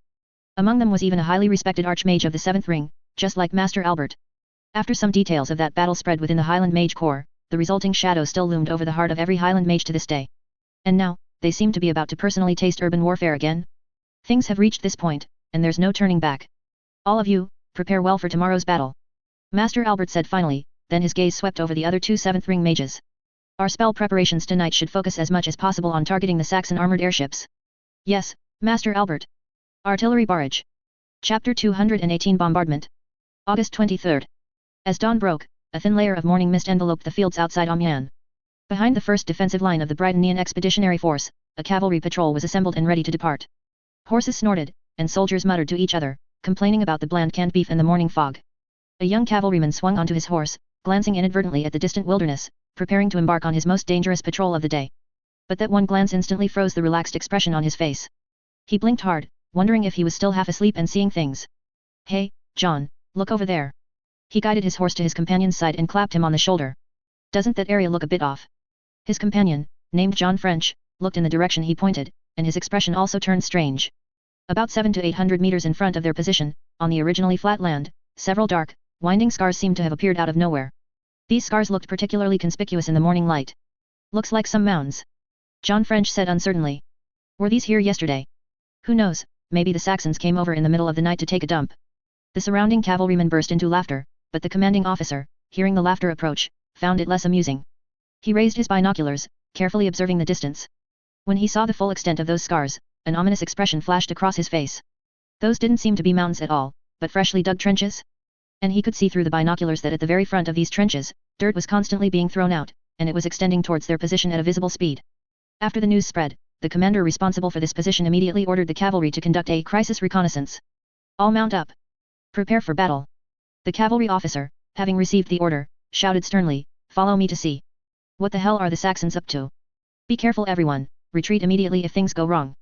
More than a dozen cavalrymen immediately mounted their horses, urged their war horses over their own trenches, and charged towards that strange area. Hooves kicked up dirt, and they quickly approached their target. However, the closer they got, the stronger their unease became. The trenches were deeper and wider than they had imagined, and along the edges of the trenches, they could even see some moving figures.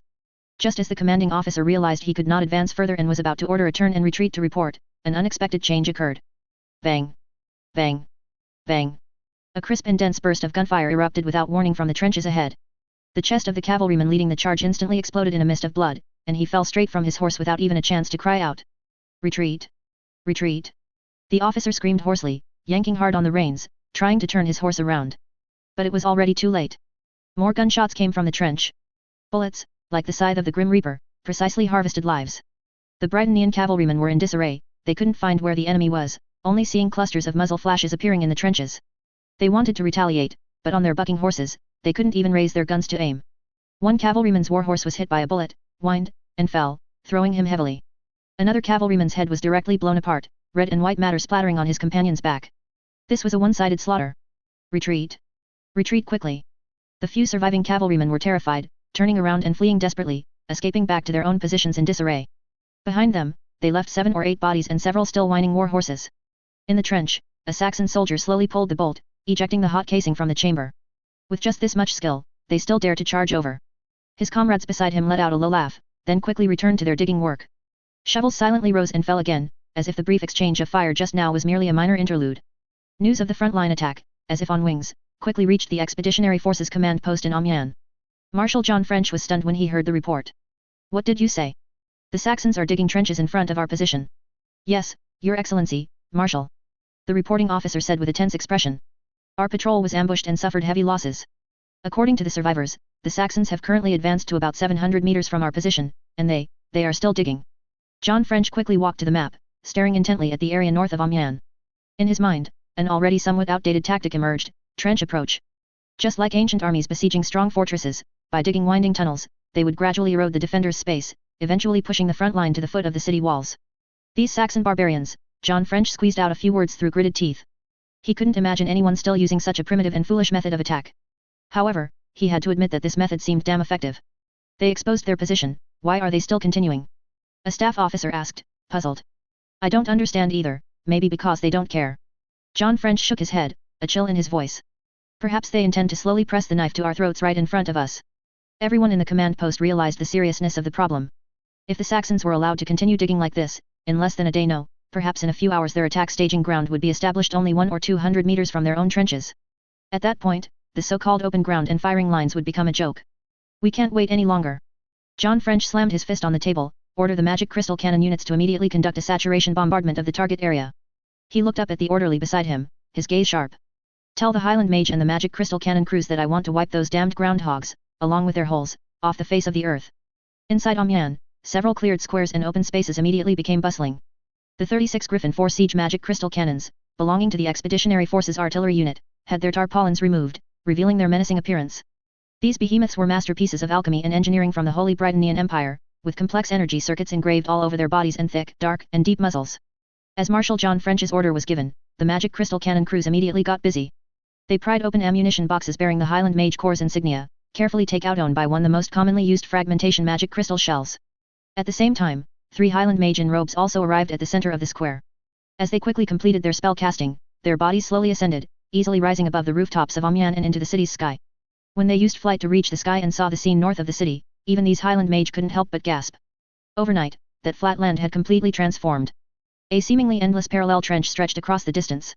From this main trench, numerous communication trenches, like giant snakes, extended forward in a zigzag pattern. After advancing for several hundred meters, these communication trenches converged into a new parallel trench. And now, from this second parallel trench, new snakeheads were emerging, continuing to crawl towards the Britannian positions. Countless black dots were bustling in those trenches, like a giant, diligent ant nest. This scene was grand and magnificent, but from the enemy's perspective, it was somewhat chilling. They're a bunch of crazy barbarians, a mage whispered.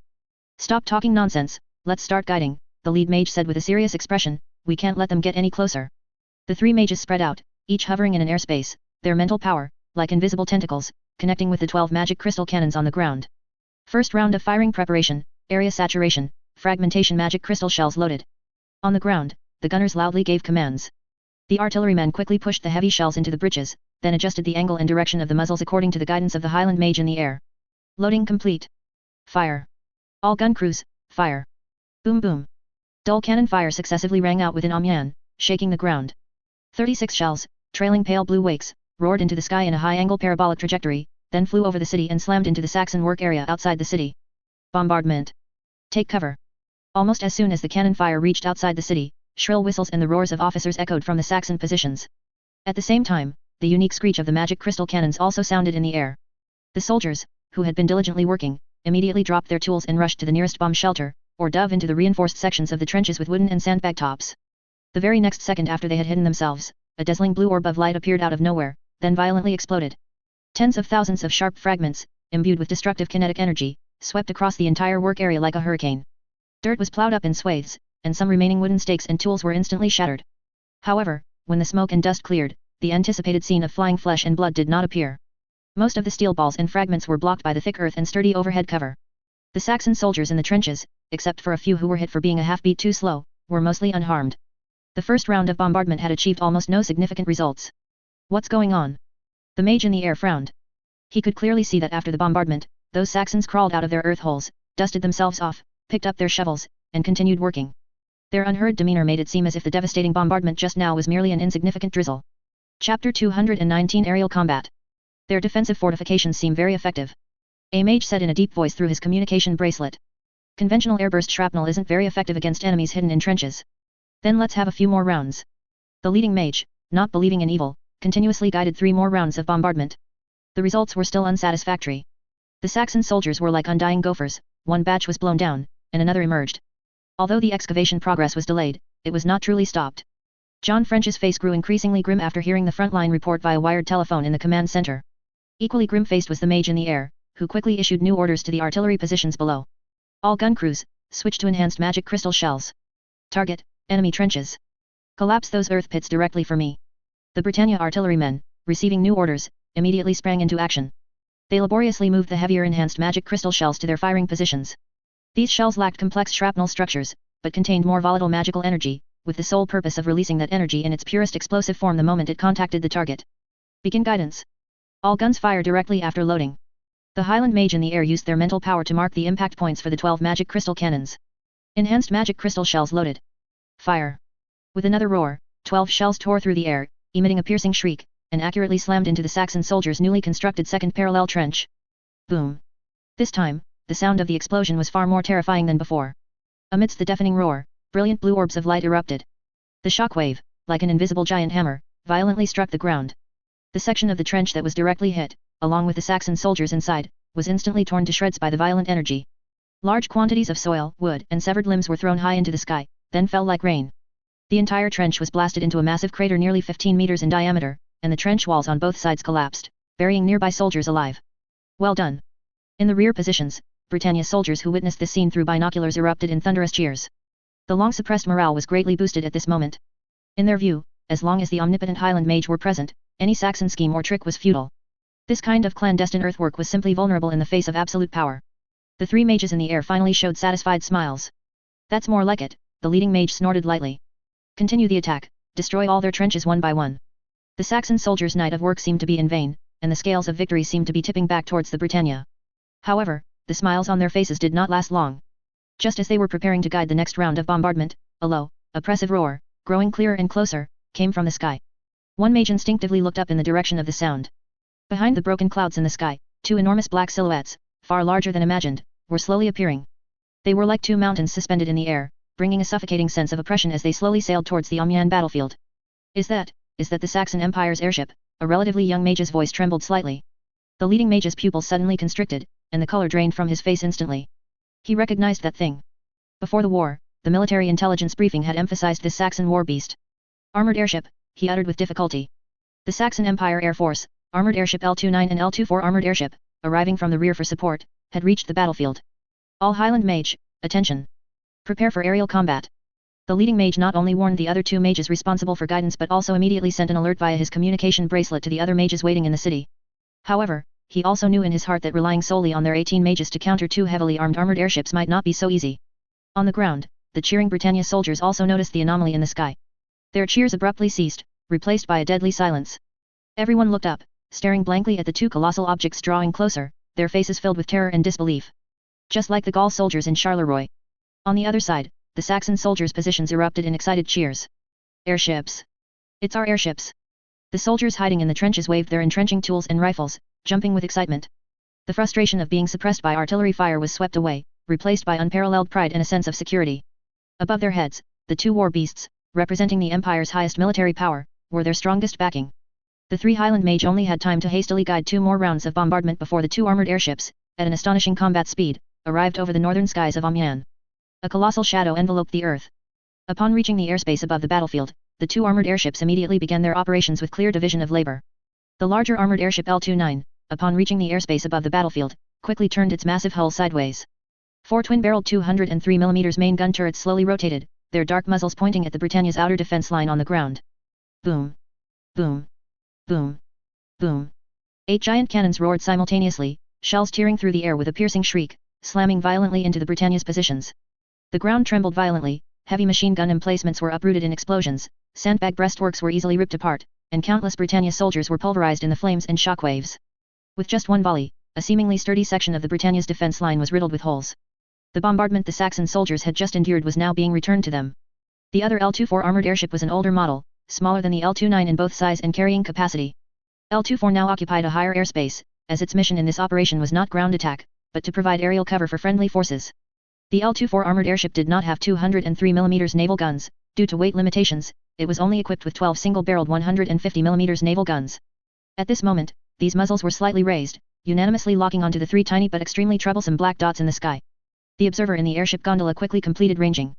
Distance 2,500, bearing 3-3-0, altitude correction -20. All gun crews, attention, load anti-air shells, set time fuse to 6 seconds. In the fire control command room, a series of commands were rapidly issued by the armored airship's fire control commander. Fire!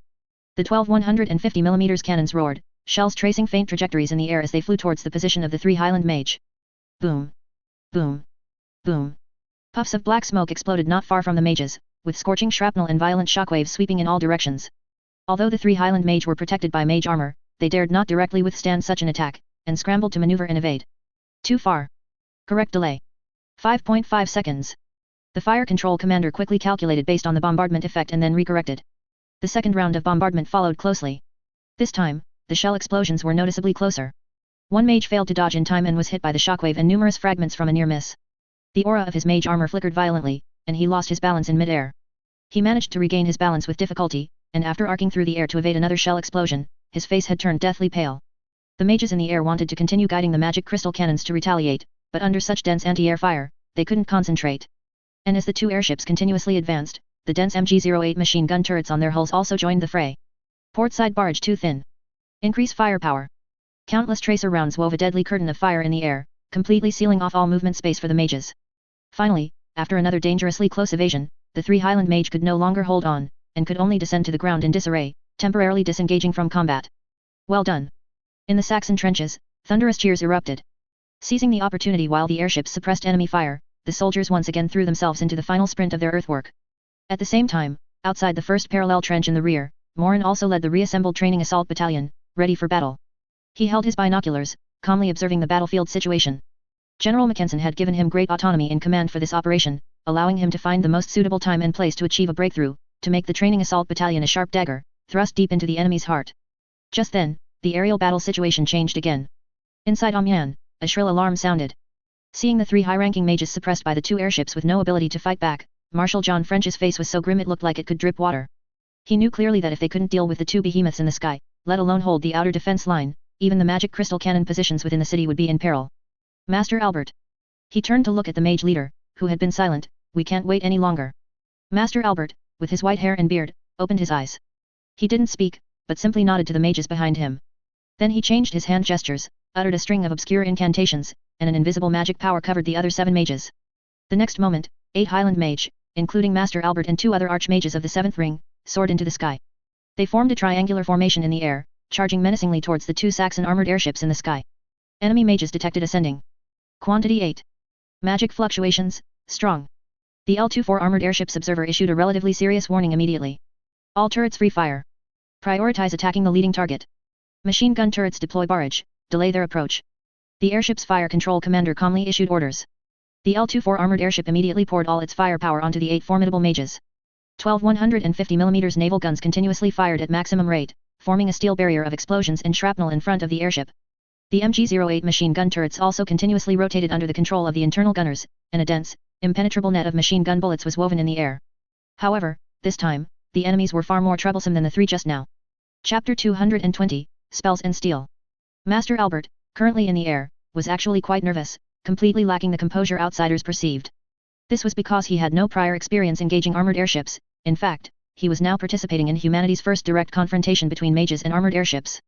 Previously, although Saxon and Britannia were mutually wary of each other's mages and armored airships, due to the lack of intense conflict, the interaction between mages and armored airships was more of a standoff than a direct engagement. Both sides understood the other's threat but had never truly engaged in actual combat. This also meant that the Highland mage efforts against armored airships remained purely theoretical. Last night, Albert gathered everyone for spell preparations, primarily based on the thick armored airship spell response strategy guidelines within the Highland Mage Corps. As for how effective these preparations would be, Albert himself was unsure. But at this moment, with the arrow on the string, there was no room for hesitation. 8 Highland Mage, led by Albert, targeted the armored airship L-24, which was performing a deterrent cover mission. After confirming its identity based on the tactical number on its airship's envelope, Albert and his team knew this was an older model among Saxon's armored airships. Therefore, it was easier to approach and theoretically more likely to be shot down first. Airship Captain Reinhard von Hoffmann of the armored airship L-24 was one of Saxon's earliest armored airship captains, though due to his age, he was becoming less suited for aerial combat missions. However, after the war began, he and several other airship captains applied to rejoin the forces and became the airship captains of several reactivated older model armored airships. At this moment, he was intently watching the Highland Mage flying in the distance, in a special lens on the bridge. These mages all had magical aura, allowing them to be visually detected from afar.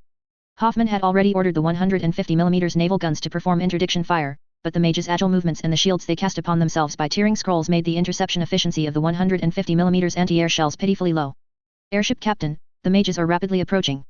The lookout's voice carried a hint of urgency.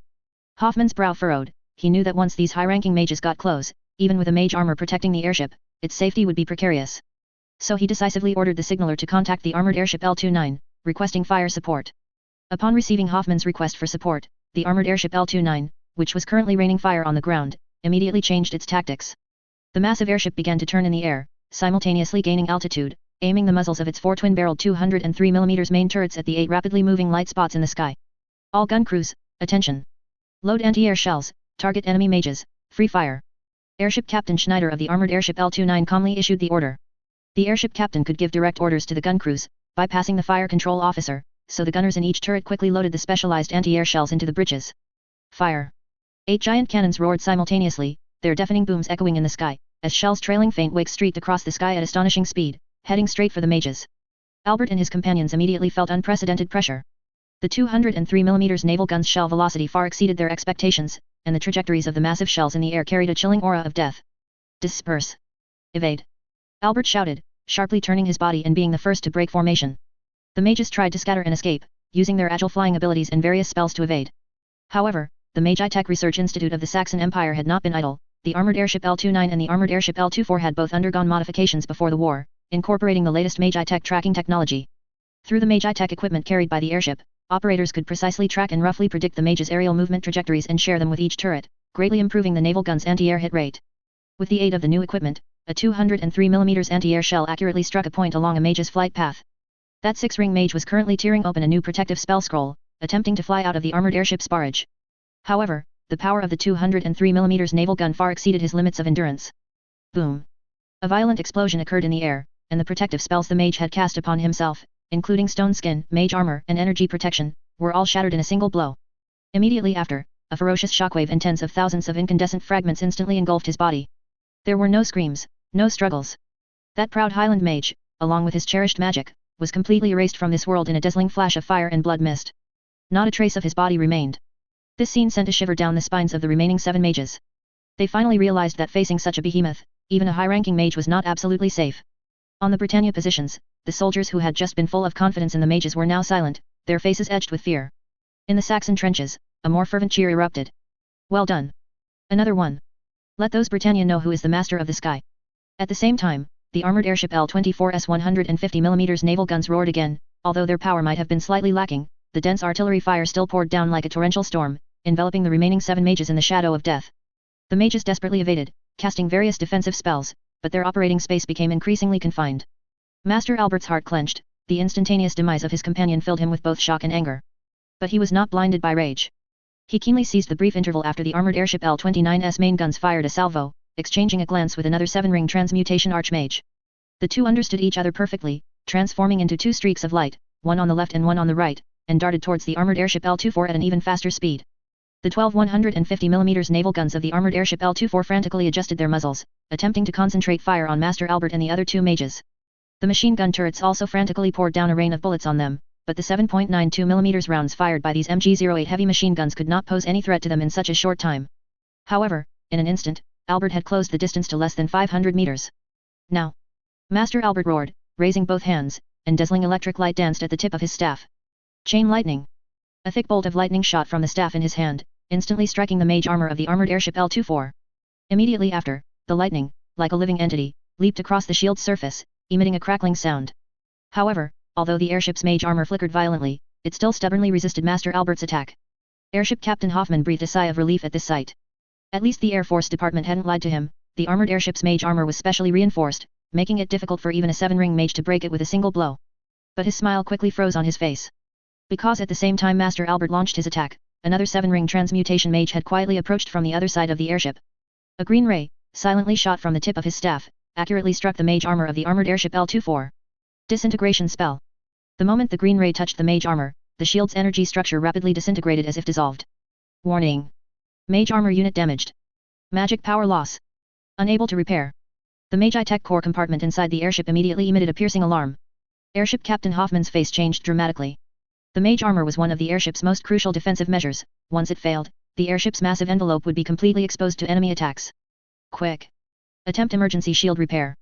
All magic crystal stone cores prepare for re-energization. He shouted the command, but the reply from the Magi Tech core compartment chilled him to the bone. Airship Captain, the mage armor unit has suffered irreparable damage. Energy core cannot connect. This meant that, in a short time, the armored airship L-24 would completely lose the protection of its mage armor. Master Albert also saw the scene, and he knew the opportunity had come. The high-ranked tutor raised his staff again. This time, it was one of the most powerful offensive spells of an evoker mage. A beam of yellow light shot from his fingertip towards the envelope of the armored airship L-24, gradually condensing into a gigantic fireball, its scorching energy warping the surrounding air. Delayed blast fireball.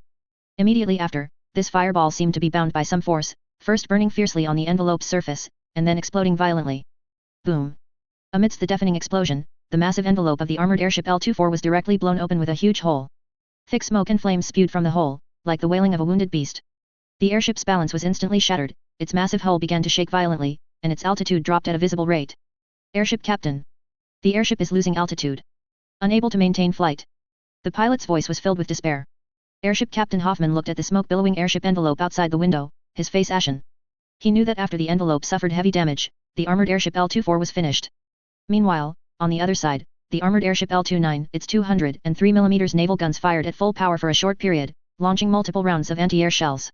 Boom! Boom! Boom! Boom! Round after round of massive explosions bloomed in the air, engulfing the four mages in fire and shockwaves. Even with their mage armor, they could not withstand such close-range saturation bombardment. The simple protective spells on these four mages, who had attracted the attention of the armored airship L-29, shattered instantly, their bodies torn apart by the violent energy, turning into fragments of flesh and blood. Master Albert and another mage who had come to support, although they avoided direct hits, were also shaken dizzy by the shockwaves from near misses. He barely managed to steady himself, looking at the empty sky around him, a chill running through his heart. 8 high-ranking mages, in the blink of an eye, only he, another 7-ring mage, and 1 6-ring mage remained. The armored airship L-29's anti-air firepower was stronger than the Highland Mage Corps' assessment. The 5-ring mages responsible for cover had no chance to breathe. Retreat. Retreat for now. Master Albert made a decisive decision, leading the remaining 2 mages to quickly fly towards the Amiens urban area, temporarily disengaging from the battle. Chapter 221, Coexisting with Heaven and Earth. On the bridge of armored airship L-24, various alarm bells rang one after another, and red warning lights flashed continuously. The airship's hull shook violently, its tilt angle grew larger and larger, and its altitude continued to drop.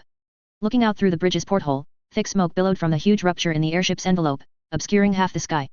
Airship Captain Hoffman gripped the edge of the airship captain's seat tightly, trying to steady himself, his face ashen as he listened to the crew constantly reporting bad news. Airship Captain, the port side envelope is severely damaged and cannot be repaired. The magic core is overloaded, and power output is insufficient. We are falling rapidly.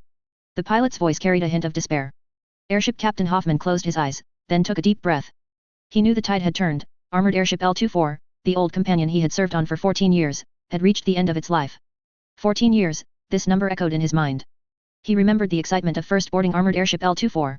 At that time, he had just transferred from the Navy, serving as the airship's first officer, full of infinite aspirations for the future. He remembered the hardships and sweat during the armored airship captain training, and the ultimate glory of being promoted to airship captain.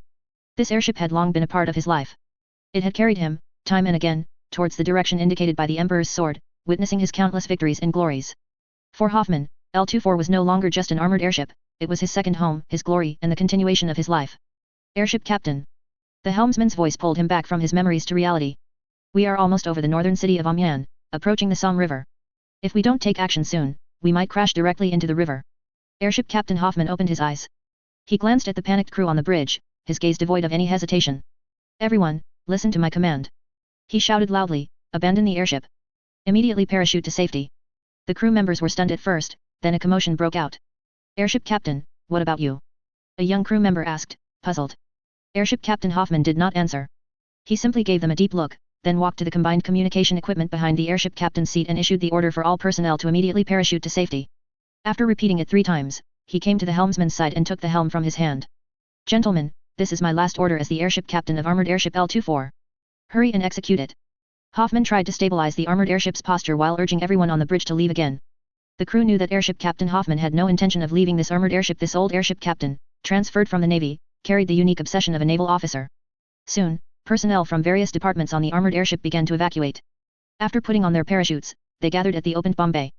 Then, one by one, they jumped out, opened their parachutes, forming white flowers in the sky. Whether they would survive next depended on the luck of these crew members. The lucky ones might drift directly back to their own positions, while those with average luck might land in the middle of the battle zone between the two armies, where they could lie low and wait for others to rescue them. But if their luck was bad, and they drifted to the Britannia positions, then they could only pray for good fortune. When everyone had jumped out of the airship, only airship Captain Hoffman remained on the bridge. He gently stroked the helm with both hands, as if stroking his most intimate companion. He knew he couldn't just let armored airship L-24 crash in an uninhabited field. Hoffman hoped that he and this armored airship could both serve their final purpose, paving a path to victory for the Empire and the Emperor, and for those friendly forces fighting valiantly on the ground. He slammed the engine telegraph to full ahead, and the propellers on the outside of the armored airship began to spin rapidly, giving this soon-to-crash war behemoth its final acceleration. Hoffman stared intently at Amiens through the porthole below the bridge, then continuously adjusted the course with the helm, controlling the airship to rush towards an area that was clearly the southern city's magic crystal cannon position. After doing all this, he suddenly rushed to another seat, then turned on the loudspeaker, and with all his might, let out his last, and loudest, shout in his life. Long live the Saxon Empire! This sound, amplified by the airship's loudspeaker, echoed over the entire Amiens battlefield, clearly reaching the ears of every Saxon soldier and Britannia soldier. Armored airship L-24, carrying airship Captain Hoffman's final roar, crossed the Somme River with a resolute posture, ultimately crashing directly into the southern city of Amiens. Boom! An earth-shattering roar instantly swallowed all other sounds. Huge flames shot up into the sky, and thick smoke billowed, enveloping half of Amiens. Armored airship L-24, this war behemoth that once soared through the blue sky, finally ended its life in a tragic manner in the southern city of Amiens. The massive explosion destroyed large areas of buildings in the southern city, and also destroyed many magic crystal cannons deployed in the crash zone, as well as a large number of Britannia soldiers. Everyone was stunned. Except for armored airship L-29, which continued to pour down a rain of bullets, the battlefield fell into a brief silence. At the same time, on the Saxon positions in the northern line, the charge whistle was blown. The sharp charge whistle broke the momentary tranquility, its penetrating sound echoing throughout the entire northern line position. Charge, charge, charge! For the Empire! For the Emperor! Countless Saxon soldiers, spurred on by the whistle, leaped out of the newly dug trenches, surging like a tide towards the Britannia positions. They held their rifles, spread out in a sparse skirmish line, and charged forward in silence. Because of the armored airship's crash and its final broadcast, the eyes of all Saxon soldiers burned with a desire for victory. Morin was also outside the first parallel trench, leading the assembled training assault battalion, ready for battle. Through his binoculars, he witnessed the crash of armored airship L-24 and heard airship Captain Hoffman's final shout. An indescribable complex emotion surged in his heart, not just regret for the sacrifice of friendly forces, but a desire for victory inexplicably ignited. At this moment, armored airship L-29 circled in the sky, its 4 twin-barreled 203mm main turrets continuously spewing fire, pouring shells onto the Britannia positions. Huge explosions tore sandbag breastworks apart, and heavy machine gun strongpoints were pulverized in the flames. Under the powerful fire suppression of the airship, the Britannia forces were completely unable to organize effective resistance. Although the last assault trench dug by the Saxons was still about 500 meters from the Britannia positions, due to the unexpected crash of the armored airship, the divisions attacking directly launched their charge early. The fire suppression effect of armored airship L-29 played a huge role. Without mages ascending to intercept it, it even twisted its corpulent body in the air, performing a parallel bombing run along the Britannia trenches. And on the approximately 2-kilometer-long front line it focused its attack on, Saxon soldiers quickly achieved a breakthrough, then rushed into the Britannia positions to begin brutal hand-to-hand combat. On the other side, Morin, who had been staring at the system map, also noticed the 2-kilometer-long front line that armored airship L-29 was focusing on. He noticed a red gap on the enemy's defensive line that was forcibly smashed open, like a piece of glass hit by a hammer, although most of it was still connected. That crack was constantly widening. Help the strong, not the weak. I'll hit this gap. Morin instantly made his decision. He immediately led the newly assembled training assault battalion along the newly dug communication trenches, maneuvering towards the still smoking gap. The soldiers' boots crunched on the soft earth, making dull thudding sounds. Everyone's thoughts were different at this moment, some were afraid, some were excited. Armored airship L-29 in the sky seemed to notice the movement of the ground troops. When they saw the Saxon soldiers pouring into the gap like a tide, the airship's commander tactfully began to adjust its target. The huge hull slowly turned in the air, and the 4 turrets also rotated, casting the shadow of death towards other still resisting positions. After all, the forces on both sides at this position were already mixed together. If they continued to bomb, it would no longer be fire support, but sending their own people to heaven along with the enemy. Boom! Boom! Boom! The 203mm high explosive shells began to pick off targets one by one. Those Britannia machine gun positions that were still futilely firing at the charging crowd were blown sky high in flames one after another. Before the charge began, Morin had already gathered the 4 company commanders and completed the mission deployment. Listen up. After we break through, 1st Company follows me and continues to push deep. Wolf and Jonas, take 2nd Company and 3rd Company, and push out to the left and right flanks. Widen the breach even further, then help the nearby friendly units. Battalion headquarters follows 4th Company. Steiner, your mission is the most important. Hold this breach firmly. No matter how many counterattacks the Britannia forces launch, you must not let them close the gap. Yes, Battalion Commander. The 4 company commanders responded loudly without hesitation. And Morin finally exhorted, we don't have radios, so once we're in, you'll have to rely on yourselves. Tear open the defensive line, and after consolidating your positions, don't stop. Coordinate with your friendly forces around you. We have only one objective, the Somme River. Find a way to rush to the river bank. It would be best if you can seize the bridge, but if not, you must hold them off and prevent them from blowing up the bridge. This combat style was the essence of the mission-type command most advocated by the Saxon army. Morin only gave the final strategic objective. How to achieve it was entirely up to the frontline commanders on the spot improvisation. This was both a trust in their abilities and a test of the commander's capabilities. As the training assault battalion plunged into the gap in the Britannia defensive line, the 4 company immediately split up as if they had practiced countless times beforehand. Wolf and Jonas led their respective company, charging towards the still resisting Britannia defenders on both flanks. Dense automatic firepower instantly forced those Britannia defenders to keep their heads down. What was originally just a point of breakthrough quickly became an ever-expanding front line under their assault. Meanwhile, Morin, along with Klaus and the soldiers of 1st Company, stepped over burning planks and enemy corpses, plunging headlong into the direction of Amiens city without looking back. Previous chapter table of contents. Next chapter. Morin finally exhorted, we don't have radios, so once we're in, you'll have to rely on yourselves. Tear open the defensive line, and after consolidating your positions, don't stop. Coordinate with your friendly forces around you. We have only one objective, the Somme River. Find a way to rush to the river bank. It would be best if you can seize the bridge, but if not, you must hold them off and prevent them from blowing up the bridge. This combat style was the essence of the mission-type command most advocated by the Saxon army. Morin only gave the final strategic objective. How to achieve it was entirely up to the frontline commanders on the spot improvisation. This was both a trust in their abilities and a test of the commander's capabilities. As the training assault battalion plunged into the gap in the Britannia defensive line, the 4 company immediately split up as if they had practiced countless times beforehand. Wolf and Jonas led their respective company, charging towards the still resisting Britannia defenders on both flanks. Dense automatic firepower instantly forced those Britannia defenders to keep their heads down. What was originally just a point of breakthrough quickly became an ever-expanding front line under their assault. Meanwhile, Morin, along with Klaus and the soldiers of 1st Company, stepped over burning planks and enemy corpses, plunging headlong into the direction of Amiens city without looking back. Chapter 222, Infantry and Cavalry Coordination. As soon as Morin charged through the first trench, he saw an unfamiliar friendly unit not far away. The soldiers of this infantry company were relying on a collapsed parapet, engaging in sporadic firefights with the enemy nearby. Several men in officer uniforms lay in pools of blood. Although the remaining soldiers were still holding on, they were clearly in disarray, mechanically executing their company commander's last order before he died. Hold this position. When Morin led his men forward, the light machine gun fire from Company 1 instantly suppressed the enemy who had been engaging the friendly forces. Morin then ran to a non-commissioned officer. Soldier.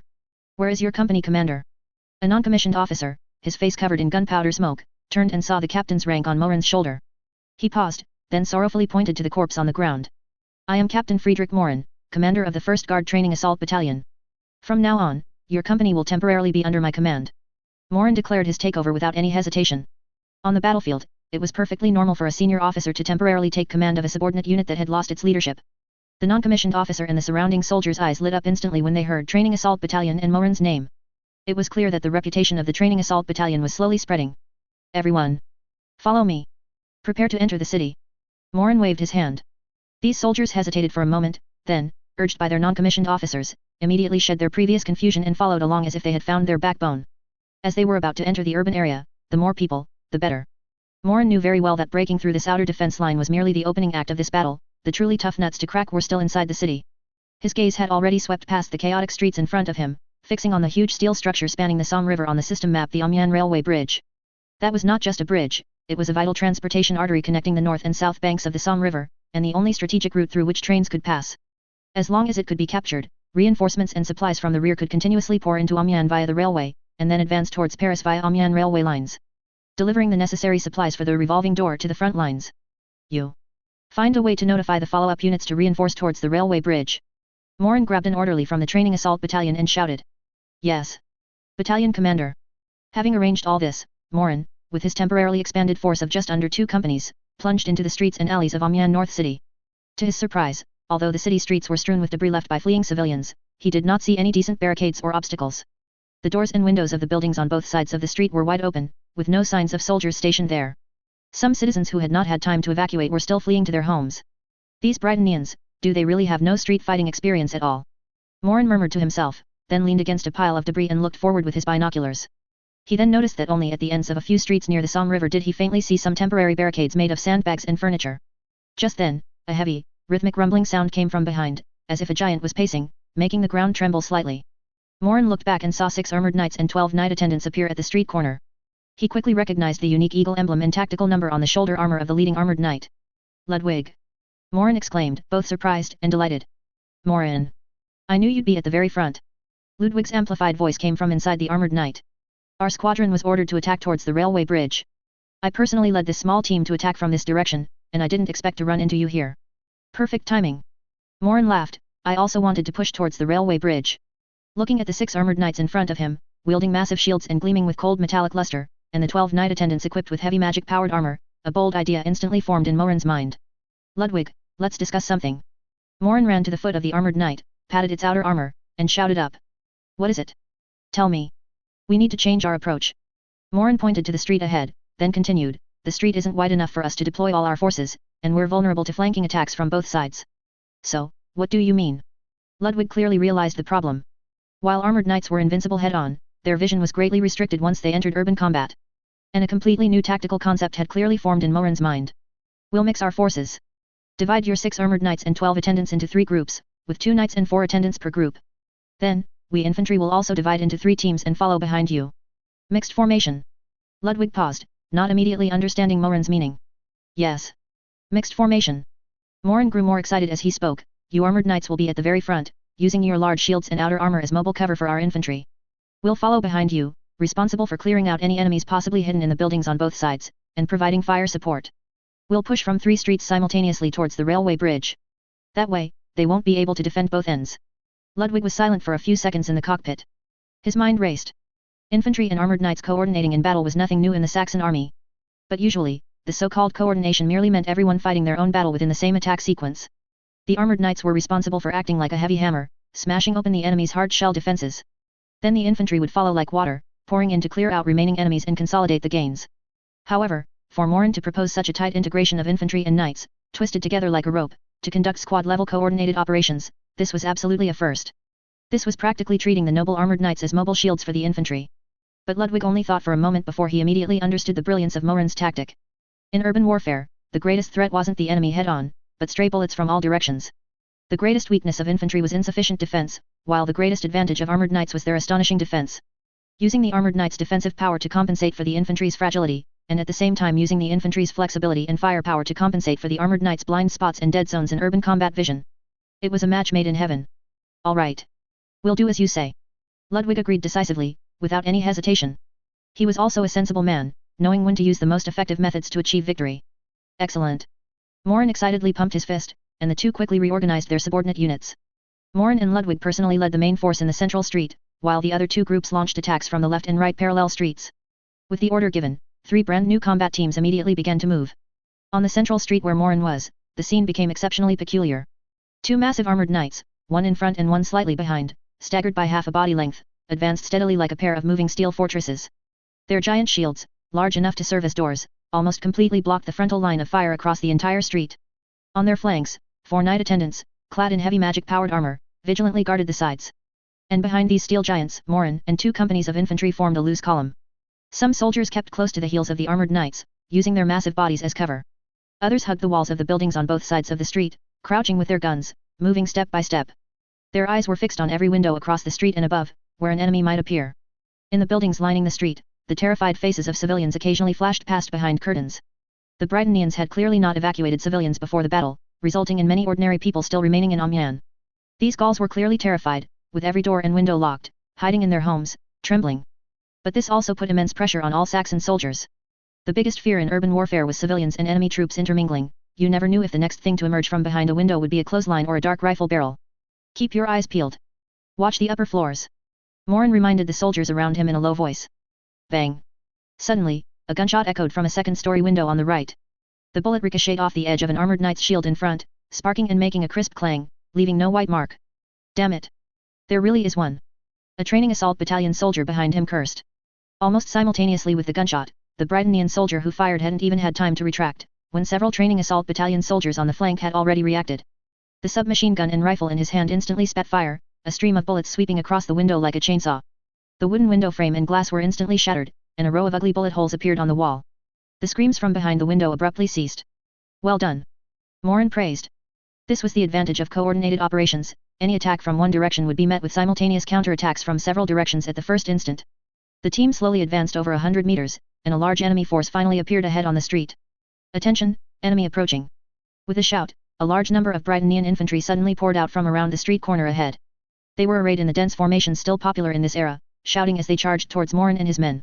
However, upon seeing the 2 armored knights leading the way, they froze in place, then all opened fire.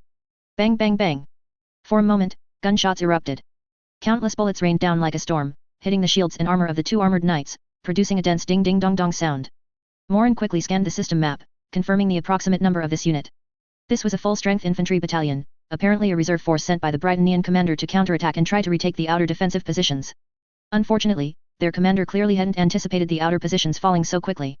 The deployment of this reinforcement was clearly several beats too slow.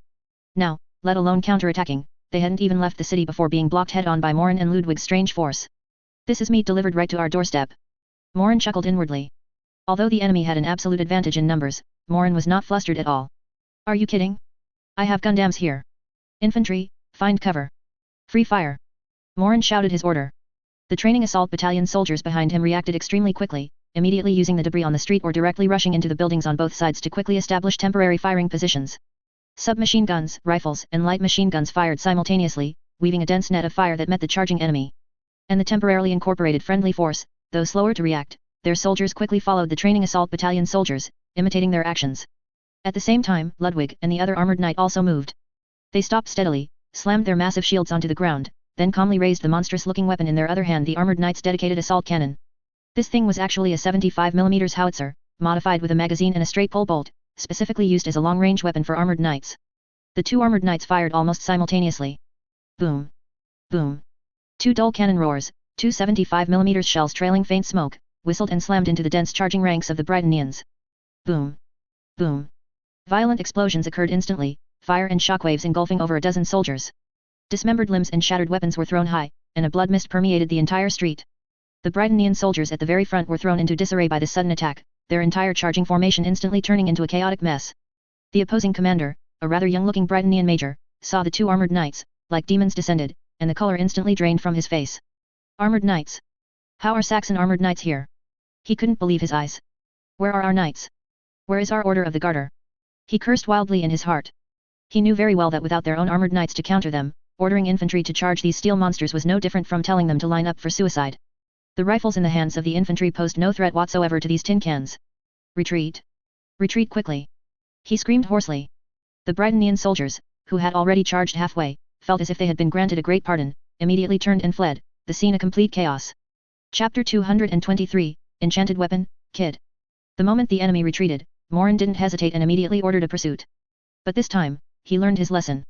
Before giving the order, he specifically checked the system map again, confirming that a large number of allied troops had already poured through the breached opening and were approaching his direction. Good, this time he wouldn't be fighting alone deep in enemy territory. Ludwig, keep shelling them. Don't let them escape. Morin continued to shout, patting the leg armor of Ludwig's armored knight. Since there was no mature wireless communication, the two could only communicate in this primitive way. Morin was also curious how Ludwig, inside the armored knight, could hear his voice amidst the noisy battlefield environment. Leave it to me. Ludwig and another armored knight raised their assault cannons again. Boom. Boom. 2 more high-explosive shells accurately landed among the retreating Britannians. The blast of the explosion sent several soldiers flying like ragdolls, smashing them against a wall with a thud, then they slid down limply. Panic spread like a plague among the Britannia soldiers, they completely lost their fighting spirit, wishing their parents had given them 2 more legs, scrambling and crawling to escape to the rear of the street. Infantry, follow up. Maintain formation. Advance with alternating cover. Morin commanded loudly. 2 companies of Saxon soldiers, under the cover of armored knights and attendants, began their pursuit with a steady and oppressive demeanor. The entire scene was like an unequal hunt. The Britannians were in disarray, while Morin's troops were like a group of well-coordinated hunters, calmly following behind, constantly harvesting lives with precise firepower. This chase quickly led them to the Somme River. The wide river appeared before them, and on the south bank across the river, the massive fire caused by the crash of armored airship L-24 was still raging. Thick black smoke obscured half the sky, shrouding the entire southern city of Amiens in a doomsday-like scene. The air was filled with the pungent smell of burning and blood. Morin's gaze quickly swept across the riverbank, finally settling on the massive steel railway bridge. It lay across the Somme River, connecting the north and south banks of Amiens, its cold structure occasionally revealed through the smoke. 1st Company, 2nd Platoon. Morin pointed to the riverbank, go to the river immediately. Search along the bridge piers. See if there are any explosives. Be careful to conceal yourselves, and watch out for snipers and mages from the opposite bank. Yes. The platoon leader of the 2nd Platoon responded, immediately leading his soldiers, crouching low, towards the embankment by the river. According to Morin's understanding, in this era, no country had advanced devices like radio detonators yet. So, in most cases, detonating explosives still relied on the most primitive fuses. But Morin dared not be careless, after all, they were facing people from the Britannian Empire. Who knew if those Highland mages of Britannia would come up with some magical remote detonation trick? Having arranged all this, Morin himself, under the cover of Ludwig and another armored knight, led the soldiers of the 1st Platoon directly to the bridgehead of the railway bridge. The Britannians obviously knew the importance of this bridge, they hastily piled up a bridgehead at the entrance with sandbags, abandoned carriages, and various debris. 3 heavy machine guns protruded their dark muzzles from behind the sandbags, pointing towards the front of the bridgehead and the streets on both sides. Cover. Morin growled. The infantry behind him immediately spread out, using the buildings and ruins near the bridgehead to engage in a firefight with the defenders in the bridgehead. Ludwig, it's your turn to perform. Watch me. Ludwig controlled his massive war machine and charged forward with powerful strides. The Britannia soldiers in the bridgehead were terrified when they saw the steel giant charging at them. They frantically pulled their triggers, bullets struck the armored knight's body, but other than a series of sparks, they had no effect whatsoever. Ludwig didn't even bother to block with his shield. He rushed to the sandbag barricade, lifted his massive mechanical foot, and kicked it hard. Boom. With a loud bang, the barricade made of sandbags and debris collapsed as if it were made of paper. The Britannia soldiers inside were scattered by flying sandbags and planks, and before they could react, the Saxon soldiers following behind had already charged up with submachine guns. Da. After a burst of dense gunfire, the resistance in the bridgehead completely ceased. Control the bridgehead. Establish a defensive line. Wait for the other 2 routes to converge. Morin rushed up and quickly gave orders.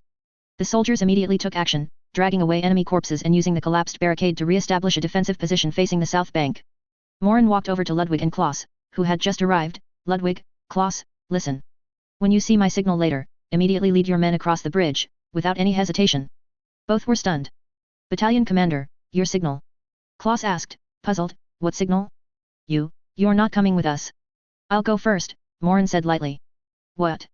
Ludwig and Klaus exclaimed simultaneously. You're going alone. Ludwig's voice was distorted through the loudspeaker. Morin, are you crazy? We don't even know the situation on the south bank. There must still be enemies on the bridge. Isn't going alone suicide? Exactly, battalion commander. Klaus also became anxious, this is too dangerous. It's safer if we all charge across together. No, charging together makes us too big a target. Morin shook his head, analyzing, there are definitely Britannia defensive soldiers on the bridge. If our main force goes onto the bridge together, they will definitely blow up the bridge at all costs. But if they don't find anyone going across, they definitely won't blow up the bridge so quickly. Don't forget there are still quite a few of their troops on the north side of the city that haven't had time to withdraw. But. No buts. Morin interrupted them, I'll use the invisibility spell, they won't see me. As long as I can get to the other side and deal with the people responsible for the detonation, this bridge will be ours. Ludwig and Klaus both fell silent. They knew Morin was a spellcaster and had witnessed his miraculous methods. But for one person to sneak across a heavily guarded bridge, to resolve a bomb threat right under the noses of enemy mages and heavily armed soldiers, it sounded like a fantasy. The success rate is too low. Claw still felt it was unreliable. Don't worry, I'm confident, Morin said with a confident smile. He didn't give the two any more chances to dissuade him, then turned and took a freshly reloaded MG-14 light machine gun from a machine gunner in the first company. Although this thing was much heavier than a submachine gun, the sustained firepower provided by its large ammunition belt would be of great use in the upcoming operation. Wait for my signal, Morin said finally. Then, carrying the light machine gun that seemed a bit too large for his frame, he ran towards the railway bridge without looking back. Battalion Commander Morin. Klaus and Ludwig could only watch his back disappear into the smoke at the bridgehead. Just as Morin's figure was about to be fully exposed to the enemy's view on the bridge, he activated the invisibility spell with practiced gestures and incantations. A faint magical glow flashed across his body, and the next second, his entire body, along with the MG-14 light machine gun, vanished into thin air as if melting into the atmosphere. And Ludwig and Klaus, after losing sight of Morin, could only silently pray in their hearts, hoping that Morin could indeed reach the other side safely, just as he said. At this moment, Morin was sprinting across the railway bridge at an astonishing speed. He felt his body filled with power, carrying the MG-14 light machine gun, weighing over 10 pounds, as easily as if it were a stick for stirring a fire. His speed was so fast that even he was surprised, with the wind whistling around his feet as he ran. Is it the spell's enhancement, or has my own physical quality improved? Morin pondered as he ran. Ever since he transmigrated, especially after becoming a spellcaster, he could clearly feel his strength, speed, and reaction capabilities steadily improving in an unscientific way. This feeling was like a character in a game constantly leveling up and allocating points. Although he didn't know why, this improvement, at least so far, hadn't brought any drawbacks. The massive destruction caused by armored airship L-24 on the south bank now served as Morin's best cover. Thick smoke was blown by the wind towards the north bank, covering the entire Somme River and the railway bridge, making visibility extremely poor. The Britannia soldiers on the bridge were clearly disoriented by the sudden turn of events. They huddled in twos and threes behind makeshift barricades of sandbags and sleepers, nervously watching the movements on the north bank, completely unaware that an invisible Grim Reaper was rapidly sweeping past them. Morin carefully bypassed several barricades on the bridge. He could even clearly see the nervous expressions on the faces of the Britannia soldiers hiding behind them. After crossing the long bridge, the bridgehead on the south bank of the Somme River finally appeared before him. Morin didn't charge straight across. Instead, he slammed on the brakes and darted behind a pile of debris, behind the last barricade at the bridgehead. He poked out half his head, and while the invisibility spell was still active, he began to carefully observe the situation on the south bank. The bridgehead on the south bank was much more chaotic than the north bank. Orderlies and officers were running back and forth everywhere, and large numbers of Britannia soldiers were being organized, continuously reinforcing the bridge, attempting to push the Saxons back. And amidst these chaotic soldiers, two special figures immediately caught Morin's full attention. Those two wore dark mage robes, completely different from the other soldiers, and could be identified as mages from the Highland Mage Corps at a glance. They were standing in an open area not far from the bridgehead, and the surrounding soldiers intentionally or unintentionally avoided them, creating a small vacuum zone. One of the mages, slightly older, was holding a fist-sized, glowing crystal that pulsed slowly like a heart. The crystal flickered on and off, emitting an eerie red light, like a breathing lamp. Another mage, who appeared younger, stood beside him, nervously saying something to the former from time to time, his fingers constantly gesturing. And in the intelligence tab, a prompt popped up. Type 2 magic crystal detonator, capable of detonating long-range magic crystal stone bombs through magic resonance. Damn, it really is mage detonation. He hadn't seen any fuses on the bridge piers when he was on the north bank, so the only possibility was magical detonation. As long as that mage crushed or activated the crystal, the entire railway bridge would likely be blown sky-high in an instant. He absolutely couldn't let them succeed. Morin took a deep breath, forcing himself to calm down. Rushing out and shooting now would certainly catch them off guard. But they were mages after all, who knew if they had any life-saving spells or magic items on them. If he couldn't instantly kill them and they reacted, activating that crystal, then it would all be over. He had to ensure absolute certainty. Morin quietly retreated behind the pile of debris, beginning to buff himself. He first concentrated, condensing a protective force field of pure magic on the surface of his body. Mage armor immediately after, he summoned an invisible magical shield in front of him, capable of deflecting attacks. Empower spell shield spell. After completing these two layers of insurance, Morin still felt it wasn't enough. He looked at the MG-14 light machine gun in his hand, and a new idea emerged. Since his spellcaster level had risen to 4, he had unlocked a new spell. This spell hadn't had a chance to be used in previous battles, and now seemed to be its best time to debut. Morin extended his left hand, pressing it against the cold receiver of the MG-14, and silently chanted an incantation. Second ring spell enchant weapon. A surge of pure spell energy flowed down his arm and into this cold weapon. On the body of the MG-14, faint blue magical glows flashed, as if imbuing the machine gun with a soul. At the muzzle, a visible blue aura even condensed. Morin could feel that this machine gun was no longer an ordinary object. Every bullet it fired would be imbued with magical damage, offering stronger penetration and greater lethality. Come on, let me show you the power of a magical girl. Oh no, a magical machine gun.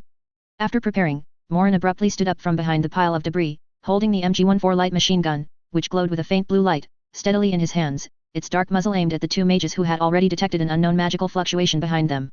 As spellcasters, they were exceptionally sensitive to the flow of magic. Who's there? The younger Highland mage apprentice reacted first, turning his head in horror, and then he saw a sight he would never forget in his life. A Saxon soldier, carrying a strangely shaped machine gun, was standing not far away, pointing it at them. The next moment, the muzzle of that machine gun spewed terrifying blue magical flames. Chapter 224, Double Kill. Da-da-da-da-da.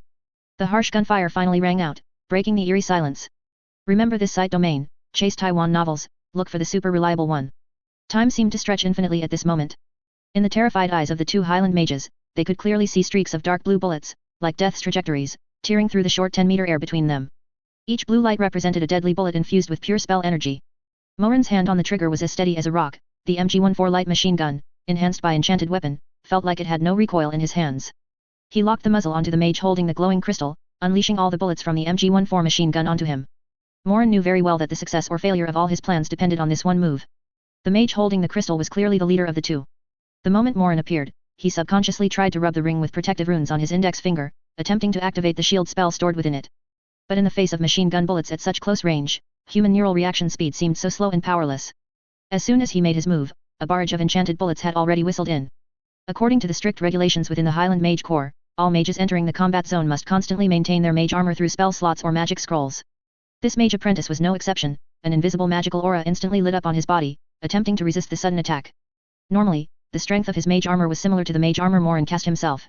That is to say, this armor was sufficient to withstand continuous firing from conventional rifle bullets, at least buying him a few precious seconds of reaction time.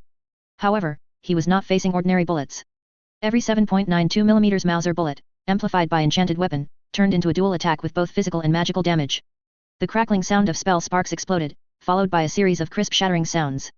That tough mage armor, under the impact of the enchanted bullets, only lasted for one breath before it shattered like glass struck by a hammer. Losing his last defense, the mage apprentice's eyes widened in terror, watching helplessly as the subsequent bullets tore through his mage robe and burrowed into his flesh. Puff puff puff. The dense bullets instantly turned his chest into a mess of flesh, and the powerful kinetic energy even pushed him backward repeatedly. He let out an unintelligible gurgle from his throat, his expression frozen in that instant of terror and incomprehension, then he softly fell backward. The red crystal, pulsating like a heart, also slipped from his powerless hand, rolled onto the dusty ground, and its light dimmed. A successful hit. Morin was delighted, but his actions did not stop at all. He immediately shifted his spray, sweeping the whip of fire from the MG-14 light machine gun towards the younger-looking mage apprentice next to him. This guy's reaction was quite a bit faster. The moment his companion was attacked, he had already frantically pulled out a scroll from his Hawaii and torn it open. A translucent circular force field shield instantly unfolded in front of him. Shield spell. Clang clang clang clang. Most of the bullets Morin sprayed were bounced off by the suddenly appearing magic shield, with only a few stray bullets grazing his body, which were also blocked by mage armor. Tisk, are they all carrying shields now? Morin cursed under his breath. Shield spell plus mage armor can achieve a 1+1 greater than 2 effect. Although the bullets from his machine gun, amplified by enchanted weapon, can cause damage, it's clearly impossible to break through the shield spell in a short time. And it was this brief stalemate that gave the young mage a chance to breathe. He hid behind the translucent shield, his face still showing the fear of a narrow escape, but his spell-casting movements did not stop at all, and he quickly chanted a spell. A scorching fireball quickly condensed into shape in his other free palm. Fireball spell. Holy crap! Still daring to fight back. Morin's eyelids twitched as he saw the fireball in the opponent's hand growing brighter and brighter. At such a close distance, getting a fireball spell to the face was no joke. Although he also had mage armor and an enhanced shield spell on him, taking a direct hit would still be very uncomfortable. However, there was no time for him to dodge now. I'll risk it. Let's see whose spell is tougher. Morin steeled himself, not only not retreating, but instead pushing forward 2 steps with his gun, braving the opponent's fire, wanting to get as close as possible before the opponent finished casting his spell. Just as the mage apprentice was about to throw the fireball in his hand, Morin also used a spell he had just learned not long ago. Absorb elements. A barely noticeable magical aura flashed across his body and disappeared.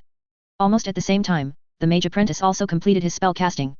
He roared and fiercely pushed the fireball in his hand towards Morin. The scorching fireball, trailing a long fiery tail, arced briefly through the air, then solidly smashed into the enhanced shield spell in front of Morin. Boom! A violent explosion occurred instantly. The raging flames and shockwave engulfed Morin entirely.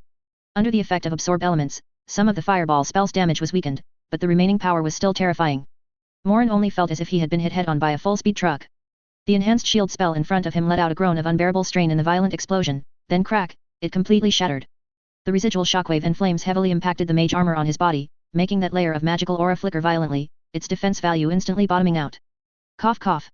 Morin was shaken, his blood churned, his throat sweetened, and he almost spat out a mouthful of blood.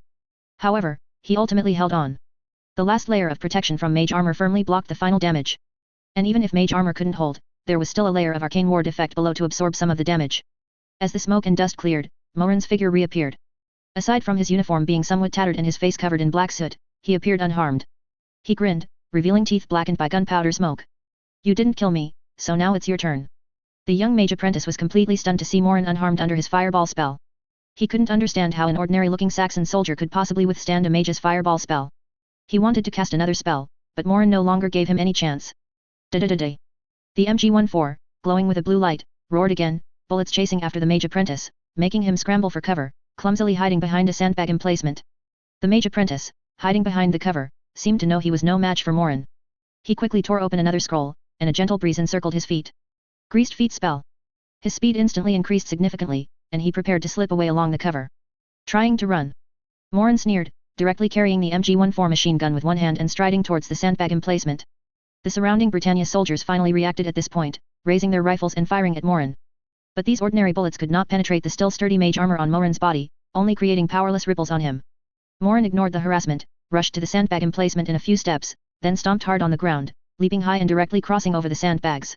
In midair, his right hand swiftly drew the bayonet from his waist. The moment the bayonet was unsheathed, a faint layer of fire suddenly ignited on the blade. The second effect of absorb elements capture part of the incoming energy and store it for the next melee attack. Morin's next strike would carry some of the fire damage from that fireball spell. The young mage apprentice, who had just cast Greased Feet spell on himself and was about to make a run for it, had only taken 2 steps when he heard a fierce gust of wind above his head. He turned back in horror, just in time to see Morin, like a god descending from heaven, leaping over the sandbag emplacement, the flaming bayonet in his hand tracing a trajectory of death in his widened pupils. No. He let out a desperate scream, instinctively wanting to raise his arm to block. But it was all too late. Morin adjusted his posture in midair, the gravitational potential energy of his falling body, combined with his own immense strength, all poured into the bayonet in his right hand. Pfft! A dull sound of a blade entering flesh. The flaming bayonet easily shattered the already dwindling mage armor on the mage apprentice's body, then plunged deep into his soft abdomen without hindrance. Aga! The intense pain made the mage apprentice's body suddenly arch, his expression instantly contorted. Morin landed, released the light machine gun with his left hand, and pressed down on the opponent's shoulder to prevent him from struggling. His right hand gripped the hilt, fiercely twisted upwards, and then vigorously stirred a few times. His hand movements were cold and efficient, even clearly feeling the sensation of the blade cutting internal organs within the opponent's abdominal cavity. Warm blood flowed down the hilt, covering his hand. The young mage apprentice's body twitched violently a few times, the light in his eyes quickly dimmed, and finally, he collapsed powerlessly to the ground, completely silent. After confirming that this mage was beyond dead, Morin finally pulled out the bayonet and shook off the blood on it. At the same time, the surrounding Britannia soldiers finally reacted. Seeing their mage so cruelly stabbed to death by a Saxon soldier, their eyes turned red, and they furiously fired at Morin. Puff puff puff. Bullets hit the sandbag emplacement next to Morin, kicking up puffs of dust. The last trace of mage armor aura on Morin's body also completely dissipated at this moment. A stray bullet grazed his arm, taking a small piece of flesh with it, stinging with a burning pain. Many people bullying few, huh? Then I'll call for backup too. Morin rolled, hid behind the cover, and quickly pulled out a flare gun from his waist. Then he lay down on the ground and pulled the trigger towards the sky. Whoosh! A dazzling red flare, trailing a long wake, whistled into the sky, exploding in the thick smoke, appearing particularly conspicuous. This was the signal he had agreed upon with Ludwig and Klaus. Having done all this, Morin did not rest. He remounted the MG-14 on the sandbags and pulled the trigger, and the fierce firepower instantly suppressed the terrified Britannia soldiers opposite him. Taking advantage of this opportunity, he ran while suppressing the enemy, rushing to the body of the first mage he had killed. He quickly picked up the now dim red crystal from the ground and tucked it into a pocket on his chest. Got it. Morin was overjoyed. This thing was the detonator that controlled the magic crystal bomb for the entire bridge. As long as it was in his hands, the bridge was temporarily safe. Signal. It's the battalion commander's signal. Klaus on the north bank was the first to see the red fireworks in the sky. He shouted excitedly. Charge. We'll charge across. Ludwig's voice also came from the armored knight's loudspeaker, filled with impatient excitement. He did not hesitate, immediately controlling his massive war machine, and was the first to charge onto the railway bridge. Following him were another armored knight and 12 fully armed knight attendants. First company. Follow me. Klaus also raised his submachine gun and roared at the soldiers behind him. The soldiers of the training assault battalion followed closely behind the armored knights, charging towards the smoke-shrouded railway bridge. On the bridge deck, the Britannia soldiers hiding behind temporary cover were still nervously trying to figure out the commotion behind them on the south bank. Suddenly, they saw two huge steel shadows burst out from the thick smoke. It's the Saxon armored knights. A Britannia soldier screamed in terror. They futilely raised their rifles and fired, but the bullets struck the armored knight's heavy armor, leaving not even a white mark. Ludwig didn't bother with the harassment of these ants. He controlled the armored knight like a runaway train, crashing directly into the cover ahead. Boom! The cover, made of railway ties and sandbags, instantly shattered under the immense impact. Before the soldiers inside could react, the first few knight attendants had already arrived. Their heavy hammers and long swords brought a storm of blood and gore, cutting down these stubbornly resisting enemies. The training assault battalion soldiers following behind quickly spread out, using their submachine guns and rifles to clear out any stragglers trying to escape. Ludwig and the other armored knight were not idle either. Boom! Boom! Their assault cannons roared again, and two 75mm high explosive rounds accurately hit two machine gun strongpoints in the middle of the bridge. The violent explosions blew both the heavy machine guns, which were futilely firing, and their gunners into the sky, clearing the biggest obstacle for the subsequent infantry advance. Chapter 225, Crossing the Somme River. Taiwan Novel Network accompanies you leisurely, super intimate. The entire assault force, with an unstoppable momentum, quickly crossed the several hundred-meter-long railway bridge. After clearing the remaining enemies near the bridgehead on the south bank, they finally rendezvoused with Morin, who had been waiting there. Morin! Are you all right, you rascal? Ludwig stopped his armored knight, his voice coming through the loudspeaker, muffled and deep. Not dead. Morin wiped the soot from his face and grinned at him. I just almost got roasted by a fireball spell. Company commander. Klaus also rushed over with his men, his face full of lingering fear. You really scared us just now. Please don't charge in like that again next time. It's a small problem, stop babbling. Quickly. Establish positions. The enemy is about to counterattack. Morin pointed towards the south city and ordered loudly. The soldiers immediately took action, relying on the ruins of the bridgehead and the destroyed bunkers to quickly establish a semicircular defensive position facing the south city. Morin, seizing this opportunity, quickly searched the bodies of the two Highland mages. Let me see what good things they brought. He unceremoniously looted all valuable-looking items from their bodies, including magic scrolls they hadn't had time to use, several notebooks that looked like spell notes, and various scattered magic materials and equipment, stuffing them all into his backpack. After all, these were spoils of war he had risked his life to obtain, so he would definitely use them first. At most, he would hand them over after exhausting the experience from the spell notes. Having done all this, he found Klaus again. Klaus, immediately take a few men to look for boats nearby, then go down along the bridge piers and dismantle all the magic crystal bomb the Britannians installed there.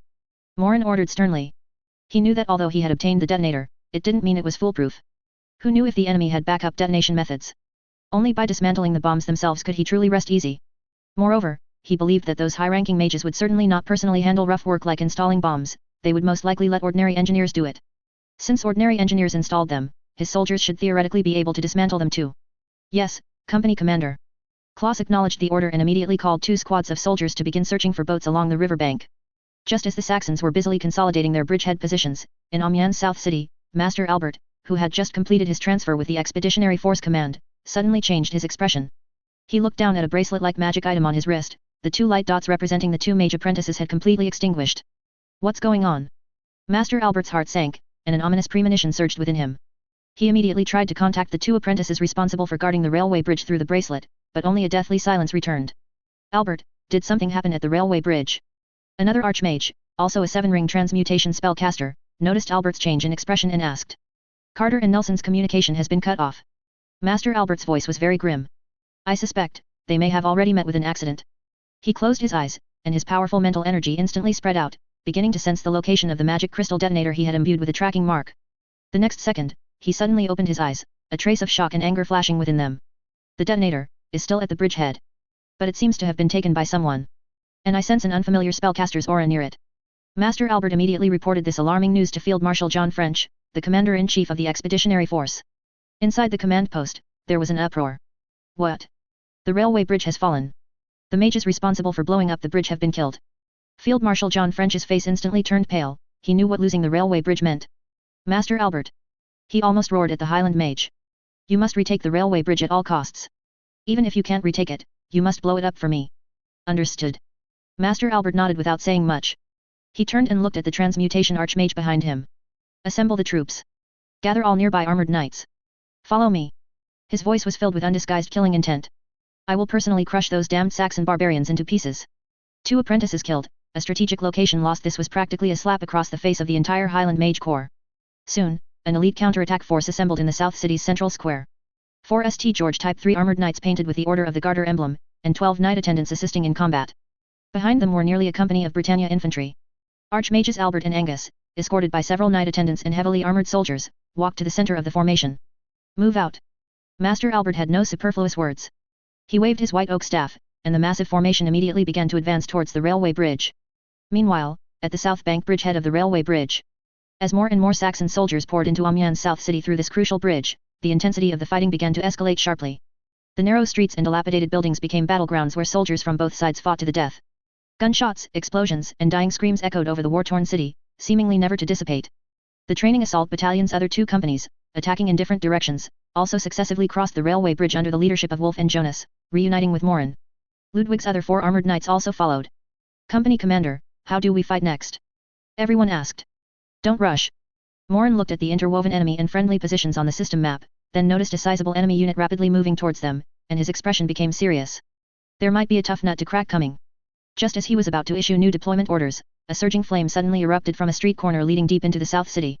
The flame, as if alive, instantly swept through the entire street. Nearly a platoon of Saxon soldiers who had just rushed into that street, attempting to advance deeper, were completely engulfed by the scorching flames before they could even let out a scream. Only a few unlucky ones, still burning, rushed out of the inferno like madmen, screaming desperately as they leaped into the cold Somme River, trying to extinguish the flames on their bodies. Spell. It's the Britannian mages. The soldiers around Morin were all stunned. Is this the Burning Hands spell? Morin tried to identify the spell, but upon witnessing the destructive effect it caused, his heart immediately sank. If it really was the Burning Hands spell, judging by its power, the spellcaster's level was definitely not low. The flames gradually dissipated, leaving only a scorched ground and some twisted human charcoals in the street. Immediately after, heavy footsteps sounded. 4 massive Order of the Garter armored knights, surrounded by knight attendants and a large number of infantry, slowly emerged from the street corner, appearing in everyone's sight. And behind those 4 armored knights, 2 figures in dark mage robes stood out prominently. It was Master Albert and Archmage Angus. This isn't good. It really is their high-ranking mages. Morin looked at the 2 vivid red, high-risk markers labeled 7-ring mage on the system map, and his scalp tingled. He knew that the trouble might be big now. 4 Order of the Garter St. George Type 3 might not pose a significant threat to the current Teutonic Order. But with 2 7-ring mages added, the situation was completely different. Ludwig. Be careful. There are 2 high-ring mages on the other side. Morin shouted at Ludwig's direction, his voice hoarse, loudly reminding him. But Ludwig's eyes were already red with fury. He saw his own soldiers burned to charcoal, saw the Order of the Garter Knights opposite, and the rage in his chest instantly ignited. Ludwig roared, completely ignoring Morin's warning, and directly led his 6 armored knights to charge at the enemy. Don't go. Ludwig. Morin stomped his feet in exasperation, but it was already too late. The street along the river was not wide, at most allowing 2 armored knights to charge side by side. Saxon's 6 Siegfried Type 1 and Britannia's 4 St. George Type 3 collided like 2 opposing steel torrents, fiercely squeezing together. Clang. The huge sound of metal colliding with metal made people's eardrums ache. Everyone's attention was drawn to this armored knight duel happening in the narrow street. Ludwig led the charge, and he was becoming increasingly proficient in using the shaped charge armor-piercing round. He deliberately exposed a weakness, luring the driver of the St. George Type 3 in front of him to swing a huge battle axe at him. Just as the opponent's battle axe was about to fall, Ludwig's armor-piercing lance, like a venomous snake striking, stabbed towards the opponent's cockpit from an extremely tricky angle. The Order of the Garter Knight's driver was clearly an old hand, reacting extremely quickly, and in the nick of time, he slammed his huge shield horizontally in front of himself. Through previous internal tests by the Teutonic Order, Ludwig already knew that after the shaped charge armor-piercing round penetrated the first layer of armor, the subsequent metal jet's penetration power would be greatly reduced. Using a shield to resist it head-on was indeed the best countermeasure. But this was exactly the opportunity Ludwig was waiting for. Chapter 226, The Ununderestimated 7 Rings. Ludwig controlled his machine, forcefully reining in his power at the last moment, and with his shield, he thrust forward, parrying his opponent's battle axe. The immense force caused the opponent's machine to momentarily lose balance. Now, Ludwig seized this fleeting opportunity. The armor-piercing lance in his hand arced in a strange curve, bypassing the opponent's shield, and fiercely struck the front armor of the armored knight. Boom! A violent burst of fire erupted from the point of contact between the lance and the armor. The scorching metal jet instantly pierced through the thick chest armor of the St. George Type 3, melting the pilot inside along with the complex control equipment into molten iron. The St. George Type 3, clearly operated by a veteran, swayed unwillingly twice before crashing to the ground. On the other side, Ludwig's comrade, an equally experienced squad leader, quickly dispatched his opponent in the same manner. In the blink of an eye, the Britannians had lost 2 armored knights. The pilots of the remaining 2 St. George Type 3 machines were clearly startled and instinctively began to retreat. Don't let them escape. Ludwig's comrade roared, taking a newly supplied armor-piercing warhammer from a knight attendant who had followed from behind, preparing to pursue the victory. Ludwig also noticed the 2 spellcasters nearby who had remained motionless throughout, and a strong sense of unease welled up in his heart. Wait. Don't go. He had just extended his mechanical arm, ready to stop his comrade, but the other had already rushed out like an enraged bull. The Saxon knight kicked aside an enemy knight attendant who couldn't dodge in time. The huge mechanical foot, carrying immense power, directly sent the attendant flying, like a broken sack, to crash against the wall. However, before he could charge 2 steps, a sudden change occurred. A translucent giant hand, composed of pure magic, appeared out of thin air without warning, seizing his high-speed charging armored knight firmly in mid-air. 5-ring spell Bigby's hand. What is that? The knight cried out in terror in the cockpit. He desperately tried to break free, but the strength emanating from the giant hand was simply something his Siegfried Type 1 could not contend with. Crack! Crack! A bone-jarring metallic twisting sound echoed. Under everyone's horrified gaze, the limbs of the armored knight were crushed and twisted by the invisible giant hand. Finally, this war machine, now a pile of scrap metal, was casually thrown into the nearby Somme River by the giant hand like trash, splashing up huge waves. Morin, watching from behind, felt his heart go cold. Is this the power of a high-ring spellcaster? A 15-ton armored knight, in front of them, was like a toy, crushed at will? Damn it! Ludwig watched helplessly as his comrade and his mech were crushed into scrap metal and thrown into the river, his eyes burning with fury. He roared in anger, immediately signaling the armored knights behind him, preparing to attack the giant hand hovering in the air with their assault cannons. However, he still underestimated the power of a 7-ring archmage.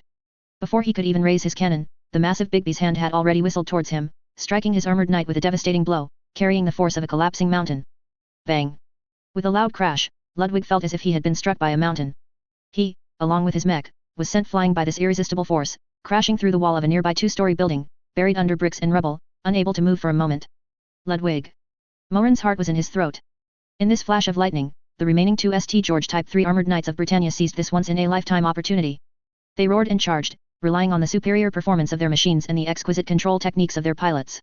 Their battle axes and great swords flew up and down, engaging the remaining 4 Siegfried Type 1 machines in a fierce melee. Without the command of Ludwig and the other squad leader, the remaining Saxon knights were momentarily thrown into disarray. Although their shaped charge armor-piercing rounds were still deadly, the pilots of the St. George Type 3 were clearly prepared. They utilized flexible maneuvers and sturdy shields, constantly maneuvering around the Saxon knights, denying them the opportunity for a clear shot. In just a few tenths of seconds of engagement, 2 Siegfried Type 1 machines were brutally cut down under the opponent's relentless assault, their cockpits forcibly split open by battle axes, sending sparks flying. Of course, the 2 Garter knights also paid a heavy price. Before being cut down, a Saxon armored knight desperately swung his armor-piercing warhammer, successfully piercing the opponent's armor, and perished with him. Another St. George Type 3 was also focused fired by the assault cannons of other armored knights, its shield was forcibly shattered, and it was ultimately penetrated through its front armor by a shaped charge armor-piercing round, leaving it paralyzed on the ground. However, the battle was far from over. The Bigby's hand, controlled by Master Angus, after dealing with Ludwig, turned its attention to the remaining 2 Saxon armored knights. It was like a tireless giant, rampaging through the narrow streets. The remaining 2 Siegfried Type 1 machines were utterly helpless before it, like 2 mice being toyed with by a cat. They tried to attack with their assault cannons, but the damage from the shells against the translucent giant hand in the air was clearly insufficient. They wanted to retreat, but the giant hand was faster than them. Finally, before its duration ended, Bigby's hand swatted these 2 valuable armored knights down one after another like flies, rendering them completely incapacitated. As the magic of Bigby's hand ran out and it slowly dissipated in the air, this short yet brutal armored knight duel finally came to an end. The armored knights of both sides were, in an instant, effectively exchanged. But for Morin and his side, the situation was far worse. They had lost all their armored knights, while the enemy still had 2 unharmed 7-ring archmages. No, we can't fight head-on now. The infantry won't be able to withstand their spells. Morin looked at the scattered armored knight wreckage on the street and the 2 composed spellcasters not far away, feeling a wave of powerlessness. This was simply not a battle of the same magnitude. Until a way to completely curb these spellcasters was found, the risk for the infantry facing them was simply too great. Everyone! Disperse! Quick! Into the alleys! Into the buildings! Morin made a snap decision, screaming at the top of his lungs. He knew that the soldiers absolutely could not be allowed to gather in the open roads along the river. Otherwise, if the spellcaster opposite unleashed another large area attack spell, every single one of them would be wiped out. The soldiers of the training assault battalion reacted extremely quickly. Upon hearing the command, they immediately scattered like startled rabbits, diving into the buildings along the street and the intricate alleys. Master Albert looked at the fleeing Saxon soldiers, a sneer of disdain on his face. In his eyes, these were merely insignificant ants. His true target, from beginning to end, had always been only one. His gaze, like a hawk's, swept across the chaotic battlefield, locking onto the inconspicuous Saxon captain in the crowd who was directing the retreat. Master Albert slowly raised his staff. He had already confirmed with 100% certainty, through the tracking mark on the detonation crystal. It was this Saxon captain who had killed his 2 apprentices and stolen the detonation device. It's him. Master Albert's lips moved slightly, his voice filled with icy killing intent. He quickly realized that this Saxon captain was not just a military officer, he was also a spellcaster. Although his rank was not high and his magical fluctuations were very weak, he was indeed a spellcaster. This discovery somewhat surprised Master Albert. To his knowledge, although the Saxon Empire was also striving to cultivate its own mage power, their mages were few in number and generally not of high quality. More importantly, the Saxons never deployed their precious mages to the front lines. A thought flashed through his mind instantly. The Mage Killer of Seville. Within the Highland Mage Corps, intelligence about this mysterious figure had once circulated. It was said that in the previous battles intervening in the Aragon Civil War, a mysterious Saxon soldier, by himself, hunted down several spellcasters sent by Britannia to assist. However, due to limited information, they were never able to confirm more details about this Mage Killer. But now, Master Albert judged by his intuition that it was most likely this young man before him. Interesting, he's a low-level spellcaster. It seems he fights with a combination of spells and conventional weapons. A cruel arc formed at the corner of Master Albert's mouth. You had a path to heaven but chose not to walk it, you sought hell even when there was no gate. Today, I will make you understand that hunting spellcasters comes with a price. On the other side, Morin, who was directing his troops to retreat, suddenly felt a bone-chilling coldness rise from his back, as if he had been targeted by some terrifying beast. He instinctively looked back, just meeting Master Albert's eyes in the distance, which were filled with murderous intent. Holy crap, I've been targeted. Morin's heart sank. He saw that the two spellcasters had already begun to direct the Britannia infantry to launch a fierce assault on the bridgehead like a tide. Yet, they themselves stood still, their gaze constantly fixed on him. Morin understood instantly. Their target was him. Or rather, the detonation crystal in his pocket. They wanted to locate him by tracking the crystal. Chapter 227 You must attack this taunting target first. Thinking of this, Morin didn't hesitate. He turned and plunged into a narrow alley nearby, running towards the depths of the South City. As he ran, he quickly glanced at the system map. Sure enough, the two red unit markers on the map, representing the 7 ring mages, immediately abandoned their focus on the bridgehead after seeing him move. They led a small squad of elite infantry and pursued him from another parallel street.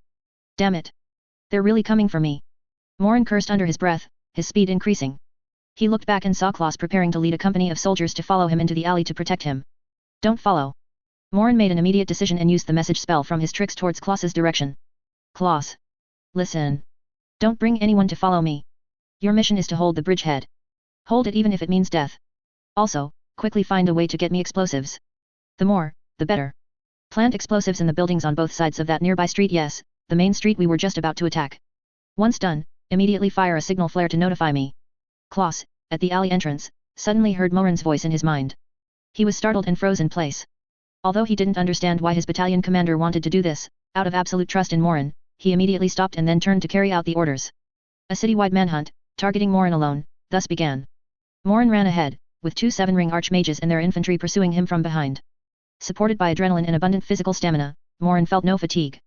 He was like a nimble leopard, darting through the complex urban jungle of Amiens South City. His familiarity with the city was as if he had grown up there. The system map was his greatest reliance. The 2 archmages chasing him, however, grew increasingly alarmed. How can this Saxon barbarian run as fast as a rabbit? Master Angus cursed breathlessly as he chased. They, 2 dignified 7-ring archmages, had cast acceleration spells like the greased feet spell on themselves, even outrunning the other infantry behind them. But they were old and couldn't keep up physically, and having spent years studying in the Mage Tower, they naturally lacked proper training. Navigating complex terrain, their speed was far inferior to the young man ahead, who was as slippery as an eel. The distance between them was slowly widening. Often, by the time they heard gunshots from ahead and, along with the soldiers trailing far behind, breathlessly reached a street corner, they would only find the bodies of Britannia soldiers Morin had casually dealt with, while Morin himself had long since disappeared into another unfamiliar district through some unknown alley. We can't let him lead us by the nose like this anymore.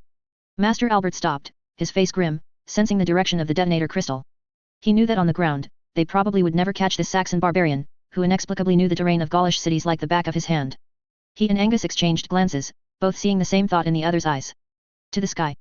Master Albert gritted his teeth, pulled out 2 flight spell scrolls from his Hawaii, and handed one to Angus. I don't believe he can fly into the sky too. The 2 unhesitatingly tore open the scrolls, and a light magical energy instantly enveloped their bodies. The next second, they abandoned the infantry and flew into the air, intending to directly catch up to Morin from above and quickly deal with his target in the simplest, most brutal way. However, they seemed to have forgotten that this sky, at the moment, had another master. Just as the 2 had ascended, escaping the cover of Amiens buildings, and were about to lock onto the fleeing rat, a huge shadow in the sky had silently enveloped them. Armored airship L-29. This war beast, which had been circling above the battlefield, had its observers immediately detect these 2 targets that suddenly ascended with strong magical fluctuations. Enemy mages detected. Number 2. Bearing 1-2-5, altitude 200. Prepare for anti-air interception. The alarm on the airship immediately blared. Before Albert and Angus could react, the densely packed MG-08 machine gun turrets on the airship had already turned their muzzles, aiming at them. Da-da-da-da-da. Countless bullets wove into a net of death in the air, raining down on the two. Damn it! It's the Saxons' armored airship. Master Albert's face changed dramatically. They had been so distracted by Morin's presence that they had overlooked this airship constantly circling and fighting above the city. He and Angus dared not be negligent, quickly casting shield spell on themselves, dodging the bullet rain in embarrassment, and rapidly lowering their altitude to hide back in the shadows of the buildings. Flying at low altitude between the narrow streets and towering buildings was clearly much harder for them than in the open sky, and their speed had to decrease. Contact the others. Tell them to encircle this direction from the ground. Trap him. Albert issued orders to the other Highland mages fighting in various parts of the city via his communication bracelet. On the other side, Klaus and the others at the railway bridge had also encountered a problem after collecting the wounded and helping Ludwig control the armored knights to escape. Explosives. Where am I supposed to get that many explosives for you? The quartermaster, who was in charge of logistics and happened to be leading people to transport ammunition forward, said with a worried face after hearing Klaus's request. We've just broken through the outer defenses. The engineer troops and main supplies are still behind. The explosives we can gather on short notice would at most be enough to demolish one or two small buildings, far from the scale the battalion commander requires. Klaus scratched his head anxiously. Without explosives, the battalion commander's plan couldn't be implemented. Wouldn't the battalion commander's risk be for nothing? Just as he was at his wit's end, the two squads of soldiers Morin had sent to dismantle the bridge pier bombs returned, panting, carrying several heavy wooden crates. Company commander. Found them. We found the magic crystal bomb placed by the Brightonnians on the key structures of the bridge piers. The squad leader reported excitedly, wiping sweat. Magic crystal bomb. Klaus looked at the crystal bombs in the crates, emitting dangerous magical auras, and his eyes instantly lit up. A bold idea formed in his mind. He immediately ran to the logistics officer. If we don't have enough explosives, can we use these magic crystal bomb? Magic crystal bomb are also bombs, right? The officer was stunned by Klaus's fanciful idea. Can this work? As far as I know, the Britannians' magic crystal bomb and our military explosives are not the same thing. Its power is much greater than conventional explosives, and it's extremely unstable. What if? No what ifs. Klaus interrupted him. This is the battalion commander's order. Do as I say now. It's a desperate situation. With blind trust in Morin, Klaus quickly issued the orders. The soldiers of the training assault battalion immediately sprang into action. They carefully began placing the dangerous magic crystal bomb in the buildings on both sides of the main street Morin had designated. At the same time, they also went door to door, driving out all the terrified Gaulish civilians who hadn't yet evacuated from the buildings, sending them to the relatively safe Amiens Cathedral in the distance for refuge. This religious landmark had now become the only neutral zone within Amiens. After doing all this, Klaus took a deep breath, pulled out his flare gun again, and fired a dazzling red signal flare into the sky. Morin, who was rushing frantically at the other end of the city, saw the familiar red fireworks in the sky. He immediately opened the system map and confirmed the street location where Klaus and his men were. On the map, that street had been thoughtfully marked by the system with a huge red explosion radius. Even the type of explosives was clearly indicated: conventional military explosives, and high-energy magic crystal bomb. Well done, Klaus. Morin was overjoyed. He knew that Klaus and his men must have utilized the magic crystal bomb removed from the railway bridge. Master Albert and Master Angus naturally also saw the signal flare. Through their tracking marks, they discovered that Morin, carrying the detonator crystal, was rapidly moving towards the direction of the signal flare. He's circling back to the river? What does he want to do? Meet up with friendly forces? Angus felt a bit puzzled. No matter what he wants to do, he's dead. Master Albert snorted coldly. He immediately ordered all the mages who were encircling via their communication bracelets to intercept in the direction of the signal flare with full force, ensuring to block the target's escape route. Just then, the 4th Company and the battalion headquarters direct units of the training assault battalion, led by Kleist and Manstein, finally crossed the railway bridge and arrived on the south bank. Where's Morin? Where's the battalion commander? As soon as Kleist arrived on the south bank, he grabbed a soldier from the 1st Company and asked anxiously. When he learned that Morin had rushed into the city alone and was being pursued by 2 Britannia archmages, he felt his vision blur and almost lost his footing. What? The battalion commander alone? How could you let him go on an adventure by himself? Kleist was so anxious he almost jumped. Just then, Klaus, who had just finished placing the explosives, also returned with his men. Seeing Kleist and Manstein, he immediately stepped forward and briefly recounted the current situation and Morin's orders. When he heard Morin's request to place explosives in the buildings, Manstein, who had been silent, suddenly had a flash of insight in his eyes. He suddenly remembered a novel concept Morin had mentioned when they discussed tactics before terrain kill.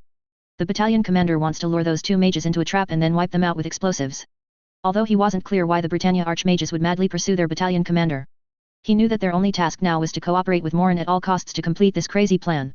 Thinking of this, Manstein looked up at the armored airship L-29 approaching in the sky.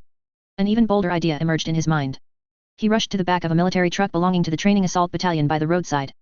The precious large wireless transceiver was loaded in the trailer. Signalman. Quick. Connect me to that airship in the sky. Quick. Manstein shouted orders to the signalman who was adjusting the equipment. A few minutes later, Communication was finally established. Manstein snatched the microphone and, at the fastest possible speed, informed the other party of the ground situation, Morin's predicament and his plan. That's the situation. I request that you cover our battalion commander no matter what. Get him out of that damned district. On the other end of the radio, there was a few seconds of silence. Which battalion commander are you referring to? Captain Friedrich Morin, commander of the 1st Guard Training Assault Battalion. It's him. Airship Captain Schneider of Armored Airship L-29 was visibly startled upon hearing that name. The madman who parachuted into Liege Fortress. Yes. That's him. Interesting. Schneider grinned. All right, since it's this madman who needs support, then we'll use a madman's method to help him out. He put down the microphone and issued orders to the pilot beside him. Adjust course, head to the street where the red signal flare was just observed. Full speed ahead. Let's go get that madman out. The huge hull of Armored Airship L-29 arced through the sky, the roar of its 8 massive propeller engines echoing through the clouds. Airship Captain Schneider stood on the spacious bridge, looking down through the huge porthole at the chessboard-like south city of Amiens. His gaze was sharp, fixed on the district where the signal flare had just risen, and the observer on the lowest deck quickly spotted a figure running frantically down a certain street. It was simply too conspicuous. Observer. Continuously report target position. Yes, Airship Captain. The target is rapidly approaching the designated area. Around him, we have detected at least 5 enemy targets with strong magical fluctuations in pursuit. 5. Schneider frowned. It seems the situation is worse than we imagined. To extract one person from the encirclement of 5 mages? He had never even considered such a mission before. But thinking of the young captain who had created a miracle at Liege Fortress, a strange impulse surged in Schneider's heart. A madman deserves a madman's rescue method. Pilot. Lower altitude. Go to the extreme low altitude. Schneider issued an order that shocked all the bridge crew. Airship Captain. This is too dangerous. The first officer immediately spoke to stop him. Flying at low altitude over the city, once hit by ground fire or attacked by mages, we will have no room to evade. What's there to fear? Our spell shield is still active. Execute the order. Schneider's voice was firm and unquestionable. I want those Britannia mages to see what the Saxon Empire's air force is capable of. Chapter 228, Terrain Kill. The first officer wanted to say something more, but seeing Schneider's resolute gaze, he could only helplessly close his mouth. The massive armored airship began to descend slowly, its enormous shadow enveloping the street below. As the airship drew closer to the ground, almost everyone on the bridge could clearly see the panicked figures running in the street. Throw out the rope ladder. Schneider ordered again. Several crew members on the bottom deck immediately opened a hatch in the airship's belly and threw down a long rope ladder. The rope ladder swayed in the air, but it was still 2 or 3 meters from the ground. The armored airship's helmsman was also sweating. If the rope ladder caught on any obstacles, the problem would be significant. All right, we've done all we can. Schneider looked at the chaotic street below and murmured. Now, it's up to your own luck, Captain Mullen. At the same time, Morin, who was sprinting through the street, also saw the shadow covering the entire street amidst the huge roar. He looked up and saw the enormous armored airship L-29, like a divine miracle, hovering directly above the street he was about to enter. A rope ladder was descending from the sky, swaying not far in front of him. Good heavens! This service is too good. Morin instantly understood their intention. Although he didn't know why the L-29 armored airship had decided to pick him up, for him, this was the best escape route at the moment. A surge of wild joy filled his heart, and he quickened his pace, simultaneously throwing away the MG-14 light machine gun in his hand, which had run out of bullets. Although he had minimized weight, on the path to escape, this thing was still just a burden. As Morin ran, he pulled out a spell scroll, which he had just acquired at the bridgehead, from a magazine pouch on his chest rig. Then, without hesitation, he tore it open, cast another layer of mage armor on himself, and renewed the effect of arcane ward. Around him, Master Albert and Master Angus, who had completely shaken off their own infantry, along with 3 other Highland mages who had rushed over after hearing the news, had also entered this street. The scene at this moment was somewhat abstract and comical. 2 high-ranking mages flew at low altitude in front, while 3 other mages followed, sprinting with the aid of the greased feet spell. They looked at the huge airship flying almost touching the rooftops in the sky and the Saxon soldier rushing towards the rope ladder, their faces showing expressions of anger and incomprehension. What does he want to do? Does he want to jump onto the airship? A young mage couldn't believe his eyes. Whatever he wants to do, stop him.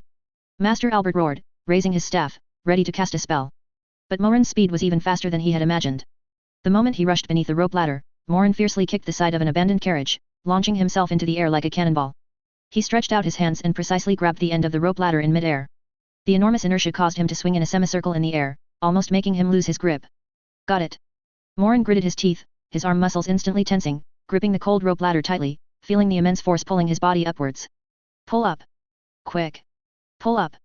Airship Captain Schneider, seeing Morin successfully grab the rope ladder, immediately ordered loudly. The armored airship L-29's engines roared, and it began to climb rapidly. In the street, the 5 Highland mages watched Morin being carried high into the sky by the airship, each one shouting in frustration. Don't even think about running. Master Albert raised his staff, intending to cast a spell to knock Morin out of the sky. But just as he was casting, a large number of MG-08 machine gun turrets on the armored airship L-29's lower deck instantly opened fire. These hemispherical turrets could achieve 180 degrees attacks, thus also able to sweep enemies directly below the airship. A dense hail of bullets, covering the sky, rained down on the pursuing mages below, immediately disrupting their pursuit rhythm. Well done. Morin swayed on the rope ladder, not forgetting to give a thumbs up in the direction of the airship. He looked at the mages in the street below, who were preparing to continue casting spells but were flustered by the airship's suppressive fire, and a cruel smile appeared on his face. He hung himself on the rope ladder, then pulled out the now dim red crystal from his pocket. As his palm touched it, the crystal began to flash again like an RGB breathing light. Gentlemen, the game of cat and mouse is over. Morin whispered, then, without hesitation, injected all the trace of magic power in his body into the detonator crystal in his hand. The next second, the red crystal suddenly burst into dazzling light. Dozens of magic crystal bomb hidden in the buildings on both sides of the street were activated simultaneously at this instant. Below in the street, Master Albert was preparing to cast a more powerful spell when he suddenly felt a terrifying magic power fluctuation that made his soul tremble, erupting from the buildings on both sides of the street. He turned his head in horror, his pupils instantly shrinking to pinpricks. Oh no! It's a trap! This was the last thought that flashed through his mind, and then he subconsciously tore open a spell scroll. The next second, a world-destroying explosion occurred. Boom! A deafening roar instantly swallowed all other sounds in the world. The power generated by the simultaneous detonation of dozens of high-energy magic crystal bomb and military explosives was unimaginable. Dazzling white light, like the sun falling to the ground, instantly turned the entire street, along with everything on it, into dust. Immediately after, a huge mushroom cloud, mixed with black smoke and flames, shot into the sky. A violent shockwave, like an invisible giant wave, swept in all directions. The buildings lining the street, like they were made of paper, were instantly torn apart and leveled. Countless bricks, wood, and metal fragments were swept high into the sky, then fell like a torrential rain. The entire southern city of Amiens trembled violently. Real men never look back. Holy crap! In midair, Morin clung tightly to the rope ladder, feeling like a small boat in a raging storm. A terrifying shockwave came from below, hitting him hard, almost knocking him off the rope ladder. This shockwave even caused him damage, leading to a decrease in the protective value of the mage armor on his body. Cough, cough, cough, this is so damn exciting. Morin's vision went black for a moment, but he gritted his teeth and held on tightly.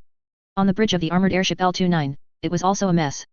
The enormous shockwave affected this war behemoth, which was still at a low altitude, causing it to shake violently in the air. Many crew members who hadn't been standing firmly fell to the ground, and alarms blared in various compartments. Hold steady. Helmsman, you must hold steady.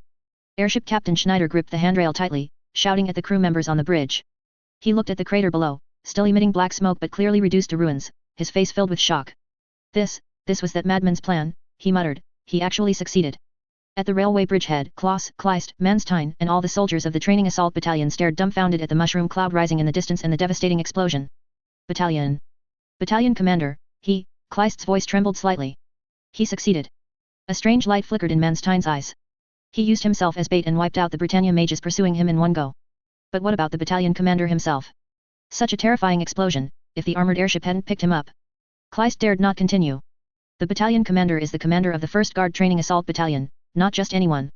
We must all have faith in him, Manstein said calmly, as if he had already foreseen Morin's victorious return. Everyone was deeply shocked by Morin's crazy and bold plan, and the terrifying outcome it caused. After a long while, as the aftershocks of the explosion gradually subsided, the armored airship L-29 finally stabilized.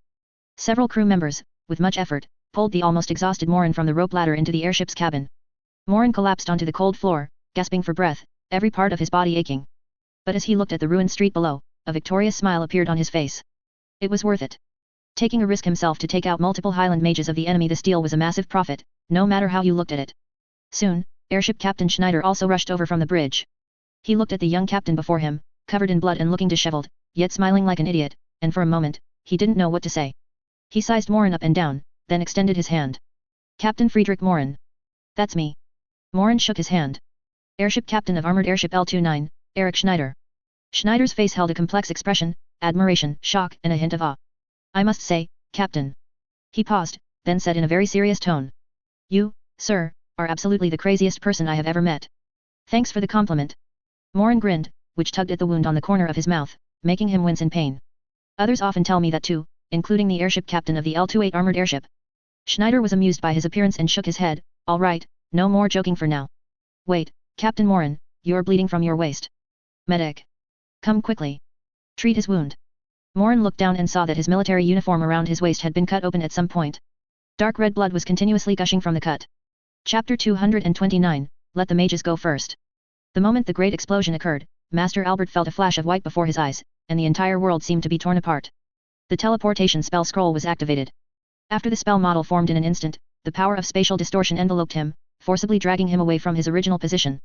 At that moment, he saw Angus, equally panicked, trying to do something, but the dazzling white light from the epicenter of the explosion had already completely swallowed Angus's figure. The next second, the spatial shift was complete.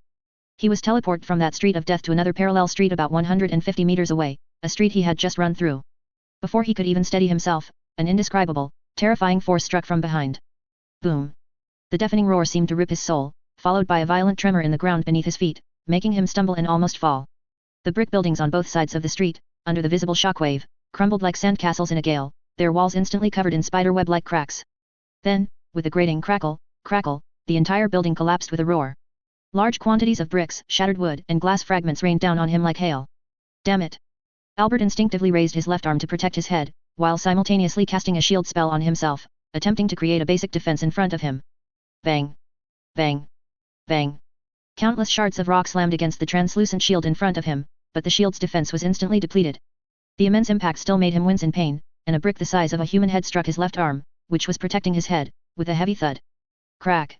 A crisp sound of bone fracturing echoed, and excruciating pain shot through his left arm. Ugh! Albert groaned in pain, the force of the impact sending him stumbling back several steps before he finally landed on his backside amidst the rubble. He felt as if his left arm was broken, hanging limply, unable to exert any strength. Smoke and the choking smell of gunpowder filled the entire street, and visibility was terrifyingly low. Albert ignored the sharp pain in his arm. He struggled to get up from the ground, covered in dust and looking utterly disheveled. His white beard and hair were caked with black dust, and his magnificent mage's robe was torn in several places, making him look like an old beggar who had crawled out of a dumpster. He coughed violently, and as he coughed, he looked up in the direction of the explosion. There, a massive mushroom cloud, mixed with flames and thick smoke, was slowly rising, obscuring the sky. Even with a distance of over 150 meters and layers of buildings blocking the view, he could still feel the destructive energy ripple. Albert's heart sank little by little.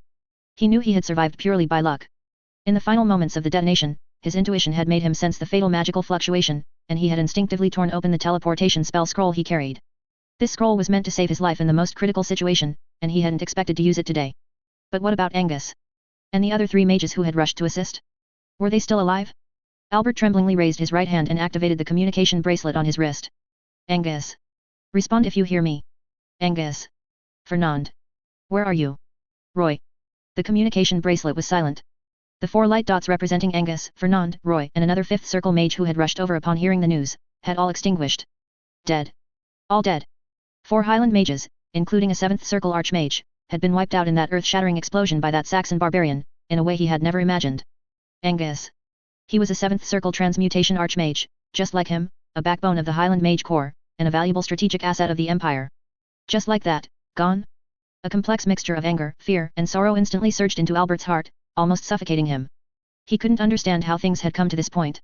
They had only come to hunt down a low-ranking spellcaster who had stolen a detonator. How had it turned into this? That Saxon, how did he do it? How did he know there was an ambush on that street? No. Now it seemed it wasn't an ambush, but a trap he had set himself.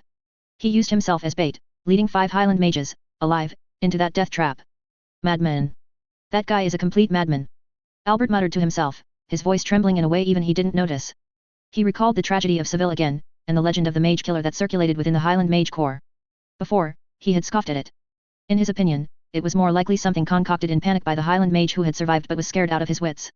But now, not only did he believe it, he had experienced it firsthand. This hunt had gone wrong from the very beginning. They thought they were the hunters, and that Saxon was the prey. But in the end, they discovered that they were the prey, led step by step into a trap, and ultimately hunted down by the other party. No wonder the guy who survived went back to the Mage Tower and re-specialized in the abjuration school. So that's how it is. A rush of footsteps came from the other end of the street, interrupting Albert's thoughts. He sharply raised his head, looking warily in the direction of the sound. He saw a squad of Britonian infantrymen running out of the smoke, their faces full of panic. When they saw Albert, standing in the middle of the street like a demon, they first froze, then recognized the mage's robe he was wearing. It's Master Albert, a military officer exclaimed in surprise. Master! Are you all right? What was that just now? Was it a magic crystal cannon from the Saxons? Albert didn't answer their questions. He merely gave these rooted soldiers a cold glance, then turned and limped towards the core area of South Amiens City, dragging his broken arm. He was in no mood to deal with these ordinary soldiers right now. He had to return to headquarters immediately and report everything that had happened here to Marshal John French. No, not just report. He had to make a decision concerning the lives and deaths of all Highland mages who had followed the expeditionary force to this land. Must evacuate immediately. Albert roared in his heart as he walked. The tragedy of Seville must not be repeated in Amiens. The blood of the Highland mages must not be shed in vain for these foolish Gauls any longer. As he walked, he activated his communication bracelet again. This time, he used his highest authority as the leader of this operation to issue an order to all Highland mages still fighting in various parts of the city, an order that shocked all of them. Attention all Highland mages, this is Albert. Immediately cease your current combat missions, abandon your positions, and evacuate urgently. Assemble at the Expeditionary Force headquarters in the South City Central Square. Repeat, immediately cease missions, evacuate urgently. He knew that once this order was given, it meant that the Britannian Expeditionary Force's defenses in Amiens would completely collapse. Without the mages' support, it would be impossible for the already understaffed infantry and armored knights to withstand the Saxon attack. But now, he couldn't care about that much. The lives of Highland mages were far more valuable than the land of Gaul. Moreover, this mission, ostensibly assistance in combat but actually field research, had now reached a conclusion. He also had enough content to report to the High Command of the Highland Mage Corps. Albert had realized that the situation was much worse than what the Mage Corps High Command had informed them before their departure, or rather, both the Mage Corps and the Imperial High Command had underestimated the rapidly advancing military strength of Saxon. Not to mention that the enemy's armored knights already possessed some technology that would likely completely defeat their own armored knights in combat. Even the armored airship in the sky, its threat had been greatly underestimated. The Imperial High Command and the Mage Corps had always believed it to be a clumsy aerial fortress, that as long as mages approached it using flight spells and then used disintegration spells or other high circle attack spells, they could destroy its huge gas bag. But from the current situation, this aerial fortress was already capable of threatening all ground units, and its own magic shields and anti-air armaments could also completely kill any approaching mages. Unless they sacrificed more high circle mages, which was clearly a completely losing proposition. The tide of war had completely changed. Marshal John French felt like he was going crazy. In just one morning, the battle situation had undergone a drastic change, and it was heading in the worst possible direction. First, the Saxon armored airship appeared, interfering with their mages' guidance of magic crystal cannon attacks and covering their ground troops as they broke through the northern outer defense line. Next, the 8 high-ranking mages led by Master Albert suffered heavy losses in their engagement with the armored airship. Although one Saxon airship eventually crashed, it cost them 5 mages, including a 6th circle mage. Moreover, the crashed Saxon armored airship directly destroyed 18 magic crystal cannons at 3 magic crystal cannon positions, not to mention the large number of infantry casualties in the crash zone who couldn't evade in time. Then, the Saxons seized the opportunity to capture the railway bridge connecting the north and south banks of the Somme River, and large numbers of enemy troops began pouring into South Amiens City. And just now, an unprecedented massive explosion occurred in the area near the riverbank in South Amiens City, its terrifying power clearly felt even by the Expeditionary Force headquarters located in the southern part of Amiens. Bad news after bad news overwhelmed him, leaving him dizzy and breathless. He was anxiously awaiting news from Master Albert, hoping that this 7th Circle Archmage could lead a counterattack force to retake the railway bridge, or at least destroy it to prevent subsequent Saxon troops. Just then, the door of the command post was violently pushed open, and a messenger officer stumbled in. Marshal. Master Albert. Master Albert is back. What? John French's spirits lifted, and he quickly asked, what's the situation? Has the bridge been retaken? However, when he saw Albert walking into the command post, the surprise on his face instantly froze. The Master Albert before him had lost all semblance of his usual profound and mysterious demeanor. He was covered in dust and blood, his magnificent mage's robe was tattered, his face was as pale as paper, and his left arm hung limply, clearly broken. Inside the command post, the other Highland mages who had just returned from other front lines after receiving the assembly order were also stunned to see Albert in such a state. Oh my god! Master Albert, what happened to you? Medic! Call a medic! After a flurry of activity, a military medic rushed over and began examining Albert's injuries. Fractured humerus, but thankfully it didn't pierce the skin. It needs to be stabilized and rested. How it recovers from here depends on the master's own healing ability. The preliminary diagnosis brought a slight sigh of relief to everyone. At least this 7th Circle mage wouldn't die on the spot. John French quickly walked up to Albert, and seeing his disheveled state, the unease in his heart grew stronger and stronger. Master Albert, what exactly happened? Where is Master Angus? And the others? Albert didn't answer immediately. He just looked up, staring at John French with a cold, empty gaze that John French had never seen before. Marshal John French, Albert's voice was hoarse and low, I need you to immediately order the recall of all Highland mages from other front lines whom I haven't yet contacted. What? John French was stunned. Recall all mages? Why? Now is when we need them most. Because if they don't withdraw now, they'll all die here, Albert said, word for word. Angus and 3 other mages, they have all fallen. Boom. This news, like a bolt from the blue, struck John French's head fiercely. Inside the command post, a deathly silence instantly fell. Everyone looked at Albert with disbelief. Master Angus had fallen? That was a 7th Circle Transmutation Archmage. Plus 3 other mages, a total of 4 Highland mages, Just like that, gone?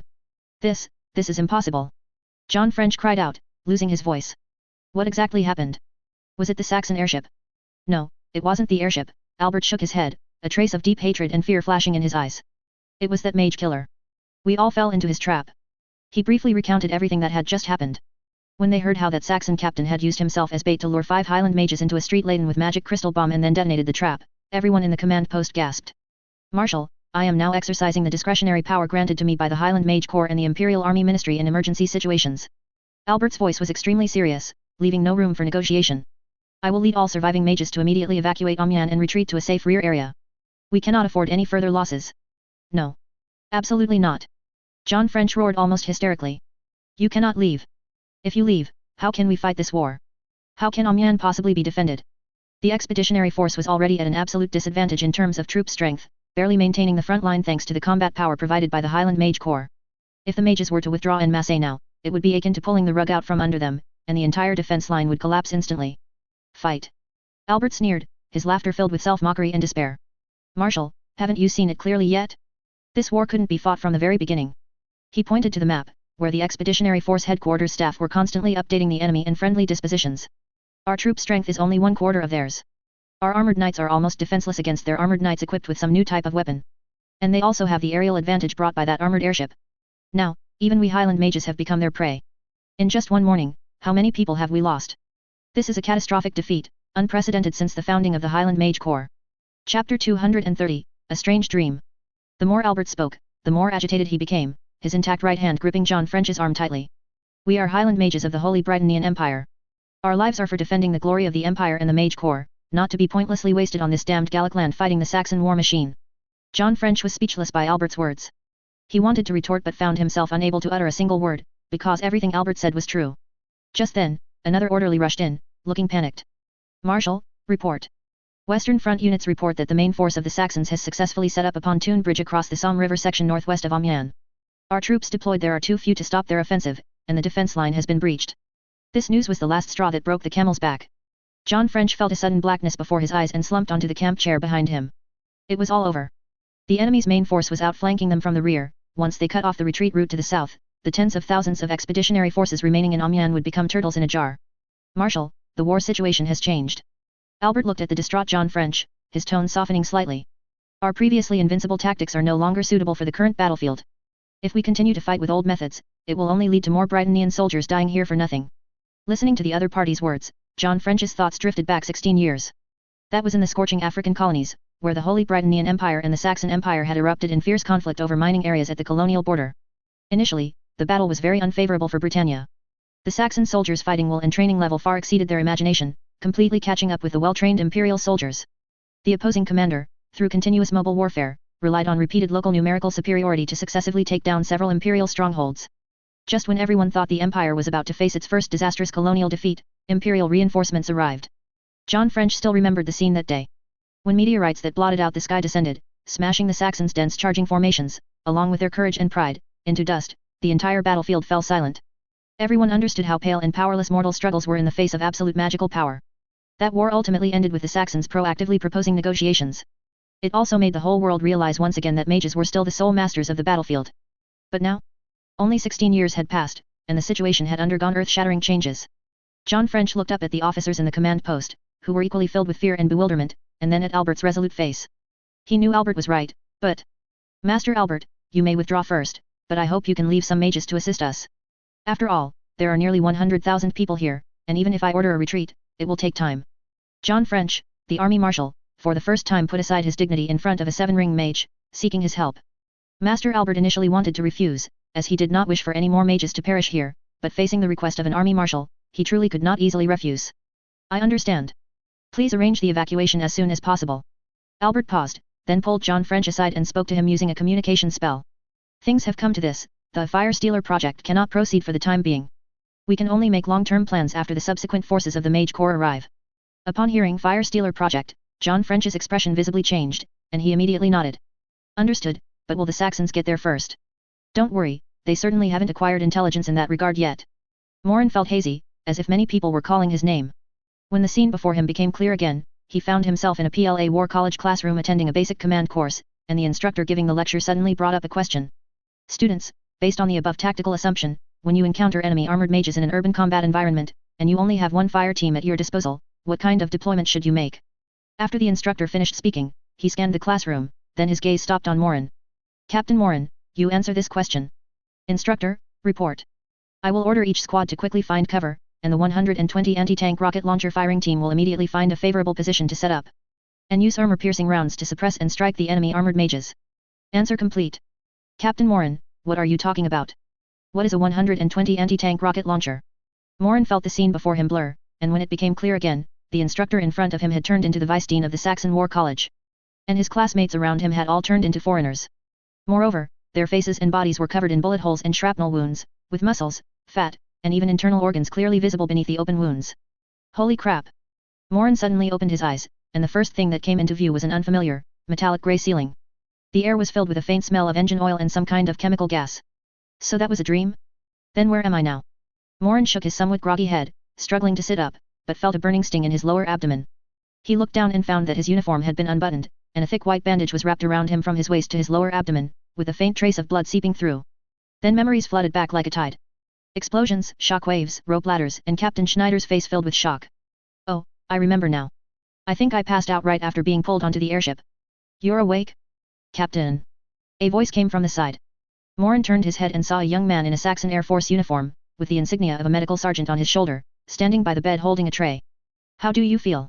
Does your wound still hurt? The medical sergeant asked while placing the tray on the nearby table. I'm all right. Morin grimaced. May I ask what happened to me? You lost a lot of blood, plus some kind of physical exhaustion after the explosion, so you passed out, the medical sergeant explained. Our airship captain told me to stay with you. He pointed to the bandage on Morin's waist. You might have been cut by a bullet or shrapnel on your waist. Luckily, it's not deep, otherwise it wouldn't have been just a little bleeding. We've already given you emergency treatment on the airship, stitched it up, and applied medicine, but once we're back on the ground, you'd best go to a field hospital for a thorough checkup, mainly to see if there are any signs of infection. Infection. Upon hearing this word, Morin instantly became agitated. He suddenly remembered that this world didn't seem to have miracle drugs like penicillin and antibiotics. In this era, let alone being shot by a bullet, even if one's skin was cut by a rusty piece of iron, once a wound infection occurred, it was basically equivalent to having one foot in the grave. The mortality rate was terrifyingly high. Good heavens, I wouldn't be that unlucky, would I? The more Morin thought about it, the more panicked he became, and cold sweat broke out. He had worked so hard, risking his life on the battlefield, luring mages and blowing up streets, barely surviving. If he ended up dying from a small wound infection, it would truly be a huge loss. That. Sergeant, Morin tentatively asked, what kind of medicine do you usually use here to prevent wound infection? We have the Empire's latest sulfanilamide powder, and it works very well, the medical sergeant said proudly. But this stuff is very precious, usually only officers and technical personnel can use it. Don't worry, Captain, you've been given the best medicine. Sulfanilamide. Morin was stunned for a moment, then let out a long sigh of relief. Thank goodness, even without penicillin, at least there was sulfanilamide. Although this stuff had more side effects, it was at least a proper antibacterial drug, which could at least minimize the chance of infection. It seemed that the technology tree of this world wasn't completely skewed after all. After confirming that his life was not in immediate danger, Morin felt his body filled with strength again. With the medical sergeant's help, he sat up again, then buttoned his uniform and walked out of the small medical cabin. As soon as he stepped out, he saw Captain Schneider leaning against the corridor wall, seemingly waiting for him. Awake? Mr. Lunatic. Schneider smiled when he saw him. Thanks to you, I'm still alive. Morin also smiled. Thank you for pulling me up from below, otherwise I'd probably be roast meat by now. Don't thank me. If you want to thank someone, thank your staff officer named Manstein. He contacted me by radio. Schneider looked Morin up and down, still marveling. But speaking of which, you're quite something, kid. You single-handedly turned the ground upside down. Oh? How are things now? Morin immediately perked up. Come and see for yourself. Schneider led him through the long corridor to the bridge located at the very front of the airship. The spacious bridge offered an excellent view, overlooking the entire Amiens battlefield through the huge curved porthole. Morin walked to the porthole and looked down. The entire city of Amiens was enveloped in war and smoke. The North Amiens city had been completely occupied by Saxon soldiers, and countless soldiers and vehicles were continuously pouring into the South Amiens city through the railway bridge he had captured. And on the Somme River northwest of Amiens, a long pontoon bridge could vaguely be seen already completed, with General Mackenson's main force successively crossing the Somme River, outflanking the South Amiens city from the rear. Inside the South Amiens city, the battle had also entered a white-hot stage. Saxon soldiers and Britonian soldiers were engaged in brutal street fighting in the narrow streets and ruined buildings. Gunshots and explosions rose and fell, and clusters of exploding flames could be seen from time to time. As he arrived in this open airspace, the system map in his mind was instantly filled with a massive amount of information. Chapter 231, Command from the Sky. Countless unit markers, representing both friendly and enemy forces, flickered and moved clearly on the map. The number, strength, and casualty status of each unit were displayed before his eyes in data form. Morin's gaze quickly found the position of his 1st Guard Training Assault Battalion on the map. He saw that Steiner's 4th Company and the battalion headquarters' direct subordinates were still defending the railway bridge's South Bank bridgehead, establishing a stable evacuation route based on their positions. From time to time, stretcher bearers from various units would bring wounded soldiers from the front line to this location, awaiting transport by truck across the railway bridge to the military field hospital further in the rear. Meanwhile, Klaus's 1st Company, Wolf's 2nd Company, and Jonas's 3rd Company had already penetrated deep into South Amiens City, coordinating with other friendly forces to continuously tear at the Britonian defensive lines. However, the casualty numbers on the map, representing his own troops, made his heart clench. The 4th Company and battalion headquarters, being in a defensive position, had no fatalities, only a few unfortunate individuals injured. But the 3 companies operating deep within the city had significantly higher casualty figures. Klaus's 1st Company had the fewest casualties, with a casualty rate of about 4%. Wolf's 2nd Company, despite having the fastest advance, had an astonishing casualty rate of 8%. That Wolf fellow, he's truly a reckless hothead. Morin looked at the number and couldn't help but curse under his breath. I'll have to give him a good talking to later. At the same time, Morin's attention was drawn to a special marker on the map. In the ruins of the street where he had detonated the trap that morning, 4 enemy special unit markers, now grey, lay quietly. Above the markers, a small line of text was annotated. Lootable. Morin's eyes instantly lit up. Hey, I knew it. He was ecstatic. Those were 4 Highland mages, they must have carried a lot of good stuff. Magic scrolls, spell components, spellbooks, and various magic equipment. Good, good, good. Airship Captain Schneider also noticed Morin staring down and thought he was engrossed in the scene. How is it, Captain? Quite a spectacle, isn't it? Airship Captain Schneider walked over to Morin. More than a spectacle, it's magnificent. Morin's gaze remained fixed on the battlefield below. After the aerial combat and the massive explosion in the morning, no Britonian mages had ascended to fight. So, the armored airship L-29 had no concerns whatsoever, cruising leisurely like a dominant aerial overlord over South Amiens City. Without the threat of mages, the scattered Britonian magic crystal cannons were either picked off one by one by the airship's 203mm main guns or were too scared to fire, posing no threat to it whatsoever. Airship Captain Schneider, I've always felt that an aerial behemoth like the armored airship L-29 is too wasteful if only used for suppressive ground attacks, Morin said suddenly, looking at the intense street fighting below. Oh? Then what do you think it should be used for? Schneider asked with interest. An aerial command platform, and close-range precision air support provided according to the needs of ground forces. Morin said without hesitation. Imagine, when our infantry is pinned down by a strong enemy strongpoint, you only need one 203mm high explosive shell to solve all their problems. Or, when they need to break through a complex terrain defended by enemies, you can guide them to find weak points through your aerial perspective. Schneider's eyes lit up, and he excitedly slapped his thigh. Exactly. That's what I was thinking. Captain Mullen, you've spoken my mind exactly. As if he had found a kindred spirit, he pulled Morin aside and began to eloquently describe his vision. I've long told those bureaucrats in the Air Force Department that the future of our armored airship is definitely not some clumsy aerial artillery platform, but a comprehensive aerial forward fortress. However, we have always faced one major problem. At this point, Schneider sighed. Communication. We lack a means to transmit information in real time and efficiently between us and ground forces. Signal flares convey too little information and are easily misinterpreted in complex battlefield environments. We need something more advanced. Radio, Morin interjected. Yes. Radio. Schneider's eyes became even more excited, and he looked at Morin with increasing admiration. But current radio equipment is simply too bulky, a single transceiver requires a truck to transport. We can't possibly expect infantry charging on the front lines to carry such a cumbersome machine, can we? Morin smiled, he knew the dilemma Schneider faced because it was also something he had been trying to solve. The airship captain's thinking was undoubtedly extremely advanced, he had already touched the threshold of future air-ground coordinated operations. Unfortunately, limited by the technology of this era, many of his ideas could not be realized. Don't worry, airship captain. Morin said earnestly to the armored airship captain. There will be bread, and there will be milk. Technology is always advancing, and perhaps before long, we'll be using radios that fit in our pockets. The two exchanged smiles, and a sense of mutual admiration, of heroes appreciating heroes, quietly blossomed between them. By the way, Captain Mullen, you're badly injured. You should go back to the medical bay and rest. We'll take the airship back to North Amiens City later, then send you to a ground hospital, Schneider said with concern. Rest. Morin shook his head. I'm just idle anyway, I'm not the type who can lie still. He looked at the map below, where his 3 companies were fighting independently in the city, and felt an itch. It would be a terrible waste not to utilize such a perfect god's eye view. A bold idea popped into his head. He turned to Schneider, a slightly embarrassed smile on his face. Airship captain, can I discuss something with you? What is it? Tell me. Can I borrow your airship's radio? Schneider froze, looking at Morin with a strange expression. You want to use the radio? To contact whom? My battalion headquarters. Ha ha ha ha ha ha ha, you really can't sit still. Schneider laughed, shaking his head, and pointed to the radio, saying. Use it. Feel free. Anyway, normally only division-level units contact armored airships. Your training assault battalion is a complete exception as a battalion-level unit. And I've long wanted to see how you, the madman who parachuted into the Liege fortress, actually commands a battle. He turned to the orderly and shouted. Help Captain Mullen call the 1st Guard Training Assault Battalion. Yes, Airship Captain, the orderly replied loudly, his eyes also full of curiosity and excitement. One must know that normally, only division-level commanders or higher were authorized to directly call the armored airship L-29. For a battalion-level unit to directly use the communication equipment on the Empire's most advanced strategic weapon platform to command operations, this was absolutely unprecedented. Since the armored airship was very close to the ground at this time, direct communication with the ground was possible via the 3.56 MHz working band. Morin picked up the microphone and took a deep breath. Calling battalion headquarters, this is Friedrich Mullen, respond if you hear me. On the other end of the radio, a burst of static crackled, followed by a familiar and surprised voice. Battalion Commander.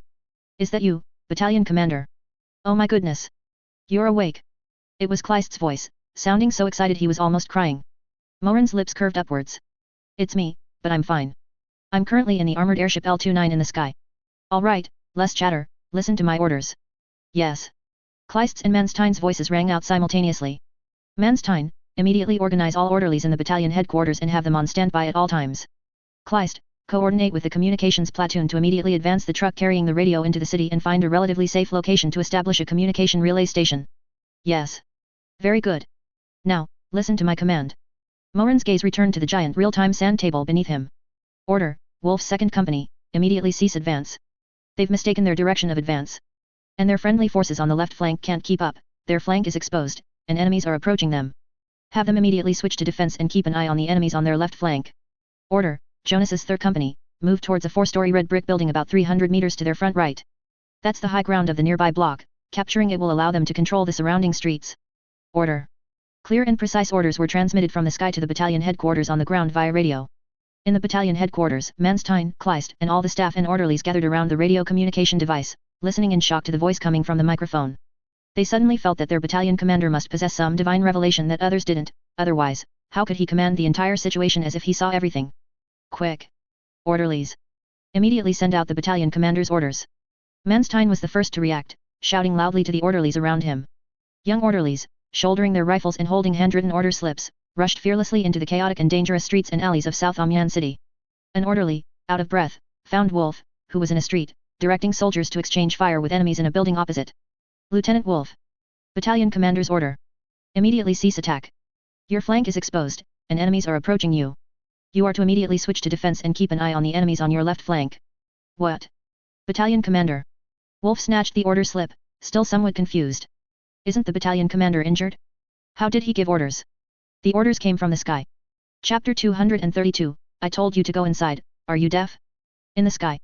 Wolf subconsciously looked up at the gloomy sky above South Amiens City, his face full of disbelief.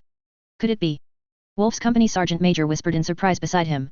The orderly immediately gave a wry smile, the battalion commander is in an armored airship in the sky. He's commanding us from the airship. Wolf suddenly understood, then gasped, taking a sharp breath. Commanding me from an airship, my heavens, how did the battalion commander's mind even work? He no longer dared to hesitate, immediately ordered a halt to the advance, and then led a platoon of soldiers to reinforce the left flank. Just as the machine gun was set up, a large number of Britannia soldiers poured out from the street corner. Fire! Wolf roared. A dense rain of bullets instantly sprayed over, sweeping down swathes of the enemy charging at the front.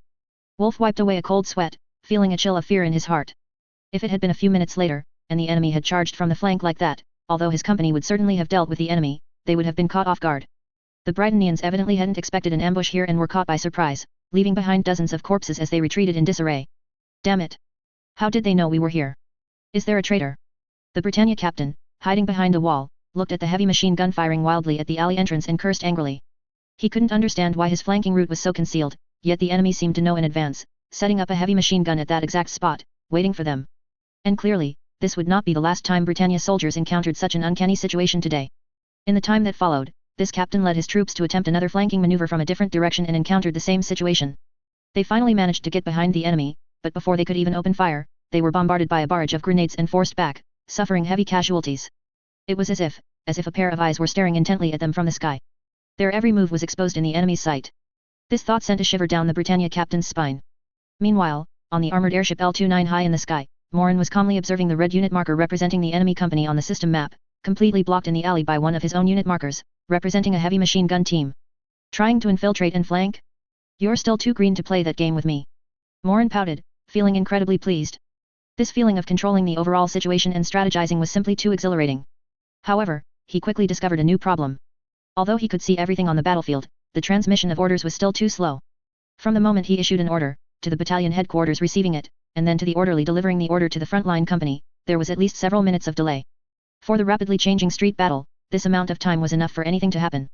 Just like earlier, if he hadn't anticipated the enemy's movements and had Wolf set up the heavy machine gun in advance, it would certainly have been too late to notify them after the enemy had actually bypassed them.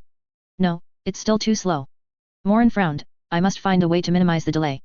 He walked over to Airship Captain Schneider, rubbed his hands together, and a somewhat ingratiating smile appeared on his face again. Airship Captain, can we discuss something else? The moment Schneider saw that expression, his eyelids twitched, and an ominous premonition filled his heart. Captain Morin, what do you want to do now? Airship Captain, do you have one of those big loudspeakers on your airship that can shout to the ground? Loudspeaker? You mean a megaphone? Schneider was stunned for a moment, then nodded. We do have one, but that thing is usually used to play morale-boosting music on the battlefield or to broadcast surrender appeals. Why are you asking? Lend it to me. Morin said excitedly. Wait a minute. Schneider instantly understood Morin's meaning, and he felt his worldview being refreshed again. Don't tell me you are going to use a surrender loudspeaker to command the battle. That's right. Morin said with righteous indignation, think about it, if I just shout through the loudspeaker, wouldn't all our friendly forces below hear it? Isn't that much faster than having orderlies run their legs off? Besides, how many of the Britanians opposite can understand Saxon? Schneider opened his mouth, momentarily unsure how to refute him. Using a megaphone to command a battalion's battle in real time on the battlefield. What kind of lunatic would come up with such a tactic? He looked at Morin's excited face. It was this lunatic. All right. You win, Captain Morin, I'm truly impressed by you. He waved to the crew nearby. Go, connect the megaphone's wires to the bridge. A few minutes later, a new microphone was handed to Morin. Morin cleared his throat, brought the microphone to his mouth, and then began to speak in Saxon. The next second, a clear, resonant voice, accompanied by a huge echo, reverberated throughout the entire South Amiens city. Klaus. Tell the men of First Company to pay attention. At this moment, at least a dozen Klauses throughout South Amiens city simultaneously looked up at the sky. That half-collapsed house 50 meters to your front right. There are about 2 squads of enemy soldiers hiding behind it. Have Khan take a platoon, sneak around through the ruins on the flank, and take them out. At this, Klaus and the other soldiers of the training assault battalion finally reacted. A veteran of First Company excitedly pointed at the huge airship in the sky. Battalion Commander. It's the battalion commander's voice. He really is watching us from the sky. Klaus said nothing, immediately found first platoon leader Khan beside him. Khan. Did you hear that? The battalion commander's order. Take your men from over there, yes, from behind that pile of rubble, sneak around. Get rid of those enemies hiding behind. Yes, sir.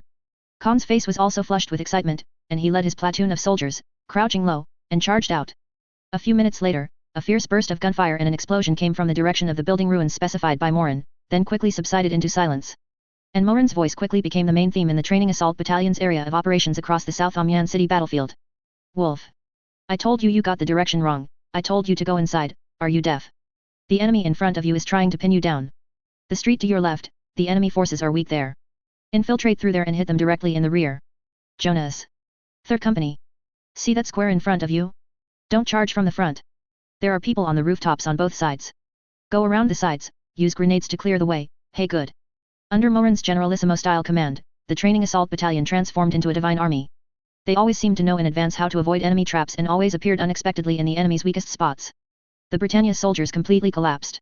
They felt like they weren't fighting against humans, but against gods. The voice echoing in the sky was like the will of a deity, dominating the life and death of everyone on the battlefield. The battle continued until sunset, and when the last ray of light disappeared below the horizon, both exhausted sides simultaneously ceased their attacks. As night fell, South Amiens city finally temporarily recovered its tranquility from the day's clamor. But this tranquility was fragile and unsettling. Amidst the broken walls and ruins, scattered fires still burned, and the occasional cold shot reminded everyone that the war was far from over. The armored airship L-29, like a giant beast lurking in the darkness, silently hovered over the city. Its massive searchlight beam swept back and forth across the Britannia-controlled streets, making the soldiers hiding behind cover afraid to even raise their heads. On the bridge, the atmosphere was much more relaxed than during the day. Morin, airship captain Schneider, and several airship non-commissioned officers were gathered around a small table, enjoying an Air Force exclusive dinner. Crispy roasted Bavarian sausages with Saxon sauerkraut, though simple, was a delicacy for Morin, who had just experienced a day of bloody battle. Everything that happened that afternoon had a profound impact on these Air Force personnel who had spent years in the sky. For the first time, they discovered that their war behemoth, besides dropping bombs, could also be used in so many different ways. Morin ate his sausage while chatting with them about everything under the sun. From the Army's infantry-cavalry coordination to the Air Force's air-ground integration. Many advanced tactical ideas continuously emerged from his and airship captain Schneider's mouths. Everyone else listened with rapt attention, feeling that this young army captain had opened a window to the future for them. The next day, at the first hint of dawn, Morin, despite the repeated pleas of airship captain Schneider and the medical sergeant, insisted on returning to the ground. "Captain, your wound has just been stitched up. If you go down and move around now, what if it reopens?" The medical sergeant who had been attending to Morin advised with a worried expression. "Don't worry, I know what I'm doing." Morin patted his chest. "I'm the battalion commander of the training assault battalion, I can't stay hidden in the sky forever, can I?" Schneider looked at his resolute demeanor, knowing he couldn't dissuade this madman. "All right." He sighed, "I'll have the helmsman lower the altitude a bit more. Be careful when you go down." "Thanks, airship captain." Morin smiled at him, "This time, it's all thanks to you and the entire crew of L-29. After this battle, come to Dresden, and I'll treat you to the best Saxon dark beer. It's a deal then." The long rope ladder was once again thrown down from the airship's belly. Morin carefully descended to the ground along the rope ladder. At this time, the railway bridge's bridgehead position had become a bustling temporary base. Kleist was directing soldiers to reinforce fortifications and transport ammunition. Seeing Morin descend from the sky, many people around gathered around. "Battalion commander. You're back. Battalion commander, is your injury all right?" Looking at the familiar and concerned faces, a warm current surged through Morin's heart. "I'm fine." He waved his hand. "Kleist, take a platoon of men and follow me." "Yes, battalion commander." Kleist didn't ask further, "Where are you going?" "To dig up something." Chapter 233, Thanks for the gifts, Highland Mage. Morin quickly led a platoon from the 4th Company towards the district where the big explosion occurred yesterday. After yesterday's battle, this area was now completely under Saxon's control. When they arrived at their destination, everyone, including Morin, who had witnessed the explosion, was stunned by the sight before them.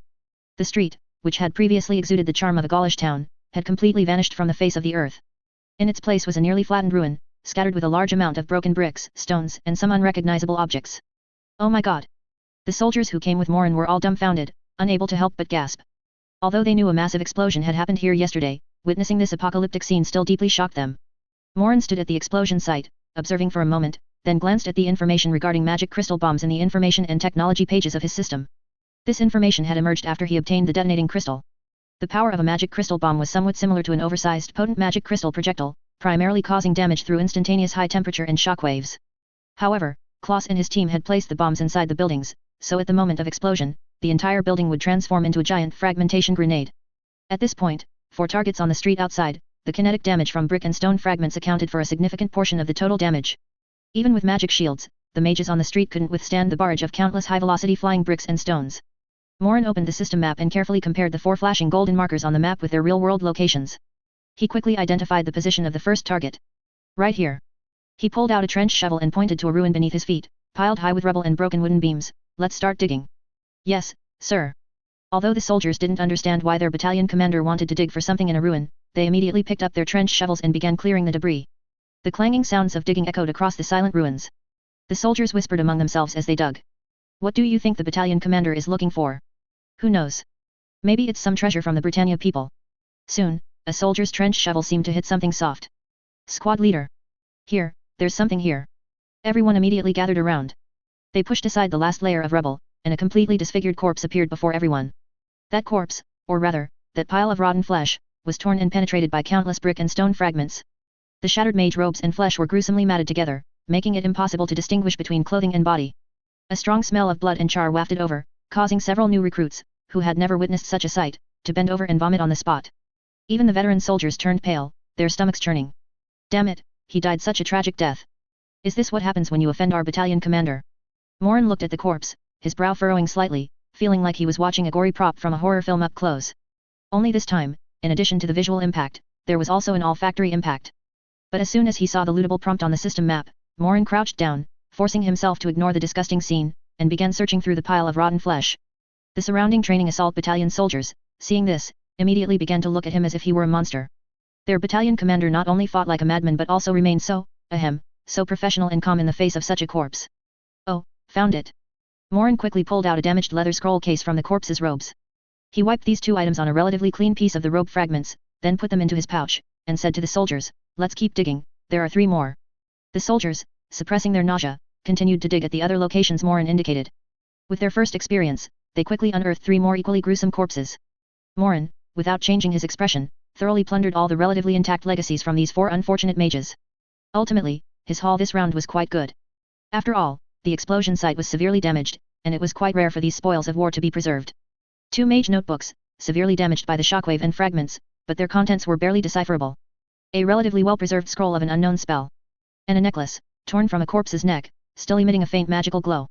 Morin carefully placed these spoils into his backpack, then stood up and said to the soldiers behind him, whose faces were still pale, "All right, our work is done. Let's bury them. They were spellcasters after all, let's give them some final dignity." The soldiers nodded upon hearing this, then, along with Morin, casually dug a few shallow pits in the ruins and hastily buried the 4 incomplete corpses.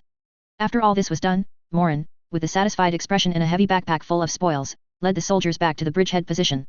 "You've all worked hard.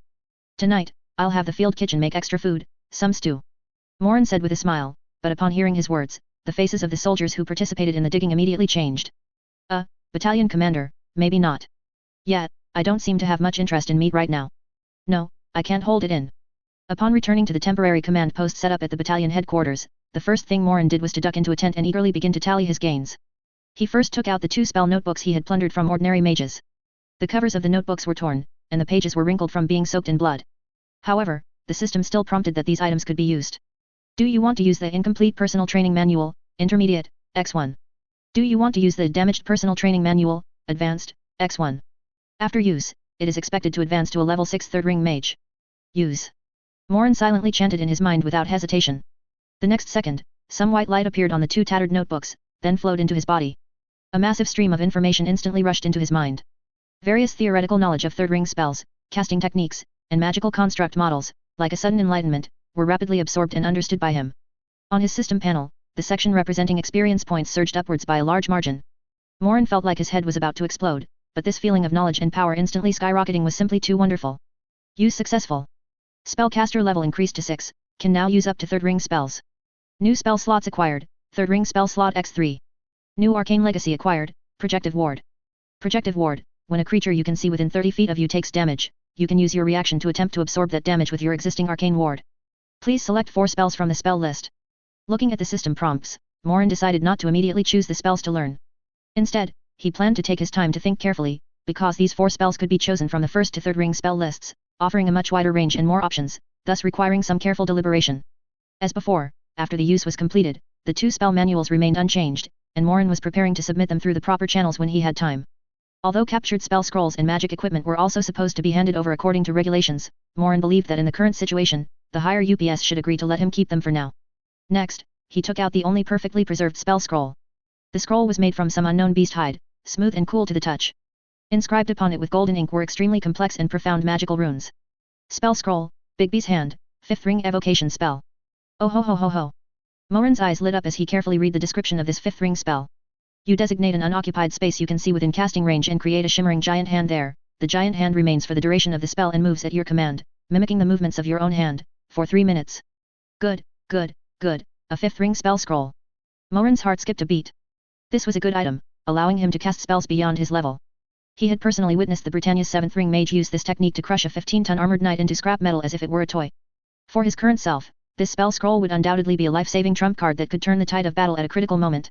Morin carefully put the scroll away, keeping it close to his body. He also made up his mind that even if he had to write a report, he would definitely keep this item. I, Friedrich Mullen, have risked my life for the Empire so many times, and the enemy mages I've killed number in the palm of my hand. So, that 5th ring spell scroll which I personally captured, is there a problem? Of course not.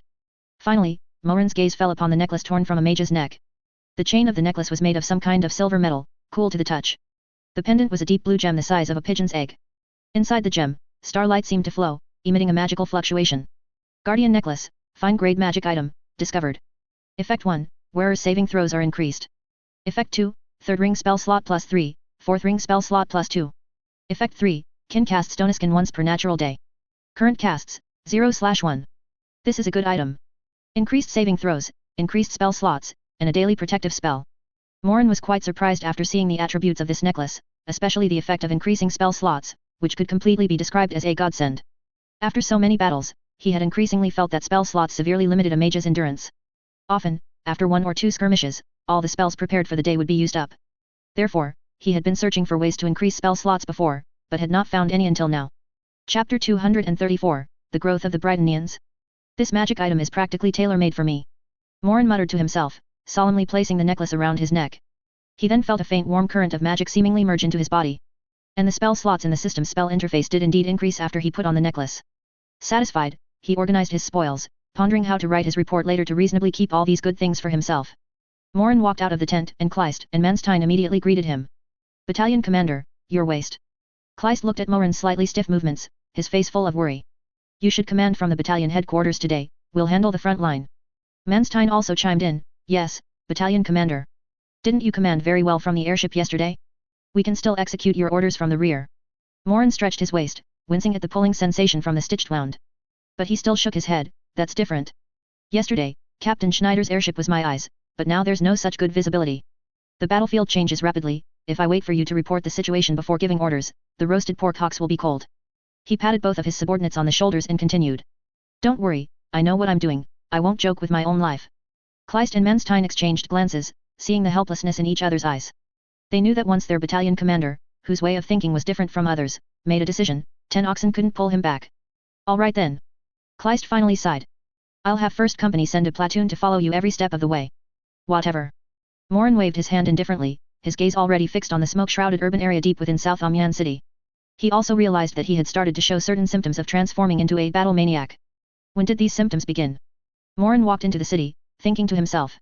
Perhaps from the moment I jumped out of the armored airship above Liege Fortress. The new day's battle for South Amiens City began in the early morning, but the atmosphere on the battlefield carried an indescribable strangeness. The Britonian defensive line seemed to have shrunk back significantly overnight. Many streets that had seen fierce fighting yesterday were found to be deserted when Saxon soldiers advanced this morning, leaving only spent casings and a mess everywhere. The commanders of the various Saxon troops responsible for the frontal assault, faced with such a windfall, naturally did not hesitate, immediately ordering a full-scale assault into the heart of South Amiens City. However, when the excited Saxon soldiers surged into these seemingly abandoned streets, they soon stopped smiling. The Britonians were not retreating, instead, they had dug an even bigger pit, waiting for them to jump in. Moreover, Britonian professional soldiers were also growing rapidly in combat. So the forces that penetrated deep into the urban area quickly found themselves running into a defensive position composed of interlocking fire, sturdy barricades, and elevated firing points in buildings. These Britonians seemed to have had an epiphany overnight, they were no longer the fools who only knew how to rigidly defend positions or charge mindlessly, like yesterday. Instead, they had learned to use the complex urban terrain for small-scale infiltration and flanking maneuvers. From time to time, a small Britonian detachment would emerge from some inconspicuous ruin or even a city sewer, launching a fierce assault on the flank and rear of the Saxon troops.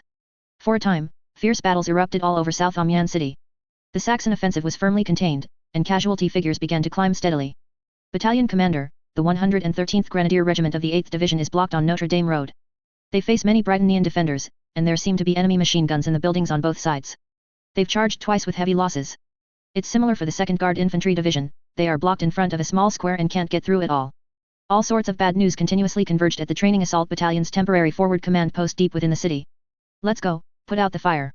Morin didn't hesitate, grabbing his submachine gun. Order all companies to support nearby friendly forces based on their distance. Soon, the Training Assault Battalion was thrown into battle as a battlefield firefighting team. Watching the Britonians adopt their style of urban warfare and defensive tactics, Morin's lips, however, curled into a smile. Playing this game, hey?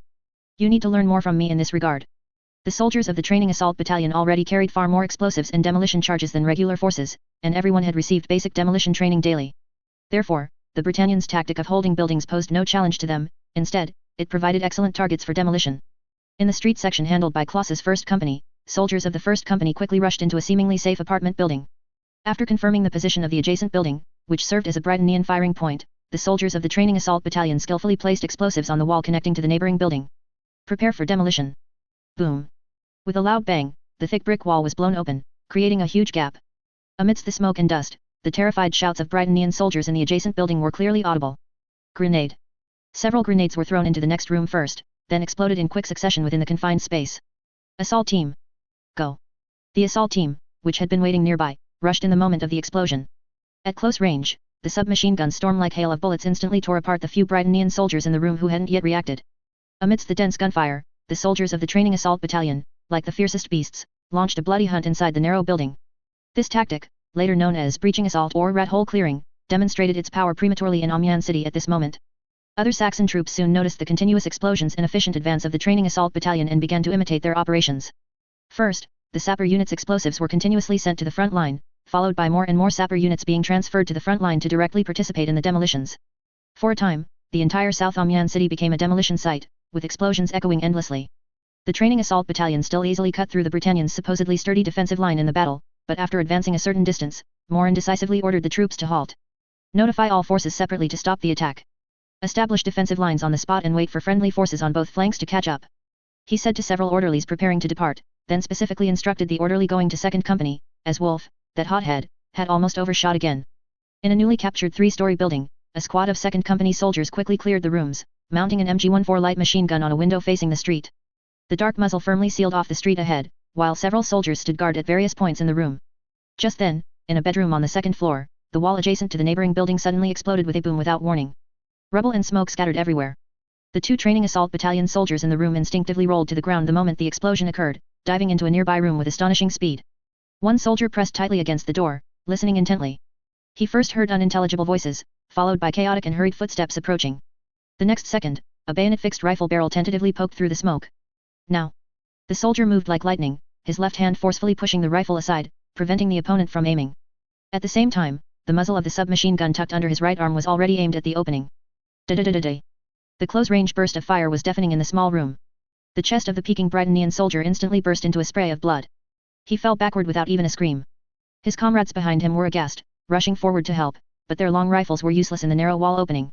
In their haste and confusion, they were also brought down by a precise burst from the training assault battalion soldier. Well done!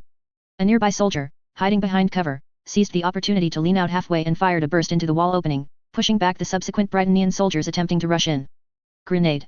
The squad leader, peeking out from the stairwell, pulled the pin and accurately tossed a grenade through the wall opening. Immediately after, several more grenades followed. Accompanied by several muffled explosions and a few screams, the adjacent room fell completely silent, replaced by a deadly stillness. The 2nd Company squad leader made a gesture, and a soldier cautiously raised his rifle and peered into the next room. Only after confirming there were no survivors did he breathe a sigh of relief. Damn it, these Britannians learn fast. The squad leader spat, the previous moment had been truly perilous. If the soldiers hadn't reacted quickly, and the enemy had rushed in, a bloody battle in this small room would have been inevitable. Such house-to-house, bloody and brutal struggles were simultaneously unfolding in every corner of South Amiens City. Every inch of land had to be bought with blood and lives, the meat grinder of war had been cranked up to full power. By noon, the stalemated battle finally reached a decisive turning point. The main force of the 1st Army Group, personally led by General Mackensen, swept in from the west of Amiens, successfully linking up with the 9th and 10th Armies attacking from the front. The 2 iron pincers of the Saxon Empire finally clamped shut on South Amiens City. The remaining Britannian expeditionary force in the city, which had not yet retreated, found its situation becoming increasingly difficult. Chapter 235, Only one last link remains. On the outskirts of South Amiens City, a relatively intact municipal building was temporarily requisitioned as the joint command post. Mackensen, Ludendorff, and the generals from various army groups and assault battle groups were all gathered. On the large map temporarily hung on the wall, the blue arrows representing the Saxon army had completely encircled the red markers representing the Britannian army. Generals, the Battle of Amiens appears to be largely decided. A staff officer reported with high spirits. According to the enemy movements we currently have, the commander of the Britannian Expeditionary Force should have led the Expeditionary Force Command and some remnants to break through to the south last night. However, many units are still trapped in the city by our forces, and observations from the armored airship in the sky indicate that these units are also in the process of breaking out. Very good. Tell all units not to completely surround the enemy, our objective is not this expeditionary force. General Mackensen nodded, his aged face showing little expression, but the satisfaction in his eyes was evident. Furthermore, the staff officer paused, a hint of excitement in his voice. Regarding the large explosion near the South Amiens City Railway Bridge yesterday, we have confirmed that Captain Friedrich Morin, commander of the 1st Guard Training Assault Battalion, single-handedly planned and executed this operation. He used himself as bait, successfully lured 4 Britannian Highland mages into a trap, and annihilated all of them. At these words, the command post erupted in an uproar. All the generals present gasped, exchanging astonished glances. A captain planned an operation and took out 4 Britannian mages? This sounded like a made-up story. Mages, especially high-ranking mages, had always been a strategic deterrent on the battlefield. But this Captain Morin had simply wiped out 4 such valuable deterrents, which were precious even to the Britannians. General Ludendorff's eyelids twitched. He looked at General Mackensen. He then noticed the old general gently stroking his beard, a faint smile seeming to play on his lips. This little madman, he's like a different person after going to the battlefield, Mackensen murmured to himself, a complex mix of pride, admiration, and lingering fear welling up in his heart. He knew Morin was audacious but never expected him to play such a dangerous game, and play it so brilliantly. The famous playboy of Dresden had now grown to a point that even surprised him. Since the overall situation is settled, the upcoming battles will enter garbage time. On the other side, General Ludendorff, as the superior unit of the Training Assault Battalion, cleared his throat, breaking the silence. Let's relieve the Training Assault Battalion. They've been at the very front since the start of the battle, and their casualties are not small. It's time they rested. The generals present all nodded in agreement. The Training Assault Battalion, this sharp blade, had completed its most crucial breakthrough mission. There was no need for them to be further expended in the subsequent cleanup work. Soon, an order reached Morin. Battalion Commander, Army Group Command orders you to report to the temporary command post immediately. An orderly ran breathlessly to Morin. Morin was currently lying prone on top of a ruin, observing the enemy situation with binoculars. He frowned reluctantly upon hearing the order. Understood. He temporarily handed over command to Kleist, then, surrounded by his guard platoon, limped towards the rear. When Morin entered the command post, which had been converted from the city hall, all the generals' gazes fell squarely on him. They saw a young captain covered in gunpowder smoke, his uniform stained with dust and blood. His face was somewhat pale, and his gait was a bit awkward, clearly indicating he had injuries. General Ludendorff immediately noticed his stiff waist, his brow furrowed, and he strode over. Captain Morin, I heard you injured your waist. Reporting, General, it's a minor injury, nothing serious. Morin straightened his back, but the stinging pain from the wound still made the corner of his mouth twitch. Nonsense. Ludendorff's face darkened. Airship Captain Schneider told me you lost too much blood and fainted on the airship. Is that a minor injury? Are you taking us old fellows for fools? He naturally knew the relationship between Morin and Mackensen, and even more, how much the Crown Prince cherished this captain. If something happened to someone both of them valued under his command, those two would surely find an opportunity to have him shot. Moreover, from his own perspective, Ludendorff believed that if such a once-in-a-century military genius were to fall here, it would be a huge loss for the entire empire. General, I'm really fine, I can still fight. Morin became anxious. The most difficult moment had passed, and they were about to enter the phase of cleaning up the battlefield and collecting spoils. To replace him now? Enough. Obey the order, Captain Morin. A low but authoritative shout instantly silenced the entire command post. General Mackensen slowly walked out from behind the others. He didn't look at Morin but addressed the two plated armor supermen at the door. Send Captain Morin to the field hospital in the rear. If he resists, tie him up and take him away. His voice was calm, yet carried an undeniable force. Morin opened his mouth, looked at the old general's emotionless face, and swallowed all his protests. He knew that when General Mackensen gave an order in such a tone, it meant there was no room for negotiation. Yes, General. Two tall general's guard soldiers came forward and escorted Morin, one on each side. Also, issue an order, the 1st Guard Training Assault Battalion is to immediately disengage from combat and retreat to the North Amiens city for rest. Mackensen added. And so, amidst the amused and admiring gazes of the generals in the room, one of the stars of the Battle of Amiens, Captain Friedrich Morin, was forcibly escorted out of the command post. Watching Morin's unwilling expression as he was dragged away, Kleist and Manstein finally breathed a long sigh of relief. Finally they could get their crazy battalion commander to settle down for a while. The Saxon Empire's field hospital was set up in a requisitioned farmhouse in the northern suburbs of Amiens. The air was filled with the smell of disinfectant and the faint groans of the wounded, a stark contrast to the deafening artillery fire of the front line. Morin was assigned to a medical tent for officers. As he lay on the cot, watching a clearly newly recruited nurse misuse scissors to cut open the bandage around his waist, preparing to change the dressing, he finally felt a pang of lingering fear. The wound, cut by a bullet or shrapnel, though not deep, was long and gruesome, with the skin and flesh around the edges showing signs of inflammation. It's a good thing you were brought in on time. The nurse miss said softly, while somewhat unskillfully cleaning the wound with an alcohol swab. If it had been delayed for another 2 days, if this wound had become severely infected, it would have been troublesome. After his dressing was changed, Morin had just lain down when the curtain of the adjacent bed was pulled open. A fellow with his head wrapped in bandages, only one eye visible, was lying on the bed, grinning at him. Well, isn't this our great hero, Captain Morin, who caused the big explosion and killed 4 mages? What, you got hit too? Morin laughed when he saw the person. This fellow, wrapped up like a zongzi, was Ludwig, who had previously been slammed into a wall, armored knight and all, by Master Albert's Bigby's hand. The two brothers in arms, who had both narrowly escaped death, exchanged smiles. Ludwig also curiously inquired about the battle situation after he had been knocked unconscious. Morin then lightly recounted how he had persuaded the 4 Highland mages with magic crystal bombs. Their conversation was full of dark humor, drawing in the other wounded soldiers in the tent, who listened with relish, temporarily forgetting their own pain. Not long after, Kleist, Manstein, and the 4 company commanders Steiner, Klaus, Wolf, and Jonas also arrived at the tent. Battalion commander, you can finally rest. Wolf, the brute, bellowed as soon as he entered, a hint of embarrassment on his face. After being called out by Morin over the loudspeaker on the battlefield yesterday, this non-advancing company commander of the 2nd Company had gained a bit of notoriety. You still have the nerve to talk about me? Once I recover, I'm going to make you do extra training. Morin shook his head in exasperation, then continued to speak to the others. You guys, while I'm away, manage the troops well, don't let anything go wrong. Don't worry, battalion commander. Kleist quickly said. Everyone is settled, and the wounded have been sent to the field hospital.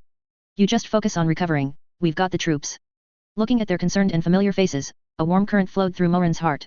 He knew these people were genuinely worried about him. He was also happy to be idle, so he simply acted as a hands-off manager. After seeing off his visiting subordinates, the tent returned to quiet. This sudden leisure finally gave Morin's brain, which had been operating at high speed since his transmigration, time to calm down and think. He lay on the bed with his eyes closed, but in his mind, like a fast-forwarded movie, he replayed the battles he had fought since his arrival. From the initial skirmishes to the airborne assault on Liege Fortress, and then to the bloody street fighting in Amiens City. He realized that although he had achieved a series of victories by relying on tactical ideas beyond his era and the cheat provided by the system, fundamentally, the nature of warfare had not undergone a radical change. Ordinary soldiers were still using weapons similar to those of World War I to fight against armored knights and spellcasters that were clearly beyond World War I levels. But was this truly the limit? Morin didn't think so. His thoughts settled on the spoils of war he had captured. The Gaul's enchantment technology proved that the power of magic was not exclusive to spellcasters. It could be solidified onto objects and used by ordinary people. The existence of magic crystal cannons, magic crystal bombs, and detonators made him see the possibility of infantry countering heavy armored units. If this technology could be miniaturized and popularized, then every infantry squad would have the capital to challenge armored knights. There was also the enchanted weapon spell he had cast on the MG-14 light machine gun in a moment of desperation yesterday. For those brief few minutes, the enchanted machine gun bullets caused effective damage to the spellcaster's protective spells. This made him realize that the combination of magic and technology could unleash power far exceeding their individual existences. What if standard weapons for soldiers could be mass enchanted? Even if it was just the most basic effect, it would be a revolutionary improvement in infantry combat effectiveness. One bold idea after another constantly collided and merged in Morin's mind. He seemed to see the battlefield of the future. Infantry squads, equipped with enchanted rifles and carrying small magic crystal armor-piercing rounds, moving flexibly through urban ruins. They no longer feared solid barricades, nor did they dread the enemy's armored knights. They even had the ability, with squad coordination, to counter isolated low-level spellcasters. This was not a fantasy. This was a new type of elite force, positioned between ordinary infantry and expensive armored knights. Their cost was far lower than armored knights, their training period shorter, yet they could achieve combat effectiveness far exceeding conventional infantry. Moreover, the ancient branch of infantry would always be an indispensable part of the battlefield. This was the true power that could change the course of war. The more Morin thought about it, the more excited he became. He almost leaped from his sickbed. He felt as if he had grasped the key to unlocking the door to future warfare. Weapons, tactics, organization. He had already constructed a preliminary framework for everything in his mind. However, just as he reached the peak of his excitement, a fundamental and intractable problem, like a basin of cold water, was poured over his head. Whether using magic items or maximizing the effectiveness of enchanted weapons, a basic prerequisite was required: the user needed to possess a certain magic affinity. Just like an unpowered light bulb, no matter how good the wiring and switch you give it, it won't light up. The vast majority of ordinary people had almost no magic within them, let alone magic affinity. In the Saxon Empire, this technology was even monopolized by spellcasters. He could create the finest enchanted weapons, and he could design advanced tactics. But if he couldn't find enough magic affinity soldiers, then everything would just be talk. How to solve this problem? Morin fell into deep thought. This problem was like an insurmountable wall, blocking his path to the future. Morin opened his eyes, staring blankly at the grey-white ceiling of the tent. Outside, he heard the clear singing of soldiers before their meal, full of vigor and vitality. He suddenly realized that his next goal might no longer be to win a particular battle. Instead, it was to find a method that could make the ordinary infantry of this world no longer ordinary. How can ordinary soldiers be given magic affinity en masse? Chapter 236, Victories reported frequently. During Morin's recuperation in the field hospital, the sounds of gunfire and cannons in Amiens gradually subsided. The main force of the Britannian Expeditionary Force had already broken through to the south, but they retreated too hastily, unable to take everyone with them. When the main force of the 1st Army Group, led by General Mackensen, pressed in from the west, completely sealing off the last gap, nearly 3,000 Britannian soldiers were still desperately trapped in this city, which for them now held only despair. Most of these were wounded who couldn't be transferred in time, and some soldiers unwilling to abandon their comrades. They were cut off and surrounded in several blocks southwest of Amiens, their external communications severed, completely becoming an isolated force. The Saxon soldiers, tasked with launching the final assault on this area, cautiously advanced along the ruined walls after the attack order was given. Hey, Hans, do you think these Gaulish allies are stupid? They know they're surrounded, but they still won't surrender. A young soldier crouched behind a collapsed wall, asking the veteran beside him. The veteran, named Hans, was warily aiming his rifle at a grand theater standing amidst the ruins across the street. He merely snorted in response. Don't talk nonsense, be careful. These guys are not to be trifled with. Last night, 1st Company's men were careless and nearly half a platoon was wiped out when these guys snuck out of the sewers. The young soldier shrank his neck, not daring to speak further. Soon, an officer-like figure ran up from behind, gesturing to them and the surrounding Saxon soldiers. Prepare to attack the theater ahead. The engineers have blown a hole in the outer wall, everyone stay alert. As the officer spoke, several General's Guard soldiers, armed with modified MG-08 heavy machine guns, followed him. For the final assault on this area, elite troops were also deployed. At the officer's command, several MG-14 light machine guns borrowed from the training assault battalion, positioned around, opened fire simultaneously. Dense bullets struck the second-floor windows and nearby walls of the theater, raising a series of dust clouds. Charge, charge, charge. Dozens of Saxon soldiers, at the sound of the officer's charge whistle, leaped from their respective covers and swiftly rushed towards the blown-open breach. However, they had only advanced halfway when several tongues of flame suddenly erupted from the second and third floor windows of the theater, which had previously been quiet. Da-da-da. The Britannians' machine guns also roared, and the intertwined net of fire instantly mowed down several Saxon soldiers at the forefront. Get down. Find cover. The attacking soldiers scrambled to the ground, frantically searching for anything that could block bullets.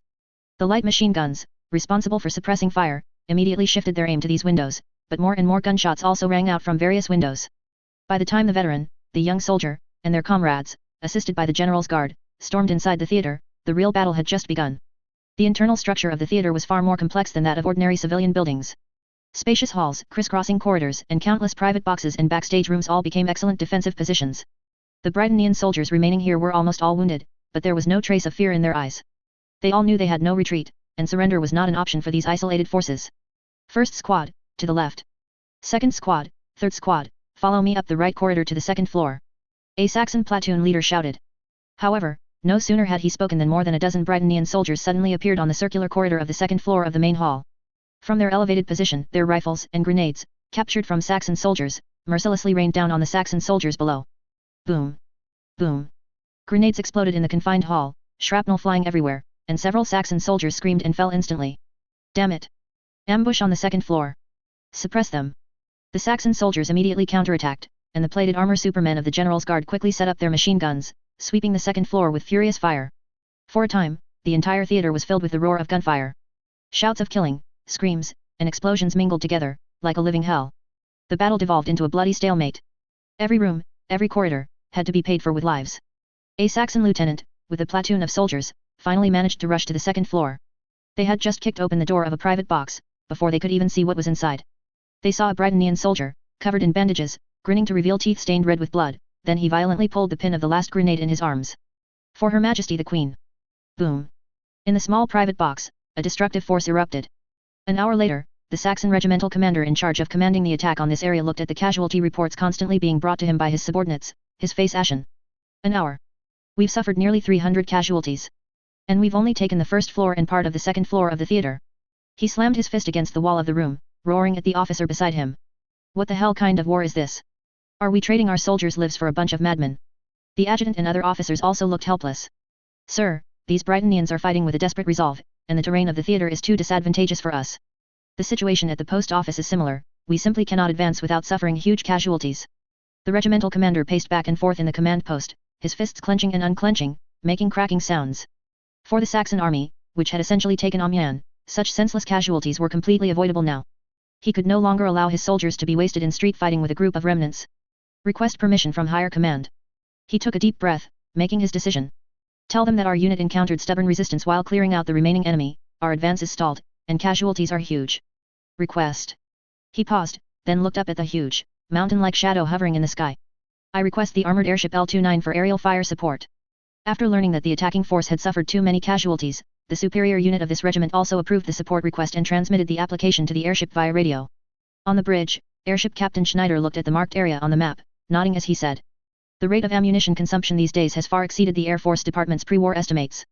And these army guys really don't treat our shells like money. Though he complained, he gave the order without hesitation. All gunners, attention. Target the theater and post office complex in the southwest urban area. Prepare for saturation bombardment. Notify friendly ground forces to evacuate the strike zone to avoid friendly fire. The massive armored airship L-29 slowly adjusted its posture. Its several huge 203mm main gun turrets in its belly began to rotate slowly, their dark muzzles pointing towards the last area of resistance below. Inside the theater, after the Saxon attacking force retreated once more, the gunfire gradually subsided. A Britannian officer leaned against a wall, panting heavily. His left arm had a deep, bone-visible gash from shrapnel, and blood soaked the makeshift bandage. Water, does anyone still have water? He croaked. A young soldier nearby handed him the last bit of water from his canteen. The officer took it and drank greedily, then looked at his equally exhausted and wounded comrades around him, a hint of despair flashing in his eyes. They had been holding out here for an unknown period. Ammunition was almost depleted, casualties were increasing, and even bandages for wounds had run out. The Saxon offensive outside was growing fiercer with each wave, and it seemed they couldn't hold on much longer. Sir, can we still expect reinforcements? The young soldier who had given him water asked, his voice trembling. The officer was silent. Reinforcements? Their main forces had long since fled, there were no reinforcements left. Just as he was about to say something to comfort the young soldier, a low, oppressive roar suddenly came from overhead. The sound grew louder and louder, as if some giant monster was approaching in the sky. All Britannian soldiers in the theatre instinctively stopped what they were doing, then looked up through the large hole in the theatre's dome, blown open by artillery fire, and saw a colossal shadow that covered the entire sky. The war beast that had been circling over Amiens for 2 days was now slowly descending, almost hovering directly above them. It's the Saxons' airship. What does it want to do? A strong sense of unease surged in everyone's hearts. The next second, they knew the answer. From the belly of the airship, the 203mm main guns on several turrets simultaneously spat out destructive flames. Boom! Boom! Boom! The deafening roar of shells leaving the barrels shook the entire ground. Several heavy high-explosive shells, trailing long contrails, accurately struck the theatre and the adjacent post office buildings. Rumble! A colossal roar, more terrifying than any previous explosion, erupted. The sturdy brick and stone structure, in front of 203mm shells, was as fragile as paper. The entire roof of the theatre was instantly blown off. Immediately after, the load-bearing walls and pillars supporting the building fractured inch by inch in the violent explosion. The entire building, like a stack of blocks stepped on by a giant, collapsed with a crash. Countless bricks, rebar, and timber, mixed with human flesh and blood, were swept high into the sky, then rained down like a storm. The Britannian soldiers inside the theatre, without even a chance to scream, were buried alive in this grave of their own choosing. On the street, the Saxon soldiers organizing the attack watched the scene and fell silent. The armored airship L-29 did not stop there. After destroying the main buildings with its main guns, it used its mounted aerial bombs to conduct several rounds of carpet bombing over the area. When the smoke and dust of the explosions gradually cleared, the block that had once stood with several buildings had been completely flattened, leaving only a few huge, smoke-emitting craters. The battle was finally over. The Saxon soldiers responsible for clearing the battlefield cautiously entered the ruins. They dug out dozens of survivors from the rubble. Most of these surviving Britannian soldiers were disoriented by the shockwave of the explosions or had their limbs broken by the collapsing buildings, having completely lost the ability to resist. While most of them did not die directly in the shelling, the lives of the severely wounded were effectively on a countdown. Thus, the last resistance within Amiens was completely cleared. As the Battle of Amiens concluded, even more astonishing news arrived from the direction of St. Quentin. The Saxon 2nd and 3rd Army groups, after several days of fierce fighting, successfully encircled and annihilated the main force of the Gaulish 5th Army group with a pincer movement. Except for one corps that managed to escape due to a timely retreat, the rest of the Gaulish 5th Army group was almost entirely wiped out as an organized unit. In this battle, the Saxons even deployed their 420mm Big Bertha siege guns, originally intended for bombarding Liege and the Namur fortress group. However, these terrifying war machines, which the two fortress groups never got to experience, were heavily experienced by the Gaulish soldiers in St. Quentin, playing a decisive role in the battle. The victories in the battles of Amiens and St. Quentin meant that the Saxon Empire had completely torn open the Gallic Republic's northern defense line. From Amiens to the Gaulish capital Paris, the land was flat and open, with no natural defenses left to hold. More critically, the annihilation of the Gaulish 5th Army group and the defeat of the Britannian expeditionary force created a huge gap in the entire left flank of the Gaulish front line. Gallic Army General Headquarters. Marshal Joffre and his generals were gathered around a huge sand table, each with a solemn and gloomy expression. The left flank has completely collapsed. A staff officer, while adjusting the deployment of both armies on the sand table with a push rod, said, "Two Saxon army groups can advance south through this gap at any time, straight to Paris." A deathly silence fell over the command post. Everyone knew what this meant. However, amidst this atmosphere of despair, another staff officer, responsible for the southern front, brought entirely different news. "Report, Marshal. Our offensive in the Alsace and Lorraine regions is progressing smoothly. Although suppressed by Saxon armored airships, our forced deployment of anti-air magic device arrays to the front lines has proven remarkably effective. We successfully shot down one and heavily damaged another in battle. On the Verdun-Metz line, our 3rd and 4th Army groups have also achieved breakthroughs and may even link up with the 1st and 2nd Army groups to cut off the Saxon central defense line in one fell swoop. In the Mediterranean direction, although temporarily hindered by the Saxon fleet's artillery fire, once the main fleet passes through Gibraltar and links up with the North Africa fleet, we will be able to turn the tide." Chapter 237, Equipment Application Report. One good news, one bad news. One heaven, one hell. Joffre and his generals were caught in an unprecedented dilemma. Abandon the excellent situation in the south and transfer the main forces back to defend Paris? This meant that all their previous efforts and sacrifices would be in vain. For Joffre, who had always believed that offense is the best defense, this was unacceptable. But if Paris was left undefended, the consequences would be disastrous. We cannot retreat. Absolutely cannot withdraw troops from the south. A general, seeing Joffrey's hesitation, immediately said excitedly. This is our only chance. As long as we can push into Saxon proper from the south, we can force them to defend, and the siege of Paris will be lifted. But what if the Saxons don't care? What if they are determined to take Paris first? Another general immediately retorted. Inside the command post, the arguments grew louder and louder. Marshal Joffrey frowned, remaining silent. His heart was also engaged in a fierce internal struggle. After a long while, he slowly raised his head and made his decision. Draw 2 corps of troops from the Southern Army Group and immediately send them to reinforce Paris by rail. At the same time, have Paris and the surrounding areas immediately form the 6th Army Group, and appoint Gallieni as the commander of the 6th Army Group. Tell him to stop the Saxons outside the capital at all costs. In addition, Joffrey's voice became somewhat strained. Also, simultaneously notify the cabinet to immediately begin preparations for the contingency plan of relocating the capital to Bordeaux. When Joffrey's order was issued, generals in the command post immediately expressed their opposition. 2 corps? Your Excellency, Marshal. How can only 2 corps possibly defend Paris? The Saxons have 2 army groups marching towards Paris. We need to draw at least 4 corps, no, an entire army group's worth of troops back to have any chance of stopping them. Yes, Marshal. If Paris falls, we will be in an extremely passive situation. Facing the doubts of his subordinates, Joffrey merely waved his hand wearily. Gentlemen, do you think I don't want to? His voice was full of helplessness. The war had developed to a point where many things were beyond his control. Joffrey looked at everyone, paused, and continued. But our offensive on the southern front is equally important. That is the only place where we can pose a threat to the Saxons. If we transfer all our main forces back to Paris, what about the southern front? All the sacrifices we made before would be in vain. He pointed to the chess pieces on the sand table representing the Gallic 1st and 2nd Army groups, which had deeply wedged themselves into the Alsace and Lorraine regions. Look here. We are just one step away from the Saxon industrial zone. As long as we can capture this area, we can severely cripple their war potential. By then, even if they take Paris, they will only get an empty shell. The more Joffrey spoke, the more excited he became, as if he had already seen the dawn of victory. Moreover, don't forget, we still have the Britonians. Although their expeditionary force has temporarily retreated, their home fleet is still at sea, and the second batch of the expeditionary force has already arrived. As long as we can hold on, they cannot stand by and do nothing. Joffrey's words somewhat eased the atmosphere in the command post. Indeed, the situation on the southern front was their only hope at the moment. If they could seize this opportunity to deliver a heavy blow to the Saxons, it might truly turn the tide of the entire war. But, what about Paris? A general still asked with deep concern. Joffrey, the cities surrounding Paris can delay the Saxon advance, and with the newly formed 6th Army Group, I believe they can at least buy us enough time. Furthermore, I have already sent an urgent plea for help to Marshal John French, requesting that their expeditionary force defend Paris's flank at all costs. Hearing this, the generals stopped speaking. They knew that Joffrey had made what he believed to be the most reasonable decision. Although this decision involved a gamble, in the current situation, they seemed to have no better choice than to take a chance. All right, execute the order immediately. Joffrey finally commanded. Soon, radio waves emanated from the Gallic Army General Headquarters, flying to various fronts. In the Southern Army Group, 2 corps began emergency assembly, boarding trains bound for Paris. On the soldiers' faces, the sudden order to return to defend the capital was filled with confusion and unease. Meanwhile, in Paris, the city hailed as Europa's most prosperous city, also plunged into an unprecedented panic. News of the approaching Saxon army spread like a plague through the city. In the newspapers, the government still swore that the enemy has been intercepted outside the national border.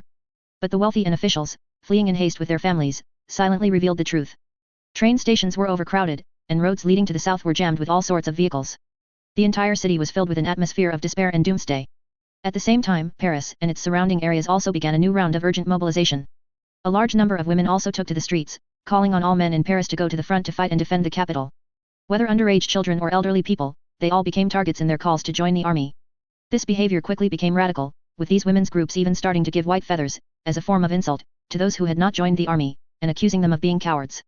In such an environment, countless young people, middle-aged people and even some white-haired elders and minors, responded to the call of the government and these women's groups, putting on military uniforms and taking up arms. This 6th Army Group, hastily cobbled together from citizens, police and firefighters, was thus rushed to the northern defense line of Paris.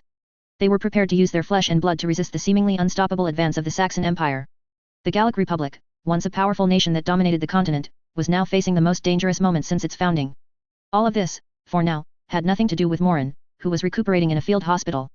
He wanted to use this rare period of leisure to write down all his ideas about the future equipment and organization of the training assault battalion, turning them into formal reports to be submitted. His idea of popularizing magic affinity was distant and grand.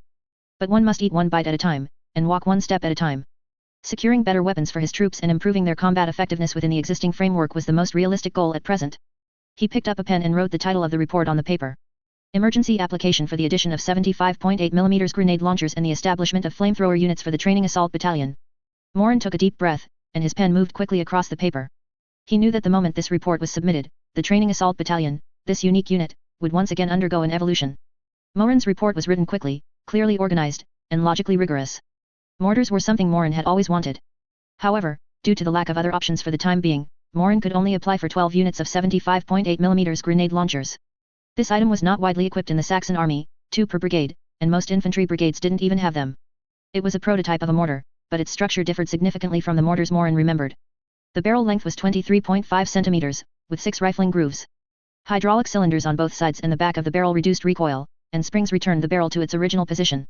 The cannon was mounted on a rectangular base, with an elevation angle of +45° to +78° and a horizontal traverse of only 7 degrees. It used muzzle loading and pull cord firing, and a skilled gun crew could achieve a rate of fire of approximately 45 rounds per minute. Although this grenade launcher was still somewhat cumbersome, for the training assault battalion, having it was better than not having it. In the section regarding the application for the 75.8 mm grenade launcher, he did not elaborate on the brutality of urban warfare. Instead, he directly cited the practical difficulties encountered by the training assault battalion and friendly units in siege operations during the Battle of Amiens. Facing the fortified buildings held by the Britannian Army, our unit and friendly units, lacking effective indirect fire support, could only resort to explosive breaching or sacrificing lives for space tactics, resulting in a large number of unnecessary casualties. The 75.8 mm grenade launcher, with its light weight, compared to conventional field artillery, and excellent indirect trajectory, can provide our infantry with valuable autonomous assault capabilities when facing enemy fortified strongholds, without needing to constantly call for rear artillery. He even thoughtfully included a hand-drawn tactical diagram. An infantry squad advancing under machine gun cover, while the launcher team, from a relatively safe position in the rear, precisely struck enemy machine gun positions. As for the concept of a flamethrower platoon, his reasoning was even more direct. In the house-to-house fighting in South Amiens City, our unit repeatedly encountered situations where the enemy resisted stubbornly using complex terrain, such as basements, corners, behind furniture. Conventional firearms and grenades were inefficient and extremely risky in clearing such targets. The high-temperature liquid fire stream released by a flamethrower can not only cause devastating damage to clustered targets in open areas, but its splashing and flowing characteristics can also effectively kill stubborn enemies hiding in bunkers, trenches, and indoor blind spots, and cause immense psychological deterrence to the enemy. To increase persuasiveness, he also mentioned, at the end of the report, news he had received in the field hospital from an engineer of an Army Group's fortified unit. It is reported that the Army Group's fortified units have been equipped with a small number of 2-person operated 40-meter range flamethrower devices, which have achieved good results in field tests. I earnestly request the General Staff Headquarters to consider whether such mature equipment can be preferentially issued to frontline assault units to reduce the sacrifices of our brave soldiers. Thousands of words, Morin wrote in one go. He checked it repeatedly, ensuring that the wording in the report expressed urgent needs while appearing humble and professional, so as not to offend the high-ranking officials who would approve the report. After putting down his pen, Morin finally let out a long sigh of relief, and the wound on his waist had gradually healed after several days of rest. He lay back on the bed, closed his eyes to rest, but his mind was still calculating. These 2 pieces of equipment were just the first step in his plan. They could solve the have or have not problem in urban warfare and trench warfare, but essentially, they were still within the scope of conventional weapons. But compared to the elusive magic affinity soldiers, these tangible things could obviously provide help more quickly. Chapter 238, The Rangers. Gaul, Rouen. This ancient city, located on the banks of the Seine, had now become the Britannian Expeditionary Force's largest forward base on the continent. In the port, transport ships from the Britannia Navy occupied almost all the berths.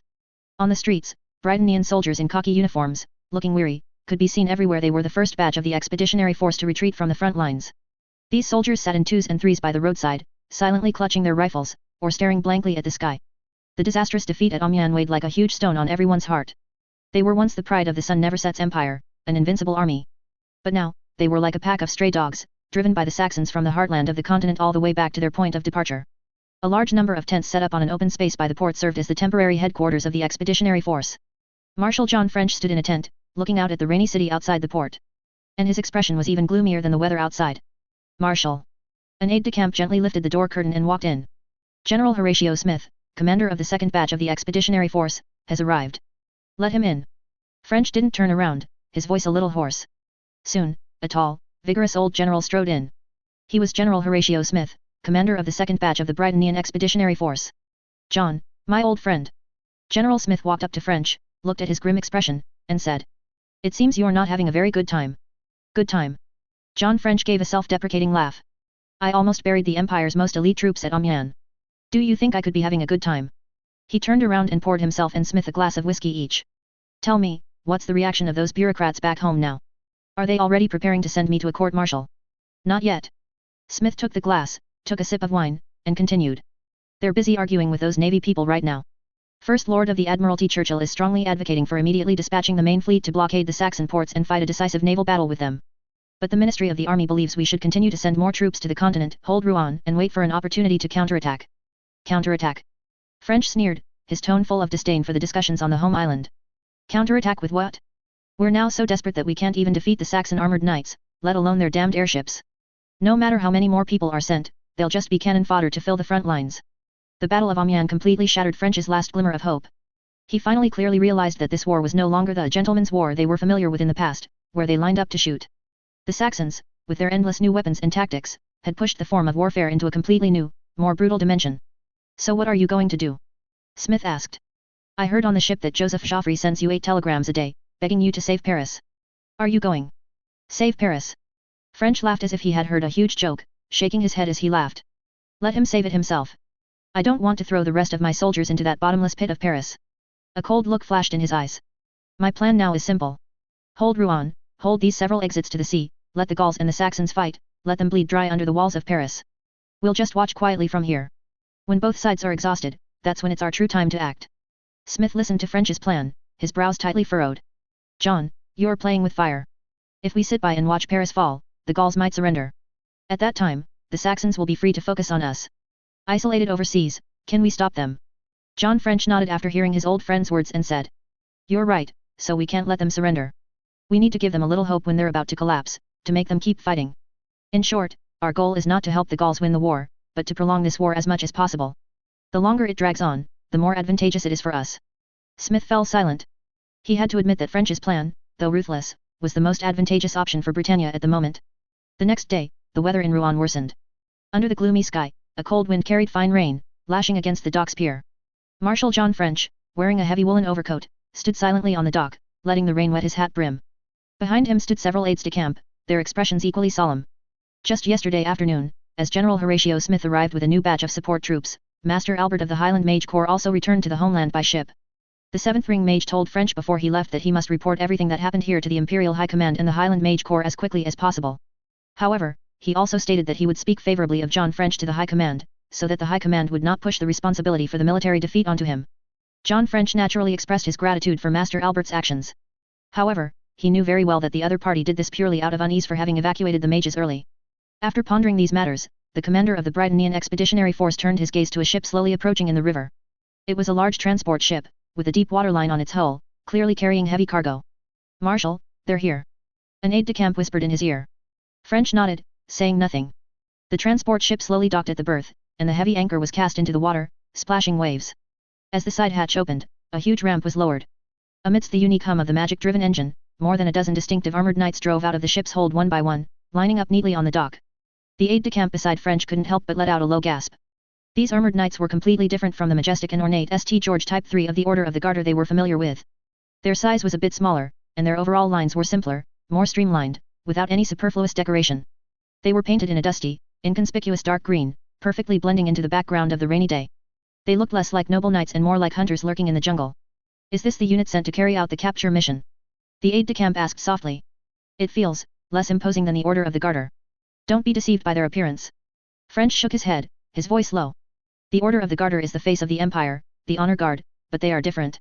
He didn't finish his sentence, but the unease in his tone said it all. The leading armored knight, with steady steps, walked in front of Marshal French. Click. The front armor of the cockpit smoothly rose, revealing the pilot inside. A lean, stern-faced middle-aged man leaped out of the cockpit. He wore a dark knight's uniform also without the elaborate decorations of the Order of the Garter. His face bore several shallow scars, and his eyes were as sharp as an eagle's. The man walked up to French, clicked his heels together, and gave a crisp military salute. Your Excellency, Marshal, Ranger Squadron, reporting for duty. His voice, like the other armored knights behind him, was devoid of any superfluous emotion. We will assist you in the mission to capture the Saxon Empire's armored knights. Chapter 239 Armored Knight Hunter. John French returned the salute to Colonel Irwin, whose rank was only a colonel. As a field marshal, he naturally understood better than his ordinary officers what a terrifying unit this armored knight squadron, named the Rangers, truly was. In this world, the origins of most armored knight units in various countries can be traced back to the prominent knightly orders of the medieval period. The Holy Britannian Empire's most renowned Order of the Garter was no exception. As the world's first unit to be systematically equipped with Magi-Tech armored knights, the Order of the Garter had long been considered the strongest knightly order, without peer. At least, on the Amiens battlefield, before the appearance of the Saxons' unprecedented new weapon, everyone thought so. Therefore, when people thought of armored knights, what came to mind was always the majestic and magnificent white figures of the Order of the Garter, bathed in glory. But in reality, the Holy Britannian Empire also had another armored knight unit that rarely appeared in public but was equally equipped with armored knights. In the eyes of the very few high-ranking imperial officials who knew its true identity, this Ranger Squadron, nominally just an armored knight squadron, was the true armored knight killer. Or rather, a hunter specifically targeting armored knights. The birth of this unit stemmed from a brutal civil war. Their mission, from the very beginning, was to hunt down the rebels who piloted armored knights. In that war, which nearly tore the empire apart but ultimately established the current power structure of the Holy Britannian Empire, the Ranger Squadron was an enduring nightmare for all rebel armored knight pilots. After the Civil War, as Britannia had already far surpassed other nations in armored knight technology, the Ranger Squadron temporarily lost its purpose. It eventually became an awkward existence, akin to a dragon-slaying skill with no dragons left to slay. Except for a select few elites who remained on the home island, ready for deployment at any time, the majority of this special unit, whose actual establishment had expanded to 3 squadrons, were dispatched to various colonies of the Empire. Especially the vast North American and African colonies, where they operated independently in small teams, engaging in endless skirmishes with the endless stream of local rebels and guerrillas. At this moment, Colonel Irwin, the commander of this Ranger Squadron that had arrived in Rouen, after a brief exchange of pleasantries with Marshal John French, directly got to the point. Your Excellency, Marshal, according to the orders of the Ministry of the Army, my squadron will be under your direct command. Irwin's voice was so calm that not a ripple could be heard, as if the disastrous defeats of the expeditionary force in Arras and Amiens were merely a line of text in an internal report to him. We have only one mission, to capture a Saxon new model armored knight as intact as possible, or rather, to fully acquire that new weapon that gives them such a huge advantage on the battlefield. John French looked at the man in front of him, whose face bore several scars, and felt a mix of emotions. He nodded, his tone tinged with weariness and helplessness. Colonel Irwin, if you had arrived a few days earlier, perhaps there would have been a chance in Amiens. But now, my troops have fully retreated to Rouen, and it's unlikely we'll engage in large-scale combat with the main Saxon forces again anytime soon. Large-scale combat is not necessary, Marshal. Irwin seemed to have anticipated this answer, a confident light flickered in his hawk-like eyes. We don't need a pitched battle, just an opportunity. As long as you can find a way to lure out a small Saxon armored knight unit, leave the rest to us. Lure out. John French frowned, then continued, Colonel, you may not understand the situation. The Saxons now hold the absolute initiative. Their armored knight units are probably resting in the rear, awaiting the general offensive on Paris. How easy do you think it is to draw them out? Irwin merely smiled faintly at this, a hint of a hunter's cunning in his expression. Your Excellency, Marshal, every army has its weaknesses, for example, their supply lines. Colonel Irwin paused, then looked at the adjutant behind John French and politely asked, Your Excellency, Adjutant, do you happen to have a map with you? John French's adjutant was startled. He glanced at his superior, and after receiving his tacit approval, he took out a map from his satchel and unfolded it for the two of them. Seeing this, Irwin smiled and nodded his thanks. He then walked to the map, observed it carefully for a moment, and then drew a line with his gloved finger on the railway connecting Amiens and Paris. The fiercer the Saxon offensive, the longer their front lines stretch, and the greater their reliance on logistics. We just need to create a little trouble here, and those arrogant Saxon knights won't dare not crawl out of their turtle shells. John French looked at the location Irwin's finger pointed to and fell into deep thought. The plan sounded feasible, but the risks were enormous. If the operation failed, the dispatched troops could very likely be annihilated. As if sensing John French's concerns, Irwin continued, Marshal, we Rangers are accustomed to hunting in the jungle. And now, the entire northern Gaul is a vast jungle for us. We will infiltrate like ghosts and find our prey. You only need to provide us with the necessary intelligence support and keep relevant information confidential. Upon hearing these words, John French finally made up his mind. He had few options left now, domestic pressure, Joffrey's urgings and the shame of defeat all weighed heavily on him. The arrival of the Ranger Squadron was one of the few cards he held that could turn around his reputation in the Gaul campaign. Good. John French nodded heavily. Colonel, how much time do you need to prepare? We are ready to depart at any moment, Irwin replied crisply. John French looked at him deeply, the man's confidence and professionalism gave him a glimmer of hope.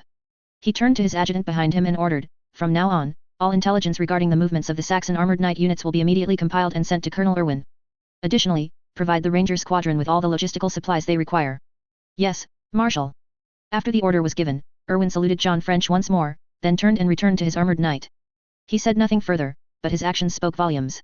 As the cockpit armor plate of Irwin's personal unit closed again, the dozen or so dark green armored knights also restarted after receiving their orders. Instead of emitting the deafening engine roar like the Order of the Garter, they quietly activated their Magi-Tech engines in an almost silent state. These Cold War machines, moving with steady and agile steps, soon disappeared into the docks warehouse district, as if they had never appeared. Watching them depart, the adjutant beside John French couldn't help but murmur, Marshal, can they really succeed? John French did not answer, because ultimately he also did not know if these armored night hunters of the Ranger Squadron could succeed. But he knew that from this moment on, a hunt among top predators had quietly begun. And he, along with his expeditionary force, would be mere observers of this hunt. Just as the war situation in Gaul was undergoing drastic changes, several letters carrying Morin's thoughts and hopes, after careful inspection by the military censorship department and multiple transfers, finally arrived at the capital of the Saxon Empire, Dresden. In fact, the review of Morin's 3 letters caused some minor trouble for the Second Army Group. Due to Morin's own identity, the review of his letters could not be handled by ordinary military officers. So this task was directly reported to a lieutenant colonel responsible for the entire army group's review and confidentiality work. This lieutenant colonel naturally knew about Morin's relationship with the Crown Prince and General Mackensen, so after carefully reviewing Morin's letter to Helga, he was already sweating profusely. Clearly, as an army officer, he understood the technical content in this letter and the changes these contents would bring to infantry firepower. After wiping the sweat from his brow, the officer then looked at the second letter. Upon seeing the recipient's name, Patricia von C. Knight, the officer found the name somewhat familiar. After a brief inquiry with others, he learned that Miss C. Knight was also the daughter of a chief of staff of an army group, and her brother was a squadron leader in the Teutonic Order. As for herself, she was the youngest genius scholar at the Imperial Magitech Research Institute. And after reading the contents of the letter, the officer only wished that his recent memories would simply disappear. He didn't understand what was going on with this Captain Morin. Why were the letters he sent to friends and family full of groundbreaking new technologies that were obviously disruptive? However, these complaints in the lieutenant colonel's mind came to an abrupt halt after seeing the recipient's name on the last letter. Brilliant Crystal Queen. Tisk, I can't read this letter. The reviewing lieutenant colonel, at this point, actually let out a sigh of relief, then, with a relaxed expression, sent the letter directly to General Bülow, the commander of the Second Army Group. Ultimately, General Bülow, treating it like a hot potato, dismissed everyone and went back to his tent alone to review it. His adjutant, just as General Bülow entered the tent, seemed to hear him whisper, "Good thing it wasn't written to the Crown Prince." Chapter 240, Morin's Family Letter. Saxon Empire, capital Dresden. The morning sun had just filled the ancient city, and Dresden's central post office was already a bustling scene. Uniformed postmen weaved among mountains of letters and packages, collecting mail for their respective delivery areas. After the war broke out, letters from the front lines flew back to the rear like snowflakes, making even these usually leisurely postmen feel the tension of war.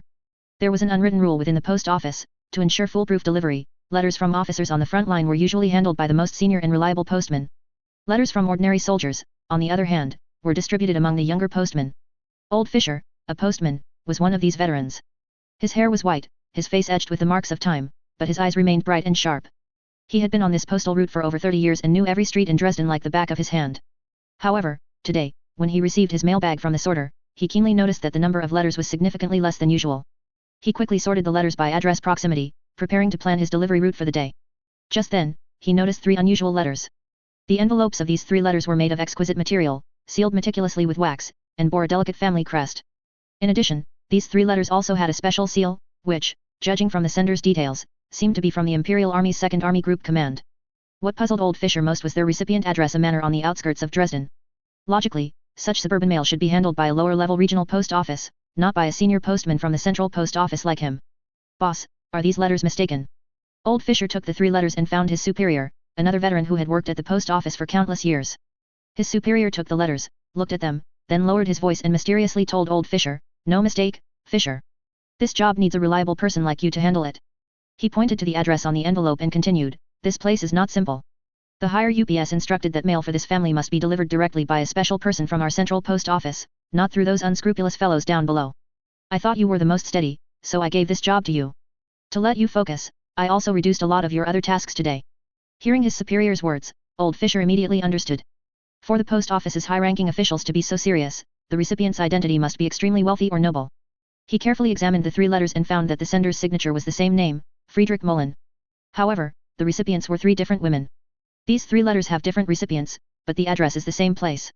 Could it be that this officer on the front line got confused and wrote the wrong address? Old Fisher muttered to himself. With such doubts and a hint of curiosity, Old Fisher carefully placed the 3 letters in the innermost layer of his mailbag. At the same time, he decided that his first stop today would be the suburban manor. Around 10 in the morning, Old Fisher drove the post office's assigned crystal-powered car, bumping along country roads for a long time, finally arriving at the address written on the envelopes. From a distance, a huge manor sat quietly among rolling hills, its tall walls and dense woods completely isolating it from the outside world. At the castle-like gate of the manor's outer wall, Old Fisher was stopped by 2 tall, stern-faced guards. After his identity was carefully verified and confirmed via wired telephone with the inside of the manor, he was allowed to enter. After entering the gate, he was not allowed to continue driving his small car but transferred to a luxurious 4-wheeled carriage belonging to the manor. The carriage traveled smoothly on the flat gravel road, and old Fisher then realized that this manor was much larger than he had imagined. It took nearly 10 minutes for the carriage to travel from the outer gate to the main building of the manor. The scenery along the way, from meticulously manicured gardens to a shimmering small lake, all highlighted the owner's wealth and power. When the carriage stopped in front of the main building, a well-dressed, elegant middle-aged lady was already waiting at the entrance. She was Cecilia's head maid, Luna. "Hello, are you Mr. Fisher from the Central Post Office?" Luna's smile was gentle and polite. "Yes, madam." Old Fisher quickly got out of the carriage, respectfully took the 3 letters from his mailbag, and handed them over. Upon seeing the Central Post Office emblem on old Fisher's postman bag, a hint of understanding flashed in Luna's eyes. She took the letters and smiled, saying, "It must have been hard for you to come all this way from the city." With that, she gestured to a young maid beside her. Soon, the maid came over with a basket full of food, containing freshly baked bread, and several sausages and cured meats emitting an enticing aroma. "This is a token of our appreciation for your trouble in coming here, please do accept it." Luna handed the basket to old Fisher. Old Fisher was instantly overwhelmed, not expecting such a pleasant surprise from delivering mail. Since the outbreak of war, prices within the empire had inevitably begun to skyrocket. To prioritize military supply, food rations allocated to the civilian market became scarcer, and the price of meat had nearly doubled. One must know, this was only the first month of the war. For an ordinary family like his, the food in this basket was already considered a hearty feast. "This, how can I accept this?" Old Fisher thanked her repeatedly, a wide smile spreading across his face. "It is what you deserve." Luna maintained her elegant smile. Old Fisher left, carrying the heavy basket, feeling content. Although he never figured out who the owner of this huge manor was, it no longer mattered. He only knew that at least tonight, he and his family could enjoy a long-awaited good meal. Headmaid Luna, holding the 3 letters, turned and walked into the magnificent main building's hall. As soon as she entered, she saw the mistress of the manor, Cecilia, descending the spiral staircase from the 2nd floor in a silk bathrobe, still looking sleepy. "Madam, you're awake." Luna bowed slightly. "The postman from the Central Post Office just delivered letters, they are from young Master Morin from the front line. Friedrich's letters." Hearing that name, Cecilia, who was still a bit muddled, instantly became wide awake. A hint of unconcealed surprise and eagerness flashed in her eyes, and her steps quickened, hurrying down the stairs. "Oh dear, madam, slow down." Luna was startled and quickly stepped forward to carefully support her, fearing that the noble woman, still somewhat disoriented from just waking up, might miss a step and fall. When the war broke out, the training assault battalion, as one of the first units to go to the front, left with unusual haste. Morin didn't even have time to say goodbye to Cecilia in person, she didn't even get a chance to utter a single "please be careful" on the battlefield.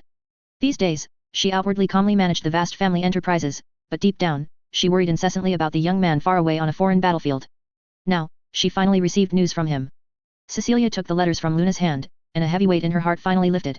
However, as her gaze fell upon the 3 letters in her hand, the joy on her face suddenly changed. "Wait, why are there 3 letters?" Cecilia looked at the recipients' names and found that besides the one addressed to herself, the other 2 recipients were Helga Schmeisser, who was currently living at the manor, and Patricia, the genius girl from the Seckert family. This Friedrich fellow. Cecilia's brow furrowed almost imperceptibly, and an indescribable emotion welled up in her heart. Amidst her happiness, there seemed to be a tiny bit of sourness. However, she quickly suppressed this emotion, clutching the letter addressed to herself tightly in her hand, then asked Luna, "Where is Helga? Is she awake?" "Miss Schmeisser is always up early, rain or shine."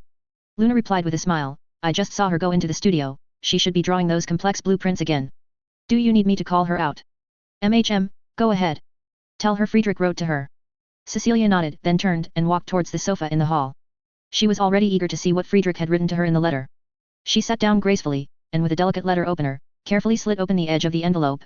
Taking out and unfolding the letter, she felt a familiar scent waft over her, mixed with a faint, elusive smell of gunpowder. The letter began with Morin's most elaborate prose, dedicating an entire paragraph to express his longing for Cecilia. Seeing these affectionate sentences, Cecilia's lips uncontrollably curved upwards, and a bright, radiant smile appeared on her face. That smile, like the morning sun, instantly lit up the entire hall, making several young maids who happened to pass by stare in awe, feeling that after Madame smiled, even the oil paintings on the wall seemed to become more vibrant. She continued to read, the letter briefly describing Morin's experiences on the battlefield. Although he carefully omitted all the bloody and cruel details, only writing about sights and sounds of a foreign land and some amusing anecdotes from the battlefield, such as how he persuaded the 2 army group big boss to secure roasted pork knuckle benefits for his troops.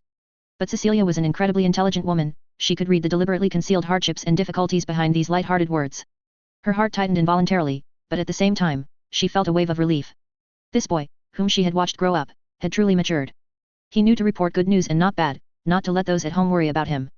After reading these everyday narratives, the letter finally got to the point. When Cecilia saw Morin's detailed analysis of the shortcomings of existing military trucks, and his proposals to improve suspension systems, develop new medium-sized trucks, and even his bold idea of drawing inspiration from agricultural tractors to develop tracked or half-tracked vehicles, the smile on her face gradually faded, replaced by a serious expression mixed with surprise and admiration. As a designer by profession and the head of a vast industrial empire, Cecilia understood the value of Morin's proposals better than anyone. These ideas were not merely a frontline officer's sudden whims but were based on a profound insight into the future form of warfare. Tracked vehicles. This idea is indeed very bold and forward-thinking. Cecilia silently pondered in her mind that with Falkenstein-Eisenstein United Industries' technical reserves and the performance of crystal internal combustion engines, achieving it was not impossible. Her thoughts immediately began to race, and her mind was already sifting through the top-tier vehicle manufacturing and mechanical engineering companies under her banner. For example, Daimler, Borgward, Mercedes. She decided that she would immediately convene the relevant managers and engineers to form a special research and development team. What Friedrich needed on the front line, she had to prepare for him as quickly as possible. The end of the letter was another equally passionate and sincere confession. Your care, like a lighthouse in the dark night, guides me not to lose my way on the foreign battlefield. Please take good care of yourself. When I return victorious, I will surely present you with the most beautiful roses of Gaul. Reading this, a touching blush involuntarily crept onto Cecilia's cheeks. She gently pressed the letter to her chest, feeling both sweet and shy. This Friedrich fellow, when did he become so good at saying mushy things? She murmured to herself, her cool voice carrying a hint of coquettishness that she herself hadn't even noticed. And this rare glimpse of her, showing a slightly girlish demeanor, was precisely what Luna and Helga witnessed. Sister Cecilia, why is your face so red? Helga asked innocently, blinking her large, curious eyes. Ah! Cecilia was caught off guard by the sudden question. She quickly composed herself, resuming her usual cool and noble demeanor, and casually adjusted the collar of her bathrobe. Nothing, maybe the weather is a bit warm. Saying this, she placed the letter aside and gave Helga a gentle smile. Helga, Friedrich also wrote to you. At the same time, she instructed Luna, who was nearby, Luna, please contact Miss Patricia and tell her that Friedrich's letter to her also arrived at the manor. Ask her if she needs us to send someone to deliver it to her. Yes, madam. Boss, wrote to me. Helga's face showed unexpected surprise and joy upon hearing Cecilia's words. She hadn't expected that her boss, fighting on the distant front, would take the time to write to her amidst his busy schedule. The young girl, with a mix of curiosity and anticipation, took her letter from Luna's hand and then walked to the sofa opposite Cecilia and sat down. Then, she took the letter opener handed to her by Cecilia, carefully opened the envelope, and instinctively read the first sentence of the letter. My dearest Miss Schmeisser, it's good to hear from you. As soon as she finished speaking, Cecilia, sitting opposite her, subtly raised an eyebrow. My dearest again? How many dearests does this fellow have? Chapter 241, Schmeisser Arms Manufacturing Co., Limited is overloaded with orders. A tiny bit of resentment flashed through Cecilia's heart, but her face still maintained a gentle smile. Helga quickly realized she had unconsciously read the letter aloud, and a blush appeared on her fair cheeks. She explained to Cecilia, a little embarrassed. I'm sorry, Sister Cecilia, I always have this bad habit when I read, I unconsciously read aloud. It's all right. Cecilia waved her hand magnanimously, even joking. I'm actually quite curious what Friedrich wrote to you. If you don't mind, could you continue reading? Helga was originally a simple-minded girl, and coupled with her stay at the manor during this time, Cecilia treated her like a sister, and their relationship had already become very close. Hearing Cecilia say this, she sat down next to Cecilia with a smile, openly spreading out the letter to share it with her. Okay, let's read it together. Helga's casualness, on the contrary, made Cecilia feel a little embarrassed, feeling that her previous little scheme seemed a bit petty. However, she was indeed very curious about the contents of Morin's letter to this talented weapon designer. The beginning of the letter also had a passage expressing longing and greetings. Although its length was much shorter than the one written to her, the words still conveyed sincere concern. Cecilia looked at these words, and that tiny bit of resentment resurfaced in her heart. This guy was really a playboy who left affection everywhere, he missed everyone.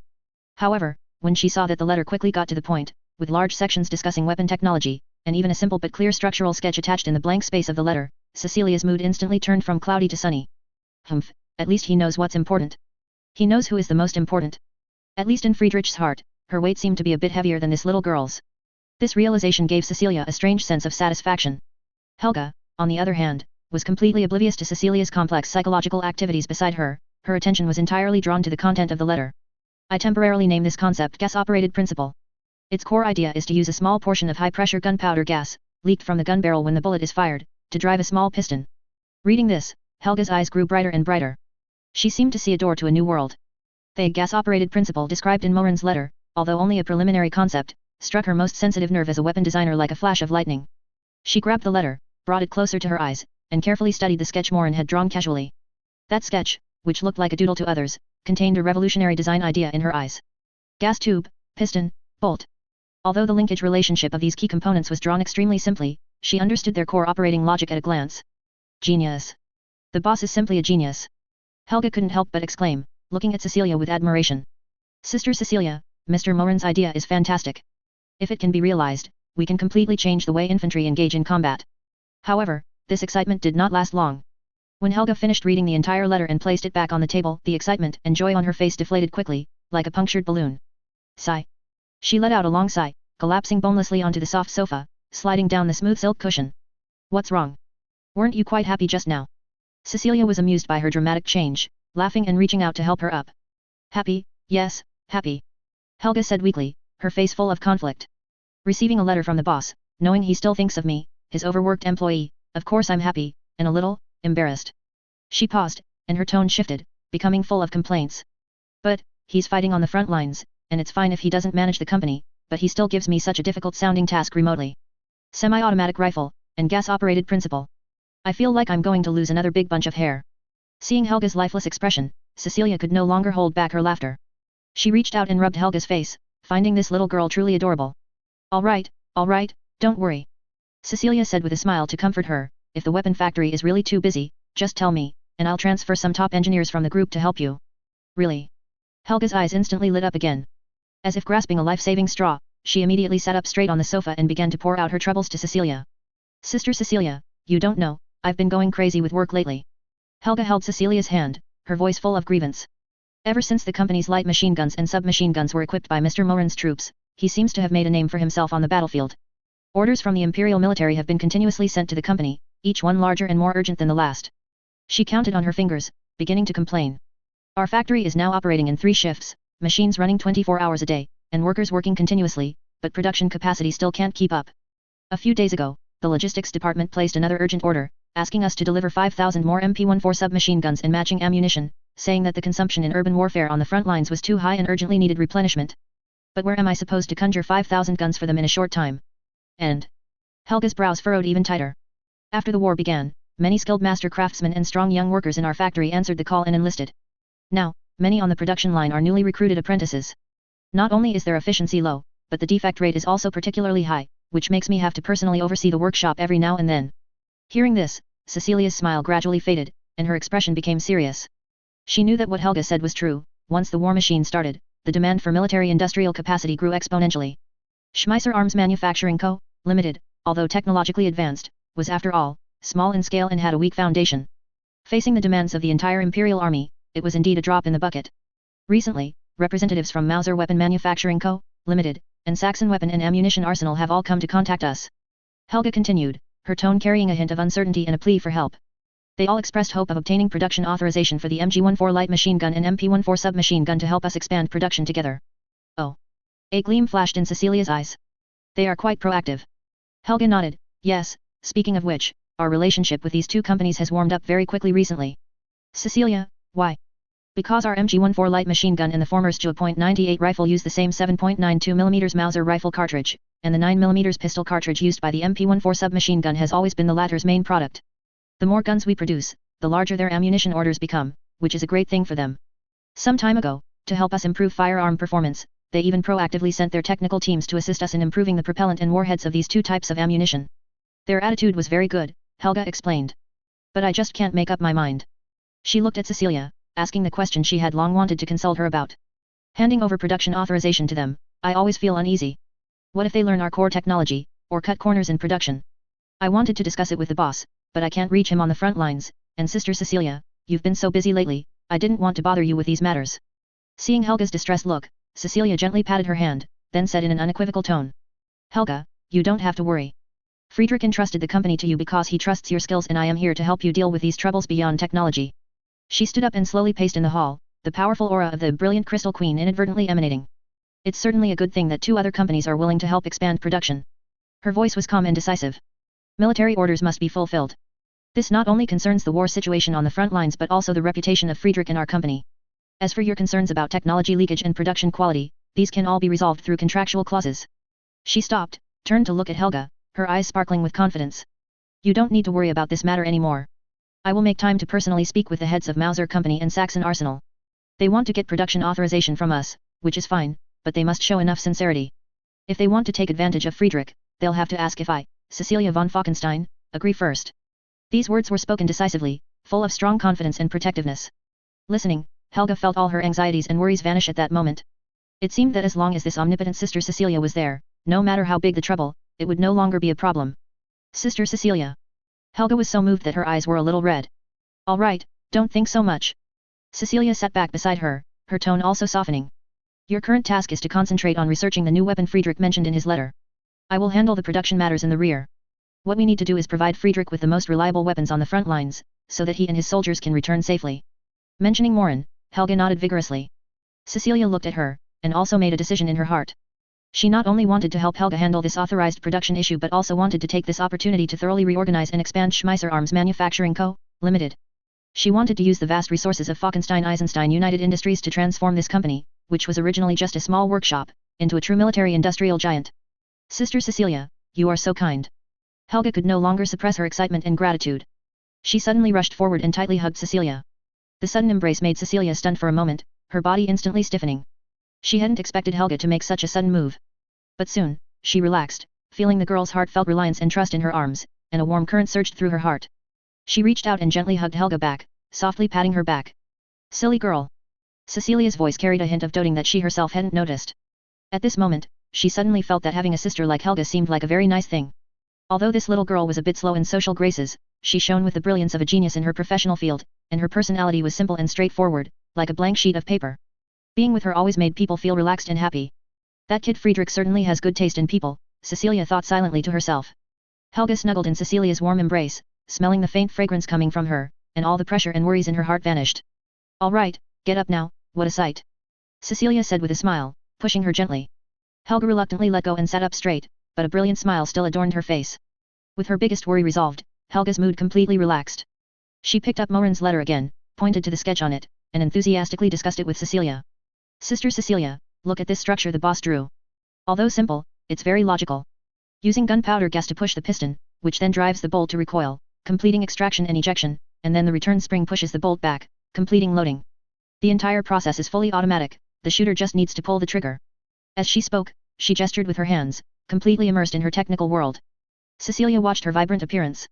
Although she only half understood the complex mechanical terms, she could feel Helga's love and passion for technology. She didn't interrupt, just listened patiently with a smile, occasionally nodding to give encouraging glances. She found that she really liked watching Helga talk about weapon design. At that moment, the little girl was confident, focused, and her eyes seemed to sparkle with stars, full of unique charm. Just like her former self. Just then, the head maid Luna walked over again, bowing slightly and reporting, Madam, Miss Sect has just been contacted. Oh? What did she say? Cecilia asked. Miss Sect said she understood, and asked you to keep the letter for now. She will come in person to pick it up after work this afternoon, Luna replied respectfully. Come in person. Cecilia was a little surprised. She had thought the other party would send someone to pick it up, but she didn't expect her to come in person. It seemed Friedrich's influence was quite significant. Understood. Then prepare refreshments this afternoon and entertain Miss Sect well, Cecilia instructed. Yes, madam. Luna responded and withdrew. Helga, hearing that Patricia was coming, also asked curiously, Sister Cecilia, did the boss also write to that Miss Sect? Are they very familiar? Well. Cecilia thought for a moment and said, didn't you two meet at the ball? Her relationship with Friedrich is just as you saw. As she spoke, she picked up the letter addressed to Patricia from the table and weighed it. This letter seemed thinner than the ones written to them both, and she wondered what earth-shattering concepts were written inside. For a time, three women of distinct personalities, yet all equally talented, found their threads of fate beginning to subtly intertwine because of a man far away on the battlefield. Cecilia looked at Helga, who was still excitedly studying the blueprints beside her, and then thought of Patricia, who would be visiting in the afternoon, and a meaningful smile curved at the corner of her lips. She suddenly felt that the days ahead might become very interesting. She turned her gaze to the window, looking at the blooming rose bushes in the manor. In the sunlight, those delicate flowers seemed to be foretelling something. The most beautiful rose of Gaul, she murmured Morin's words from the letter, her eyes becoming distant and gentle. Friedrich, you must return safely. Otherwise, these girls who are entangled with you here in the rear will be very sad. She wondered how many entangled girls were actually included in that sentence. Chapter 242, Behind a Successful Man.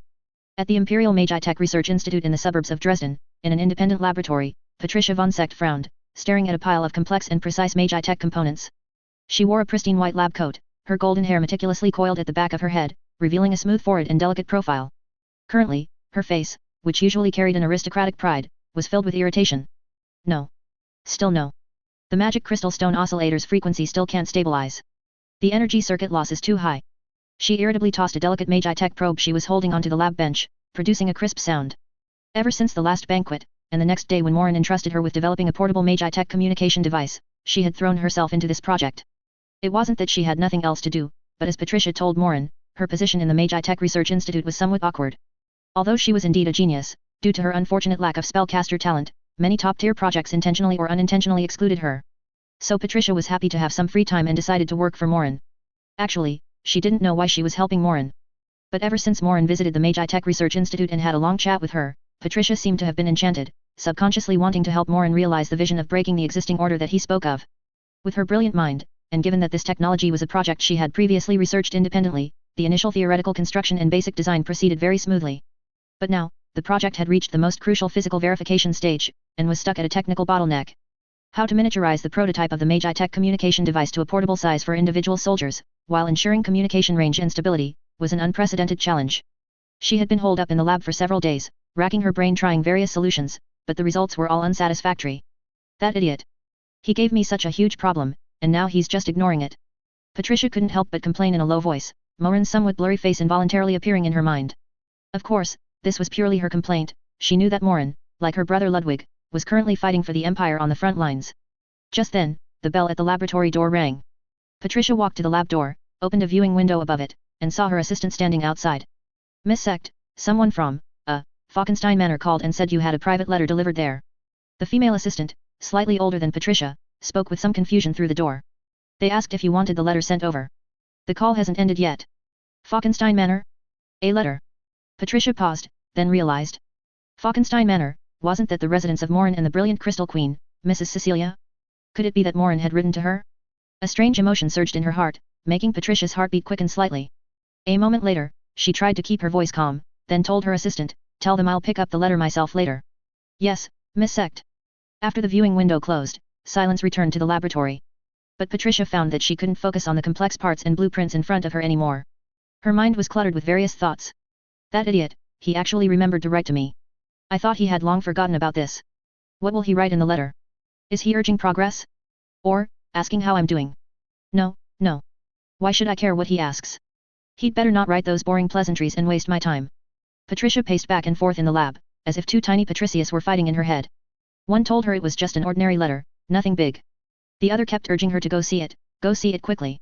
Ultimately, Patricia couldn't resist her inner curiosity. She glanced at the clock on the wall. There were still 2 hours until quitting time, but her heart seemed to have already flown to the manor in the suburbs. Then, Patricia walked out of the laboratory, and her assistant outside was somewhat surprised to see her suddenly emerge. Miss Sect, you are. Patricia cleared her throat, ahem. I have an urgent family matter. Research work for this afternoon is suspended and will resume tomorrow morning. Ah? Yes, miss. The assistant was clearly very surprised by this sudden decision. Patricia no longer paid attention to her assistant's surprise. She took off her lab coat, changed into her usual well-tailored noble attire, and walked out of the laboratory without looking back. I'm just passing by. Yes, just passing by to pick something up. I'm definitely not going specifically for that letter. She repeatedly emphasized this to herself in her mind, as if that would convince her. Half an hour later, a brilliant crystal car slowly stopped in front of the grand gates of Falkenstein Manor. After telling the driver to wait outside the gate, Patricia got out of the car, and a carriage was already waiting at the manor entrance to greet her. Not long after, Patricia was led to the entrance of the manor's main building. After getting out of the carriage, she took a deep breath, straightened her skirt, and then walked with elegant and proud steps towards the heavy oak door. Headmaid Luna was already waiting at the door. She led Patricia through the spacious and bright corridor to the main hall. There, she met the mistress of the manor, Cecilia von Falkenstein, and another young woman she had seen at the ball, who had chatted happily with Morin and had a graceful figure. Miss Sect, welcome. Cecilia smiled, stood up from the sofa, and extended her hand to her. Good day, Madame Falkenstein. Patricia politely returned the greeting, shaking her hand lightly. She had to admit Cecilia's stunning beauty, her cool and noble demeanor, yet her smile carried a kind of approachable warmth that made one feel as if bathed in a spring breeze. She was a woman it was difficult to dislike. This is Miss Helga Schmeisser, our company's most important weapon designer. Cecilia then introduced Helga, who was beside her. You should have already met at the ball. Helga smiled shyly at Patricia, nodding as a greeting. She could feel that although this blonde young lady was a bit better than when they last met, she still carried an aura of aloof pride. After a brief exchange of pleasantries, Cecilia picked up Patricia's letter from the table and handed it to her. Miss Sect, this is a letter Friedrich entrusted to be sent back from the front lines. Your name is written as the recipient. Patricia took the letter, thanked her, and seemed very nonchalant. But her slightly flushed earlobes and the hand unconsciously clutching the envelope still betrayed her inner turmoil. The genius girl had intended to open the letter immediately, but then noticed Helga opposite her looking on with curiosity, and Mrs. Cecilia beside her, although her expression was not as obvious as the former's. But Patricia's intuition told her that the brilliant Crystal Queen seemed equally interested in her letter. She took a deep breath, used a letter opener to slice open the seal, and pulled out the letter paper inside. Dear Miss Sect, as if seeing you in person. The beginning of the letter was extremely brief, even perfunctory. That fellow didn't write much before eagerly getting to the point. Humph, he really is a clueless fellow. Patricia snorted softly in her heart, pouting. But as she continued to read the main body, especially the part about the Gaul's enchanting technology, the strange expression on her face quickly disappeared, replaced by an increasingly solemn look. Enchanting technology. Reducing weight and increasing power. This first-hand technical intelligence from the enemy, like magnets, instantly captured all of Patricia's attention. As a genius in the field of magic technology, she immediately realized the immense value contained within this information. The Saxon Empire's technological path in magic technology differed significantly from that of the Gallic Republic. Therefore, research in the field of enchanting technology had always been relatively conservative and lagging. She hadn't expected the Gauls to have already applied it on a large scale to combat equipment. This was both a huge threat and a rare opportunity. If the technical principles could be deciphered, it would be revolutionary for the Empire's advancement in enchanting technology. Her eyes sharpened, and her brain began to race, analyzing the various possibilities Morin described in the letter. In the latter half of the letter, Morin inquired about the progress of the two projects he was most concerned about: the Magi-Tech communication device and the miniaturization of Magi-Tech weapons. When she read the last paragraph, written in an almost pleading tone, Patricia's heart was deeply moved. Portable wireless communication devices are truly too important for our future wars. So important that they can even determine the outcome of a battle. I implore you, please prioritize this project. These words made her truly feel the urgency and brutality from the front lines. How anxious and helpless that usually carefree fellow must have been when writing these words. Perhaps the experience on the battlefield had given Morin a painful realization of this point? Patricia silently finished reading the entire letter, then carefully folded the letter paper and put it back into the envelope. Her expression became somewhat serious, and a determined light flickered in her sapphire-like eyes. The technical bottleneck that had been bothering her recently, the problem that had troubled her for several days, now seemed less insurmountable. Patricia felt a strong urge. She wanted to return to the laboratory immediately, combine the ideas Morin mentioned in his letter with her own conceptions, and overcome the difficulty. She looked up, meeting Cecilia and Helga's inquisitive gazes. It seems Friedrich has given you a considerable challenge too. Cecilia smiled, breaking the silence. Two. That's right, Cecilia said with a smile. Soon, Patricia learned that Morin had also written letters to Cecilia and Helga, and in both letters, he had stated his needs. The three even couldn't help but open their respective letters and found that the opening parts Morin gave them were, quite similar. As if Morin had made her laugh out of exasperation, Patricia finally shook her head, then returned to the question Cecilia had initially asked her. Yes, Mrs. Cecilia, Morin indeed gave me a considerable challenge. However, it's a very interesting one. Interesting. Cecilia looked at the light flickering in Patricia's eyes and asked with interest. Do you mind sharing it with us? Perhaps we can offer some help. Patricia hesitated. According to confidentiality principles, she shouldn't disclose her ongoing research projects to outsiders. But for some reason, facing Cecilia's sincere and frank gaze, the guard in her heart unknowingly relaxed. Perhaps it was because they had all received that idiot's letter, and had all become the ones he entrusted. This strange commonality created a subtle connection between them. Moreover, the project she was currently working on, in a sense, was not actually a project of the Magi-Tech Research Institute, but rather her own side project. There's nothing that can't be said. Patricia's tone still carried a hint of faint pride. In his letter, Friedrich described some of the Gauls' enchanting technology to me, and once again urged me to accelerate the research and development of portable Magi-Tech communication devices. Portable Magi-Tech communication devices. Helga, hearing this term, interjected curiously. Is it a miniaturized version of the kind of radio used in the army now, which requires a truck to transport? You could understand it that way, Miss Schmeisser. Patricia nodded, explaining in an expert tone. But to achieve portable in the true sense, the difficulty is immense. The core issues lie in the miniaturization of the energy core and the microminiaturization of the magic power conduction circuit. Existing technology struggles to guarantee sufficient power and stability while reducing volume. As she spoke, she unconsciously delved into technical thought, and her tone became more eager. I'm currently tackling a difficult problem: how to design a new type of miniaturized magic crystal stone oscillator that can maintain stability under high-frequency operation. If this problem can be solved, the communication range and anti-interference capability will achieve a qualitative leap. Chapter 243, New Ideas for Armored Knights. Helga listened to these magic technology terms, which she had never encountered before.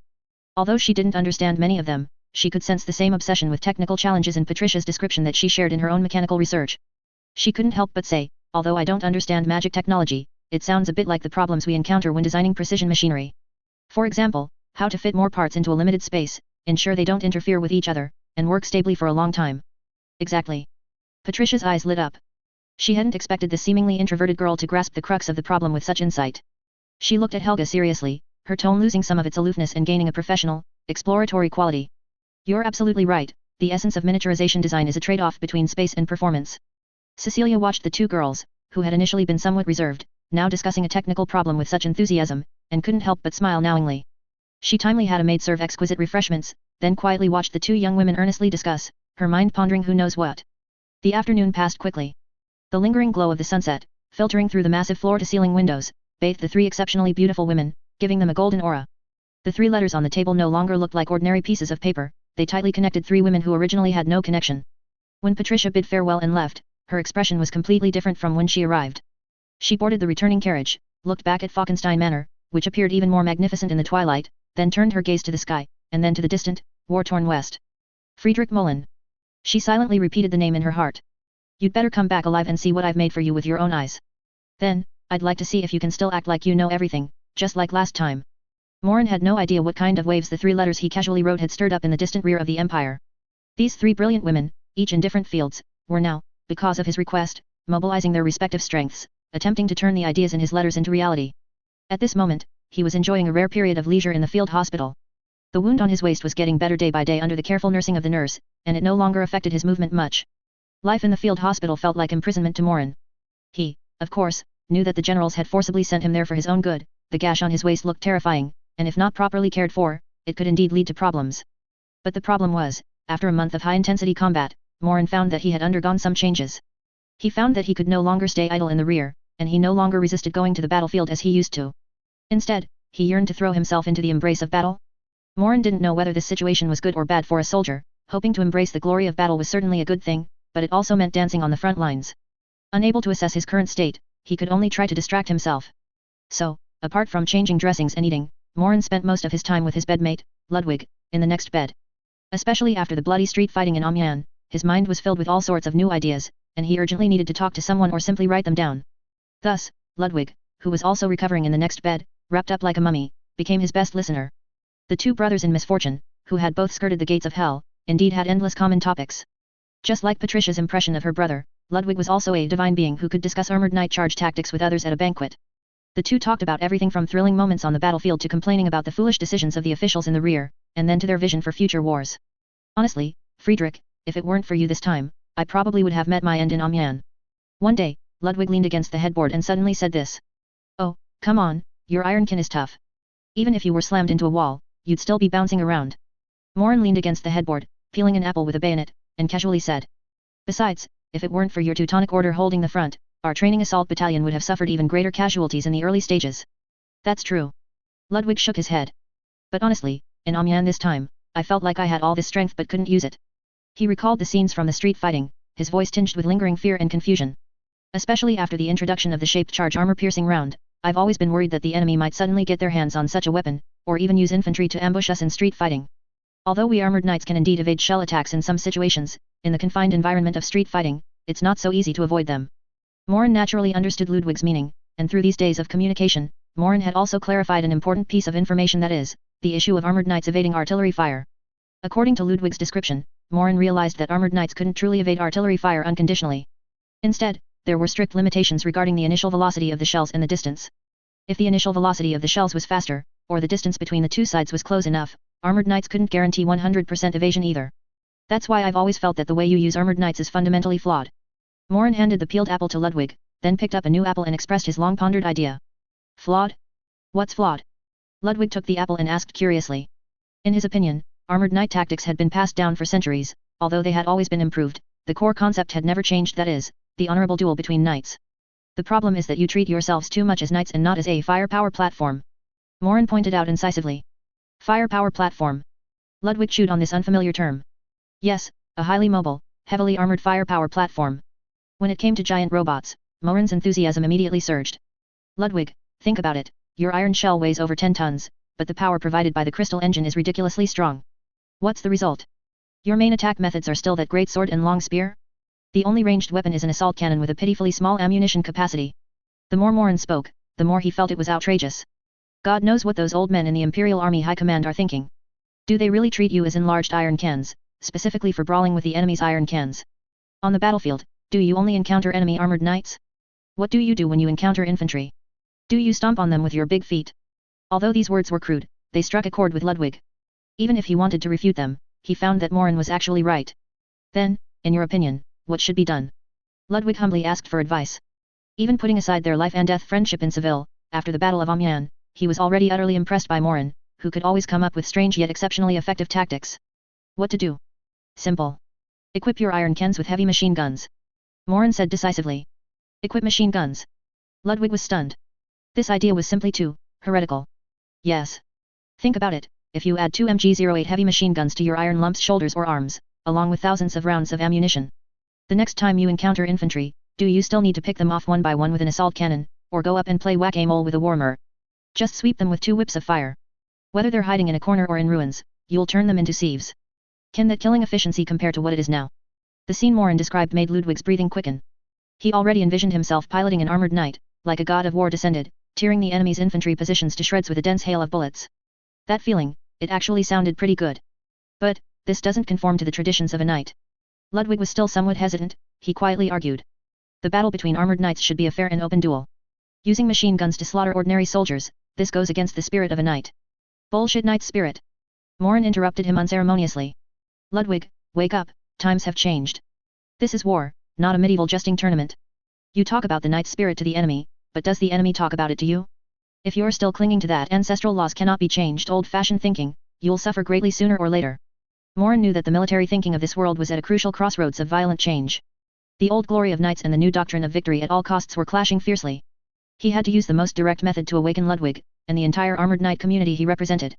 Think about it, if your armored knights had powerful anti-infantry capabilities, wouldn't many fewer of our infantry die when we attack? The role of armored knights would no longer be just to exchange blows with opposing armored knights, but to become the spearhead and core of the entire attacking force. Isn't that a greater glory? Ludwig fell silent, he had to admit that Morin was right. The ultimate goal of war was victory, and to minimize the sacrifice of comrades. If adhering to so-called traditions resulted in greater casualties, then such traditions were better off discarded. You do have a point.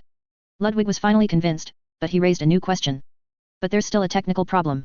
When we pilot armored knights, we need to be fully immersed, with highly concentrated mental energy, to control every movement of this giant machine. At least for now, we simply don't have the spare mental energy in combat to operate additional weapons, especially machine guns that require precise aiming. That's also why we only have an assault cannon, which is relatively simple to operate. To put it bluntly, that thing is just for firing in a general direction, accuracy relies entirely on faith. Who said you had to operate it alone? Morin smiled, revealing a "you're still too young" expression. Not operate it alone?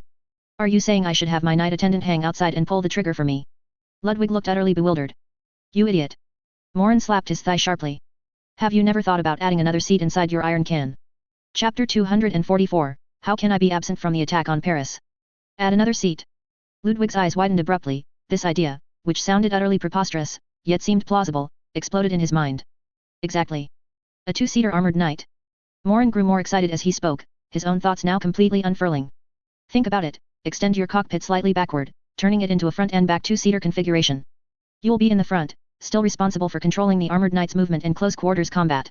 Then, behind you, we'll squeeze in a dedicated weapons officer. This weapons officer won't be responsible for piloting, his only task will be to control all long-range weapons mounted on the armored knight through an independent observation and operating system. This way, you two can divide the labor, one handles movement and traditional combat, the other handles long-range attacks. Wouldn't that perfectly solve the problem? Ludwig was dumbfounded. A 2-seater cockpit. A weapons officer. This concept was utterly unheard of, yet it seemed to make perfect sense. Even. On the other side, Morin's imagination was running wild. We could be even bolder. The rear seat doesn't necessarily have to be for an ordinary soldier, what if a mage sat there? Ludwig, wait, a mage. Exactly. Wouldn't that make it a mobile, heavily armored magic knight that can also cast spells? Morin exclaimed, clapping his hands together. Ludwig was completely stunned, his mouth agape, unable to utter a single word for a long time. The future Morin described to him had completely surpassed his imagination. If all of this could truly be realized, the combat style of the armored knight as a military branch would be thoroughly revolutionized.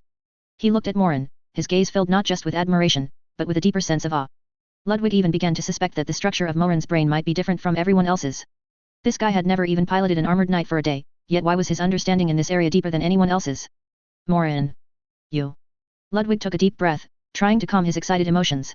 You are a genius, a true military genius. All right, there's no need to elaborate on whether I'm a genius. Morin waved his hand, still immersed in his own wild ideas. A walking heavy assault helicopter, what a beautiful thing that would be. This is just a preliminary concept. How to actually implement it will depend on you professionals and the Magi Tech engineers in the rear to research. Once your injuries heal, you can write this idea into a report and submit it to the higher UPS of your knight order to see their reaction. I definitely will. Ludwig nodded heavily. He had already decided that as soon as his injuries improved in the next couple of days, he would immediately begin writing the report. This armored knight pilot suddenly had a premonition that a new era for armored knights might be ushered in by the words he would write. And the source of all this came from the young captain in front of him, who was humming a tune and continuing to peel another apple. After lying in the field hospital for a few more days, Morin felt as if all the bones in his body were rusting. The wound on his waist had already scabbed over, and aside from not being able to engage in overly strenuous activity, his daily movements were completely normal. He truly couldn't stand it anymore. Xian had already been captured, and according to the information he had gathered from various channels, as well as the constantly scrolling messages in the system's intelligence tab, the main forces of the 1st Army Group and the 2nd Army Group were reassembling, their spearhead pointed directly at the capital of the Gallic Republic, Paris. That was Paris. He had led the training assault battalion to fight tooth and nail on the front lines, risking his life, not just to protect his 20 million imperial marks from depreciation, but also for the day he could water his horses in the Seine. How could he and the training assault battalion be absent from such a historic moment that would go down in history? Thus, from the second day his wound healed, Morin began his harassment of his superiors. One request after another for reinstatement continuously flew from the field hospital to the Army Group headquarters. Reporting, General, Captain Friedrich Morin, commander of the training assault battalion, has fully recovered from his injuries, is in good physical condition, and strongly requests to return to his unit. Reporting, General, Captain Morin expresses his wish to lead the training assault battalion to continue serving the Empire. Reporting, General, the training assault battalion is eagerly awaiting to once again become the spearhead of the entire army group, to be the first to pierce into the heartland of the Gauls. These application reports, bearing Morin's unique style, left the staff officers responsible for processing them both amused and exasperated. They could only present these reports, untouched, to the desk of General Mackensen, commander of the 1st Army Group. At this moment, in the temporary headquarters of the 1st Army Group, General Mackensen and his old partner, his most trusted chief of staff, Johannes Friedrich Leopold von Seykt, were discussing the specific plan for attacking Paris in front of a massive military map. That little rascal Morin, he can't sit still for a moment. General Mackensen picked up the latest application report from the table, a helpless yet doting smile appearing on his aged face. Young people, it's good to have drive. Unlike the one in our family, he probably wishes he could lie in the field hospital every day. Seykt adjusted his monocle and said calmly. Moreover, our upcoming offensive indeed requires a spearhead like the training assault battalion. He pointed to the jagged defensive lines around Paris on the map, his expression also somewhat serious.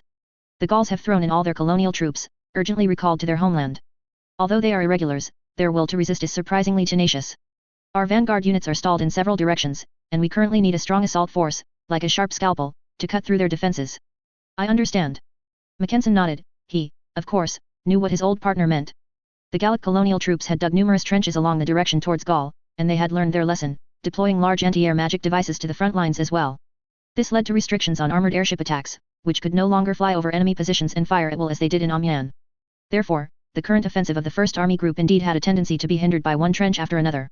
Adding to this, the Britonian Expeditionary Force was lurking on the flank, forcing General Mackensen to allocate a portion of his troops to protect his own flank. Thinking of this, he looked at Seykt. What does the General Staff Headquarters say about the transfer of the Training Assault Battalion? It has been approved. Seykt replied. We just received the telegram from the rear at noon. The General Staff Headquarters approved your request and formally transferred the 1st Guard Training Assault Battalion from the 2nd Army Group's order of battle to our 1st Army Group. That's good. General Mackensen breathed a sigh of relief. However, you'll have to personally greet General Bülow. Taking such a capable unit from his hands, I'm afraid his mood will be somewhat complicated. I'll handle it. Mackensen nodded. In fact, as soon as the Battle of Amiens ended, he immediately sent a telegram to the General Staff Headquarters, specifically requesting to borrow the Training Assault Battalion. And after the General Staff Headquarters agreed, they naturally notified General Bülow, the commander of the 2nd Army Group, at the first opportunity. At the same time, in the 2nd Army Group headquarters far away in the direction of St. Quentin, General Bülow's mood was indeed, as Seykt had predicted, a mixture of joy and sorrow, a medley of emotions. When the transfer order from the General Staff Headquarters officially reached him, he let out a long sigh of relief, feeling as if a huge burden had been lifted. The 1st Guard Training Assault Battalion, this unit was too special. Its commander, Captain Friedrich Morin, had two powerful figures behind him, His Royal Highness the Crown Prince and General Mackensen, making his network of connections terrifyingly complex. Commanding such a unit was like holding a hot potato. If used well, it was a great achievement, but if anything went wrong, the consequences would be unimaginable. Now, with Mackensen voluntarily taking over the unit, a huge weight in General Bülow's heart finally fell. But on the other hand, thinking of the Training Assault Battalion's unreasonably powerful combat effectiveness, General Bülow felt a pang of heartache. In the Liege Fortress Group and Charleroi, this unit's performance was simply a legend on the battlefield. With them, it felt like even the toughest nuts could be cracked. Now that this most effective knife was being transferred away, how could he not feel pain? General, the order from the General Staff Headquarters. The adjutant looked at General Bülow's fluctuating expression and reminded him cautiously. I know. General Bülow sighed, waved his hand, his tone full of helplessness and reluctance.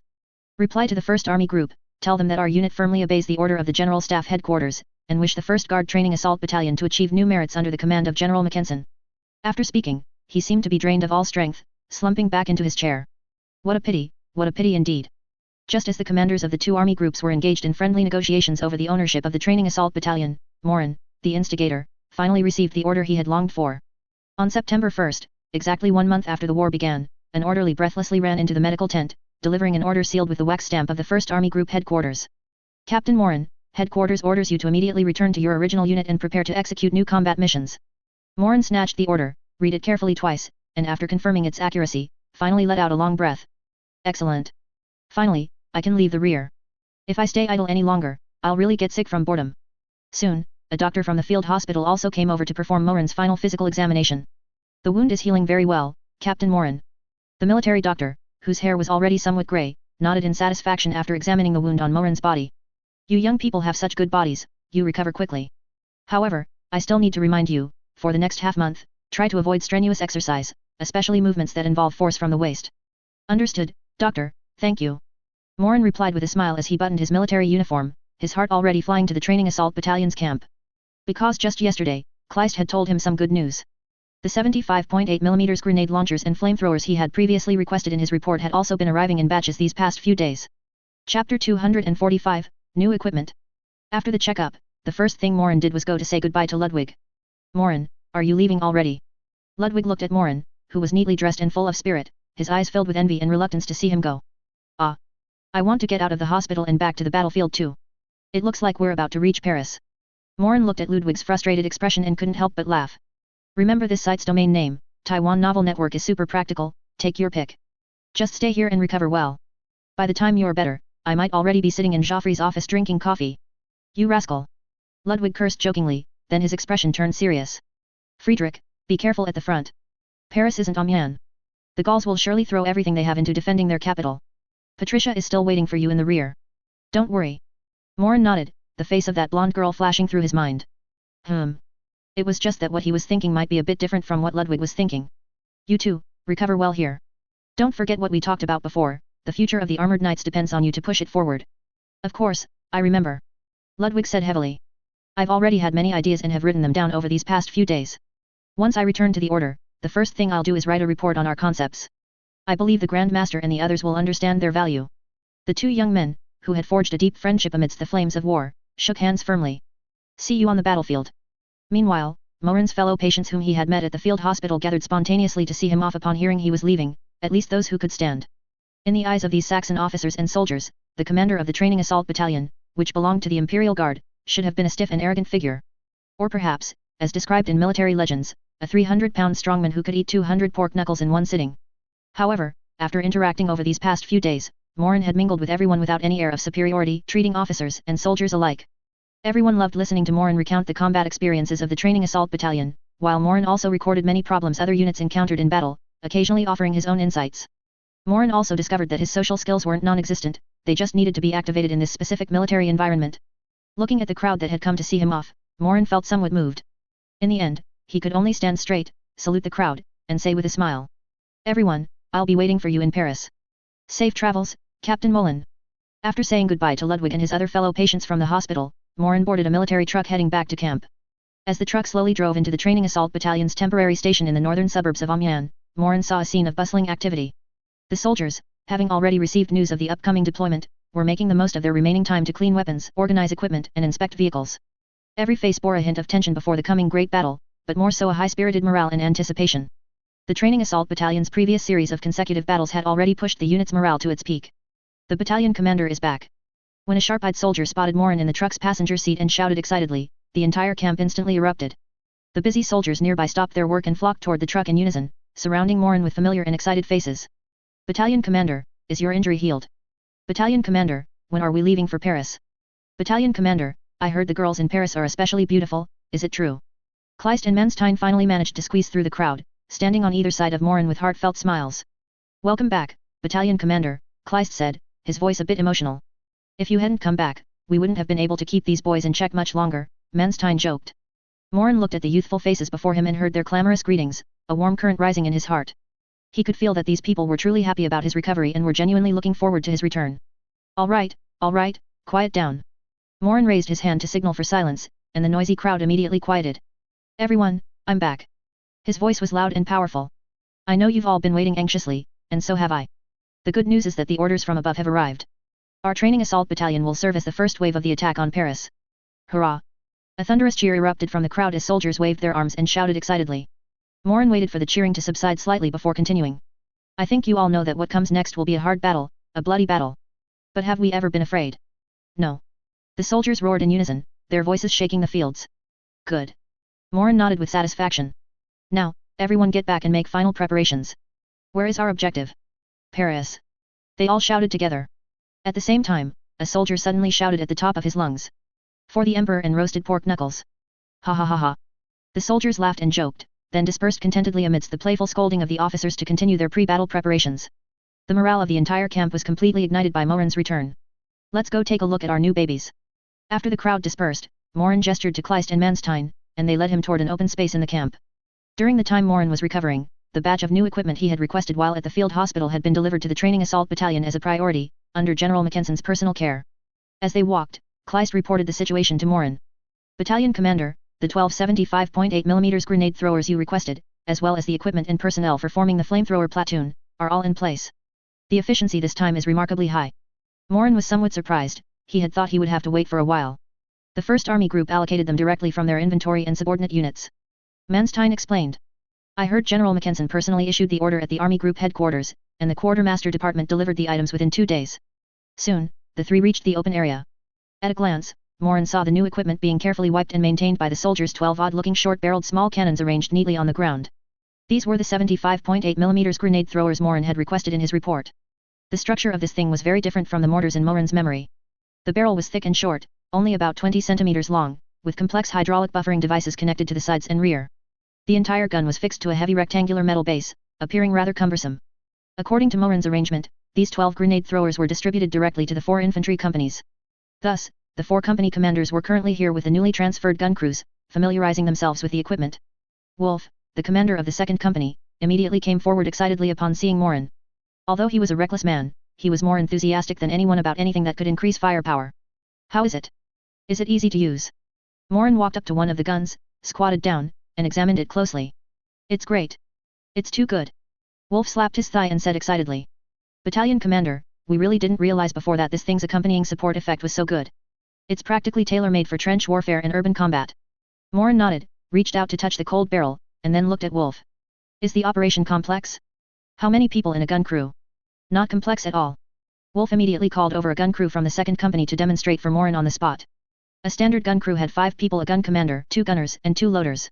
The gunners were responsible for adjusting the angle, the loaders for muzzle loading, and then the gun commander would pull the lanyard to fire. According to Wolf and the other company commanders, this weapon was much more flexible than field guns and could fully advance with the infantry. However, one problem was the relatively short range. The maximum range was only 1,300 meters, with a minimum range of 300 meters. Another issue was that the horizontal traverse was too narrow, only 7 degrees. To hit targets in other directions, the entire gun, along with its base, had to be moved, making it somewhat cumbersome. Morin had expected these drawbacks, though, after all, it was a prototype mortar, and one couldn't demand too much. But even so, the indirect fire it could provide was already invaluable for infantry lacking means to attack fortified positions. What about ammunition? Morin stood up and asked the question he was most concerned about. How much was allocated? What types of shells are there? Reporting, Battalion Commander. An officer from the battalion's supply train handed over an ammunition manifest. A total of 1,200 shells were issued this time, averaging 100 per gun. The main type is high explosive shells. Additionally, a batch of smoke shells was found. Smoke shells. Upon hearing those words, Morin's eyes instantly lit up, as bright as searchlights. Yes, smoke shells. The supply officer scratched his head and, seeing that Morin seemed interested in this, continued to explain. This thing was developed by the Empire many years ago. The smoke agent consists of potassium nitrate and sugar, and there's even a hand-thrown version. However, it's said the effect isn't great, the smoke dissipates quickly and the screening effect is mediocre, so production was mostly discontinued. If the people at the Army Group's quartermaster office hadn't turned the warehouse upside down, they probably wouldn't have remembered this existed. They said to just treat it as a bonus and let us play around with it. Play around with it? This is good stuff. Morin took the manifest from the quartermaster, and looking at the word smoke shells, he suddenly felt as if he had found something he'd been searching for everywhere. He had been thinking all along about getting some smoke shells to provide cover for infantry attacks. Kleist, Manstein, Wolf, and the others present were all baffled by Morin's sudden excitement. Battalion commander, it's just smoke shells. Are they really that good? Wolf asked with a puzzled look. I heard those things are incredibly choking, and as soon as the wind blows, they're gone. What use could they have? What use? They're extremely useful. Morin glared at Wolf and then explained seriously to everyone. Think about it. If we're attacking a position defended by heavy machine guns, how would we normally do it? That goes without saying. The machine gun crew provides suppressive fire first, then the assault group flanks from the sides and throws grenades, Wolf answered without thinking. Chapter 246 Early Combined Arms. Yes, but will that cause heavy casualties? The enemy machine gunner isn't an idiot, wouldn't he just relocate? Isn't our machine gunner also exposed and in danger? Morin countered. Everyone nodded. This was indeed the most common scenario in urban combat, and where the highest casualties occurred. But what if we had smoke grenades? Morin didn't keep them guessing, continuing, before launching the attack, we first have the grenade throwers fire several smoke grenades at the enemy's machine gun position in any location where they might observe us. A thick blanket of white smoke rises, and the enemy machine gunner instantly becomes blind. He can't see anything and can only spray fire wildly. At this point, our assault team can quickly advance under the cover of the smoke. Also, when we shift positions, can't we use smoke grenades to conceal our movements? When we retreat, can't we use smoke grenades to block the enemy's pursuit? We can even fire a dozen smoke grenades into an area, creating chaos and preventing the enemy from figuring out where our main assault direction truly lies. The more Morin spoke, the more excited he became, and Kleist's and Manstein's eyes grew brighter. They were all experienced officers, and with just a slight prompt from Morin, they immediately understood the infinite tactical value contained within smoke grenades.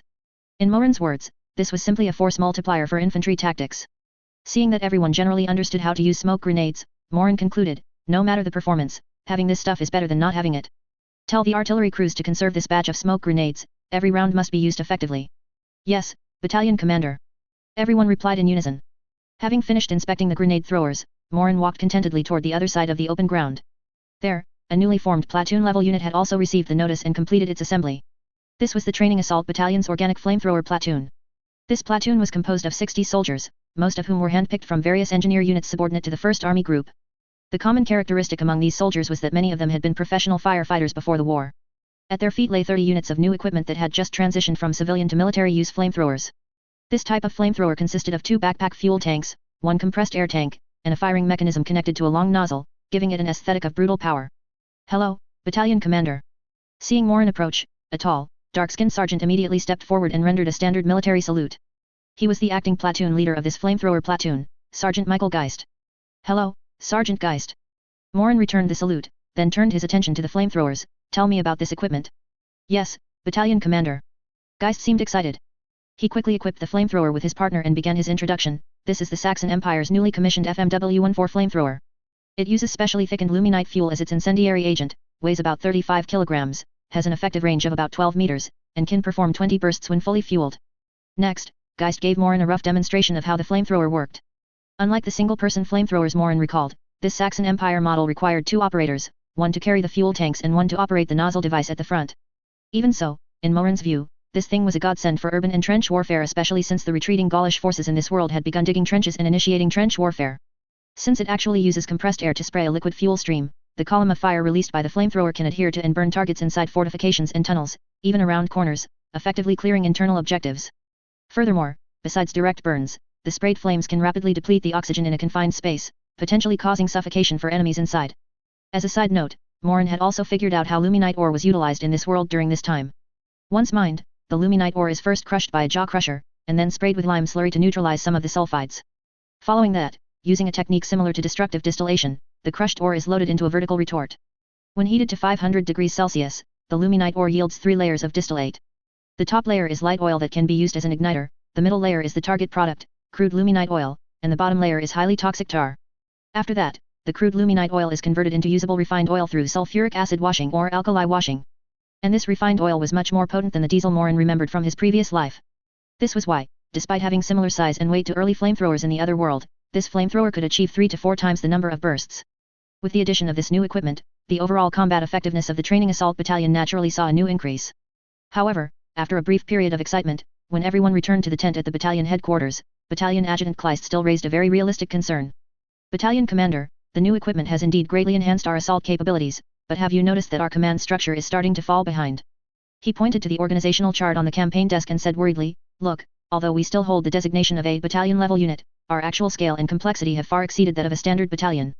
Besides the 4 core infantry companies, we also have the reinforced field artillery battalion, the organic heavy machine gun company, the newly formed flamethrower platoon, plus a large transport and supply convoy. The total number of personnel in our entire battalion is quickly approaching 2,000. Hearing Kleist's words, Manstein added, "That's right, battalion commander. The more people there are, the longer the chain of command becomes. Furthermore, coordinating artillery and flamethrower troops now involves too many intermediate steps, making delays and confusion likely." Upon hearing this, the smile gradually faded from Morin's face, and his expression became serious. The issue raised by Kleist and Manstein was actually something he had been considering all along. The training assault battalion was like a product he had continuously modded. While its combat power grew stronger, it also became increasingly unwieldy. The original, traditional command structure was actually beginning to fail to meet the needs of this Frankenstein unit. "You are right." Morin paced back and forth in the tent, his mind racing. He already had many other ideas in his head. The existing organization is indeed starting to limit our combat effectiveness. We must make adjustments so the training assault battalion can fully leverage its advantages in firepower and mobility, becoming more flexible instead of increasingly sluggish. He stopped pacing, looked at the group, and presented a bold concept he had long considered but hadn't dared to voice. "I'm thinking, could we jump outside the existing organizational framework and expand the training assault battalion into an assault battle group?" A battle group? Everyone present was stunned. Clearly, they had never associated their battalion-level unit with a large formation like a battle group. Of course, what Morin actually meant was a combined arms unit. However, he knew the others wouldn't understand it immediately, so he used battle group as a placeholder. Because, in a sense, a battle group cobbled together from various units was indeed a type of combined arms force. Yes, an independent, multi-branch, combat unit capable of performing various operational tasks. Morin spoke to the others excitedly. This kind of organizational planning and discussion was always something he enjoyed. Under the framework of this battle group, we are no longer a simple infantry battalion. We can establish multiple specialized companies with different functions based on mission requirements. For example, assault detachments specializing in close-range assault and clearing operations, primarily equipped with submachine guns and grenades. For example, fire support detachments pooling all heavy machine guns, grenade throwers, and flamethrowers. We could even integrate the field artillery company and the supply and transport teams to form a logistics and tactical support detachment, uniformly responsible for artillery support and supply for the entire battle group. This way, the command structure becomes flattened. As the battle group commander, I only need to command the various specialized companies. Each module can be freely combined and flexibly deployed, just like building blocks. Morin's concept opened a door to a new world for all the officers present. They seemed to see the future of the army no longer rigid divisions, brigades, regiments, and battalions, but flexible, highly efficient, and lethal battle groups. However, this idea was simply too radical, too far ahead of its time. "Battalion commander, isn't this idea a bit too?" Kleist hesitated for a long time before finding an appropriate word. "Too radical? The General Staff Headquarters would never approve us doing this. It completely overturns the existing military system." "I know that, of course." Morin nodded, but he wasn't worried about the issue. He already had his own plan. He knew that given the technological level of this world, it was impossible to achieve the true integration of fire and information required for digitized combined arms units like those of old Zhong in a single step. But combined arms units have different approaches for different eras. After all, the core concept of combined arms emphasizes multi-branch cooperation, aiming to achieve battlefield information sharing and efficient fire utilization. If you trace the origin of this concept, you could actually look at the practice of European countries in the 19th century combining infantry, cavalry, and artillery into a single division. That could be considered a beggar's version of combined arms. Morin said, "So, I am only proposing a preliminary idea right now. We have to eat one bite at a time and walk one step at a time. We haven't reached that point yet, and I have many other ideas I haven't told you about yet." "Such as?" Manstein asked curiously. "Heh, for example, adding more heavy equipment to our battle group, maybe setting up an armored knight squadron or something." "Battalion commander, you certainly dream big." Ha ha ha ha ha. The battalion headquarters was instantly filled with a cheerful atmosphere. Morin smiled along, then said seriously, "What I'm talking about isn't just wishful thinking or some delusion. Don't forget that the mission of the training assault battalion is inherently to explore new tactics during combat. Let's proceed according to the current organization for now, making adjustments as we fight. I believe that as long as we can continuously prove the superiority of this model on the battlefield, that's all that matters. Once the results are achieved, do we really need to worry about the General Staff Headquarters not approving it?" Chapter 247, The Trap. On September 1st, exactly 1 month after the war began, the Saxon Empire's Grand Army had already reached the capital of the Gallic Republic, Paris. Under the operation of the massive war machine, countless soldiers, artillery, and vehicles were continuously mobilized southwest from Amiens and even within the Saxon Empire. And amidst the surging torrent heading to the outer defences of Paris, a unique unit particularly caught the eye. Their vehicles were painted with the striking Imperial Guard insignia, and the soldiers had removed the conspicuous spikes from their spiked helmets. Their gear and weaponry were also completely different from other units. It was the Training Assault Battalion, which had just completed its reorganization and was in high spirits. Morin stood in the passenger seat of a truck, which served as a temporary command vehicle, letting the early September wind of the Gallic plains blow across his face. Although his back injury still had some minor effects, his return to the battlefield made him look radiant, as if his previous pain had never existed. According to the orders from the 1st Army Group Command, their mission was to assist the main forces, whose attack was stalled, and to tear open the trench lines around Paris. If the advance went smoothly, they would continue to push deeper, destroying the large anti-air magic devices deployed by the Gauls on the front lines, clearing the way for subsequent armored airship bombings. This was also one of the reasons why the front line had been slow to advance. Under the threat of large anti-air magic devices, armored airships could no longer conduct close-range attacks and could only throw bombs from a safe distance, which resulted in a less effective destructive impact on trench fortifications. Destroying the Gauls' large anti-air magic devices was undoubtedly a difficult but crucial task, as it was clear that the enemy would deploy a large number of forces to defend them. But General Mackensen entrusted it to the Training Assault Battalion, which itself was a great show of trust, and Morin naturally did not want to disappoint his elders' expectations.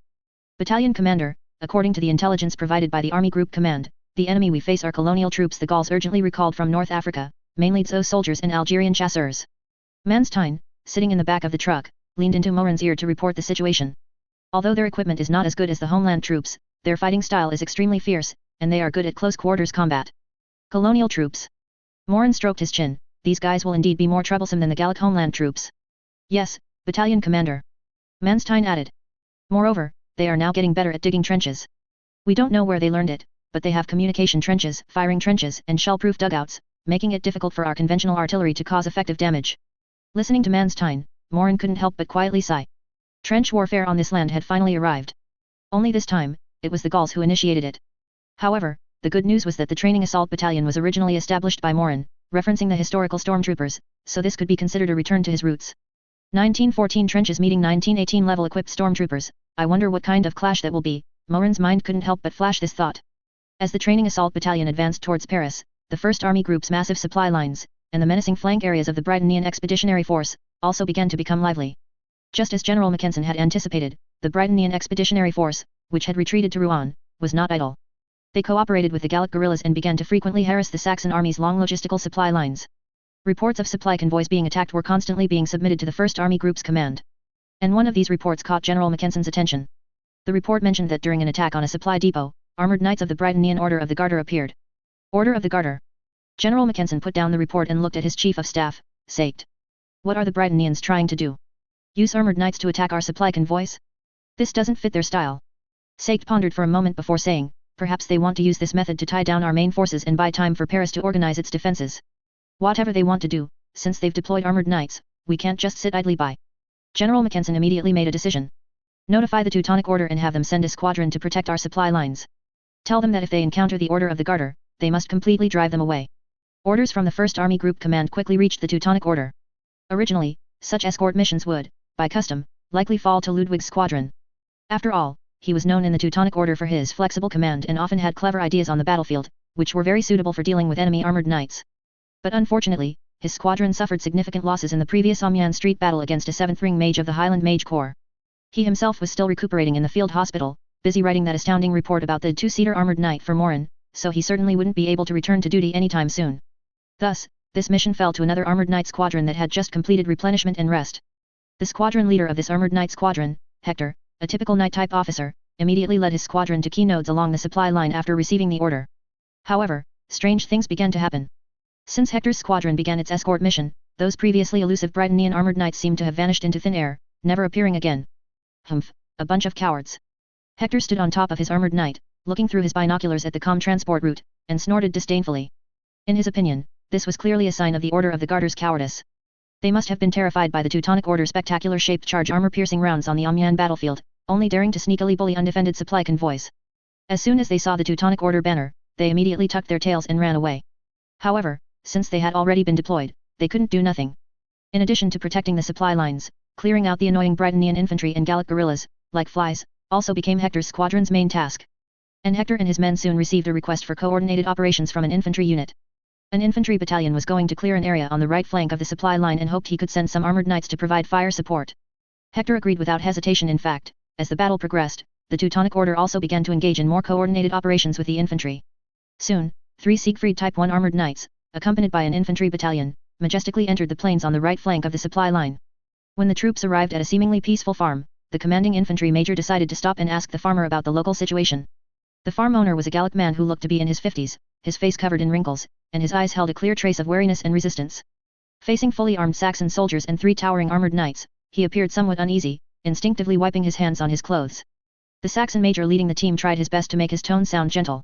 He asked the farmer, in slightly rusty Gallic, if he had seen any Britannian soldiers in khaki uniforms recently. The farmer was silent for a moment, his cloudy eyes glancing at the 3 steel giant-like armored knights not far away, and finally nodded reluctantly. He extended a calloused finger, pointing towards a small grove of trees to the east of the farm, and mumbled a few words indistinctly. The Saxon major, who was not proficient in Gallic, evidently did not realize that the farmer's Gallic was not very authentic. But he did understand what the other person said, that he had seen over 100 Britannian soldiers heading in a certain direction yesterday afternoon. Only 100. The major frowned. This intelligence was not very valuable, but it was better than nothing. This was also the common behavior of ordinary citizens within the Gallic Republic at the moment. They did not welcome these invaders from the bottom of their hearts, but facing the weapons in the hands of the Saxons, they had no choice but to bow their heads and cooperate. After asking about the situation, the major prepared to lead his troops away. Before leaving, he glanced at the Gallic tricolor flag fluttering on the farmhouse roof, and out of goodwill, he reminded the farmer. "Sir, I suggest you take that flag down." The farmer was startled and looked at him in confusion. The major patiently explained. "Not all officers in the Saxon army are as reasonable as I am. If you encounter other units, and they see this flag, they might use it as an excuse to cause you trouble." Hearing these words, a look of gratitude appeared on the farmer's face. He repeatedly bowed and thanked the major, continuously saying, thank you, officer. You're welcome." The major waved his hand. "I will also notify other patrol teams not to disturb your farm." With that, he ordered the troops to continue their advance, searching in the direction the farmer had indicated. 3 armored knights took heavy steps, following behind the infantry battalion, advancing in the direction the farmer had pointed. Watching the Saxon troops disappear into the distance, the gratitude and humility on the farmer's face instantly vanished without a trace. He walked into the house without a word, took out tools, climbed onto the roof in a few swift movements, and took down the Gallic tricolor flag. Then, he took out another folded flag from his bosom. It was a white flag. He slowly raised the white flag up the flagpole. The moment the flag fully unfurled, it was clear that a distinct square mark had been deliberately painted with black pigment in the bottom right corner of the white flag. Having done all this, the farmer looked once more in the direction the Saxon troops had departed, a cold and eerie smile spreading across his lips. Meanwhile, in a dense forest about 3 kilometers from the farm, a man in a dark green pilot's uniform with a scar on his face stood on top of an armored knight, holding a monocular telescope, motionless, observing the distant farm. He was Colonel Irwin, commander of the Ranger Squadron. When he saw the white flag with the special mark raised on the farmhouse roof, a glint of excitement flashed in his hawk-like sharp eyes. The float moved. He lowered his telescope and said to another officer standing beside the armored knight, "Notify the others, the prey has taken the bait and is moving towards ambush zone number 2. "Yes, Major." The officer quickly turned and left, and Irwin's lips curved into a hunter's smile. His carefully laid trap had finally drawn its target. To lure out the Saxon armored knights, he had devised a meticulous plan. First, he had John French dispatch several sabotage teams composed of elite soldiers, disguised as Gallic guerrillas. He had them create some small-scale disturbances near the Saxon supply lines, but deliberately avoid direct confrontation with the Saxon main patrol teams. Then, he had an armored knight of the Order of the Garter make a brief appearance during a night raid on a supply depot, deliberately leaving clues about the Order of the Garter, successfully attracting the Saxons' attention. As he expected, the arrogant Teutonic Order fell for it, sending a squadron of armored knights to protect the supply lines and drive away the enemy armored knights. As for the seemingly ordinary farmer at the farm, he was actually a spy planted there by Britannian intelligence. As for where the original owner of the farm went, Irwin didn't know, nor did he care. He only knew that everything he did was to lead that Saxon force into his carefully chosen hunting ground. After completing his reconnaissance, Irwin jumped back into his armored knight and closed the cockpit armor plate. He activated the armored knight's built-in communication stone and quickly established contact with the other Ranger armored knights participating in the operation. Order the 2nd and 3rd teams, after the target enters the ambush zone, prioritize disabling their leg joints. Try not to damage their core cockpit and weaponry. Remember, our mission is to capture, not to destroy. First team, clear out the accompanying infantry. Don't let them interfere with our operation. Irwin calmly issued a series of orders, his voice devoid of any emotional fluctuation. Upon receiving his command, 10 Hound Type 4 Special Combat Armored Knights, completely painted in dark green, silently started their magic engines in the forest. They made no unnecessary sounds and quickly dispersed to their designated ambush positions, just quietly waiting for the moment their prey stepped into the trap. A hunt specifically targeting armored knights was about to begin. Chapter 248, Rangers vs Teutonic Order. The Saxon major quickly led his troops in the direction indicated by the farmer. The soldiers of 3 companies, led by their respective officers, swiftly fanned out from their dense marching column into a dispersed search formation, beginning their advance towards the small grove. Out of caution, the major kept the 4th company as a reserve, and positioned his battalion headquarters command group towards the rear middle of the formation, right next to the 3 towering Siegfried Type 1 armored knights. The presence of these steel giants gave all the infantry a great sense of security. The objective of this operation was clear, a short-range armed reconnaissance. Therefore, this infantry battalion did not carry heavy logistical units like supply trains. Their plan was to return by the same route after searching for a certain distance, regardless of whether they found anything. The column advanced in the direction indicated by the farmer, but the surrounding environment was unusually quiet. Aside from the footsteps of the soldiers and the faint clatter of equipment, not even an insect's chirp or a bird's song could be heard. This eerie silence made the major feel a faint unease. Just then, the first company on the left flank sent a panting orderly. "Major! We found some tracks ahead." The Saxon major's spirits lifted, and he immediately rushed over with the battalion headquarters and the 3 armored knights.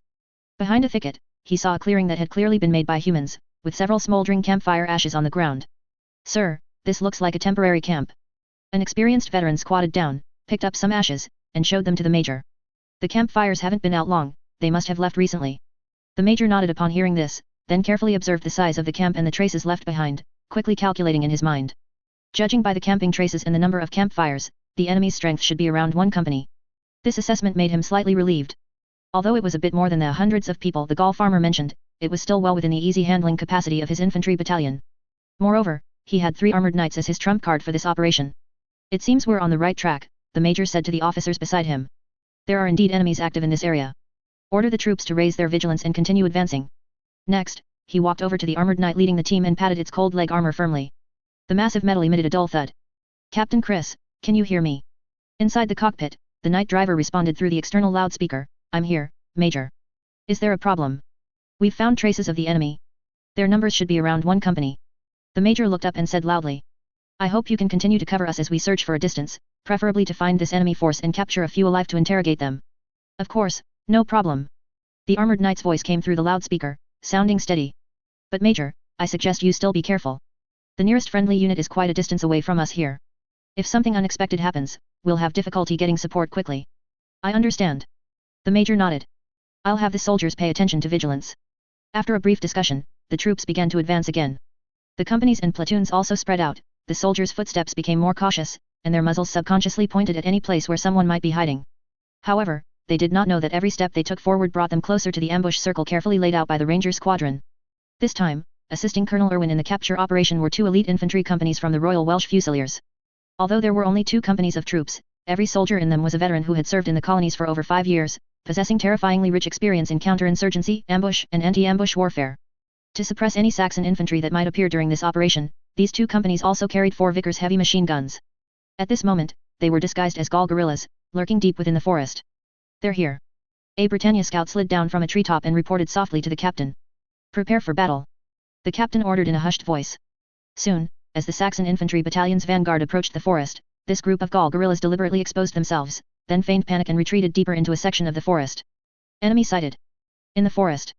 The Saxon vanguard soldiers shouted excitedly. "We finally found you." Upon receiving the report, the Saxon major unhesitatingly issued an attack order: "Companies, deploy into attack formation and encircle that forest. Don't let them escape." The Saxon soldiers of the 3 infantry companies surged like a tide, encircling the forest from 3 directions. However, as they eagerly approached the forest edge, they were met with a hail of deadly bullets. Da-da-da-da. 4 Vickers heavy machine guns opened fire simultaneously from different positions deep within the forest. The dense bullets, like 4 sharp scythes, instantly mowed down a large number of Saxon soldiers charging at the forefront. The sudden, fierce firepower brought the Saxon attack to a halt. Soldiers immediately dropped to the ground, seeking cover. Although only a month into the war, the Saxon soldiers had already begun to adapt to the enemy's heavy machine gun attacks, no longer foolishly lining up in dense formations to be slaughtered as they did at the beginning of the war. "It's heavy machine guns. The enemy has heavy machine guns. Suppress them. Where are our light machine guns?" Saxon officers shouted, directing their machine gun teams, equipped with MG-14 light machine guns, to return fire as the MG-14 and MP-14 automatic weapons demonstrated immense power with the training assault battalion. Other units of the army also began to receive these weapons. However, due to production capacity limitations in the rear, the number of equipped units had not yet increased. For instance, this infantry battalion performing the search mission only received 6 light machine guns for the entire battalion. Although they had also been reinforced with 2 MG-08 heavy machine guns, due to their immense weight, the heavy machine guns were not brought along for this search mission. And this became the most regrettable decision of this infantry battalion's commander at the moment. For a time, gunshots roared inside and outside the forest, and bullets whistled through the air. Leveraging their numerical superiority, the Saxon infantry battalion quickly stabilized its position. One of the companies, after sustaining some casualties, successfully found a blind spot in a machine gun position's firing arc. The captain of this infantry company immediately ordered, "First platoon, second platoon, charge. Rush into the forest and engage them in close combat." Hundreds of Saxon soldiers immediately shouted, holding their bayonet-fixed rifles, and charged into the forest from the flank. Based on the current situation, this captain judged that as long as they could close the distance, the disciplined Saxon soldiers would eliminate these enemies, who only fired from a distance, in melee combat. But unfortunately, his judgment was flawed. Soon after they rushed into the forest, a dark green steel giant suddenly burst out from the side bushes. It was an armored knight they had never seen before, smaller than the Siegfried Type 1 they were familiar with and the enemy's St. George Type 3 by a full size, painted entirely in a dark green that blended with the surrounding environment. It held no knight's lance or warmer, but rather two gleaming battle swords, one long and one short. This Hound Type 4 armored knight charged into the crowd like a red-eyed hungry wolf into a flock of sheep. Its dual swords swung like a high-speed spinning blade top, each swing brought a shower of blood. The surrounding Saxon infantry were utterly unable to resist, instantly cut down and thrown into disarray by the steel monster, their formation shattered. It's an armored knight. The enemy has an armored knight. The surviving soldiers screamed in terror, scrambling and fleeing out of the forest. The company was practically routed in an instant. The Saxon major, observing the battle from a distance through binoculars, was also greatly astonished upon seeing this armored knight, and immediately realized something was wrong. How could Gaul guerrillas possibly have expensive equipment like armored knights as support? And Britannia's armored knights wouldn't lower themselves to support Gaul guerrilla operations. The only possibility was that this so-called guerrilla force was actually Britannia's regular army in disguise. Why would they do this? The major's mind raced. Although he still didn't understand the enemy's true intentions, he knew that the value of this enemy force had greatly increased. If he could annihilate them or capture the armored knight's driver, he might be able to extract some important intelligence. Thinking this, he no longer hesitated and immediately sent a request to the 3 Siegfried Type 1 beside him. Captain Chris. Our infantry have encountered an enemy armored knight in the forest. Requesting you immediately join the battle. Received. We're on our way. Upon receiving the order, the 3 Siegfried Type 1 armored knights immediately took heavy strides, rushing towards the forest where gunshots were densest, in a standard triangular attack formation. 3 towering Siegfried Type 1 armored knights, like 3 moving fortresses, roared as they charged into the forest. Their massive bodies crashed through trees as thick as bowls, and their sturdy shields deflected the dense bullets fired by the Britannia soldiers. Under the cover of the armored knights, the Saxon infantry, who had been suppressed by the heavy machine guns and unable to lift their heads, were greatly re-energized. They reorganized their offensive, following behind the steel giants, and once again pushed deeper into the forest. Keep searching. Find that enemy armored knight. The leading Teutonic knight ordered his 2 companions through the loudspeaker. Due to the persistent communication issues, inter-squad communication during combat had always been a pain point for the Teutonic Order. In most situations, after entering combat, the Teutonic Order could only rely on the tacit understanding built up during daily training to fight. The 3 knight drivers were fully focused, cautiously observing everything around them. They maximized the power of the magic detection device mounted on their armored knights. This was their only means of detecting other armored knights, apart from optical observation. This device could sense the unique energy fluctuations emitted by other armored knights' magic cores when operating. However, strangely, no matter how they scanned, there was no reaction on the detection device. The Britannia armored knight that had just been rampaging seemed to have vanished into thin air. What's going on? Can't detect the target. One knight driver said in confusion. They might have shut down their magic core and are hiding. We should maintain silence too. The leading knight said, then made a gesture with his mechanical arm to the other 2 armored knights spread out a bit, expand the search area. The 3 Siegfried Type 1 then changed their formation, spreading out a distance from each other, like 3 beasts searching for prey, cautiously advancing through the forest. They did not know that their every move was clearly observed by the true hunters. Around them, 10 Hound Type 4 special combat armored knights lay silently in ambush. These Ranger Squadron hunters had long dug simple ambush pits, concealing their relatively compact frames within them, and were covered with carefully crafted camouflage nets made of fishing nets, fallen leaves, and branches. More importantly, the Hound Type 4 special model of armored knight had a unique ambush mode for its magic core. In this mode, the core's energy output was reduced to its lowest. Coupled with the Hound Type 4's external armor, which incorporated materials capable of absorbing magic fluctuations, they produced almost no detectable energy fluctuations in ambush mode, perfectly evading the magic detection device's detection. Furthermore, this magic core could quickly return to full power output in a very short time, providing the surging power needed for the armored knight in combat. Of course, the drawback of these features was that the output power of such magic cores was not as great as conventional magic cores. However, with the Hound Type 4's reduced size and combat weight, the output power was sufficient. Seeing that the 3 Siegfried Type 1 had fully entered the ambush circle and were beginning to disperse, Colonel Irwin knew that the optimal attack opportunity had arrived. A cold smile played on his lips, and he issued a brief command to all his subordinates via the communication stone. Commence operation. Seconds after the order was given, inside the cockpits of the 3 Siegfried Type 1 armored knights, the previously calm magic detection devices suddenly emitted shrill alarms, and indicator lights flashed red frantically. In the vision synchronized with the 3 drivers and the armored knights' observation units, 10 blurry red lights representing high-energy reactions suddenly appeared from all directions, completely surrounding them. Oh no! It's a trap! We're surrounded! The 3 Teutonic Order faces instantly changed drastically. They never dreamed that there would be a full 10 armored knights lying in ambush around them. Chapter 249, an intact shaped charge armor-piercing round. Although they reacted in time and tried to quickly move closer to each other to form a back-to-back defensive formation, it was still too late. The moment they turned their armored knights, the surrounding ground seemed to come alive. Deep green armored knights, draped in camouflage nets, burst out of ambush pits like demons from hell. Their speed was astonishing. In just a few breaths, they completely severed the connection between the three Siegfried Type 1s, segmenting and encircling them. Engage. Despite being caught off guard, the battle-hardened Teutonic Knights did not panic. They immediately followed standard engagement procedures, raising the massive shield on their left arm for defense, while their right hand retrieved the armor-piercing warhammer from their back, specifically designed to counter armored knights. The Teutonic Knights were prepared to use this new weapon, which had already earned the nickname Can Opener, to teach these never-before-seen enemy armored knights a fatal lesson. However, they soon discovered that these smaller enemies displayed an unimaginable agility in their movements.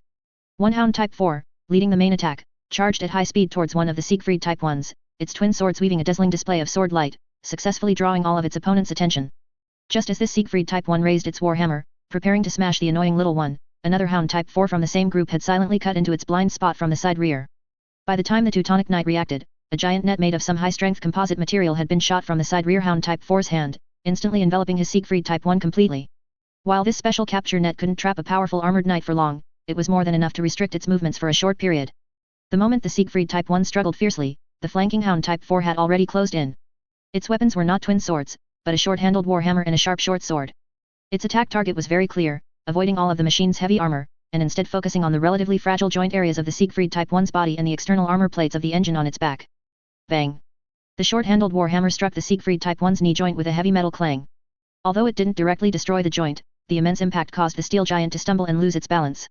The pilot of the netted Siegfried Type 1 roared, forcibly twisting his body, and swept his armor-piercing warhammer, with a whistling sound, towards the enemy on his side. However, the Hound Type 4 displayed astonishing flexibility, suddenly taking a step back and narrowly dodging the powerful blow. Taking advantage of the Siegfried Type 1's missed attack and exposed center, another Hound Type 4 charged up from the other side like a ghost. Its uniquely shaped short sword transformed into a cold gleam, accurately piercing into the complex joint structure exposed beneath the Siegfried Type 1's shoulder armor. Pfft! The sharp blade severed the internal hydraulic lines and magic-driven muscle bundles, and liquids of various colors instantly spurted out, like blood flowing from this armored knight. The Siegfried Type 1's entire right arm immediately lost control, drooping powerlessly, and the armor-piercing warhammer in its hand clanged to the ground. Almost simultaneously, intense battles erupted at the locations of the other two Siegfried Type 1s. Although the other two Siegfried Type 1s fought desperately, relying on the immense power of their armor-piercing warhammers and armor-piercing long spears, they successfully destroyed two Hound Type 4s that had charged too far forward, leaving terrifying penetrating wounds on their cockpits. But facing enemies several times their number, with extremely skilled piloting and combat techniques, they were ultimately outnumbered. The Ranger Squadron, in a very short time, successfully crippled the three armored knights of the Teutonic Order through tacit teamwork and targeted tactics, completely restricting their mobility. On the other side of the forest, the battle quickly turned into a one-sided affair. Deprived of armored knight cover, the attacking Saxon infantry battalion instantly collapsed under the combined assault of two Hound Type 4s and elite infantry from the Royal Fusiliers. These Hound Type 4 armored knights displayed even greater maneuverability than the Order of the Garters St. George Type 3s, their efficiency in pursuing scattered infantry was astonishing, moving through the battlefield as if unopposed, wantonly reaping lives.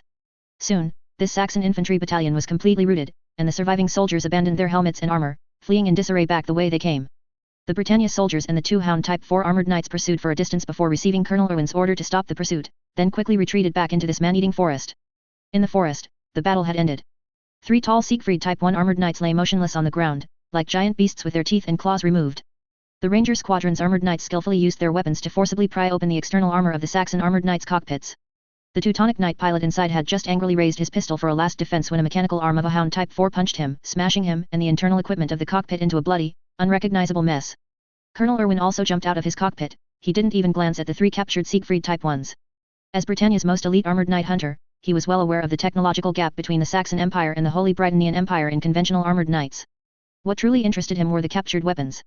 He walked to a disabled Siegfried Type 1, bent down, and looked at the uniquely shaped armor-piercing warhammer. The peculiar structure of the hammerhead, completely different from conventional warhammers, made him look intently. Afterward, he walked to the wreckage of the two Hound Type 4s that had been counter-killed, looking at the two precisely perforated circular holes on the cockpit armor plate, the metal around the holes exhibiting a strange molten state. He reached out and gently stroked the smooth edge of the hole, a grave light flickering in his eyes. So, this is the Saxon's new weapon. It can penetrate the front armor of an armored knight in an instant. No wonder the Order of the Golden Fleece and the Order of the Garter were defeated in frontal combat. However, from this moment on, this will no longer be a secret. The ambush against the Saxon armored knights ended with a complete victory for the Ranger Squadron. Colonel Irwin did not linger too long at the scene. He knew that Saxon reinforcements would arrive soon. So he immediately ordered his troops to clear the battlefield and take the most important spoils of war, the intact armor-piercing warhammer and an armor-piercing long spear. At the same time, he dismantled some key structural samples from the wreckage of the destroyed Siegfried Type 1s, and finally took the wreckage of their own 2 destroyed armored knights, then quickly evacuated the forest. As he expected, news of the Saxon infantry battalion's ambush and the loss of contact with the 3 armored knights quickly reached the rear. Hecht, the Teutonic Knight squadron leader who was on patrol duty along the supply line, was furious upon hearing the news. He immediately assembled all the remaining armored knights in his squadron and, in coordination with a nearby full infantry regiment, marched menacingly towards the incident location. However, by the time they reached the forest, the battle had long since ended. What greeted them was only widespread devastation and a pungent smell of blood mixed with engine oil. The forest was littered with the bodies of Saxon soldiers. Besides those killed by bullets, there were many dismembered bodies, clearly killed by the cold weapons of armored knights. Soon, Hecht also saw the wreckage of the 3 Siegfried Type 1s lying on the ground. After confirming the safety of the surrounding area, Hecht jumped down from his armored knight and quickly ran to one of the wrecks. When he saw the violently pried open cockpit and the comrade inside, who had been reduced to a puddle of flesh and was completely unidentifiable, an uncontrollable rage instantly surged to his head. Bastards! Hecht let out an angry roar, slamming his fist heavily against the cold armor of the Siegfried Type 1, producing a loud bang. As a typical knight-type officer in the Teutonic Order, he valued knightly honor and the camaraderie of his fellow soldiers more than his own life. Watching his comrades die in such a humiliating manner was a tremendous shock to him. However, anger could not solve the problem. After a careful on-site investigation, Hecht quickly calmed down. From the battle traces left at the scene and the number of used shaped charge armor-piercing weapons left behind, he quickly deduced a possibility that made his heart pound. No, there are the wrecks of our 3 machines at the scene, but only fragments of 2 armor-piercing long spears and 2 armor-piercing war hammers were found. The numbers don't match. Hecht muttered to himself, cold sweat beading on his forehead. What did this mean? This meant that the Brytonians had very likely captured a complete set of intact shaped charge armor-piercing weapons. This discovery sent shivers down Hecht's spine. He knew better than anyone the significance of the shaped charge armor-piercing round to the Teutonic Order. This revolutionary technology was their biggest trump card and advantage when facing Britannia's Order of the Garter. Once this technology was mastered by the enemy, the Teutonic Order's generational advantage in weaponry would vanish. We must return to camp immediately and report this. This is a top-level emergency. Hecht said to his adjutant with an extremely serious expression, his voice distorted by fear and anger. This astonishing news, urged by Hecht, spread like wildfire, passing through layers of command, and finally, with the fastest speed, was laid before General Mackensen, commander of the 1st Army Group, and the Grand Master of the Teutonic Order Golden Lion Leonia von Fortis. In the 1st Army Group's temporary command post, the atmosphere was terrifyingly tense. General Mackensen, for the first time since the war began, had a rare grim expression, looking at the emergency battle report in his hand, silent. And standing opposite him, Grand Master Leonia, a tall female knight with dazzling golden hair that seemed to glow, now had an extremely grim expression as well. One should know that this Grand Master of the Teutonic Order was always known for her calmness and iron will, rarely showing such an expression. It seems we all underestimated the Brytonians. After a long pause, General Mackensen slowly spoke. This was not a simple harassment, but a premeditated, precise capture operation specifically targeting our shaped charge armor-piercing round technology. Yes, and what's more terrifying is that they succeeded. Leonia's voice was cold, but her clenched fists betrayed the turmoil within her. Both of them now realized the seriousness of the problem. The Britannians' technical level was not poor, and they were known for their skill in imitation and improvement. Once they obtained intact weapon samples, with their technical strength, it wouldn't take long for them to decipher the principles and produce their own versions. At that time, the armored knight technological advantage that the Saxon Empire had painstakingly built would be quickly matched, or even surpassed. This was undoubtedly a huge variable for the future direction of the war. This matter must be reported to the General Staff Headquarters immediately, General Mackensen decided decisively. At the same time, we must find a way to respond. General, how do you think we should respond? Leonia asked. Should we try to leverage the advantage of shaped charge armor-piercing weapons to expand our gains as much as possible before the Brytonians complete reverse engineering? That's one direction, but we can't be rash because of it. Mackensen shook his head, pacing back and forth in the command post, his brain working rapidly. Suddenly, the image of a young man flashed through his mind. At the same time, the Golden Lion opposite him also thought of the same person almost simultaneously.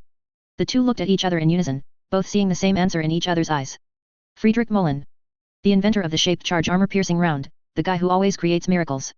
Perhaps, besides issuing a warning to the General Staff Headquarters, we should also ask for his opinion.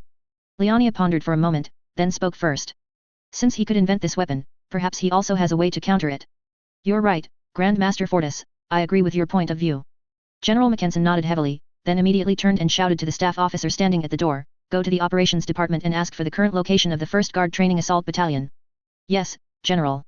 The staff officer dared not delay and immediately ran out. Not long after, the staff officer ran back, panting. Reporting, General.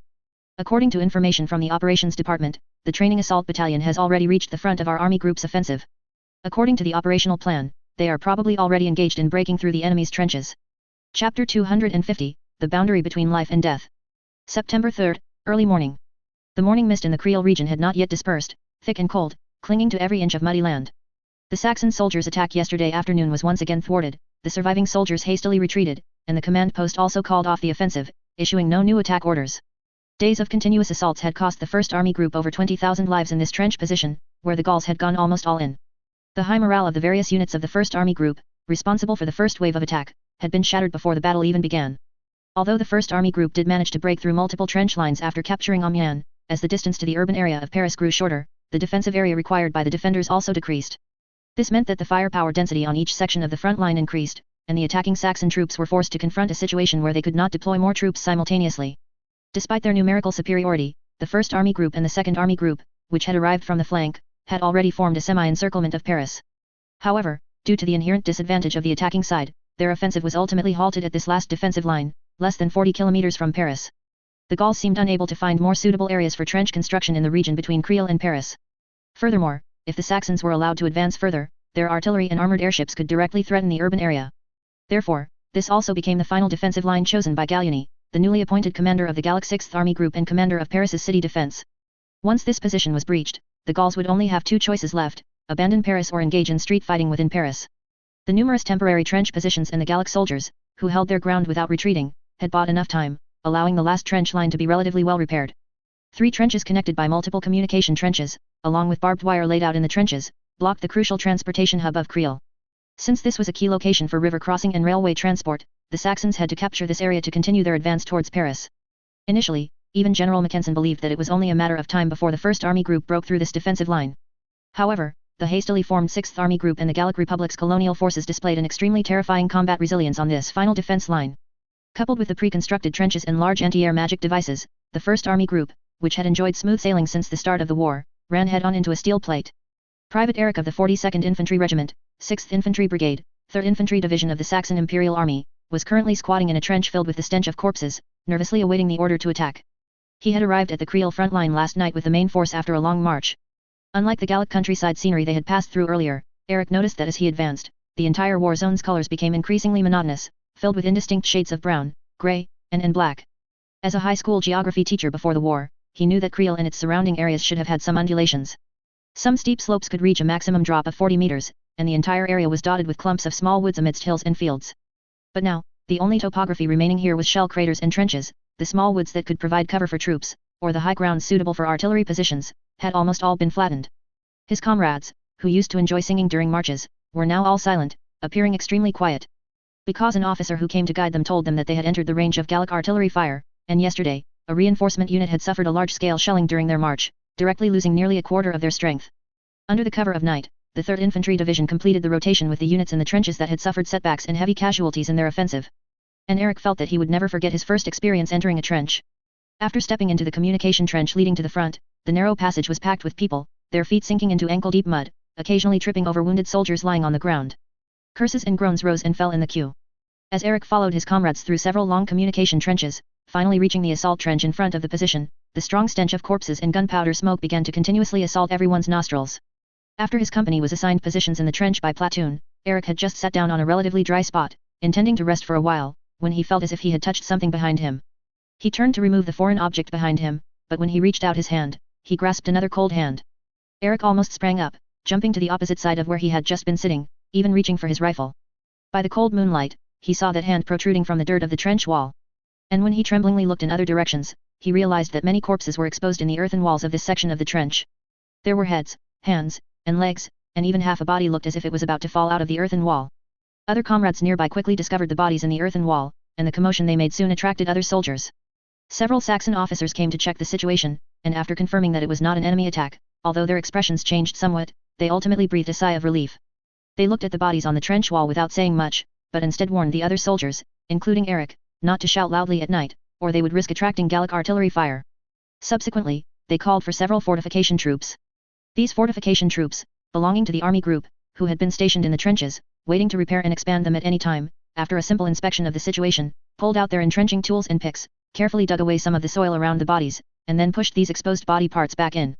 Finally, they filled the excavated soil back in and brought some sandbags for reinforcement. Seeing the somewhat bewildered expressions of Eric and his comrades, an older fortification troop spoke up, "Don't be afraid, these are not enemies, they are your comrades." Comrades. Eric's tone was a little puzzled. These bodies were once fortification troops too. When we first arrived at Creel, we dug this trench under Gallic artillery fire with almost no cover. During this process, we lost many brothers, and the Gauls kept firing to stop us, even organizing charges. In that situation, those of us who survived couldn't properly deal with them, so we could only build these bodies into the fortifications as we constructed them. The fortification troop's tone was very calm, as if he was talking about a trivial matter. But Eric and his comrades knew what kind of hellish scene this was. He couldn't believe how these fortification troops had managed to construct such a position under artillery fire. And at this moment, when Eric looked at those partially uncovered bodies, there was no fear in his heart, but rather a sense of sorrow and respect. Inside the trench, the living and the dead soldiers stared at each other across a thin layer of earth. As if this was some kind of boundary between life and death. The waiting period before the attack was undoubtedly agonizing. Eric, who had barely slept all night, could see many people holding their rifles and breathing heavily.